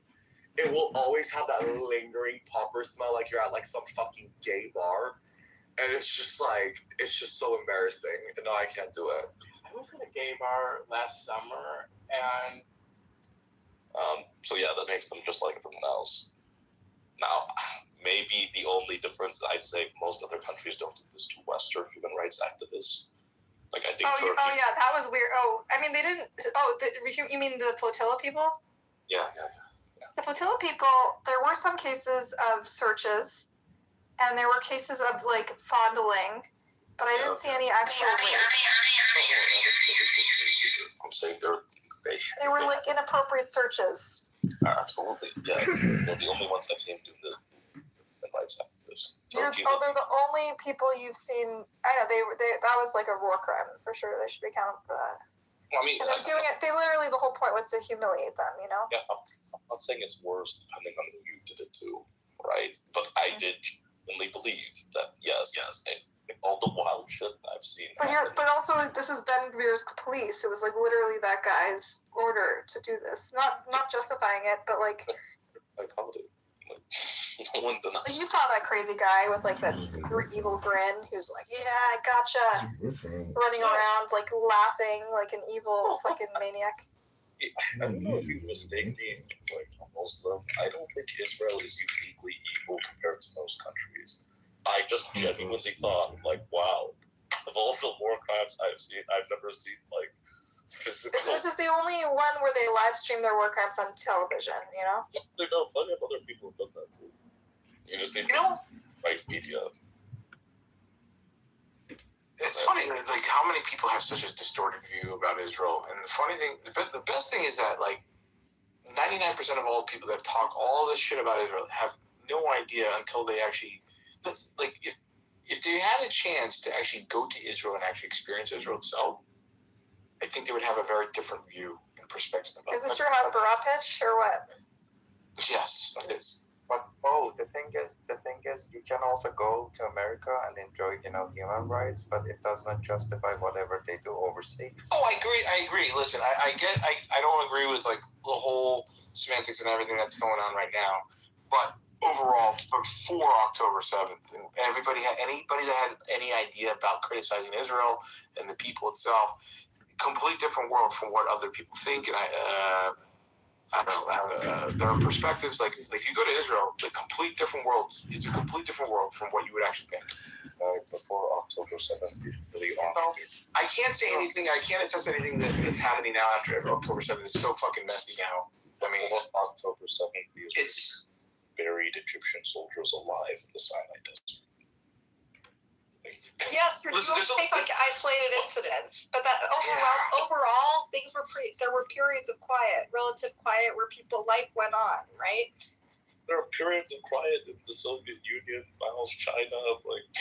I don't know. You really lost a lot of credibility when you told me you've only seen one army in history ever rape prisoners. Zion, if you really believe that, you're like new to the world by now. Or do you think you're defined? Annie, you're breaking up. Annie. He thought the Nazis didn't even rape prisoners, male prisoners. Are you kidding me? You guys are. Yeah, he doesn't know fucking basic history. You guys are defining rape differently. It's so fun to know more than Zion about something. Did I really not tell you that? Yes, I'm well aware that the Nazis castrated black people in the war. Like I can I tell you but they about, also raped their prisoners. Can I tell you a testament to like what Vietnam is? Like my dad was in Vietnam. Shooting balls and stuff. No, I'm talking about literal dick and ass. So far you've provided zero evidence of any dick and ass. Okay, but you haven't provided dick and ass. You claim to have seen a video when a video was literally, if you had read the indictment that accompanied the video, it literally said he was penetrated by a metal rod. And you claim to have seen something that only showed an impression of something. When I see people thrusting and I hear someone got raped. There was no one thrusting that video. You saw a guy on the floor. That video. And you see people kicking him on the floor. We all saw the same video. Just FYI, just even from my father's when he was in Vietnam, I can tell you, attest to not only did Americans sodomize the Vietnamese, it was also the Vietnamese that also sodomized us as well too. So it goes tit for tat. It doesn't matter. That's just warfare. Disputing sodom. It's just warfare. I wouldn't go that far. It's to minimize and morale, breaks down morale. People POWs and all that. They would. They break their arms. Do you think it's justified? You think it's a good method of war? Bow? Doesn't matter. They don't give a fuck. They're like, well, we're gonna have to put them in camps. They're like, well, we gotta fucking make them feel like shit. We're gonna fucked up their psyche, and they would rape them. No one's disputing that. Yeah, they were electrocuted. I think Zion is just innocent. He doesn't understand. Rape happens everywhere. I'm saying he's so sweet. It's a tool. Zion. It's a tool in warfare. Even heterosexual males, they would sodomize other people just to make other men feel inferior. You need to understand this is a tool in warfare, and it's not whether or not they're actually attracted. It's to minimize and make them feel lesser than what they are. That's what warfare is. I think what Emmy? I think he gets that. He gets that it's not sexual. And it's not good. All not good. Yes, Ali, what's up? People have been castrating and it's not I specifically dick and ass. Literally, you can fraud no evidence of no Okay, dicks and ass. It's all they do these Fine, violent. it's a tool, like any other tool, to minimize and undermine your enemy. No, you keep saying this like I didn't hear you the first 10 times. Yeah, I understand that, but you need to understand these are the issues. These are the Everyone's places. repeating themselves, but why do you keep saying dick and ass when you provided no evidence of that? You guys keep like arguing and correcting something I never said. Yes, I I believe. said that 4 times. Because you keep saying it. You keep saying that, you didn't know the Nazis sodomized people. Yeah, I know they electrocuted people's balls. I know They did more than that. No, they did not. Israelis, but they did the same type of sexual violence that literally the Israelis are doing. Yes, like shooting people's balls and shoving poles. Glasses, yes. And that's what Israelis did. Okay, I thought the Israelis put literal dick into ass. Okay, but you were mistaken. Yes, I was. You did not read the indictment. Yes. Which is widely available. Anyone can read it. Wait, what happened? You know that famous video that was leaked from the prosecutor of the army because of the State Taimon rape case with the 5 guards? Well, so in the indictment, it talks about, and the medical records, it shows that a metal rod was inserted that did damage to his internal organs, right? But this pervert over here, thought that it was actual guys fucking him in the ass. I thought I saw the guy pumping. That's such a Christian nationalist view of things. Everything's fucking perverted. Everything's about gay sex.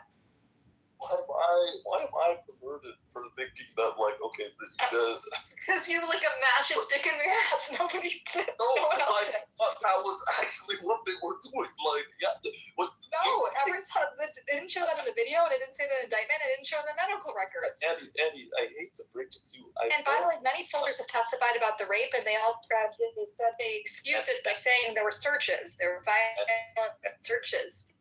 I hate to break it to you, but one, I've known a guy on here since 2022 that got searched, shall we say, by the Israeli army, and I've known since 2021 that the Israeli army electrocutes people's balls. So, it's not that, I just believed this community. No, but I saw a video. What does that have to do with dick and because I saw a video about the Yeah, but you're just a pervert for thinking that. You speak fantasy. You Christian nationalists are so perverted. You're so obsessed with gay sex. If I see a video, listen, if I see a video saying someone got raped and I see someone standing up, holding someone in place and kind of thrusting, that's what I'm gonna assume. Well, no one saw thrust except you. Wait, is Zion a Christian? Isn't that funny that it was pornography for this guy, this Christian nationalist who hates gays? Wait, Zion's a Christian national? I'm not a Christian national. I'm just No, he's not. He's anti-Zion. He's a Catholic nationalist. He's like a fundamentalist Catholic. He's a fundamentalist Catholic. He thinks we should ban pornography. What's your ethnicity? I'm Nigerian. You're Nigerian? Yeah. You have no room to talk. I even think lesser of you now. What the fuck? Nigerian? Talk about what? Nigerian? Motherfucker! You got no room to talk. You lost all your credibility. Wait, for what? For what? Be specific about. Be clear what you mean. No, I don't listen to anybody from Africa. Fuck out of here. That's really racist. Fuck it is. You should have no opinions at all about any of this. You need to worry about your own community because you have so many issues in your own community alone. Let alone to think about. He's my God, this guy. Even think about anything else outside of your own problems. Motherfucker, worry about your own shit. Don't even worry about anything else. You have more atrocities to deal with than all combined, okay? On the contrary, no. You guys. Motherfucker! Yeah, you guys killed more people in Gaza than we have. Then why do you give a shit? Who gives a shit? Because people are people, dude. Right? See, I'm not a fag. What do you say? Where someone's life is based on how close they are, based on an amount of genetics. I understand that's a uniquely kind of Jewish problem, and I guess some of the Muslims and Arabs also have the same issue. But like this, where I'm from. Now, perhaps you ought to learn from that. But then again, I really think this was just your I don't know, your way of thinking. Let me trigger Zion. Yeah. I don't care about race. I don't care about your ethnicity. Behaviors, filthy values. Yeah, those things bother me. It's a humanity problem. Everybody has a right to think about this thing. Yeah, like Indians don't belong in our country. Your country. Why is this your country? You're a Jew, dude. Yeah, no, I'm American first. So. Oh, you're American, yeah, but you're a Jew. Yeah. So wait, where do I belong? Do I belong in the United States or do I belong in Israel? Like, yes, according to you, you belong in Israel. No, according to me, I didn't say anything about belonging in Israel. I'm saying I visited Israel. Yeah. Listen. I'm a big proponent for Israel, but what do you mean that So wait, are you my country of birth of the United States? Do I belong in the United States or do I belong in Israel? I'm going off your logic factor, right? Okay, we're going off our logic. Okay, well, let's base it out of reality then. Do I belong in the United States or do I belong in Israel? Yes or no? According to your logic, you belong in Israel. Guys, this is really juvenile. I don't care. Can you stop your cursing? No, but I'm just going off his logic because he started screaming, "Oh, you're an African. Go worry about Africa." Okay, so go back to Israel. You guys have an issue with the LGBT community. You guys can't even come to terms of realizing the people. You guys kill your own fucking people alone. So just based on their sexual orientation. So get out of here. Yeah, so do you, dude. So do I. So do what? Yeah, you what? Jews killing other Jews and harassing other Jews. Where? In Israel? Yeah, we have the largest. Israel has the largest gay community anywhere in the Middle East. Or are they safe in Jerusalem, dude? Me, I'm anti-gay, right? So me, I'll let. Oh, anti-gay. Of course, Now suddenly Mr. Hasbara, what happened? Oh, yeah, he became I don't know if he came here just to So wait, you're saying that I belong in Israel and that Jews kill more gays than any other country, right? Is that what you're saying? You're doing too strong, right? Well, hold on. You're telling me that I belong in Israel and that Jews should not associate with gay people. Africa and the problems of Africa are my problem. Then by your logic. Okay, then worry about your issues. Then why are you infecting your ideas and your opinions about the Middle East? You don't belong in the Middle East. You're not getting.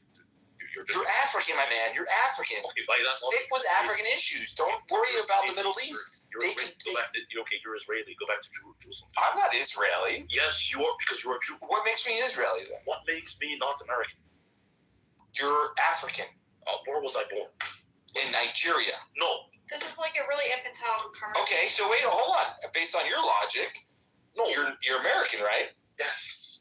Okay, so then why are you still intervening with opinions and ideals pertaining to Israel? The same way you as an American are doing the exact same. Okay, well, I didn't say I was a proponent of Israel, right? I was just saying... Intervening on topics concerning Israel. And yes, this whole thing is childish, juvenile, and you're wasting my time. And you're wasting everyone else's time. Not really. Yeah. It's an open forum, right? Yeah, but you're not adding much to it. Yeah, well, it's also an open question for every humanity living on planet Earth, so everybody can have an opinion about it. Exactly. Right. So, based on the pretense of being an American, I mean, I have a right to an opinion and. Okay, so I have the same. Disseminate any kind of information I have, right? Exactly. I have the same right. Okay. So then. Yeah, you're still fucking. I just don't understand why do we want to worry about something that you have you have no skin in the game. So why worry about any of these issues? You're America first. Well, hold on here, but why are you no? Depends. You're not America first. You just said we're America first 5 seconds. Hold on. I'm asking you a question here. Why interject into something that you have no ties to? That's the question. Me, I'm a humanity first, right? Because I'm Catholic. Right, so okay. Why not worry about the environment? Why not worry about your own country? Why not worry about the plights and the issues in Yemen? Why Israel? People can walk and talk and chew gum at the same time. Right. But why? Zion is interested in a lot of different geopolitical just wasting time with this whole Do you know each other? Is this the first time you're meeting? No, I don't really know. No, I know Zion. Yeah, I know him because he comes into my rooms with the fucking Clubhouse glitch, and he ruins it because Oh, it's gone. Well, no, it's fun. It's fun to see everybody scatter and have problems. Why are you just shouting racist shit at him? Weird. Me? Yeah. No, it doesn't bother me as much as it's a waste of time. It's just it's the nature of Clubhouse. It's fun, right? Okay. As long as you enjoy it, you're both having fun. I don't care. No, I'm really not. My time is being wasted. Well, autism's a hell of a drug, I gotta tell you. Autism is You would know very well. Well, what flavor autism do you have? None. Oh, my man, come on. You definitely are neurodivergent, for sure. My man, I assure you, I'm completely normal. Now, you, on the other hand, I can tell are mentally fried. Like, on a level that doesn't, like, make sense. So. What makes you the DSM-5 expert? Me? Are you a psychologist? No. No? Are you? Maybe. Yeah. No. You're not. Now, my uncle is a psychiatrist, right? So, we can start there. Yeah. Okay. What kind of drugs do you take? None. Are you on any antipsychotics? No. No SSRIs? The fact you, like, obsess over these things, right? Like most people on Clubhouse, you are 100% projecting. Okay. Now, given the circles I've seen you, like... Am I? Oh, well, absolutely, dude. But how do you understand? How do you know if I'm projecting? No, I have no idea. I'm just making a guess. Based on the circles that you're in, the weird... You're making generalizations of it. You could have called me anything. It's definitely projecting. Yeah, exactly. You could have called me anything under the sun. Said, oh, I'm an idiot, I'm a racist. Every accusation is an admission. Yeah, exactly. You went straight to, drugs. Subjective. That's very subjective. Yeah, but it usually tends to be correct. And very nuanced. Now, I'm a narcissist, right? So I think you're dumb. I also that would make... Okay. I didn't jump to, you do drugs. You jump to drugs because 100% you're probably, like, suffering from something. So you have NPD then? I have what? You have narcissistic personality disorder. Yeah, and you see the fact... Oh, so you have problems with structure and authority then, right? Now, that makes sense. Do you beat your girlfriends? Yeah, now the fact that you research... Like, do you... Still speaking, right? And each time you interrupt, it just shows... How's your relationships with your girlfriends? Yeah, well, like, the fact that you went so deep into all this, like, mental health stuff, and you're, like, asking how's your relationship with your... Like, so how do you cope with a person with narcissism? And you want to avoid my question so badly. So which girl hurt you, dude? Or how many, rather? This is really cute, you guys. You should just get a room. My ex-fiance, but that's besides the point. Okay, yeah, you said your ex-fiance. You know, I would like to say I want to know how she did, but truth be told, I don't really care. Like, it just. Do you have any friends actually? Like, just okay. Yes, do they know that you're diagnosed as a narcissist? I really don't think. But to be honest, I don't care whether you do or don't. Right. Well, seems like you do. No, I really don't. I'm not asking you about your. Your friends to me are irrelevant. Well, how about if I say I like you, Zion? I wouldn't care. Right, because you have narcissism. Yeah. Okay, well, so you have an inability to share empathy then. No. So, what is this conversation, man? This is what happens when mentally broken people feel like some weird need of like, it's what happens when you come here to troll, but you're mentally broken, and then you like realize the troll isn't working. What if I'm bored? You know. So have you ever been to Nigeria, Zion? Or were you born here? I told you. I don't believe you're a Nigerian then. No, she truly is Nigerian.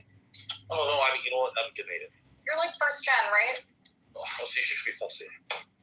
Yeah, I'm pretty sure. Well, every Nigerian I know has like doctors in the family, so. Oh wow. His parents are doctors. Well, was a psychiatrist. So what are you now? Are you a scientist? I'm a quant, dude. Are you an engineer? He's like a professional black Are you a finance? Yes, white supremacist. Oh, nice. A financial engineer too. A financial engineer. Is that a thing actually? Yeah, called a quant. I mean, is that a quantitative analyst? People. Yeah, I know what a quant is, my man. Okay, so then why are you asking who is that? I'm just curious. I'm trying to understand the. Okay, if you know what it is, are you like asking? I'm just trying to make sure.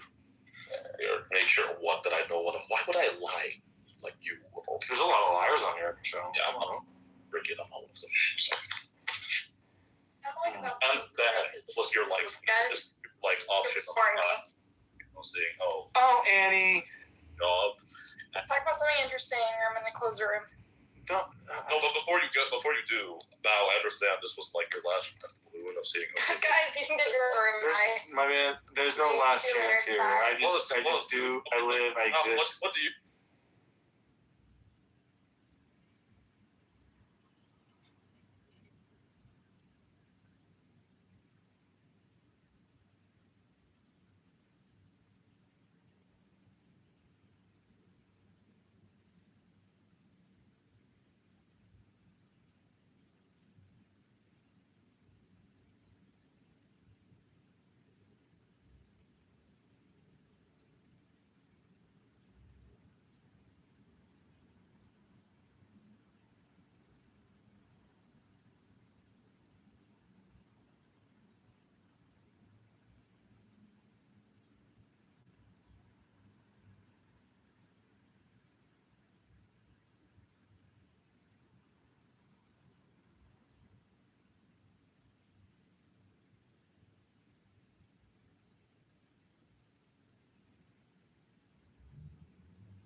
communion with each You know, other. share your diseases.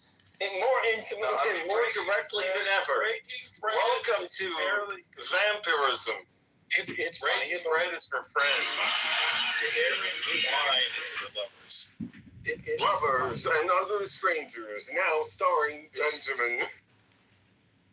So it's funny because that blood of Jesus, like, it was in a prayer, like I was having prayer, I was praying with someone who, like, and they, like, you know, just washed by the blood of Jesus, and I just, like, kind of, like, looked at them during prayer, and I'm like, is that just something you're regurgitating because you heard somebody else pray that exact same line? And it's interesting when you think about, like, natural language processing and prayer, because this is like if people are not speaking it out loud, like a mental kind of phenomena. Now, what's interesting is just how frequently people who are new to the faith, their prayer is just regurgitating what they hear other people say. And that blood of Jesus one is one of the most regurgitated lines during prayer. And it's like, are people really have their heart and mind and soul immersed in prayer when they're just regurgitating one and copying one another?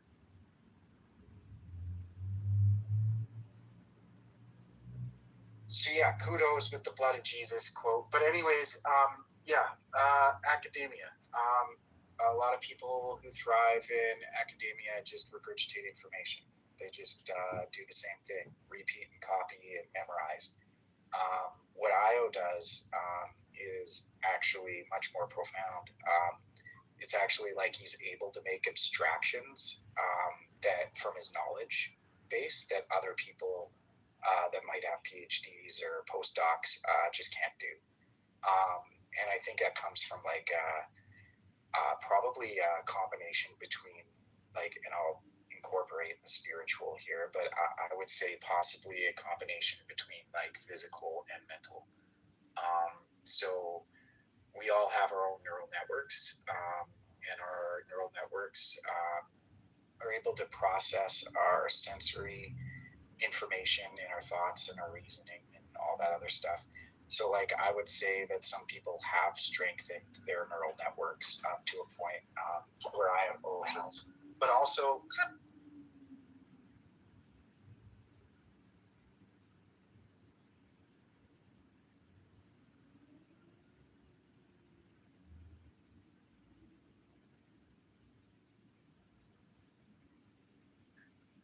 anyways, I love that I was in academia, and more people like IO should be in academia. People who are able to make real abstractions from the knowledge and wisdom that they've accumulated, not just regurgitate and copy like so many academics do. Looking forward to it.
if somebody accidentally delivers something to you, Relax. don't be upset. He's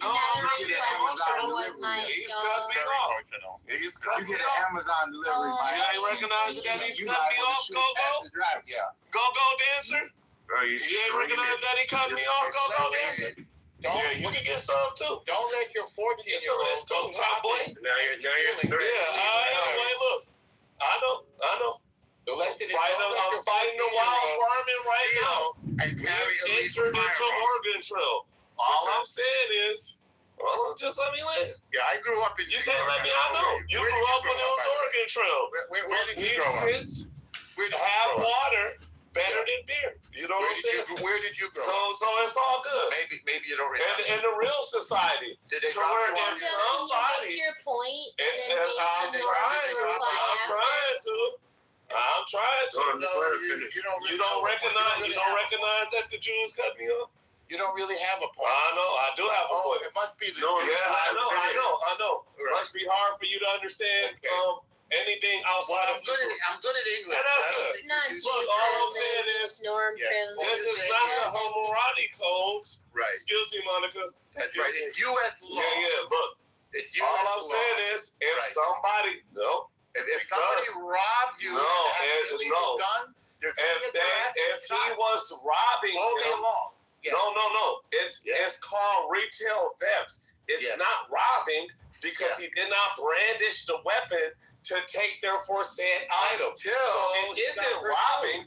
It's retail theft. And then he got shot. And it's a whole different crime. Yes. I understand. That's not up to you. Relax, sir.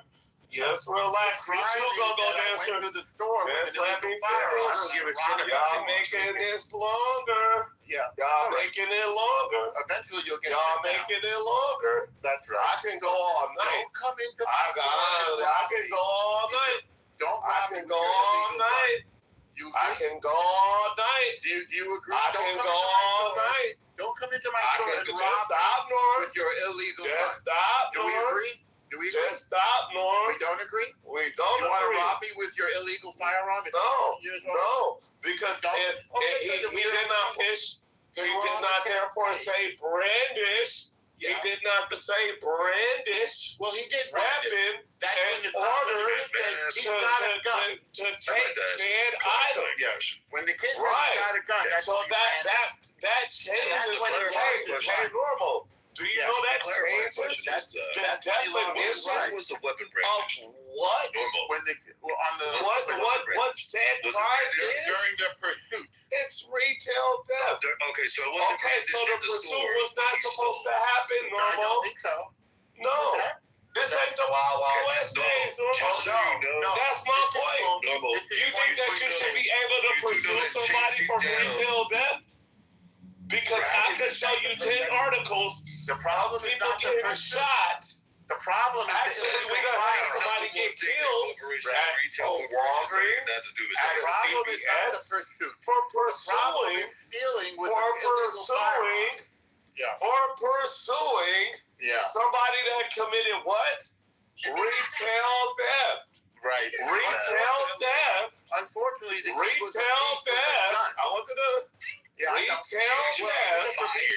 Retail theft. You've been done. Retail theft. You can try to justify retail theft, but you couldn't. There's no reason to pursue or take someone's life. Wait a second. Again, retail theft. If somebody stole from you, it doesn't matter if I'm in a store, which I've owned a store before. You know I've owned a store before. You know there's guess what? Why you don't own it.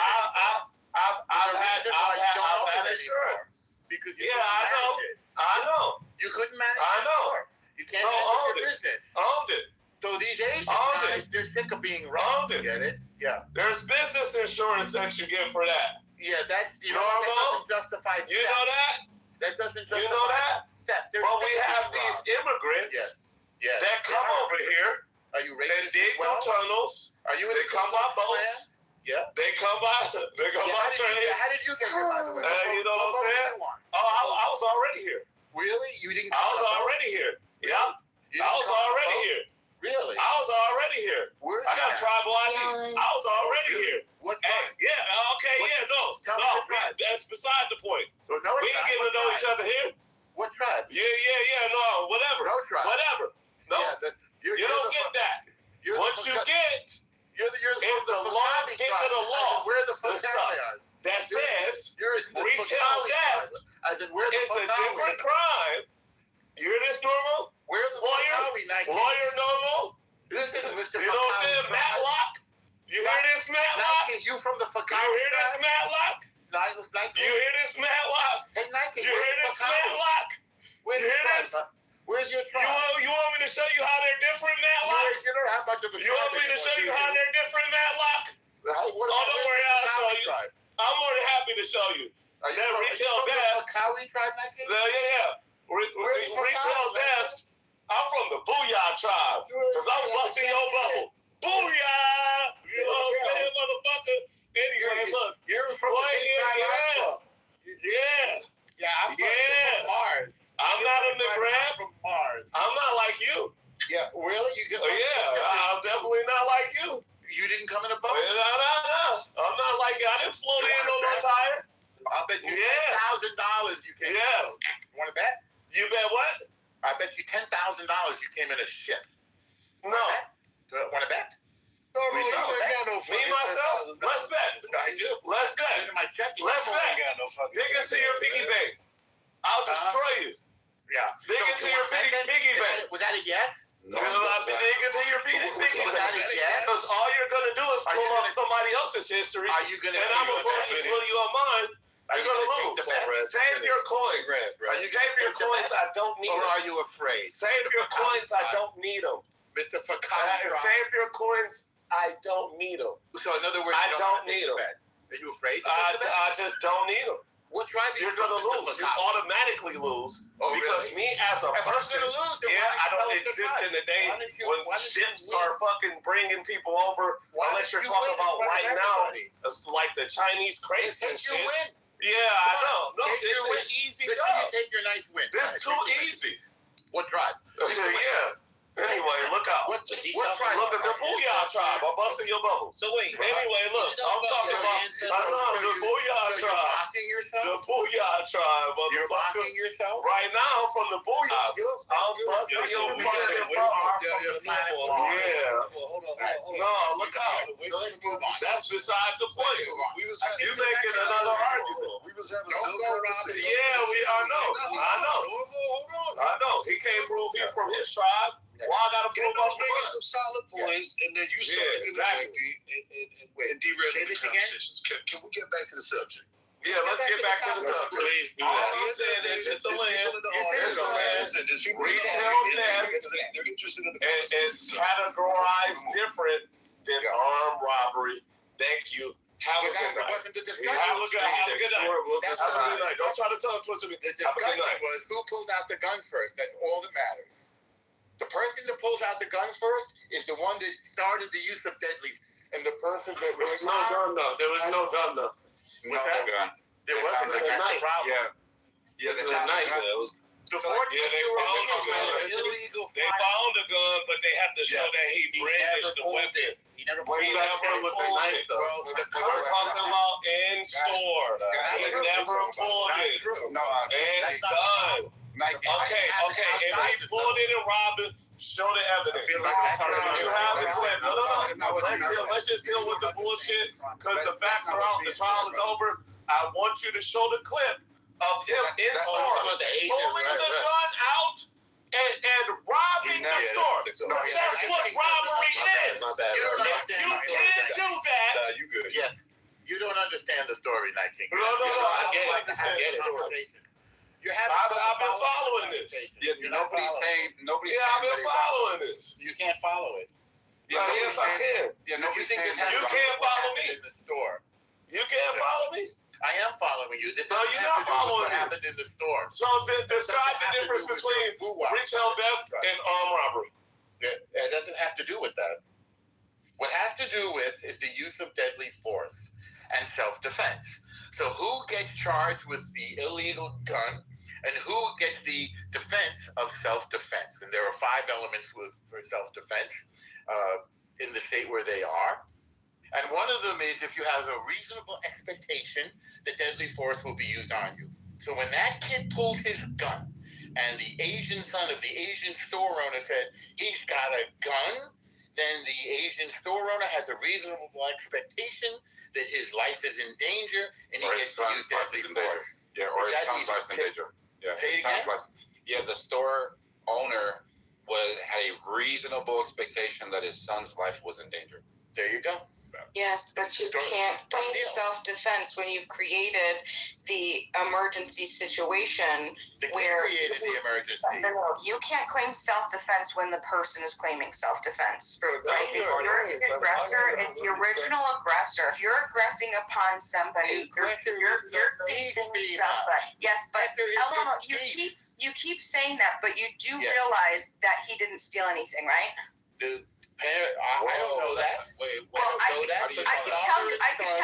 could tell you how we know that he didn't do that. So I listened to hours and hours of this trial. Apparently, Rick is a professor of some, tech. Some sort of engineering technology. And so, I'm going to explain. And so is the son. So they have a highly sophisticated tech system of they have racial what is it called?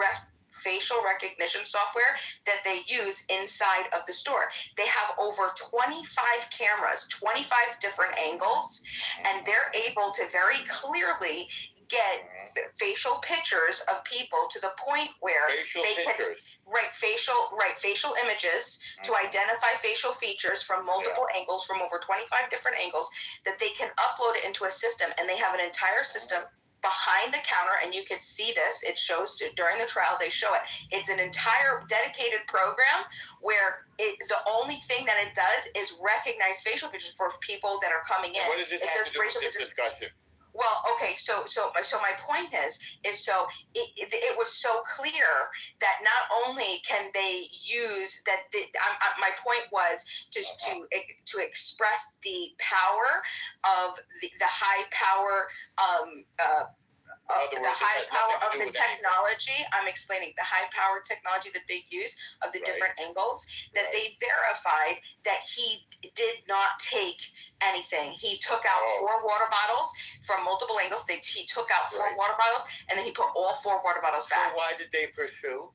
Or you don't know? Because, at the time, they weren't looking at the cameras. So they didn't use the technology that you were saying that the kid didn't steal anything. No, that's true. Hold on. They did believe that. That's an exoneration. They absolutely believed.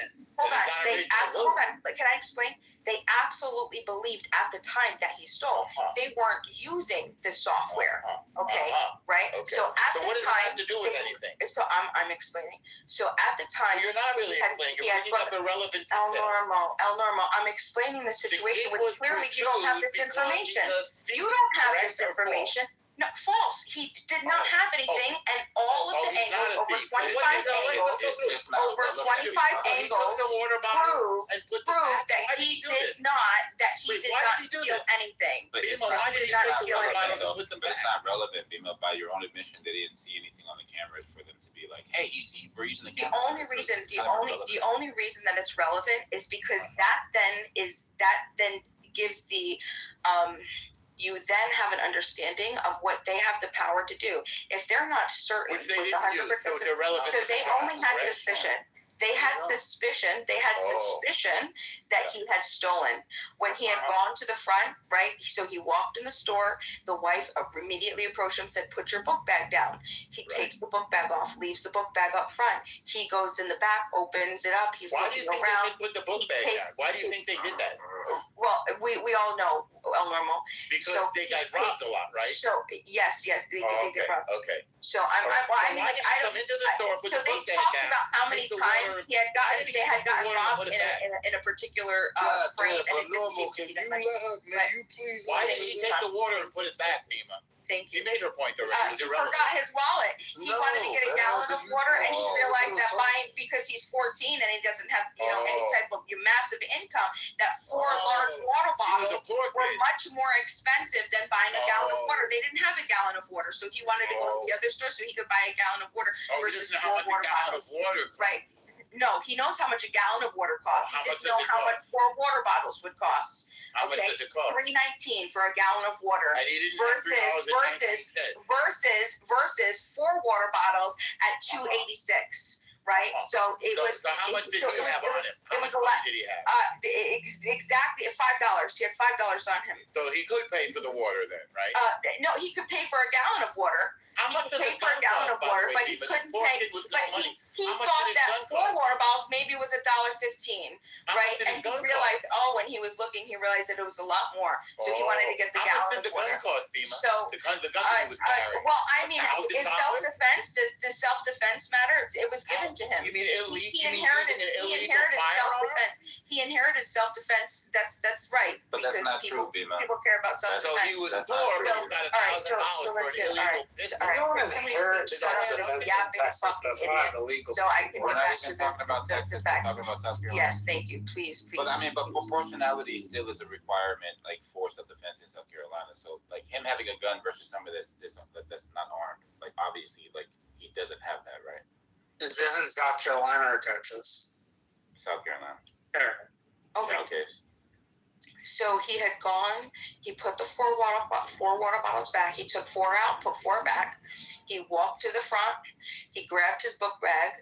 Alice, the wife, said, "Hey, what do you got in your pockets?" He said, "I don't have anything in my pocket." She goes, "Yeah, you do. What do you got in your pockets?" He took his pockets and he shook them. Maybe it was the gun.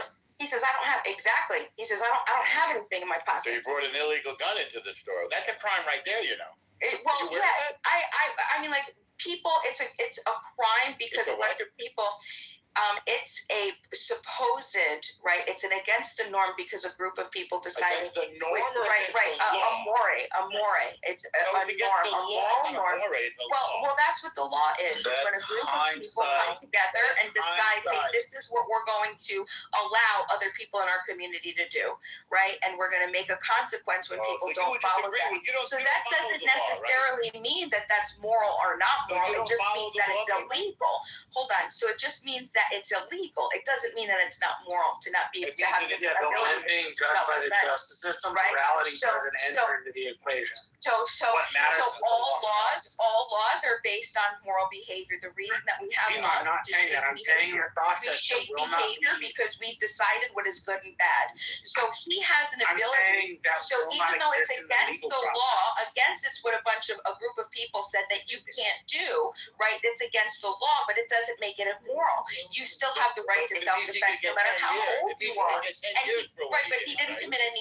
He didn't hurt another person or person's property. But he walked into the store. But he didn't harm. But hold on, he did. But that's not harming anybody. A lot of people walk into. Well, guess what? Rick has a firearm on him. He had a .45 caliber. Right. So why did Rick defend himself? But this young man doesn't have the ability to defend himself in a neighborhood which we have said. Well, you mentioned it. All those people that are committing crimes. What people?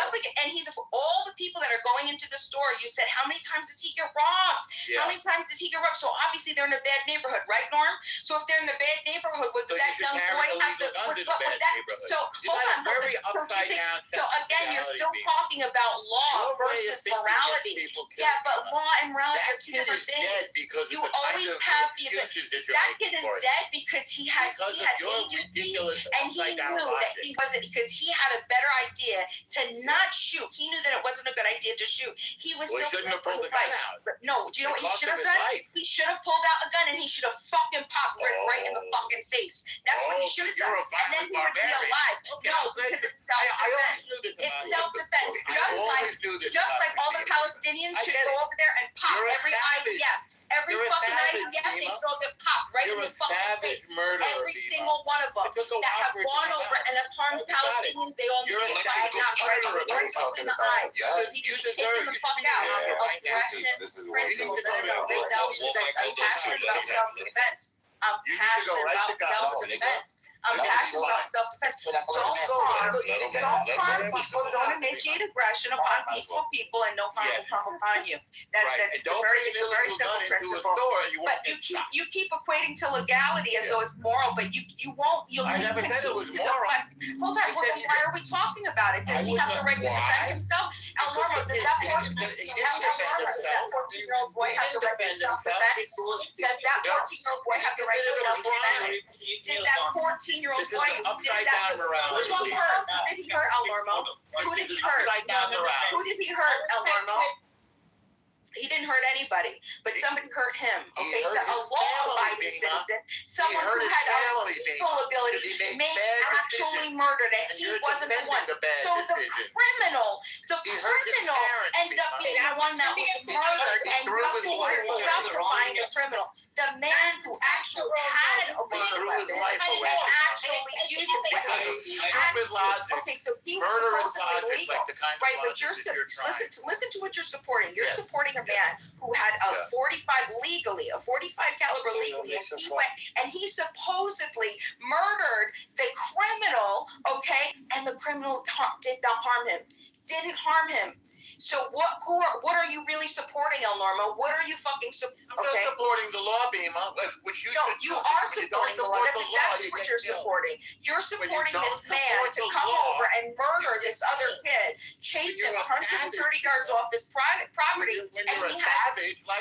Listen, I'm not a savage. You know what savages? People that defend genocide. They're savages.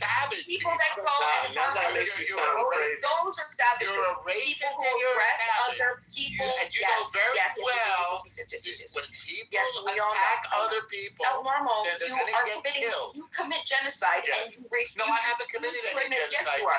You're complicit in it. You're complicit in it. You're complicit in it. And you go back to this definition. You are responsible for the death of those Palestinians. If you click my link and you go to my bio, I have an expert, a wonderful savage heart, documents that explain full official definition of the explanation of what genocide is. And that's why Trump said and admitted that Netanyahu was crazy. That's why Trump admitted that everybody hates Israel because of Netanyahu. And this is the man that you're supporting.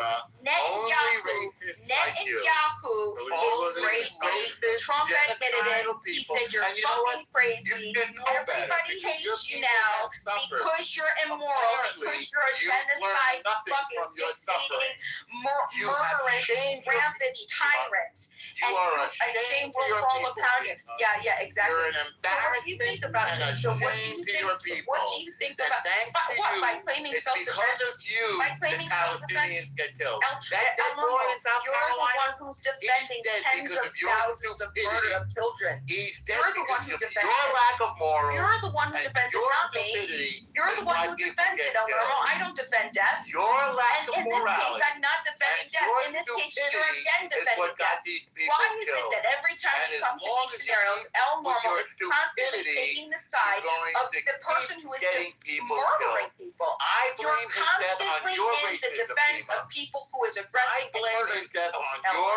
Have you noticed that? Have you noticed that you're constantly taking the position of people who are murdering other people? You went to college. At what point are you going to wake up and realize that you're the aggressor? At what point are you going to understand that you're the problem? El Normo, every time we have these scenarios, you're the one who's defending the murders. We're not defending murderers. You're defending the murderers. You're defending murderers. You're defending murderers. You defend murder. You say that it's legal and it's lawful. Have they been charged with murder or have they been charged with manslaughter? I don't know. We're talking about the South Carolina case. He was charged with murder. Second degree, first degree. I guess in South Carolina it's only murder. I don't think that there was a illegal gun came into his store. He pursued him, and the kid pulled out the gun, and the guy shot him.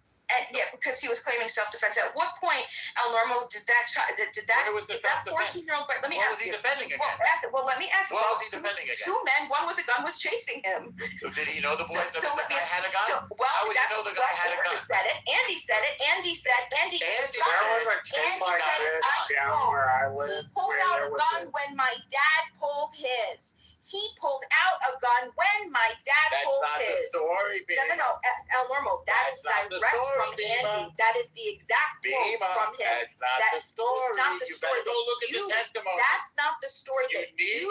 That's not the story that you want to accept. Because you don't like truth. That's not a lie. That is a direct quote. That is a direct quote that anybody. Here, do you want me to play it? I'm going to play it with Andy's voice. Let me go grab it. Let me go play it. Let me go grab it, and I'll play it over here so we can hear Andy's voice saying, I quote, he pulled out a gun when my dad pulled out his. Hold on. People are dying. All right, well, okay, we'll see, El Normo. I'm going to get that quote. I'm going to get that quote, El Normo, and I'm about to play it, and we're going to listen to it.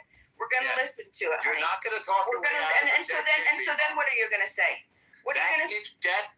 That kid's death is on your hands, Bima, and you have a dark heart. What are you going to say when I play? You have a dark, savage, murderous, barbaric heart, Bima. Let me get this out. And it's not going to work. It's not going to work in this society. All right, deflect. You're not going to talk your way out of this lack of morality. All you want. Sorry, I'm going to get the clip. I'm going to get the clip, and we're going to play it.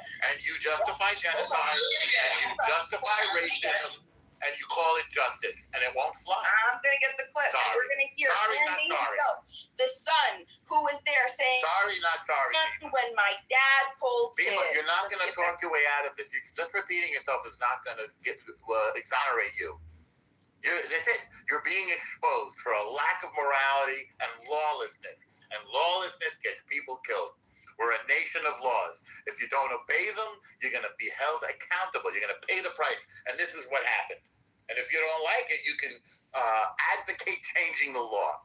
But if you go and flaunt the law and you bring illegal guns into a store and you rob a guy who's trying to make a living over and over and over again, and he's had enough, and he finally says, okay, I'm not going to take it anymore, and pursues the thief, then the person who's been robbing him gets what's coming to him. And that is your problem. You have more empathy. That's not a problem. That's a solution. It's called a solution to lawlessness. His life was stolen. His young life was taken, and you're justifying it. Because of his bad decisions. You enjoy his parents should have raised him better. You said he was a poor kid carrying $1,000 pistol around and can't afford a $3 bottle of water. Get rid of them. They're the problem. That's exactly what your mentality is. Same with the Palestinians. We already know it, El Normo. My mentality with the Palestinians is if they threaten Israel, they are going to be held accountable. Just like that little boy with his illegal firearm. He committed no crime. He did. He went into that store with an illegal firearm. It's against the law. It's a felony, Bima. It's a felony, Bima. No person or person property. I'm sorry, you broke the law, Bima. Next time, don't break the law. There was no victim. Here's a pro tip. No victim. It doesn't matter if there was a victim. Oh, no. Here's a pro tip. Okay. Don't break the law, and you won't get into this problem. Don't rob people, and you won't get into this problem. And you think it's okay to rob people at gunpoint, apparently. No harm being Good job. But the harm is when you break the law, Bima. Wait, did he brandish the gun to get the goods? No, he brandished the gun when he was being pursued by the store owner. Okay, so there was a case very similar to this in Texas. Somebody stole a guy's TV, and the guy had the right to defend and shoot the guy in his home, but he pursued the guy and shot him in the back. And the state is as quaint with its laws as we are. That guy's now in Huntsville. Because he pursued and shot the guy. So, I don't know what South Carolina's law has to say about that, but I imagine my very conservative state, very stand your ground loving state would hold somebody accountable for that. South Carolina might be, I don't know, slightly more litigious. I don't see how shooting someone in the back could be self-defense. I don't see how that could be a case, but I guess it is legal. No. It happened, and the guy who claims self-defense for shooting him in the back is now in prison. Yeah, right? I know. Because you didn't have the right to pursue. Yeah, I know it's happened. I know people can shoot people in the back, but I just don't see how that could be something that's like justifiable. I don't understand.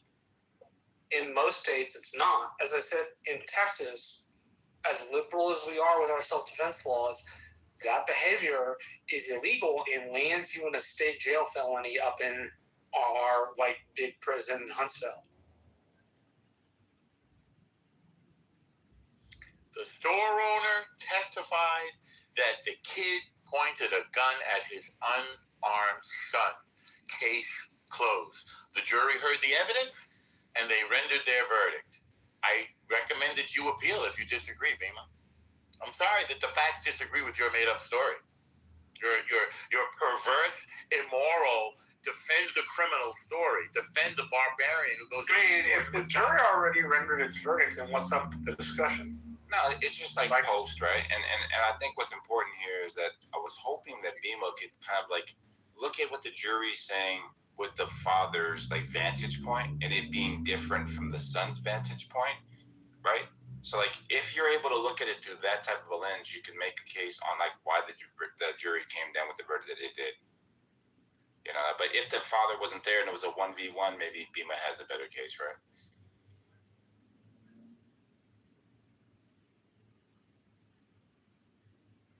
I mean, I'm shocked that anybody would have such a lack of morality to defend a kid with an illegal firearm who pulls a gun on a guy in a convenience store, or a guy from the convenience store who's pursuing him because the guy's been robbed so many times. I mean, how many times are you going to rob this guy's convenience store? And then we heard in this room on this stage, well, he's got insurance. He can take. Really? That's your answer? Go rob people and tell them to take it off their insurance? I mean, that level of lawlessness is not sustainable in a society. And I suspect that people are not going to take it anymore. Stop robbing stores. Stop carrying illegal weapons. The felony. And then somebody said, oh, it was the kid had an illegal firearm to defend himself. How about moving or something if you feel that threatened?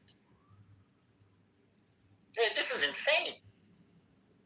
And then you want to bring up a topic you know nothing about, the Palestinians, and try to work that in there. That's real madness. But you know what? We're having a clash of civilizations here between people who think that we should defend the rule of law and people who think that the law is whatever they want to make up, whatever story they want to make up. They don't care what the law is because I don't know what, because oppression, because some history that they don't know. Okay, try that. Try that story and see if it flies. Damn, Normal. They got them all away. There you go. Unbelievable, Normal. Yep. That's right. Unbelievable. Isn't it? Wow. They know they've seen me do it before. Don't mess with me if you don't want to get the Normal treatment. Simone, you stood by and you let them do this to the room, man. What's going on? Brother, I could have sworn you were the one that said, Samoa, let them go. Let it happen. Wasn't that you? That's what we call an instigator, Puff. That's what they call an instigator, Puff. Right, Puff. Look at him. The one that has the gas on his glove. So you got the gas on his shit. I was never there. Yeah. It wasn't me, right? What are you talking about? It wasn't me. I have no idea what you guys are talking about. And she called me taking care of her on the back. What are you talking about? It wasn't me. Guys, let her finish. Let her finish, guys. It wasn't me. Let her have it. All right. You know, if they both didn't, if they both didn't 10 toes down, they both obviously know more about the case than everyone else knows. So why not let them hash it out? Like they both obviously. Let's read the story of the case. It's on CNN. So I see that you pulled up this problem there is that that's an assumption that you're making. And for example, where the gun was found, in proximity to his body, does not say he never drew the gun. Okay, so let's listen to Andy tell 911 operator he pulled out a gun when my dad pulled. Okay, he misspoke. There you go. Now what? Oh, he misspoke. No, don't do that. Right? He Don't do misspoke. that. When his memory is absolutely fresh and he had no time to corroborate what happened to tell what happened. He told you there, the bro? truth. That's what happened. He told the truth immediately after what happened. Just hold on real quick, Bima. There is something called in the law, it's something like utterance or something like that can be stricken because of it being this high adrenaline rush or whatever this. Emotionally fraught situation. Yeah, Okay, all right. Well, let's just hear him say it because El Normo says that this happened. So. Oh, this is great. I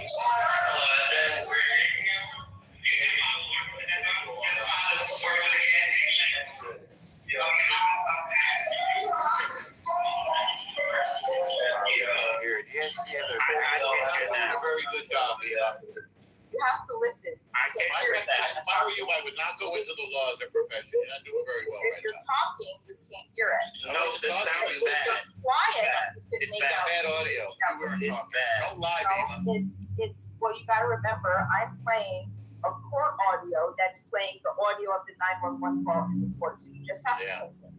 So just no, you were listening. We can't hear it. It's bad. It is bad. Okay, this is. That was very clear. He pulled out a gun when my dad. Listen, it's 10 seconds. It's 10 seconds. Just give me 10 seconds of quiet. Just hear it. 10 seconds. Oh, we came back at the same time. It's literally only 10 seconds. It's 10 seconds. Just listen. Okay. 10 seconds. Just read the transcript. Dominic, just listen. Just 10 seconds, please. 10 seconds. You just have to listen carefully, please. I'm going to listen very carefully. Okay.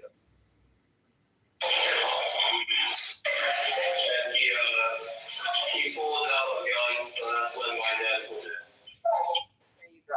He pulled out a gun when my dad pulled it. That's not what I heard. That's exactly what he says. Well, I think he said he pulled out his gun and my dad pulled his. No, he said he pulled out a gun when my dad pulled his. Not the testimony, Beamer. You've lost. It's over. Yeah, it's over, Beamer. We all you lost. We did not all hear it. It's all right, absolutely unclear. Go ahead, play again.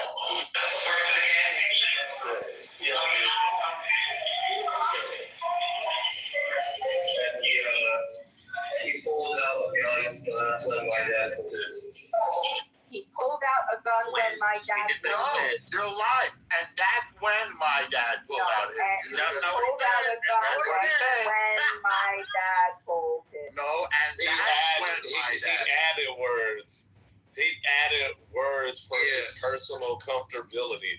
And that's when play it again. Can you play it just one more time? Yep. Turn it down a little bit, man. Let's play it. Turn it down a little bit. I can't believe you, baby.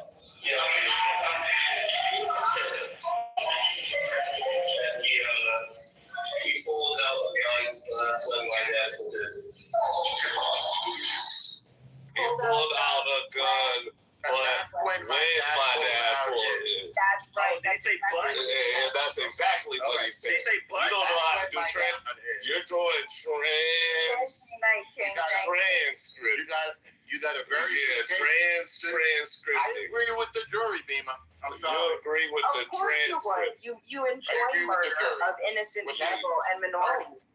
No, you want to erase black people. Yeah. You're in constant debate. No, you don't. Hey, Bima. We're both minorities. Hey, Bima. You're a white. Ask you a quick question, Bima, if you don't mind. Do you think that the kid could have view of the father? Do you think that the kid can see the father when he was running away from Andy? Do I think? Well, if you're running away, your eyes are in front of you. The only time you can see is when you're turning around and you're looking, right? So my question is your point that maybe the kid was pulling the gun out because he's seen the father's gun? What do you mean? Is my point that the kid pulled out the gun when the father pulled his? Let's say the kid sees the father? Yeah.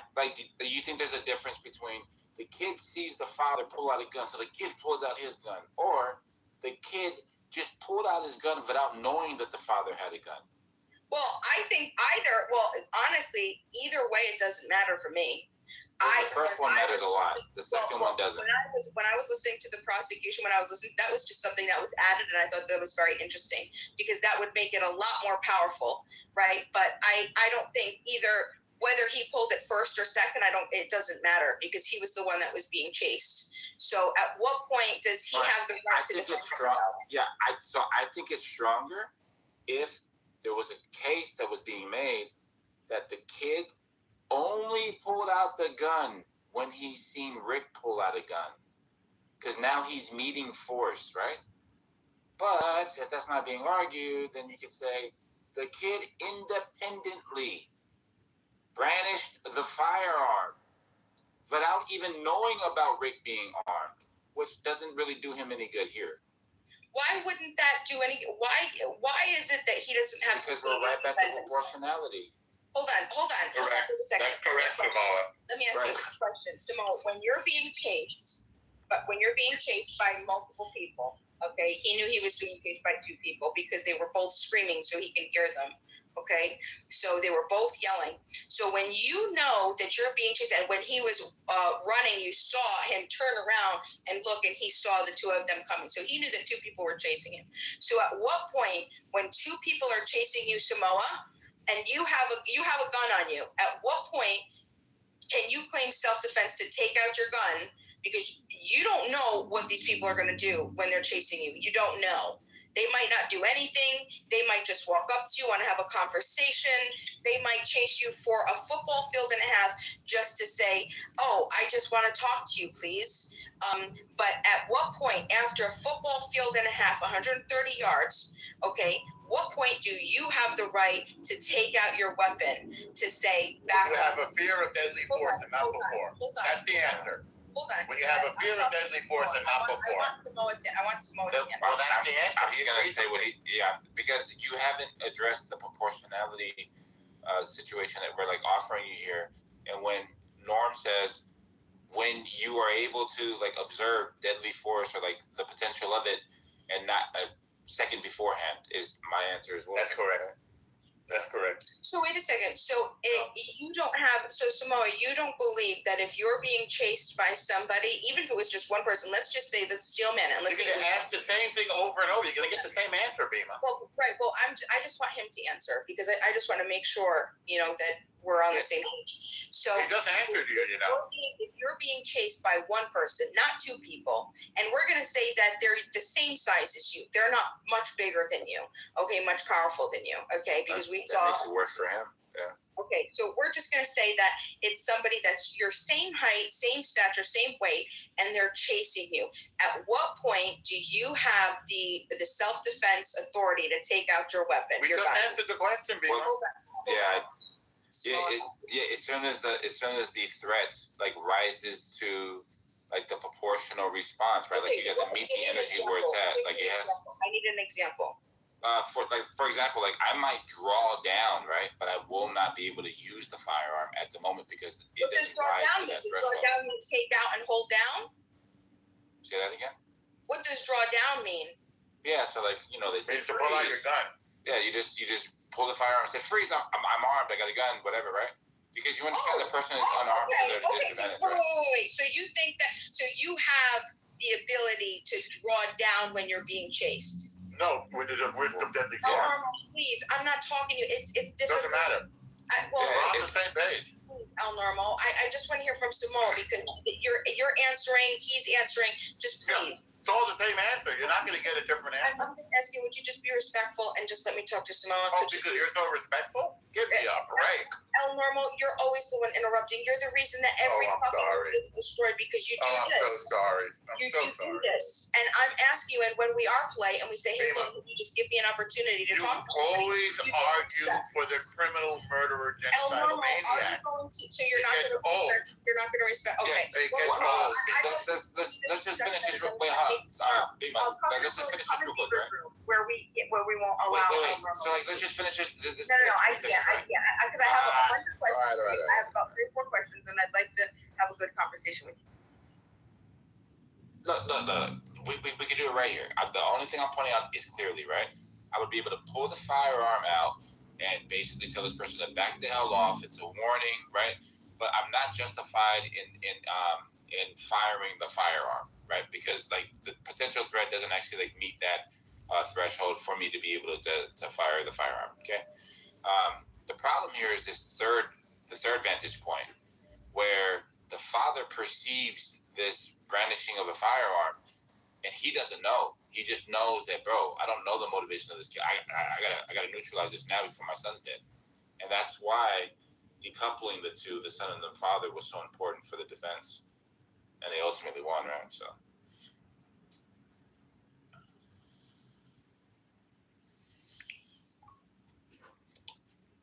You couldn't bear to hear it, Samoa.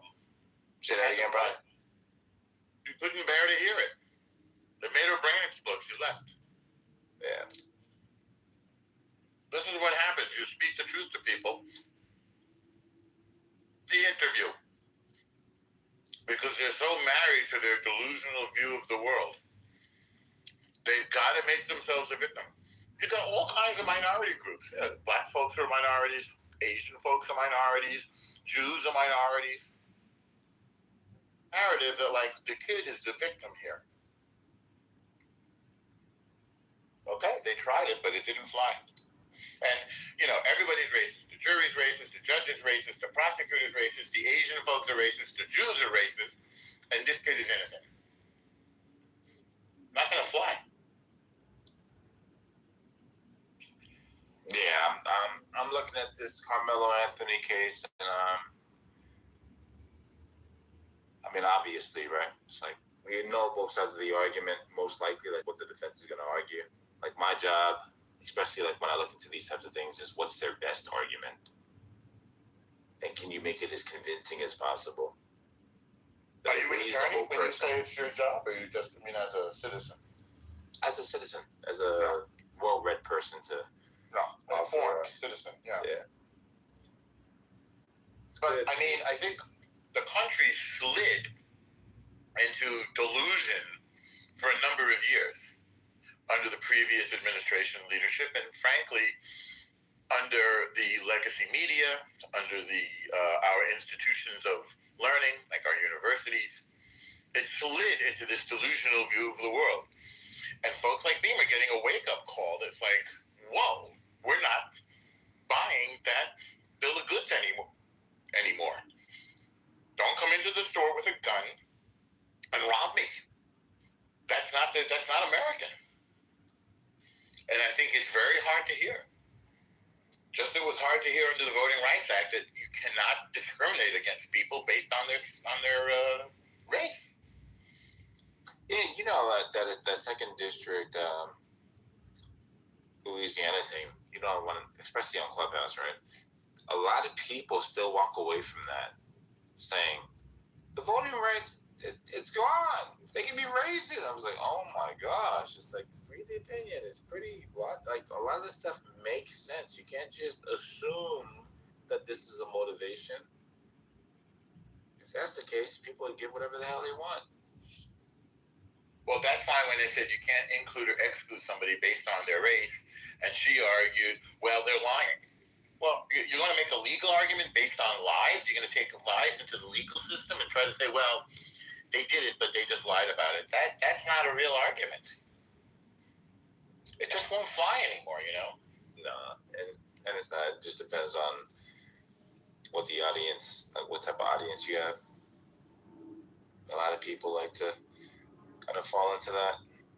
But hey, man, there's a clash of perspective now in this country, and we're going to see which. I hope it doesn't have to be the annihilation of one perspective for the victory of the other. I'm hoping that the two sides can actually speak to each other, rather than having like a race for annihilation. But you see, she left, and I've had this with people a lot. They just leave. They can't bear it. I mean, I think she was hoping to somehow persuade you. At least to change your mind. No, the problem with that is that you have to deal with what's being presented. And when you just gloss over something that somebody has said, like, you can kind of detect already that, all right, you're not even listening. Like, you have to address the proportionality, like, element of this, and you're not actually doing it, like, at all. And that's the problem. He thinks the store owner is the aggressor. Yeah, because they're hinging on the chase. Like, 100, that's why you asked the question, like, what does that have to do with it, the 130 yards?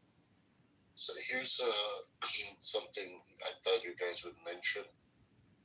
There's, I think every state has the shopkeeper's privilege, right? Normally, you can't detain someone on your own, right? But unless you really you actually saw a felony or something being committed, but a shopkeeper could detain you for, let's say, a misdemeanor, I believe even.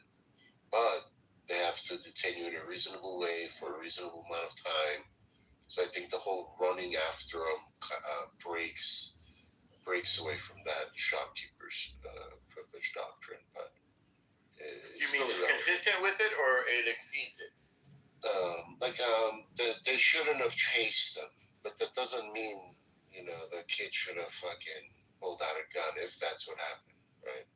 So it's just it's an act of that seems to be the testimony. Yeah. Well, by the way, those Asian guys, they don't fool around, right? They're in a tough neighborhood. They're trying to scratch out a living for themselves and their family. They're not like the if you'll excuse the expression, like the pussified white folks. It's like, well, if it's under $1,000, let them go, right? That's the law that they're passing in a lot of cities. Well, if they steal it, so you see people going into stores and stealing, $900 worth of stuff and walking out like it's theirs because the state has passed a law that says up to $1,000. It's just forget about it. And I had somebody who worked for me who did try to steal from Target, and they did detain him. They'll take you into the cellar. They'll get their security guards and take you into the cellar and detain you. So for the record, this guy who worked for me is a white guy. What are you gonna say? Oh yeah, I'm like, absolutely. They detain people all the time. Yeah, they take you into the basement. They start searching through your stuff. Best Buy will press charges even if you steal like a Powerade. They're really strict with that. Well, that's where the Asian guys were coming from. Look, it's tragic that this boy lost his life beyond description. But somebody should be raising this kid and not letting him run around with a gun. And then for Beamer to say that he had that gun to defend himself, it's unbelievable. Like, where is that argument coming from?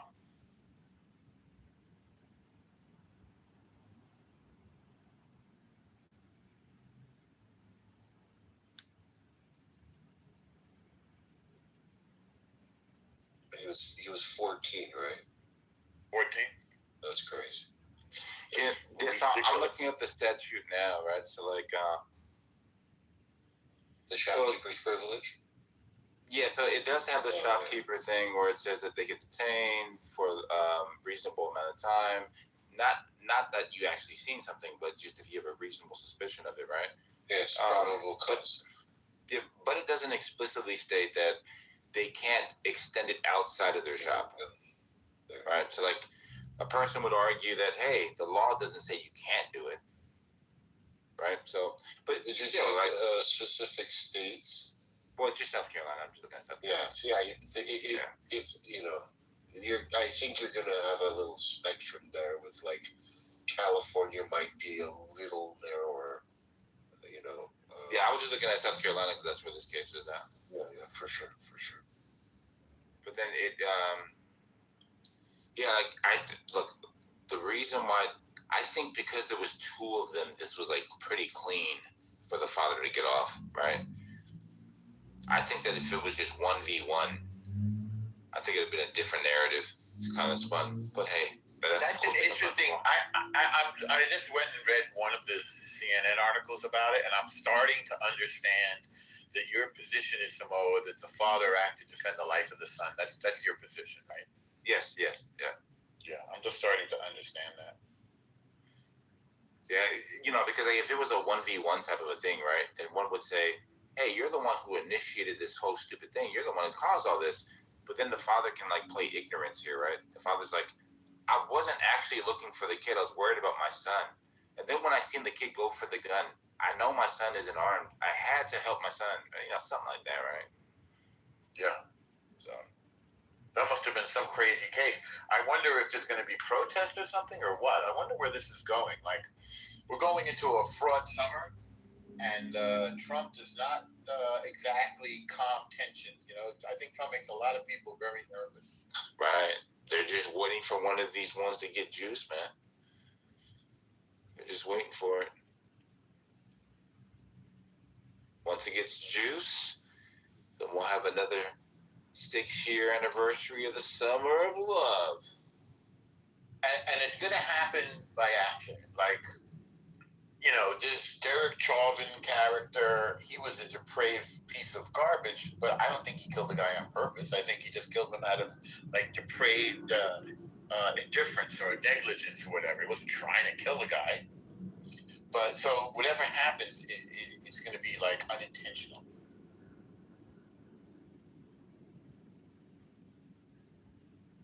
Yeah, plus, the case is this Chud guy, right? As far as his attempted murder charge. Then you got the Carmelo Anthony case, then this Chow case. Chud seems dead wrong, although I haven't studied the case. I don't know. I actually got a bit on here for $10 that what he's being charged with now will not basically be the outcome of a guilty verdict. I've been kind of looking it up a little bit.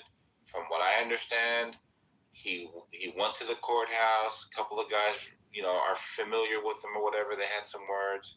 Person says step away. He walks away about 70 to 80 feet away from them. The person closes the distance on him. Scuffle begins. He gets 2 shots off. One hits his own arm. One goes to the guy's belly. The guy survived, right? Yeah, the guy survives, yeah.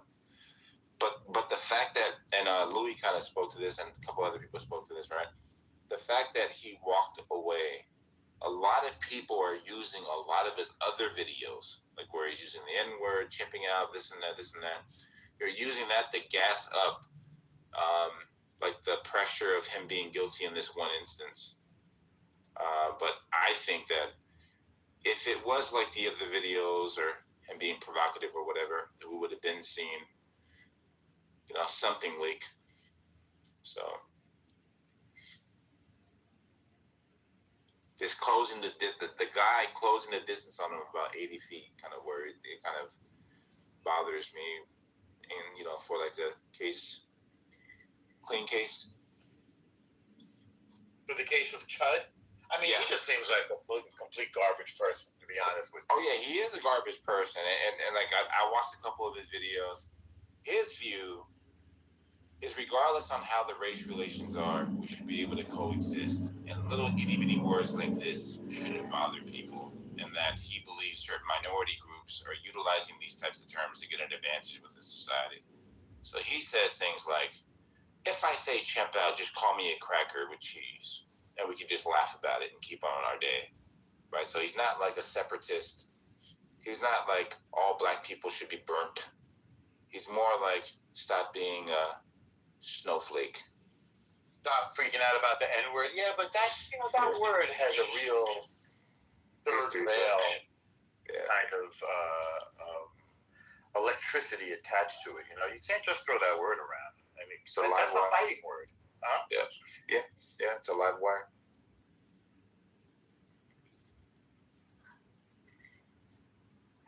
Just another way of making massive amounts of money. So we'll see. Wish you could say it normal. Say again?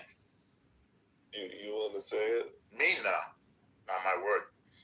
I mean, you guys are willing to say any damn thing that comes into your mind, any racist garbage, any bullshit, but we're not like that. We don't use that word. We're not racist. I think you are. I know you've been. But y'all don't call it racist. You're saying that. Y'all because call that's it your own- eugenics. You're saying that because that's your own. You're you don't have any eugenics. basis. What's the eugenics? You're eugenics. What's that? Meaning what? What does that mean to you? It means I think that we should create a superior master race. You're eugenics. You don't even know what the word means. Now you're okay, I know. yourself.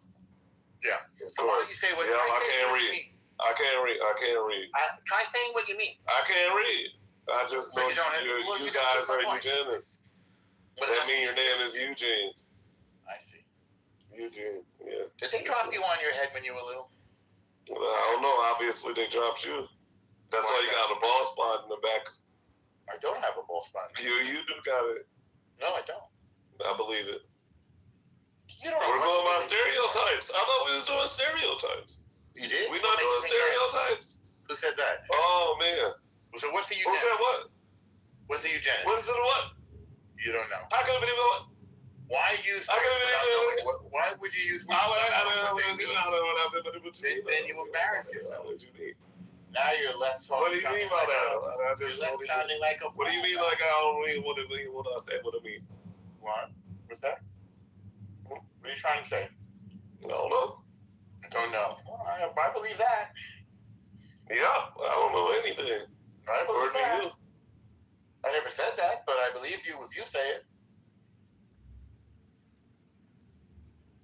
Of course. What makes you think that? What makes me think it? Your demonstrated lack of understanding of the words that you use as a eugenicist. Right. So you just make empty accusations because you're bored or you're flailing about for some sort of moral purchase, which, by the way, is slipping through your fingers like sand. No, I didn't know. Yeah. Slipping through your fingers like sand. And you're freaking out. And I don't blame you. Because you're getting the rug pulled out from underneath you, right? Am I right? No, it isn't. You're not right. It's not? So what's your interpretation of the Voting Rights Act? Or you agree with Bima that everybody in the world is racist except for you? Yeah, I believe everybody in the world is racist. Except for you. Because you can't be racist, right? Because you have moral superiority. You were born without original sin. You're God's chosen people, right? Yep. I'm a Hebrew Israelite. You're God's chosen people. You were born without sin. I'm a Hebrew Israelite. I didn't know that, but if you tell me that. Yeah, I mean, hey, look, according to you, I'm according to all the stereotypes. No, I never said that. So I'm a Hebrew Israelite. No, I never said that. You said that. Just to you. No, to you. No, I never said that. You were doing that. You were headed there. No, I wasn't. Yeah, you were headed there. I believe that you were headed. You don't think What is everything? What's the evidence coming? What's eugenesis mean? Desirable outcomes when it comes to children. Yeah, what's the eugenesis? You don't know, right? White. Right. Gibberish. That's what it does. Your position is gibberish. Jews that used to be black. What's that? Oh, damn. Say it again. Oh, man. Huh? Hebraic features. What's that? What are they? What are Hebraic features? There are no Hebraic. Oh, no, damn.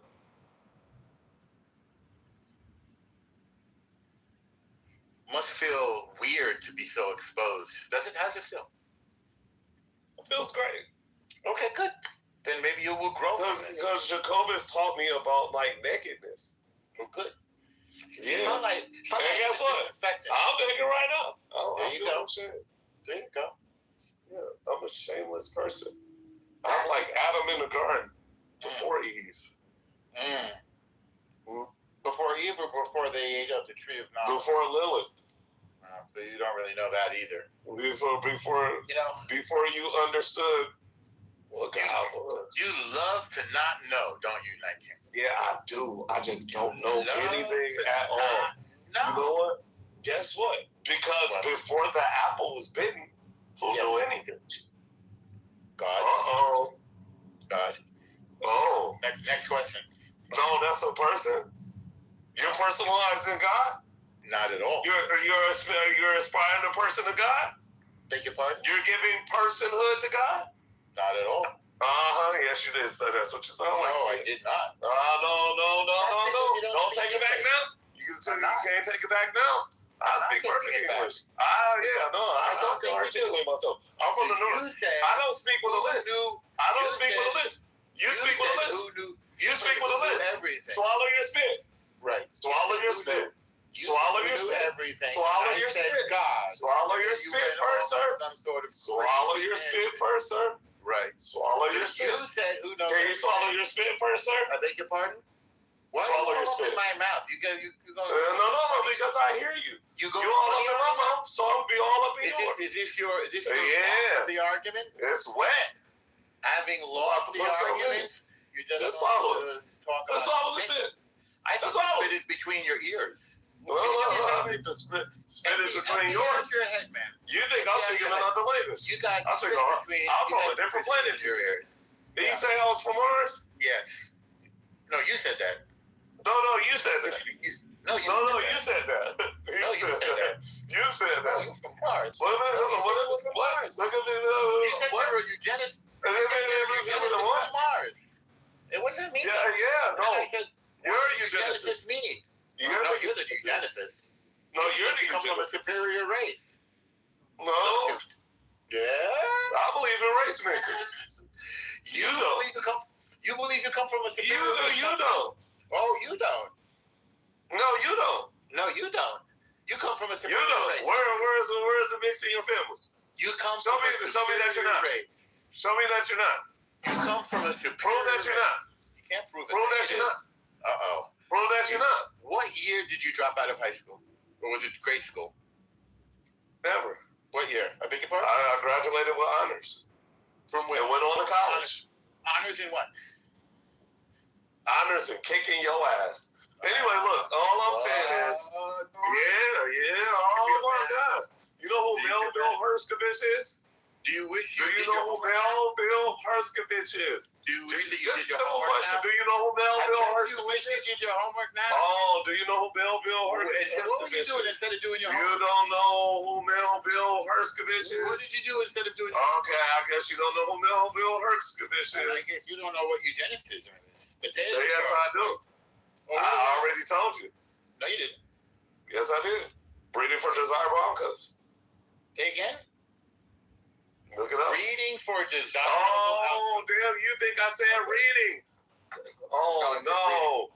He can't hear. Really? He can't hear the difference between reading and breeding. But I said look at him. Fucking can't hear. One of us could. Hey, Norm. Yeah. Hey, Norm. I know you're about like 70 years old. No, turn your hearing aid up. Right, but you're the one who didn't. Turn your hearing aid up, sir. You're the one with the. I know your hearing aid must be low. The battery must be lithium, and it probably hasn't been charged in a while. Charge your hearing aid, Norm. So you're gonna empty spit out of your ears now? Oh, why do you have spit between your ears? What happened to you? Is that like some kind of a condition you have? Why are you sexualizing my ear? No. Your ear? No. I think you are. Between your ears means. Well, no. I think you sexualizing my ear, Norm. Oh, okay. You want to spit all in my ear and shit like that? What, you want to put a tongue in it next? You brought your spit. I knew you were an Epstein kind of guy, but I didn't know you swung that way, Norm.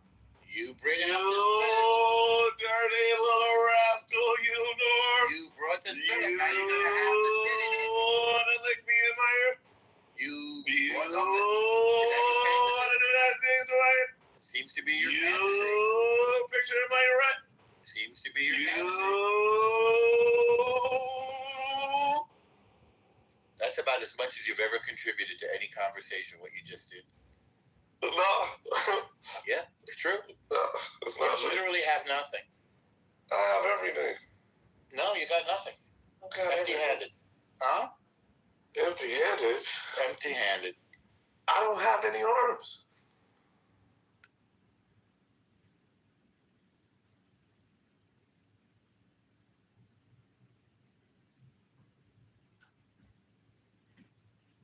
For the record, a Jew who marries a black Jew is not a eugenicist. There are no such thing as black Jews. Yeah, of course. They're all cop. No, that's incorrect. You don't No, understand that's what all our the way rules are. correct. No, you're wrong. According to your Jewish society right now that you exist in, yes. Exactly wrong. How come you don't tell Z that then? Who is Z, the Arab Jew. I don't know Z. Who wanders around with the Spider-Woman photo. Don't know. Can't help you. You don't know her? But I do know black. Yes, you do know her. You know all of them. No. You got them on speed dial. You got them on speed dial. You're wrong on everything you say. Bro, no, I'm not. The only thing we got to do is listen to you and do the opposite. No. Yeah. That's all we got to do. Of course. So now I've taught you about the Jews and eugenics. Yes, we marry black Jews. No, you don't. Sure we do. There's tons Show of me them in one. our synagogue. Show me one.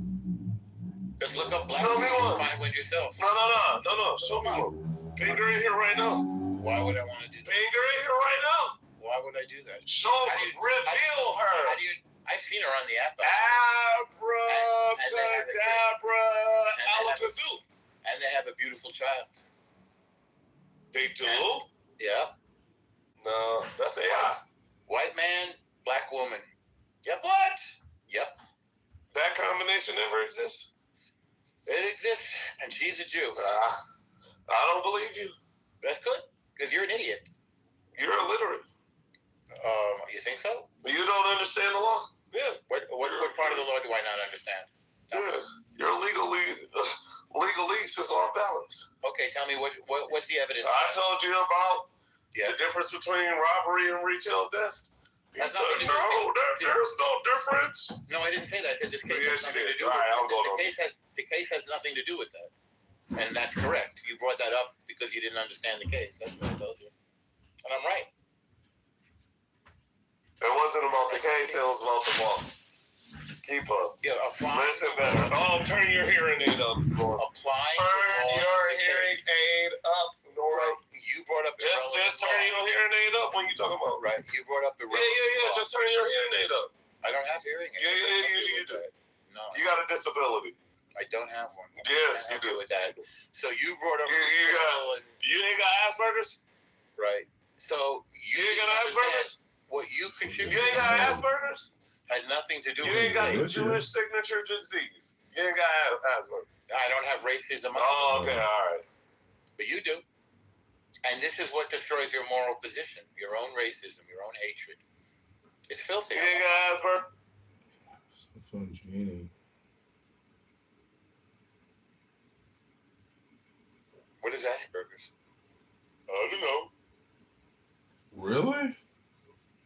That's when you're talking out of your ass, like you're doing. I don't know what Asperger's is. It's a word. Hey.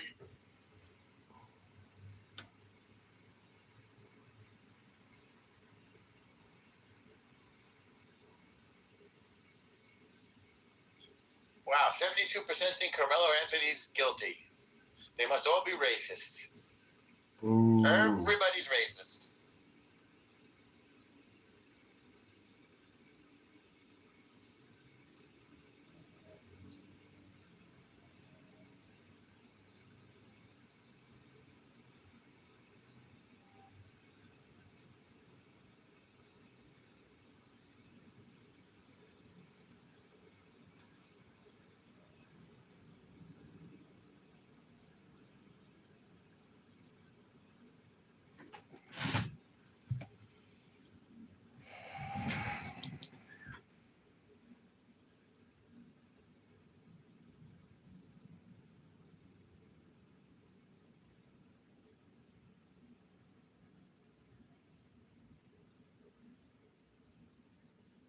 I just feel like logically, as adults, we should be smart enough to understand that somebody's not going to chase a kid and then just randomly shoot him in the back for no reason. Obviously, you know, a gun.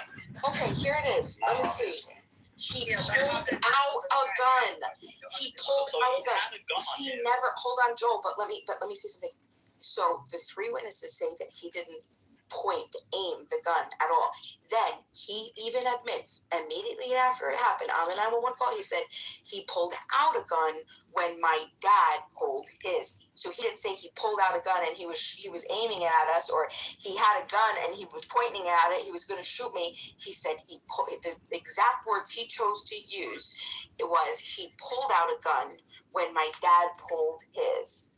Oh, wow. Amazing.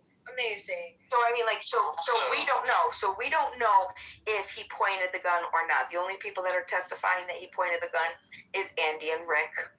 I'm also going to go ahead and say that just the mere fact, let's say he did point the gun, let's say that's true, that still doesn't make it clear that Exactly. he could have had justification for pointing the gun himself. I agree. I think that even if he pointed the gun, I think if he pulled the gun and pointed the gun, he was still being aggressed upon. He had the right to self-defense. He was being followed and chased. At what point do you have self-defense to begin to defend your body? He has the right to use force to defend himself at that point until they pointed their gun. Like, it's very, like, this is so annoying, but it's second by second, literally. Well, I mean, essentially, like, he was the one who, though, escalated the situation by, having a person to pursue him to begin with. Wait, I'm sorry, say that again? Like, I mean, specifically... Be more clear with your pronouns. Who's the he? So, yeah, so Cyrus, it seems to me like, he had committed a crime. Granted, that itself was not justified for... What crime did he commit? Well, he stole something, right? No, he didn't. Or did he?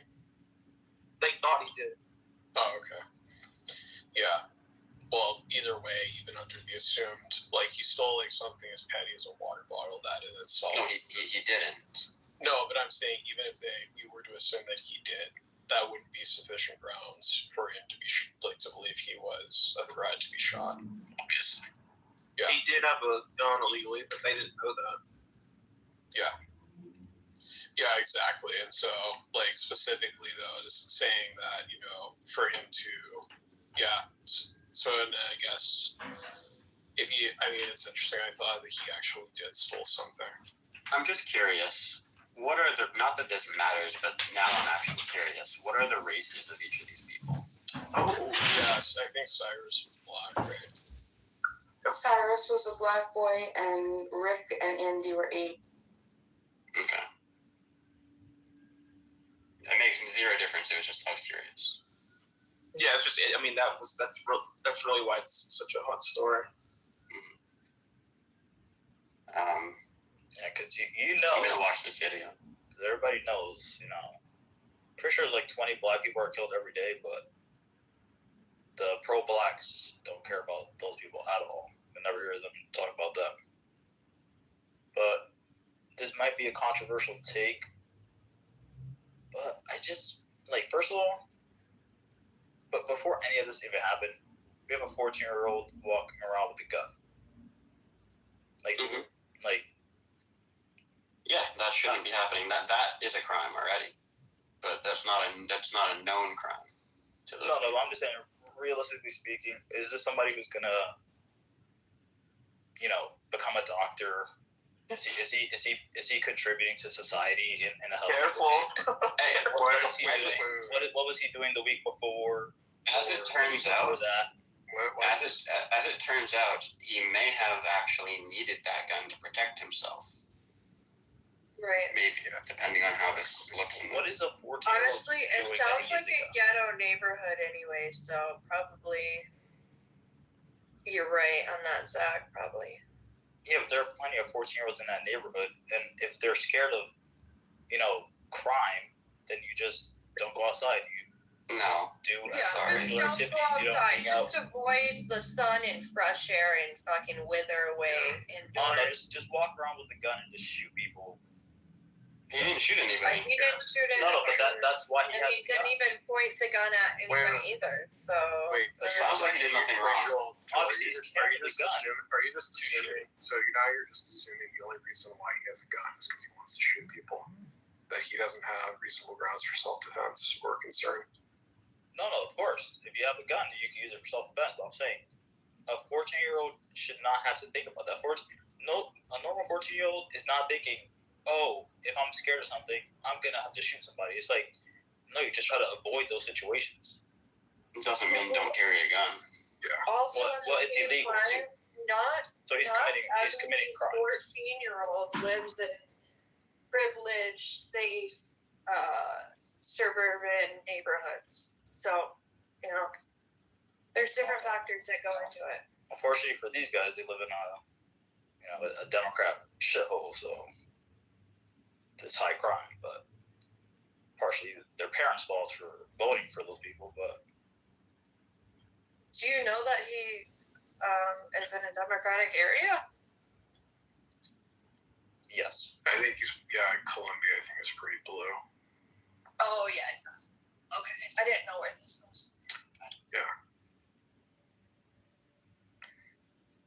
This does raise a good question, actually, for like constitutional carry and whatnot. Does that apply to any age? Like, I know it doesn't by law, but should it? No. This whole case has children carrying guns.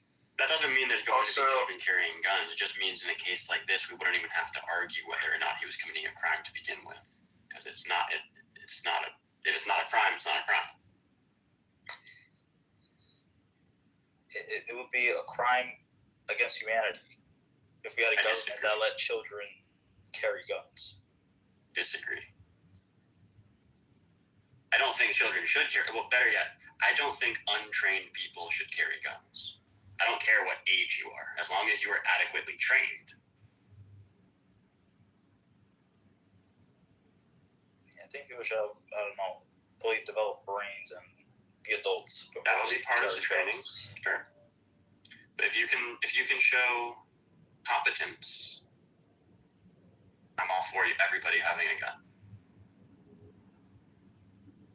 Everybody. If they can show competence, I'm talking not everybody. I'm talking about like if they meet the qualifications of a sane, sober, moral, prudent person. Yeah. Well, either way, like the thing is that whether or not he should have had the gun specifically, I mean, like the thing is that it's not grounds whatsoever for him to be shot. Well, yeah, do we all agree on that? Like I think we all agree on that. Yeah. Joel, do you agree no, with that? you don't. Oh, no? You don't? So you think that any kid who has a gun should be shot?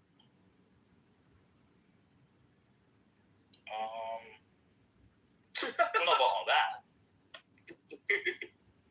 Well, I mean, if your kid had a gun, do you think it'd be right for somebody to shoot him? Realistically, if there's a kid with a gun, in my opinion, that's a YN. It doesn't matter what race he is. There's an Asian 14-year-old with a gun, a white 14-year-old with a gun. They're a danger to society. Because they don't have the authority to carry a gun. They should not be carrying a gun. Regardless of whether or not they have the authority, is that grounds to shoot them? If your kid had a gun, because we know kids do stupid stuff all the time. Like, and they don't even have real guns many of the time. Plenty of them have fake guns that look like real guns. Is that reasonable to grounds to shoot them? They're definitely committing a crime. It's not reasonable to shoot them, but if they point it out, then you agree that him owning a gun him having a gun is not reasonable grounds for him to have been shot. No, not to get shot. Okay. But any kid, if you point a gun at somebody, you should expect to get shot. Okay. That's the thing that's in dispute is whether he did actually point a gun. Well, a jury seems to believe. A jury believes there wasn't evidence to convict for murder. Exactly. Whatever the charge was. Like, is it the case that that there was evidence that he was a threat, or was it that they couldn't refute that it was self-defense? Because that's kind of like it was in the Trayvon Martin trial, where it's like there wasn't evidence to refute that George Zimmerman did not escalate the conflicts. That one was murder. Well, I mean, that's what most people think. I mean, they believe that George Zimmerman was following him, as I do too. But I mean, in the trial, there was no way to know what started the conflict, and so there was no grounds. Didn't the shooter have like a broken nose and a beat up face? Yeah, but there was an altercation, but there was dispute as to who initiated the altercation specifically. I looked at that case. I say what was it? Who was the guy? George Zimmerman. George Zimmerman's the one that shot, right? Yeah. Yeah, he followed him. He instigated. In my opinion, if I was on the jury, I would have said guilty. Well, and that's what most people think, even myself. But the grounds was specifically there wasn't evidence to refute that George Zimmerman did act in self-defense because there wasn't any evidence. I think there was. Yeah, but we had to make up for OJ. We had to make up for OJ with that one. OJ was guilty. Well, yeah, he was convicted or he was found liable in a civil court. I heard something recently. No, sorry, I guess don't know if we're going to go off topic here too much with the OJ stuff, but real quick, I did hear it's possible OJ wasn't the one who actually killed them. It might have been his son. You guys hear that? I've heard that theory, but no, it was definitely OJ. I've been meaning to read his book if I did it. Samoa, what's up? Also, I was just curious.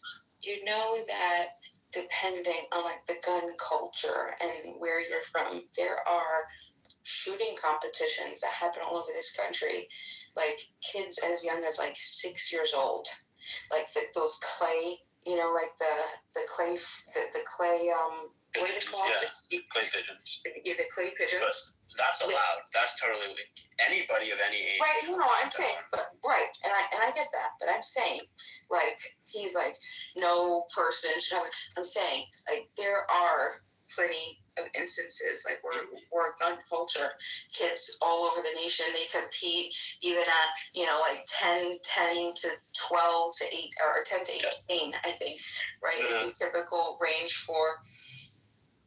I've seen young girls. I remember this one girl a few years ago. She was 12 years old, and she was in the pistol situation. But anyway, my point is that it ranges. Yeah, the stipulation is that they just need to basically be supervised, and it's during certain activities like hunting or sport shooting or competitions like that. You can own a gun at 14 and keep it at home. You just can't carry it around in any state. Right. So yeah, that's what they say. Right. But again, this is just a belief of what the large majority of society feels, without respect to the circumstance, the location, the obstacles, or the current environment that the person is up against. Right. So there are cases. Yeah. I just had a defensive gun use on Saturday. So I'm part of the statistic now of the 1.5 million or so encounters where a gun was used in defense. Obviously, I survived. But I think everybody who's capable, everybody who trains should have a gun. Men, women, you need one. So, Small, what were you saying? About, sorry, you mean the child case or whatever? Yeah. Yeah, I'm only speaking about proportionality and in self-defense for a lot of these states, it needs to be reasonable force, right? So a person who's unarmed and a person who has a firearm, it's never going to be reasonable force for a person with a firearm to fire at an unarmed person. Not true. All right, give me an example. On Saturday, someone attacked me. I did not see a weapon of their own. That's the only reason why I didn't shoot him. But he did manage to get a hand on my gun, and had I shot him, it would have been justified. All right, so notice how what you're saying and what I'm saying are two different things, right? He didn't have a gun, I did. He put his hand on my gun. Okay, I kept control of it. All right, so the reason why Cal Rittenhouse was able to get away with what he got away with is that the first person, Rosenbaum, grabbed his firearm. There's a chance there where he could disarm and then use the firearm against you, right? Correct. And then chased him blocks. Okay. What if the person's 2 feet away from you? Can you shoot him? As was my attacker. Wait, 2 feet away from you, no hand on the gun. Can you shoot him? Possibly. What would need to happen for you to be able to justify a police shooting? I would need to articulate that I was in fear of death or bodily harm, which in my case I was, even before he put his hand on my gun. Okay, so like, there's what you think at the time, and then there's what a reasonable person thinks, right? Correct. As soon as you posit that he had his hand on your gun, every person that's outside of you would say, boom, that's a reasonable person right there. Okay, This arm behind you. I think a reasonable person. So I'm not small. I'm 6 feet 2 inches ish. But that's fine. I'm not small. This guy is 6'5", and I'm currently standing in. Well, when this happened, I'm currently standing in a hot tub about 4 feet below the ground. So I'm down at a level. He's towering six and a half feet above me. That's fine. And he's now 2 feet away from me, intending to kill me without a weapon, mind you. Well, like, this is what you're thinking. I'm speaking from a juror's right. point. So, at least the deputies, at least. So maybe not every single person, maybe not every jury, but the deputies agree that that is imminent fear of death or bodily harm from my standpoint. You killed him? And then I would have been justified to. Wait, what the hell happened? Before he engaged with you, before the gun was even involved at all, I was in fear of death or bodily harm. No, wait, hold on. Like, there's a difference between like how you feel before the gun's a part of the equation, right? But is the gun reasonable in meeting the threat? Is the question, and this kind of goes out to like this Carmelo Anthony case with, Metcalf, and kind of goes to the Chow case, kind of goes to the Kyle Rittenhouse case, and all these types of things, right? So like this is pretty across the board. So me not knowing you or the situation, as soon as you said he reached for my gun, right? Now, brandishing the weapon is absolutely fair. It is totally like, hey man, you're crossing a line. I'm demonstrating that I have a worry, and this gun is to deter you from advancing any further. Now, if that person reaches out and touches your gun, I'm immediately on your side. I'm like, you've already drew a line. Now they're crossing the line. So I hadn't brandished the weapon yet. So I'm in the water. My gun is on a chair next to me. When he tried to get to the gun before I even made a move for it, that's when I was closer, so I got there faster because I was in control of my weapon at all times. Even when it's not on my body, I was still in control of it. But he tried to get to it before I could, and he got one hand on it. I managed to pull it back, and I never pointed it at him. I never shot it. That changes everything. That changes everything. Yeah. So my point is that once I had control of it, had I decided to shoot him with it, apparently I'm justified. All right. How about this one? How about if when he's standing there, he doesn't make an attempt towards your gun? Are you justified in shooting him then? No. Regardless on how you feel, he's standing there. He's outside the pool. The gun. If he's just standing there. Yeah, he's standing. He's talking a lot of shit. Talking shit, standing there. It would depend on his exact words, but probably not. Let's say that he used every bad word in the book. No. It would depend on his exact words, but probably not. Well, all right, okay, good. It would take an extra effort of his to advance towards your weapon, right? I don't know. You tell me. You're making the situation up now. No, I'm just using the scenario you're giving me, brother. You're not. You said that you were closer to your firearm. It was in a chair, and he made an attempt to get it, and you got there first. Correct. What was your whole thing about? What was the whole thing about? Does it really? Someone just tried to attack me. But like, what? Go ahead, brother. Let's see if it really matters. Go ahead. What was the ethnicity of the guy? White. He was black. White? No, it was a big white dude. Some like meth head, dumbass. Oh, so you were okay. You were in a hot tub, and you didn't know who this guy was. He just wandered up. I know who he is. If I didn't know who he was, I might have been less inclined to protect him and save his life. So I chose not to shoot him because I didn't think I needed to. Okay, so should have shot him. I probably should have. Honestly, I would have had less headache now. But Bima, when we were talking about like proportionality, right? Like that's like a main requirement within basically like every state. So like when we have this conversation about Austin Metcalf, right?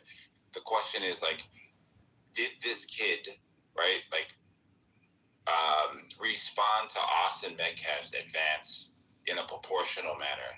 And one would say a knife to a fist fight isn't proportional. I agree. You know, that looks like self-defense to me. Yeah, like something like that. So with the child case, the reason why it's a little bit more complicated is because it's not a 1v1. It's not one person chasing one person and then one person pulling out a gun and then one person shooting the other person. It's not as easy as that, right? There's a third person that has to be factored in. With a third person, what he's appreciating of like what's unfolding in front of him could be totally different from the reality of the other two people that are involved in this scenario, right? So when he's looking at his son, the only knowledge that he has is that, oh my gosh, there's the third party who's pulling out a gun and he's going to kill my son. So that he neutralizes, unfortunately, the word neutralize, the 14-year-old, right? With the expectation that the 14-year-old will get a shot off and kill his unarmed son, right? So like, that's why I agree with it. But if this father wasn't in the scenario and it was just the son versus this other kid, I'd probably look at it a little different. Like, why the hell did you chase the kid in the first place? Right? But you're still justifying. You're saying that he has no accountability for his actions because he didn't understand what was happening. That's what you're telling me. Because he made a bad call, he didn't know what was happening. He didn't have enough information because there is somebody chasing somebody, which, by the way, that narrative I vehemently disagree with. There were two people chasing one boy. They saw him the entire time. He got shot in the lower back. He knew exactly what he was doing, okay? And there, you can't claim, and I keep saying this, but you can't claim self-defense when you've caused a situation where someone else is claiming self-defense from you. They're scared because you've created the scenario. So you better be prepared in that particular case. If that person has stole from you, or you think that you better be prepared that you're right? Because what are you going to do? You don't have to be right. Well, hold on, because morally, right? We're going to talk about two different things. Okay. Hold on. Yeah, exactly. Because legality and morally, we're going to do two different things. So legally, yeah, sure. We can go with the legal bullshit, but I'm challenging the legal bullshit. I'm saying that that's stretch. Hold on. Well, morally, you can't chase somebody and have them put themselves.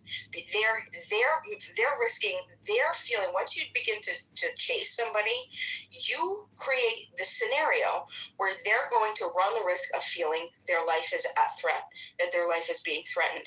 Okay, so in that case, you have manufactured this incident. So now that you are, but you're the target. Okay, so you're the aggressor. I mean, so you're the aggressor. So if you're the one causing this person to run, the person wouldn't be running if you weren't chasing them, right? Right, but this they wouldn't feel in their life. Well, hold on. Let me just and then I want to hear whatever argument that you have. But you don't, Rick, it's his responsibility because he didn't know. It doesn't mean anything. All you're telling me is that he showed up on the scene and he fired because he was scared that his son's life was at risk, right? But the thing is if that was, because you have to understand that they're the aggressors, so would it be justified if in the same case scenario there were two people who were robbing you, right? Or they were going to rob you, they were going to do something to hurt you, and they were running after you, and then you turn around and you pull a gun, and then the same thing happens. They shoot you because you were scared that the one person was scared that you were going to shoot their partner, and then you get away. Yeah, I think the problem here is like your framing, right? It's like, let's use your moral like line here, right? And let's see exactly like who started and who reacted. Okay, so who started like the suspicious behavior, right? So we can take it out the legal framework and we can say is there a reasonable person that would believe, hey, this looks a little fishy? My intuition says there's something wrong here. Morally, this person is not wrong. This is the way that they feel because somebody has placed them in this environment. Question, why do these shop owners feel the way that they feel? Because they were aggrieved upon by a 14-year-old kid that came in doing some suspicious things. Now, I'm just using your line here just to show you, like, you need to rewind just a little further to see if this actually, like, tests out by the inferences that you're drawing. I'm saying that this doesn't actually work in your favor. Because if they've already started by saying, hey, can you place your book bag here because we've had these robberies or whatever this is, theft or whatever this is, and then the kid like complies, the kid understands that there's like a scenario here where he's already being asked to check his book bagging at the front. So they're already on like level 10 in like suspicious people, not specifically to this kid, to like people who walk into their store. So now he starts putting bottles of water in, out, walking around, this, that, right? So like this is raising a reasonable person to believe, hey, something doesn't look right here. And then the running away, like, why are you running away? Like, morally, tell me where the shop owner's perception is wrong in what I've like presented to you so far. So far everything is okay, right? So he goes onto their private property. They're uncertain that he stole. They don't know. Yeah. Well, right. So they hold on. Let me just. Would a reasonable person believe that something could be going on? Well, hold on. So, apparently, I would hope that I would consider them to be reasonable, but at the same time, I understand where they're from, and I understand their hypervigilance. So, when you have a store owner who's hypervigilant, who's had 2 shootings before that, who has faces of people who have stolen plastered all over the store, they literally call it the wall of shame, a whole bunch of faces all on top of the counter. They have faces plastered by the door. They have faces under the counter. They have faces plastered on the actual credit card machine. They have faces plastered on the cigar container, on the counter, on the aisles. They have these faces because of this whole situation. So they're hyper vigilant. Okay, so could this be just why isn't it just a regular 14-year-old kid going in and out of a store looking at shit? I mean, I've done it a million times. I can't even tell you how many times I've gone into a store, pick stuff up, put it down. Why is it suspicious? Okay, well, you want it, listen, subjective. You want to say it's suspicious? I wouldn't say it's suspicious. I'd be fine with it, okay? So now, again, we're in the subjective realm. They still have deemed it to be suspicious. Okay, well, now, where do their rights start and end, and where does this boy's rights start and end? Okay, so he's on the private property. I'm talking about self-defense, so morally. I'm not gonna appeal to legality. I prefer the moral aspect. So I have a right to. So private property is the ultimate use of objective point, right? So he's on private property. He's in the store. Did they have an ability to detain him in the store? Yes, right. He's inside the store. They could have if he was on the store property. I mean, like, there's a million different ways that this could happen, but they approached him. They said, hey, look, you got water bottles? He said, no. She said, yeah, what's in their pocket? He says, no, look. He shook his pockets. He thinks it's done. He grabs his bag and walks out. As he starts to walk out, they chase after him. Do they have the right to chase after him? Sure. Discriminated against they have suspicion that he stole. We don't want open borders that further our ethnic and racial replacement. We don't want policies like no cash bail that let black criminals out because they're uncomfortable with the number of black people in the prisons. So we have particular interests. We have a particular identity. In order for us to have those things taken care of, we're the only ones that are going to be able to do that. Black people are not looking out for our interests. They're looking out for their interests. Jews are not looking out for our interests, are they ever? Hello? They're looking out for their own interests. And the same goes for immigrants, and the same goes for Somalians and Hispanics. And Asians, every other group is looking out for themselves. That much is clear. That is how it works. They have all taught us how to behave. And when these groups come here, they immediately start up these affinity organizations. It's Asian Cultural Associations. It's La Raza Legal Group. It's the NAACP. It's the Zionist Organization of America. They taught us how to play in a liberal democracy, which is they don't believe in the public good. They don't believe in America. They're not looking out for the underrepresented other groups. They're looking out for themselves. They're looking out for their own neighborhood and for their own language and their own fucking holidays. And whatever legal category they're in, like if you're one of the Dreamers or if you're a dual citizen for Israel, they're looking out for their home countries like India or Somalia or Israel or Palestine for that matter, or wherever. So what is the answer in a multiracial, multicultural America? We need to arm up. Every other group is doing it. We are playing as individuals. They are playing as teams. We are thinking of the world as individuals, white, black, red, and purple. They're looking at the world as factions. No, they're looking at the world as like human resources and commodities. They're looking at it as resources, and we're just a resource. On a team. They're ganged up, and we are not. So what is the solution? We need to gang up. And when we gang up, we'll be the biggest gang. And you can't win an election without us. And we'll have the most billionaires, and we'll have the most money, and we'll have the most land, and we'll have the most power, and we'll be able to look out for ourselves. Now, unlike the other groups, we're not greedy. We'll be benevolent. But we need to ensure our survival before we can look out for the privileges of our guests in our country. So to me, all of this is basically common sense. All of this is basically indisputable. Have I said anything you disagree with so far? We are being replaced. We are becoming a minority. These groups that are replacing us, they are playing a team game. They are looking out for their own ethnic self-interest. As a result, we are losing. They are increasing. If we want to reverse this, we have to take a page out of their playbook. Similarly, we have to collectivize and look out for ourselves. Well, I saw a show today from Tucker Carlson, and Tucker Carlson addressed this killing of Henry Nowak, and he talked about it in detail, and he talked about what happened, and he talked about the double standard and so on. But I also know that Tucker Carlson has repeatedly said in the past that white identity politics is pure evil.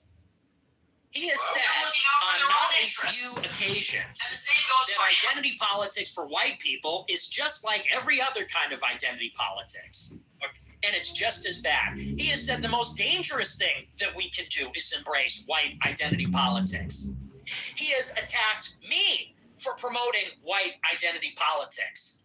He said that I am distracting everybody from the real issues of our time, which are the economic issues, by talking about race, religion, by talking even about immigration through a racial lens.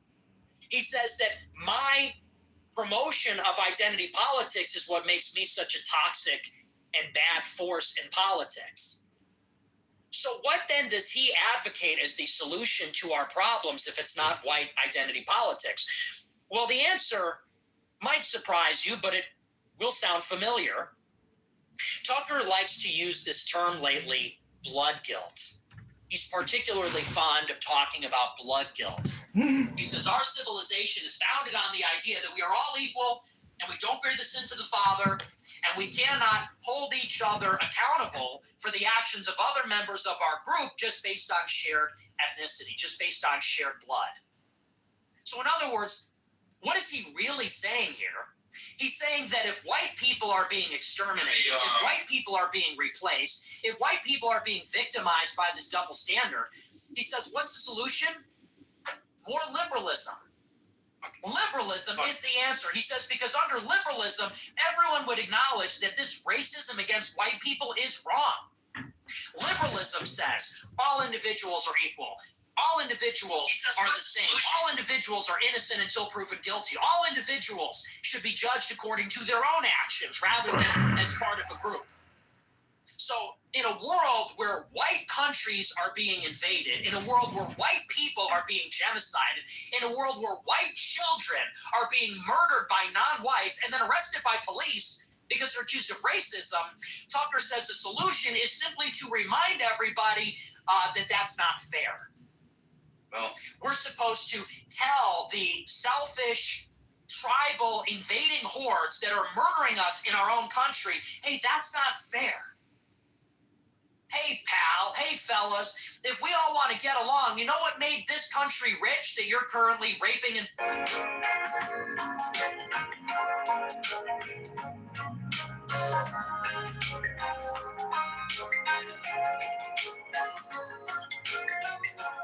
And it leads to this. It leads to us dying. Liberalism is no good, man. Treat us fair. We need nationalists and natives. We need to remind them that blood guilt is wrong. We need to remind the Jews that are pushing endless pro-Israel policies, hey, man, blood guilt is wrong. We need to remind these black people like Carmelo Anthony stabbing Austin Metcalf in the neck with a knife, hey, man, blood guilt is wrong. We should also, I guess, remind all those other black people to raise $500,000 for him for killing Whitey. Hey, folks. Hey, colored people, blood guilt is wrong. Bro, he said colored people. I don't know about you, but that liberal mentality is what got us here. Oh, that's right. That liberal mentality is exactly what created this situation. Yes. That is what created the open borders. Bro, yes. That was the basis of the Hart-Celler Act in '65, which got rid of the national origins quota and allowed people to come into this country from Asia and Latin America in large numbers. That was the basis of the Civil Rights Act. That was the basis of DEI. That was the basis of all of this. Yep. And by the way, we white people are the only ones that believe in that. Where else are there liberal societies? Are there any liberal societies in Africa? Is there even... Bro, it was literally the narrative that they needed, that they told us to get us to be okay with being replaced, to get us to be okay with them importing a bunch of people and putting our women to work. It's all it was. One? Are there any liberal They made the decision whether we liked it or not. Or South Asia? Or East Asia? Or anywhere?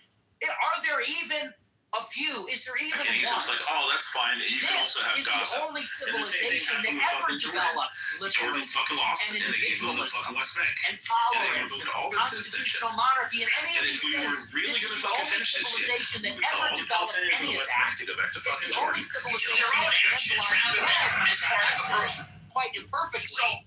And to this day, even within our own countries, we're the only ones that believe that. That's what got us here. Tucker gives a speech about, we don't believe in blood guilt. Hey, bro, speak for yourself. You don't believe in blood guilt, and I don't believe in blood guilt, and maybe we white people don't believe in it, but they do. So what now? The black people do. You want to know why they believe in blood guilt? Because they're still tearing down statues. Because when they talk about Donald Trump, they think about Robert E. Lee. When they talk about the police, they think about the Ku Klux Klan. They've been trained to. They're still thinking about the sins of our forefathers from 170 years ago.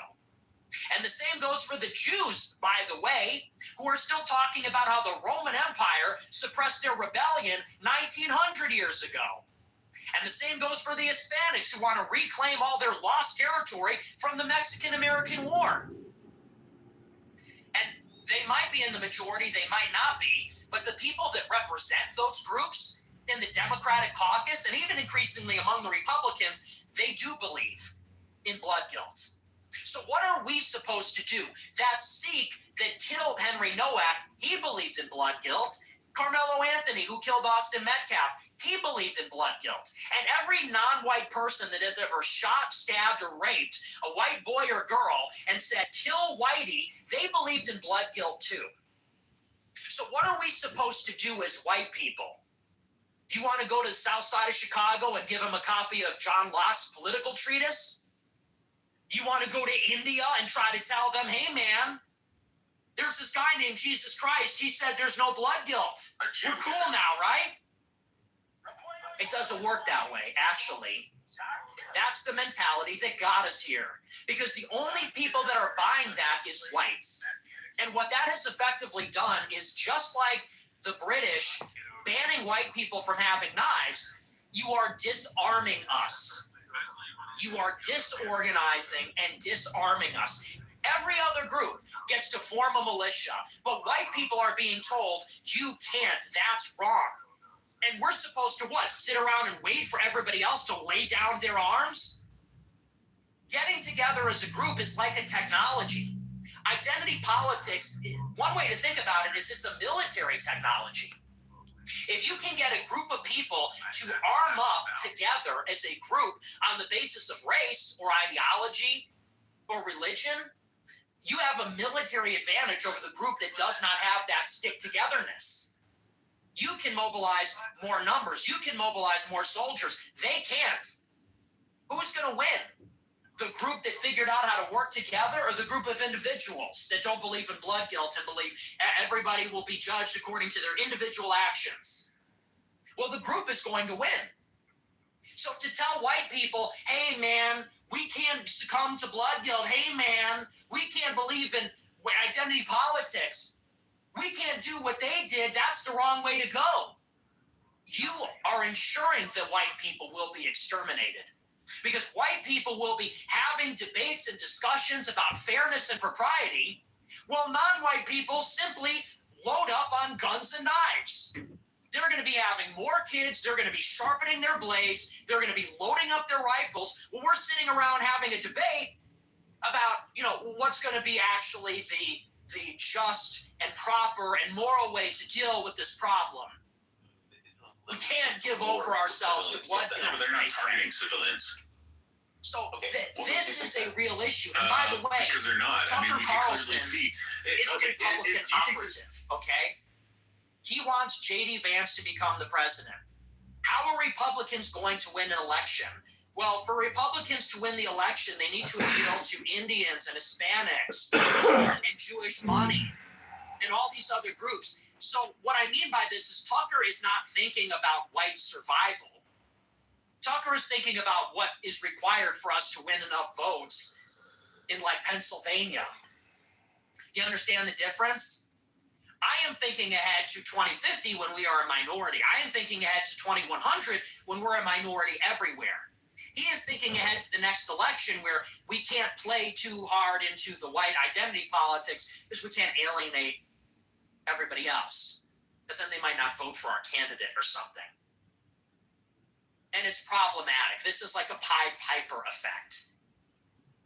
And you can't tell me, well, hey, man, maybe Tucker is just hiding his power levels. Maybe he understands this, but he needs to be careful about what he says. He's concealing it. Understand that Tucker is going in the New York Times, and he's not saying, that's not for me, those are not my beliefs. Tucker went in the New York Times a few weeks ago and said, Nick Fuentes is working for the elites because he's pushing white identity politics. In other words, he is deliberately going out of his way to delegitimize and discredit anybody who's talking like this. So it's not like he's passively omitting these things. It's not like he's going on a show and he's leading you to the right conclusions without saying them explicitly. He's sort of passively omitting this part, which is a little edgier and a little more controversial. Because if he was doing that, maybe he could be excused and forgiven. No, he goes on his show repeatedly and says, white identity politics is evil. It is as bad as any other identity politics. It is the most dangerous thing we could do.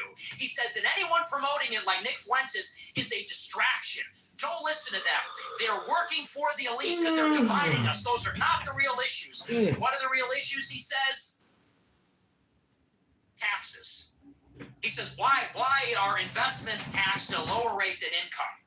Why is work taxed more than financial speculation? He says that's the real issue. And if you're talking about race, religion, immigration from a racial point of view, well, that's just a divide and conquer strategy. Pretty much. Well, you know what? That sounds like Hassan Piker. That sounds like some serious workers of the world unite bullshit.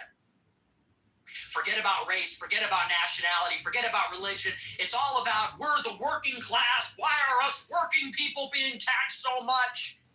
Sorry, I don't have anything in common with these other, what are you talking about? What do I have in common with these H-1B Indians? What do I have in common with these black people that live on welfare? What do I have in common with these non-white immigrants that come here and they stop voting Republican because we're deporting too many illegals? I have nothing in common with them. I don't care what their income strata is. We have nothing in common. Culture is real. Race is real. Nationality is real. White genocide is real. We are really in a civilizational struggle here.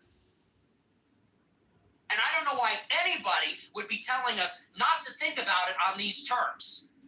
It's very dishonest for him to go into a monologue saying white people are under attack, white people are treated with this double standard, white people are being killed for being white, and then turn around and say, what is to be done?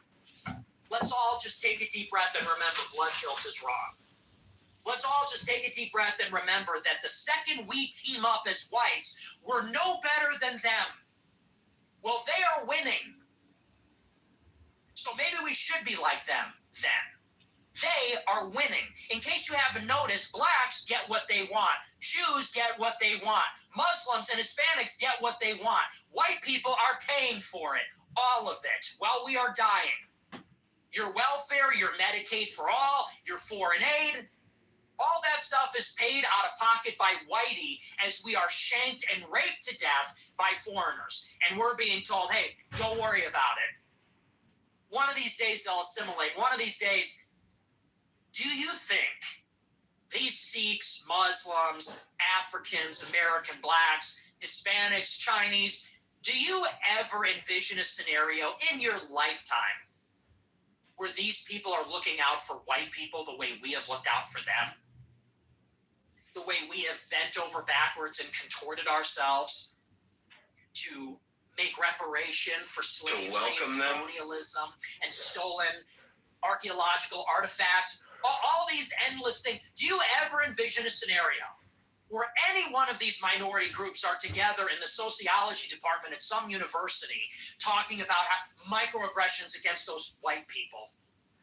How can we make a space that's safe for white people, where they feel comfortable, where there's white bodies and white faces in the room and representation for... Do you ever... It's not in their DNA. It's not in their DNA. It's not in their bones. They can't do it. The second they have power over us, it's going to be South Africa. The second they have power over us, it's going to be like the Ottoman Empire. We will be their slaves.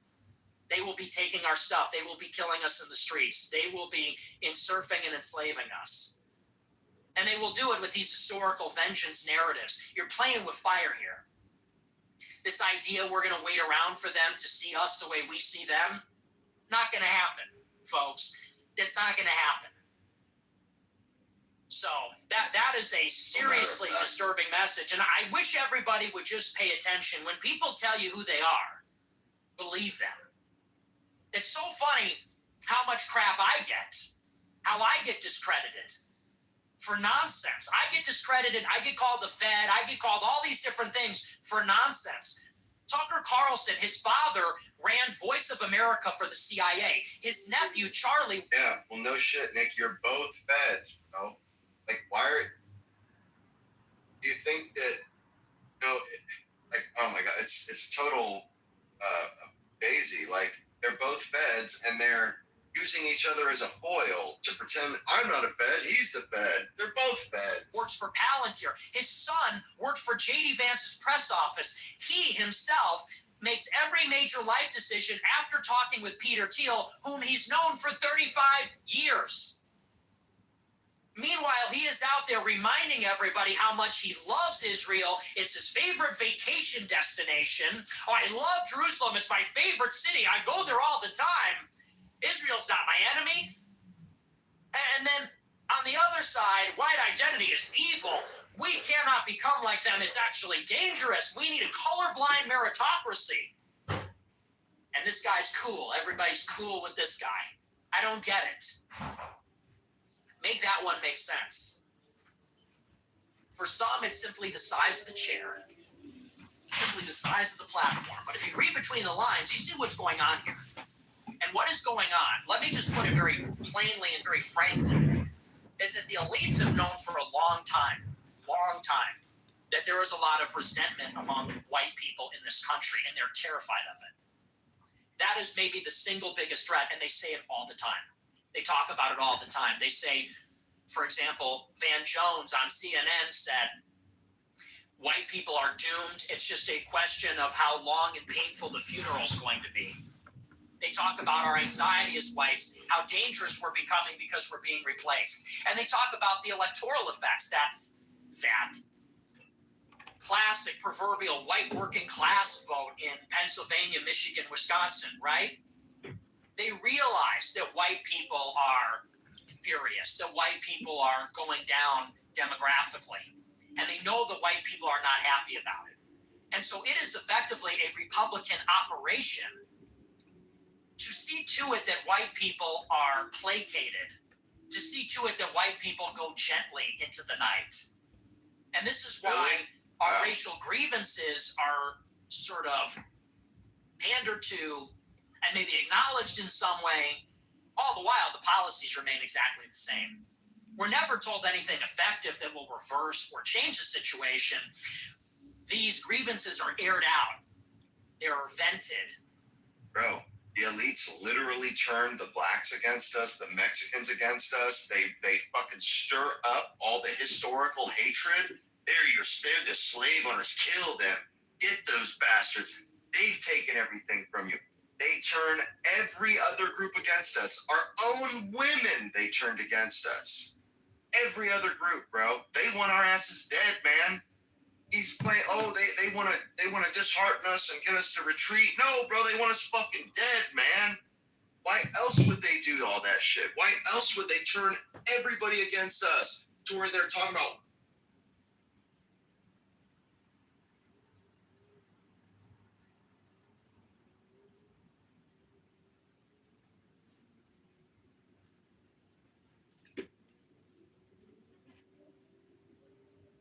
You are the love of my life. Your mother won't be here forever.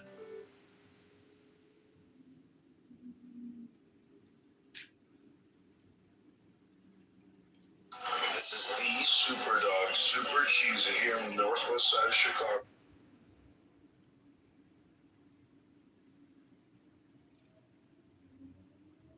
What do I have in common with these non-white immigrants that come here and they stop voting Republican? Your mother went. This is your chance.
This is unbelievable. Police officer just needs to be able to articulate that they're going to need their weapon. It doesn't have to be in that moment. A civilian would have to say, no, it was imminent threat.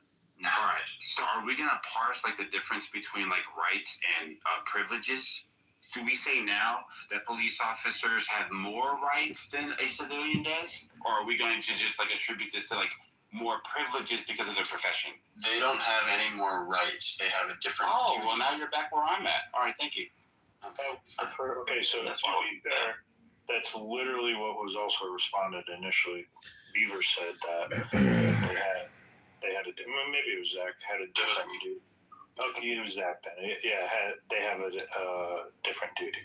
So I mean, I think y'all should just agree because Here, I'll put it into a perfect example that's apples to apples with the scenario that you're talking about. Instead of Bima's husband or whoever the person was that showed up in that scenario, let's say an officer shows up, has no context, no idea what's going on, doesn't even see a gun, just sees an altercation. They probably aren't going to, but they would be allowed to pull their weapon and start to control the situation. They're probably not going to, but they might. Especially if there was a gun, they definitely will pull their gun and control the situation, even if that gun is still in a holster. A civilian can't just come up and see someone with a gun in a holster and point the weapon at them. A police officer can. Look, if we go back and we just look at this, like, I do not understand why people with no context of who's right or who's wrong would see a loved one, see somebody that's a total stranger reaching for a firearm and has to wait until this person fully extends their arm and potentially shoots it before. Yeah, the reason is because all life is all life is sacred. All life is sacred, not just your life, not just somebody else's life, not just the people that you love. This is why it's principled. If you were to move it around, let's say there was an off-duty police officer, okay, he was in his regular attire, and he had a gun on him, okay? Now he's being chased by two people for whatever reason. He doesn't know why he's being chased. Maybe they misidentified him. Maybe who knows? Maybe just because he's being chased, okay? Now he falls to the ground. He picks up the gun, and he goes. He didn't point at it, but he picks up the gun. Or let's even say he pulls it out. We'll even still there. We'll say that he picks up the gun and he points it. And then one of the guys gets scared for his friend and sees that this guy's going to shoot, so he shoots and kills the officer. Do you see a problem with that, or is that okay? I'm so sorry. Could you run that back one more time? Okay.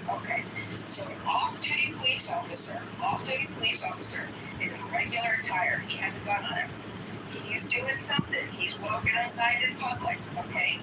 Two guys, for whatever reason, they start chasing him, right? He's not entirely sure, but the officer he's scared. So the officer starts taking off.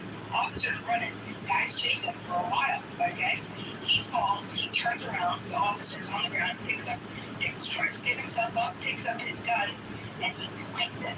As he's pointing the gun, right, at the guy that's about to approach him, so right on top of him, right, because the other guy, he's right on top of him, and Andy says that he was right, he uses those words, right on top of him, okay?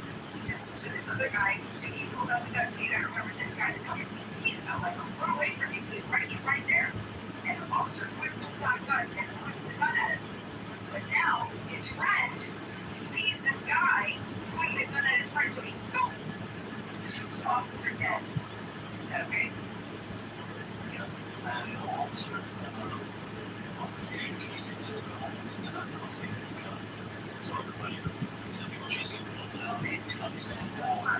he doesn't have to announce anything. He doesn't have to say anything.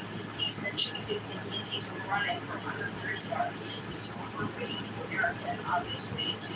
He's screaming, whatever he's screaming, stop, whatever, what are you doing? Whatever he's screaming, however it's happening, he falls. The framing of the off-duty police officers that, like, there's no background of why the two people are chasing him in the first place, so then you would say this is an unjustified pursuit on these two that are initiating an aggression, right? That's what your framing is. Go ahead. Yeah, the problem is that you're lacking why the two would even be interested in the off-duty police officer. Yes, no. The frame is they thought that he stole something. They thought that he stole something. They thought that they just pickpocketed. It's the middle of Mardi Gras. They thought that was the guy who just pickpocketed their friend. He thought that was him. So they just start chasing him. Well, then and he knows.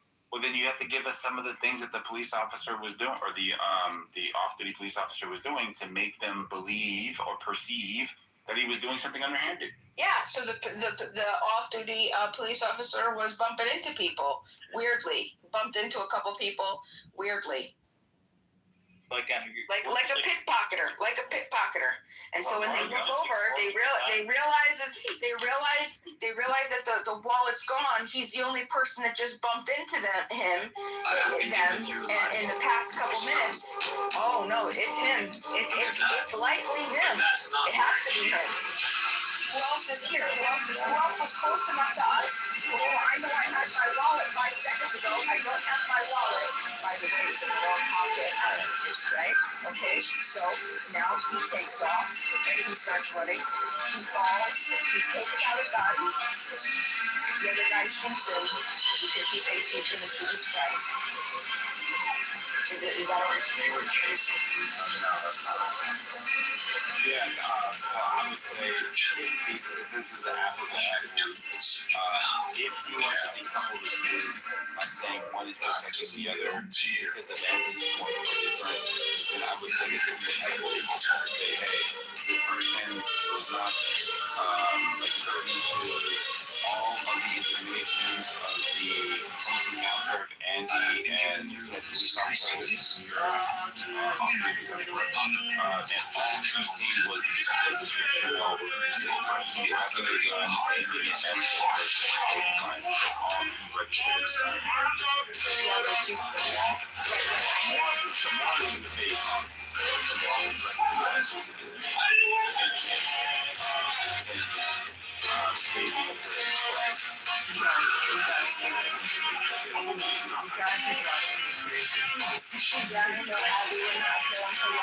Sorry, we're doing the other thing. We already had it say, and the guy got off with it. We want to rehash the litigation of what's legal. We're trying to look at the other things because I think that there's a philosophical issue. There's a philosophical gray area when somebody who's being aggressed has the right to self-defense, and when the aggressor has the right to self-defense, and that is a gray area. You're describing and Simone's reaction. I was putting it in the chat because you know the mistake of fact, and the mistake of fact can be used as a defense. Because you have to have the mens rea, you have to have criminal intent. And you don't have criminal intent necessarily if it's a mistake of fact. So it's, I'm not going to get into a discussion, I'm sorry for coming up, but I just wanted to share that. And with respect to the difference of whether it's an officer or a civilian, also confronting an attack, the standard is different because why the officer can draw a gun is if they have a perception or in their duty, how they're trained, is different than the right of the civilian to pull the gun. I'm putting it all in the chat, you guys. That's assuming, Abby, you're assuming, right? And that's the thing, that this kid had a criminal mind. He had no criminal background, and that's the perception, right? Mens rea, right? What does that mean? I'm not listening to mens rea. I think she's saying that the owners every single day I take. Yeah, I mean, mens rea is when you commit a crime, it's two ends to the accident attack. Is the act of serious, the actual act of the crime. And mens rea is your criminal mind. You have to have the intent, the criminal intent. And you have a mistake of fact in the scenario that you just gave. You can sometimes use that the mistake of fact does not have the component of the criminal intent because they had a mistake of fact. So you're shooting the officer in your scenario, the plainclothesman. I was just reacting to your hypothetical. The person can claim mistake of fact if they perceive that to be somebody else when they shot. Well, they thought it was him. They thought it was the officer. They looked at him. They didn't know that he was an officer, but they were looking around and they thought that, hey, this is the only guy that bumped into us. He must be the one who just pickpocketed us. So they weren't mistaking him for anybody. They knew that he was right. The mistake of fact is that you're saying that they shot an officer. They had to, in their perception, they believed that the person they were shooting was a criminal. Well, but in their perception, the crime that was committed wasn't worthy of being shot. Of course not. Of course not. So that's a different argument. But real quick, I just want to address something. Chat, I just saw Joe. No, I did not shoot anybody. I didn't even think you. So that's the same case though with. I was attacked on the side of it. I'm part of the statistic for defensive measures, but I never pulled the trigger. Oh, okay. I thought you had shot and killed someone. You don't be talking about that. That's usually what I do. Yeah. Well, I take it all back. I'm sorry. You're okay. Legal questioning. After a shooting does occur, how long is it reasonable for police to continue, even if they clear after the first night they clear someone?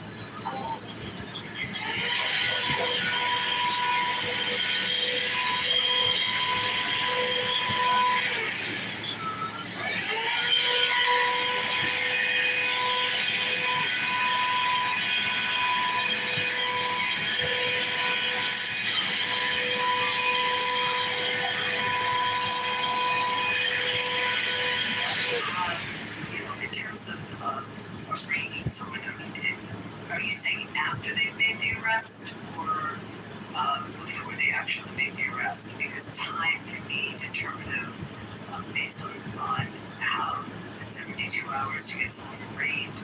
But are you saying to actually do a forensic investigation before they arrest? Explain that one, Judge. Sit here. Well, I mean, if they made the arrest, then they have, it's usually 72 hours unless the person has a health reason that they have to be incarcerated, not incarcerated, but held in custody longer. Usually they'll have to have some form of agreement. But in terms of before they make the arrest, I mean, they have to get their forensics and they have to make sure that it's a valid arrest. And I mean, there's so many factors because stuff gets thrown out, just based on how evidence is gathered.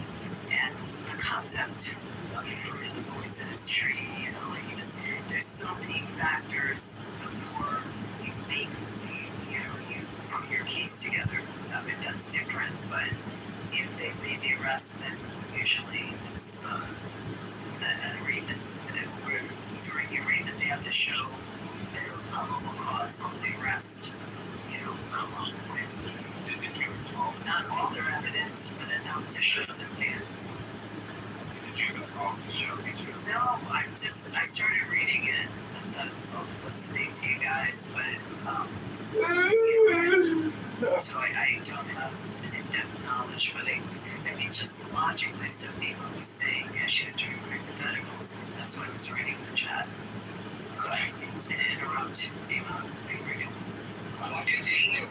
He wants to philosophically maybe that get rid of the mistake of fact. Because that is what it is, right? Yeah, mistake of fact. Maybe. I think maybe someone philosophically she had it her way, maybe that would not be a legal defense. It reduces severity. It doesn't necessarily get you off Nima, but it can.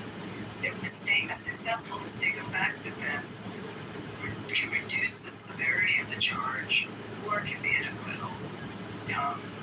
But it doesn't 100% get you off, but it's definitely a defensible law. Now, there's a distinction between a mistake of fact versus a mistake of law. You understand the difference there? But, could you explain, please? The mistake of fact is being wrong about a circumstance. You pick up a cell phone and it looks just like yours, and you really believe it's yours, but it's somebody else's, right? A mistake of law is being ignorant of what the law says. So, I mean, if you look it up, usually the examples are like carrying a concealed weapon and thinking it's legal when it's illegal to do it. That ignorance of the law isn't an excuse. I mean, it's usually not a defense. But a mistake of fact can be a defense. Makes sense. If they get virus have the books, not of all the their store. Is the mistake of fact in this case? I know that's you, Keisha Rich. I'm not dumb. I have to say about the chat case, God, about y'all, I've been through themselves for a long time. I know about the 15, 16 year old. So, to the intimate, I don't know if this case at all. This is the first time I've ever heard about it. In this, where this Chow had his gas station, was there a lot of crime committed by this age group?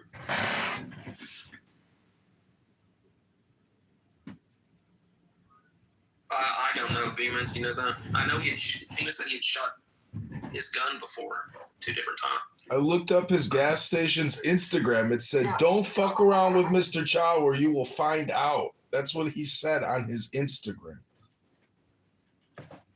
He didn't say that. Did you look up his business's website? No, I did. He's got an Instagram, Google page reviews, and it says, "Don't fuck with Mr. Chow. Fuck around and find out." You're such a liar, John.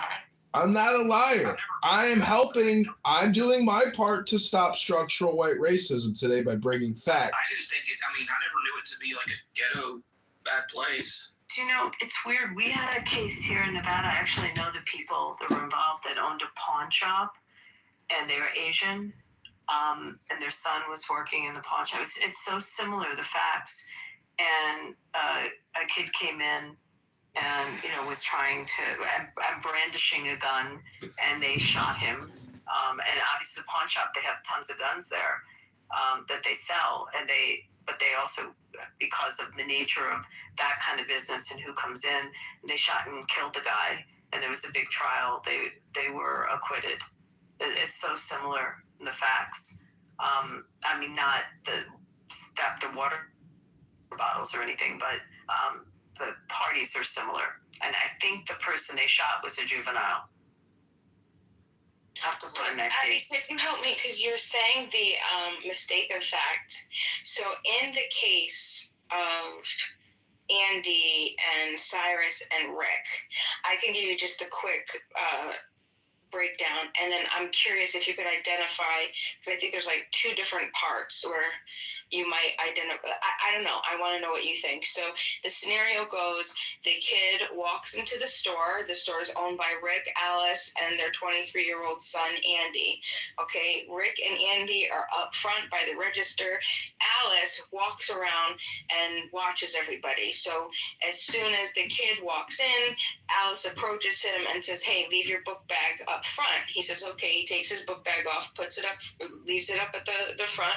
He goes in the back. He goes to the water containers. He opens the cooler.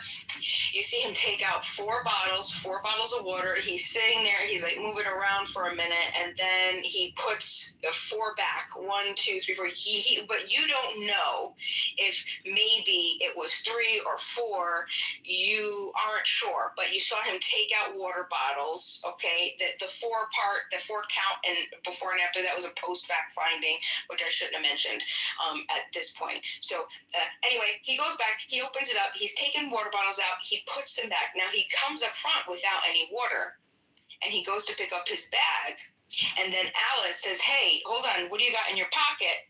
And then he says, "I don't have anything in my pocket." And she says, "Yeah, what's right there in your pocket?"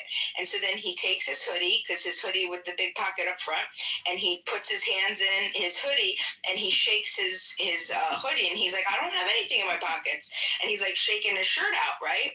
And so then she's just like, okay. And so then he walks out he takes his book bag, puts his book bag on, and he just walks out of the store. But Andy, when he heard his mom say that, he had looked over and he saw that there was something heavy in his shirt. So then Andy ran out ran after him, ran across the store, ran out, and Rick, the father, ran right behind Andy, just a couple feet. As soon as Andy gets outside, the kid is at the corner. He opens the door. He takes a right. It's a little short distance. He goes to the corner of the building. And he turns the building. Okay, Andy and Rick come out, run out. And then it pans over to the parking lot, and you see the parking lot video footage. And you see the kid starting to walk, and then he turns back, and all of a sudden he starts running, sprinting, and right behind him, sprinting right after him, are Andy and Rick, sprinting right after him, right behind him, across the parking lot, out into the street, okay, up into the street. So then this is the part where we don't know what happened. So there's assumption, whatever. The story, if we're going to say what Andy says, Andy and Rick say, Andy got there first. So the kid fell. Andy was right on top of him. He saw the kid pick up a gun, point the gun at Andy. Andy threw up his hands and started to back away and said, "He's got a gun, he's got a gun," to his dad. His dad then pulls his gun out and shoots the kid. So, now, where would be the mistake of fact? It turns out that he didn't steal any water. Once they go back and they look at the 25 different footed angles that they had in the store, he took out 4 bottles and then he put all 4 back. Okay? And so he didn't have anything on him. He dropped his phone. He ran out of his shoe. He lost his shoe during the chase. He was chased. He was chased. He did have a gun next to him when they got his body. Got to his body. Okay. So what would the mistake of fact be? Would it be that they thought that he had stolen something, and that justified them chasing him and justified their use of self-defense? Or was the mistake of fact that he thought that the kid Cyrus was going to shoot his son?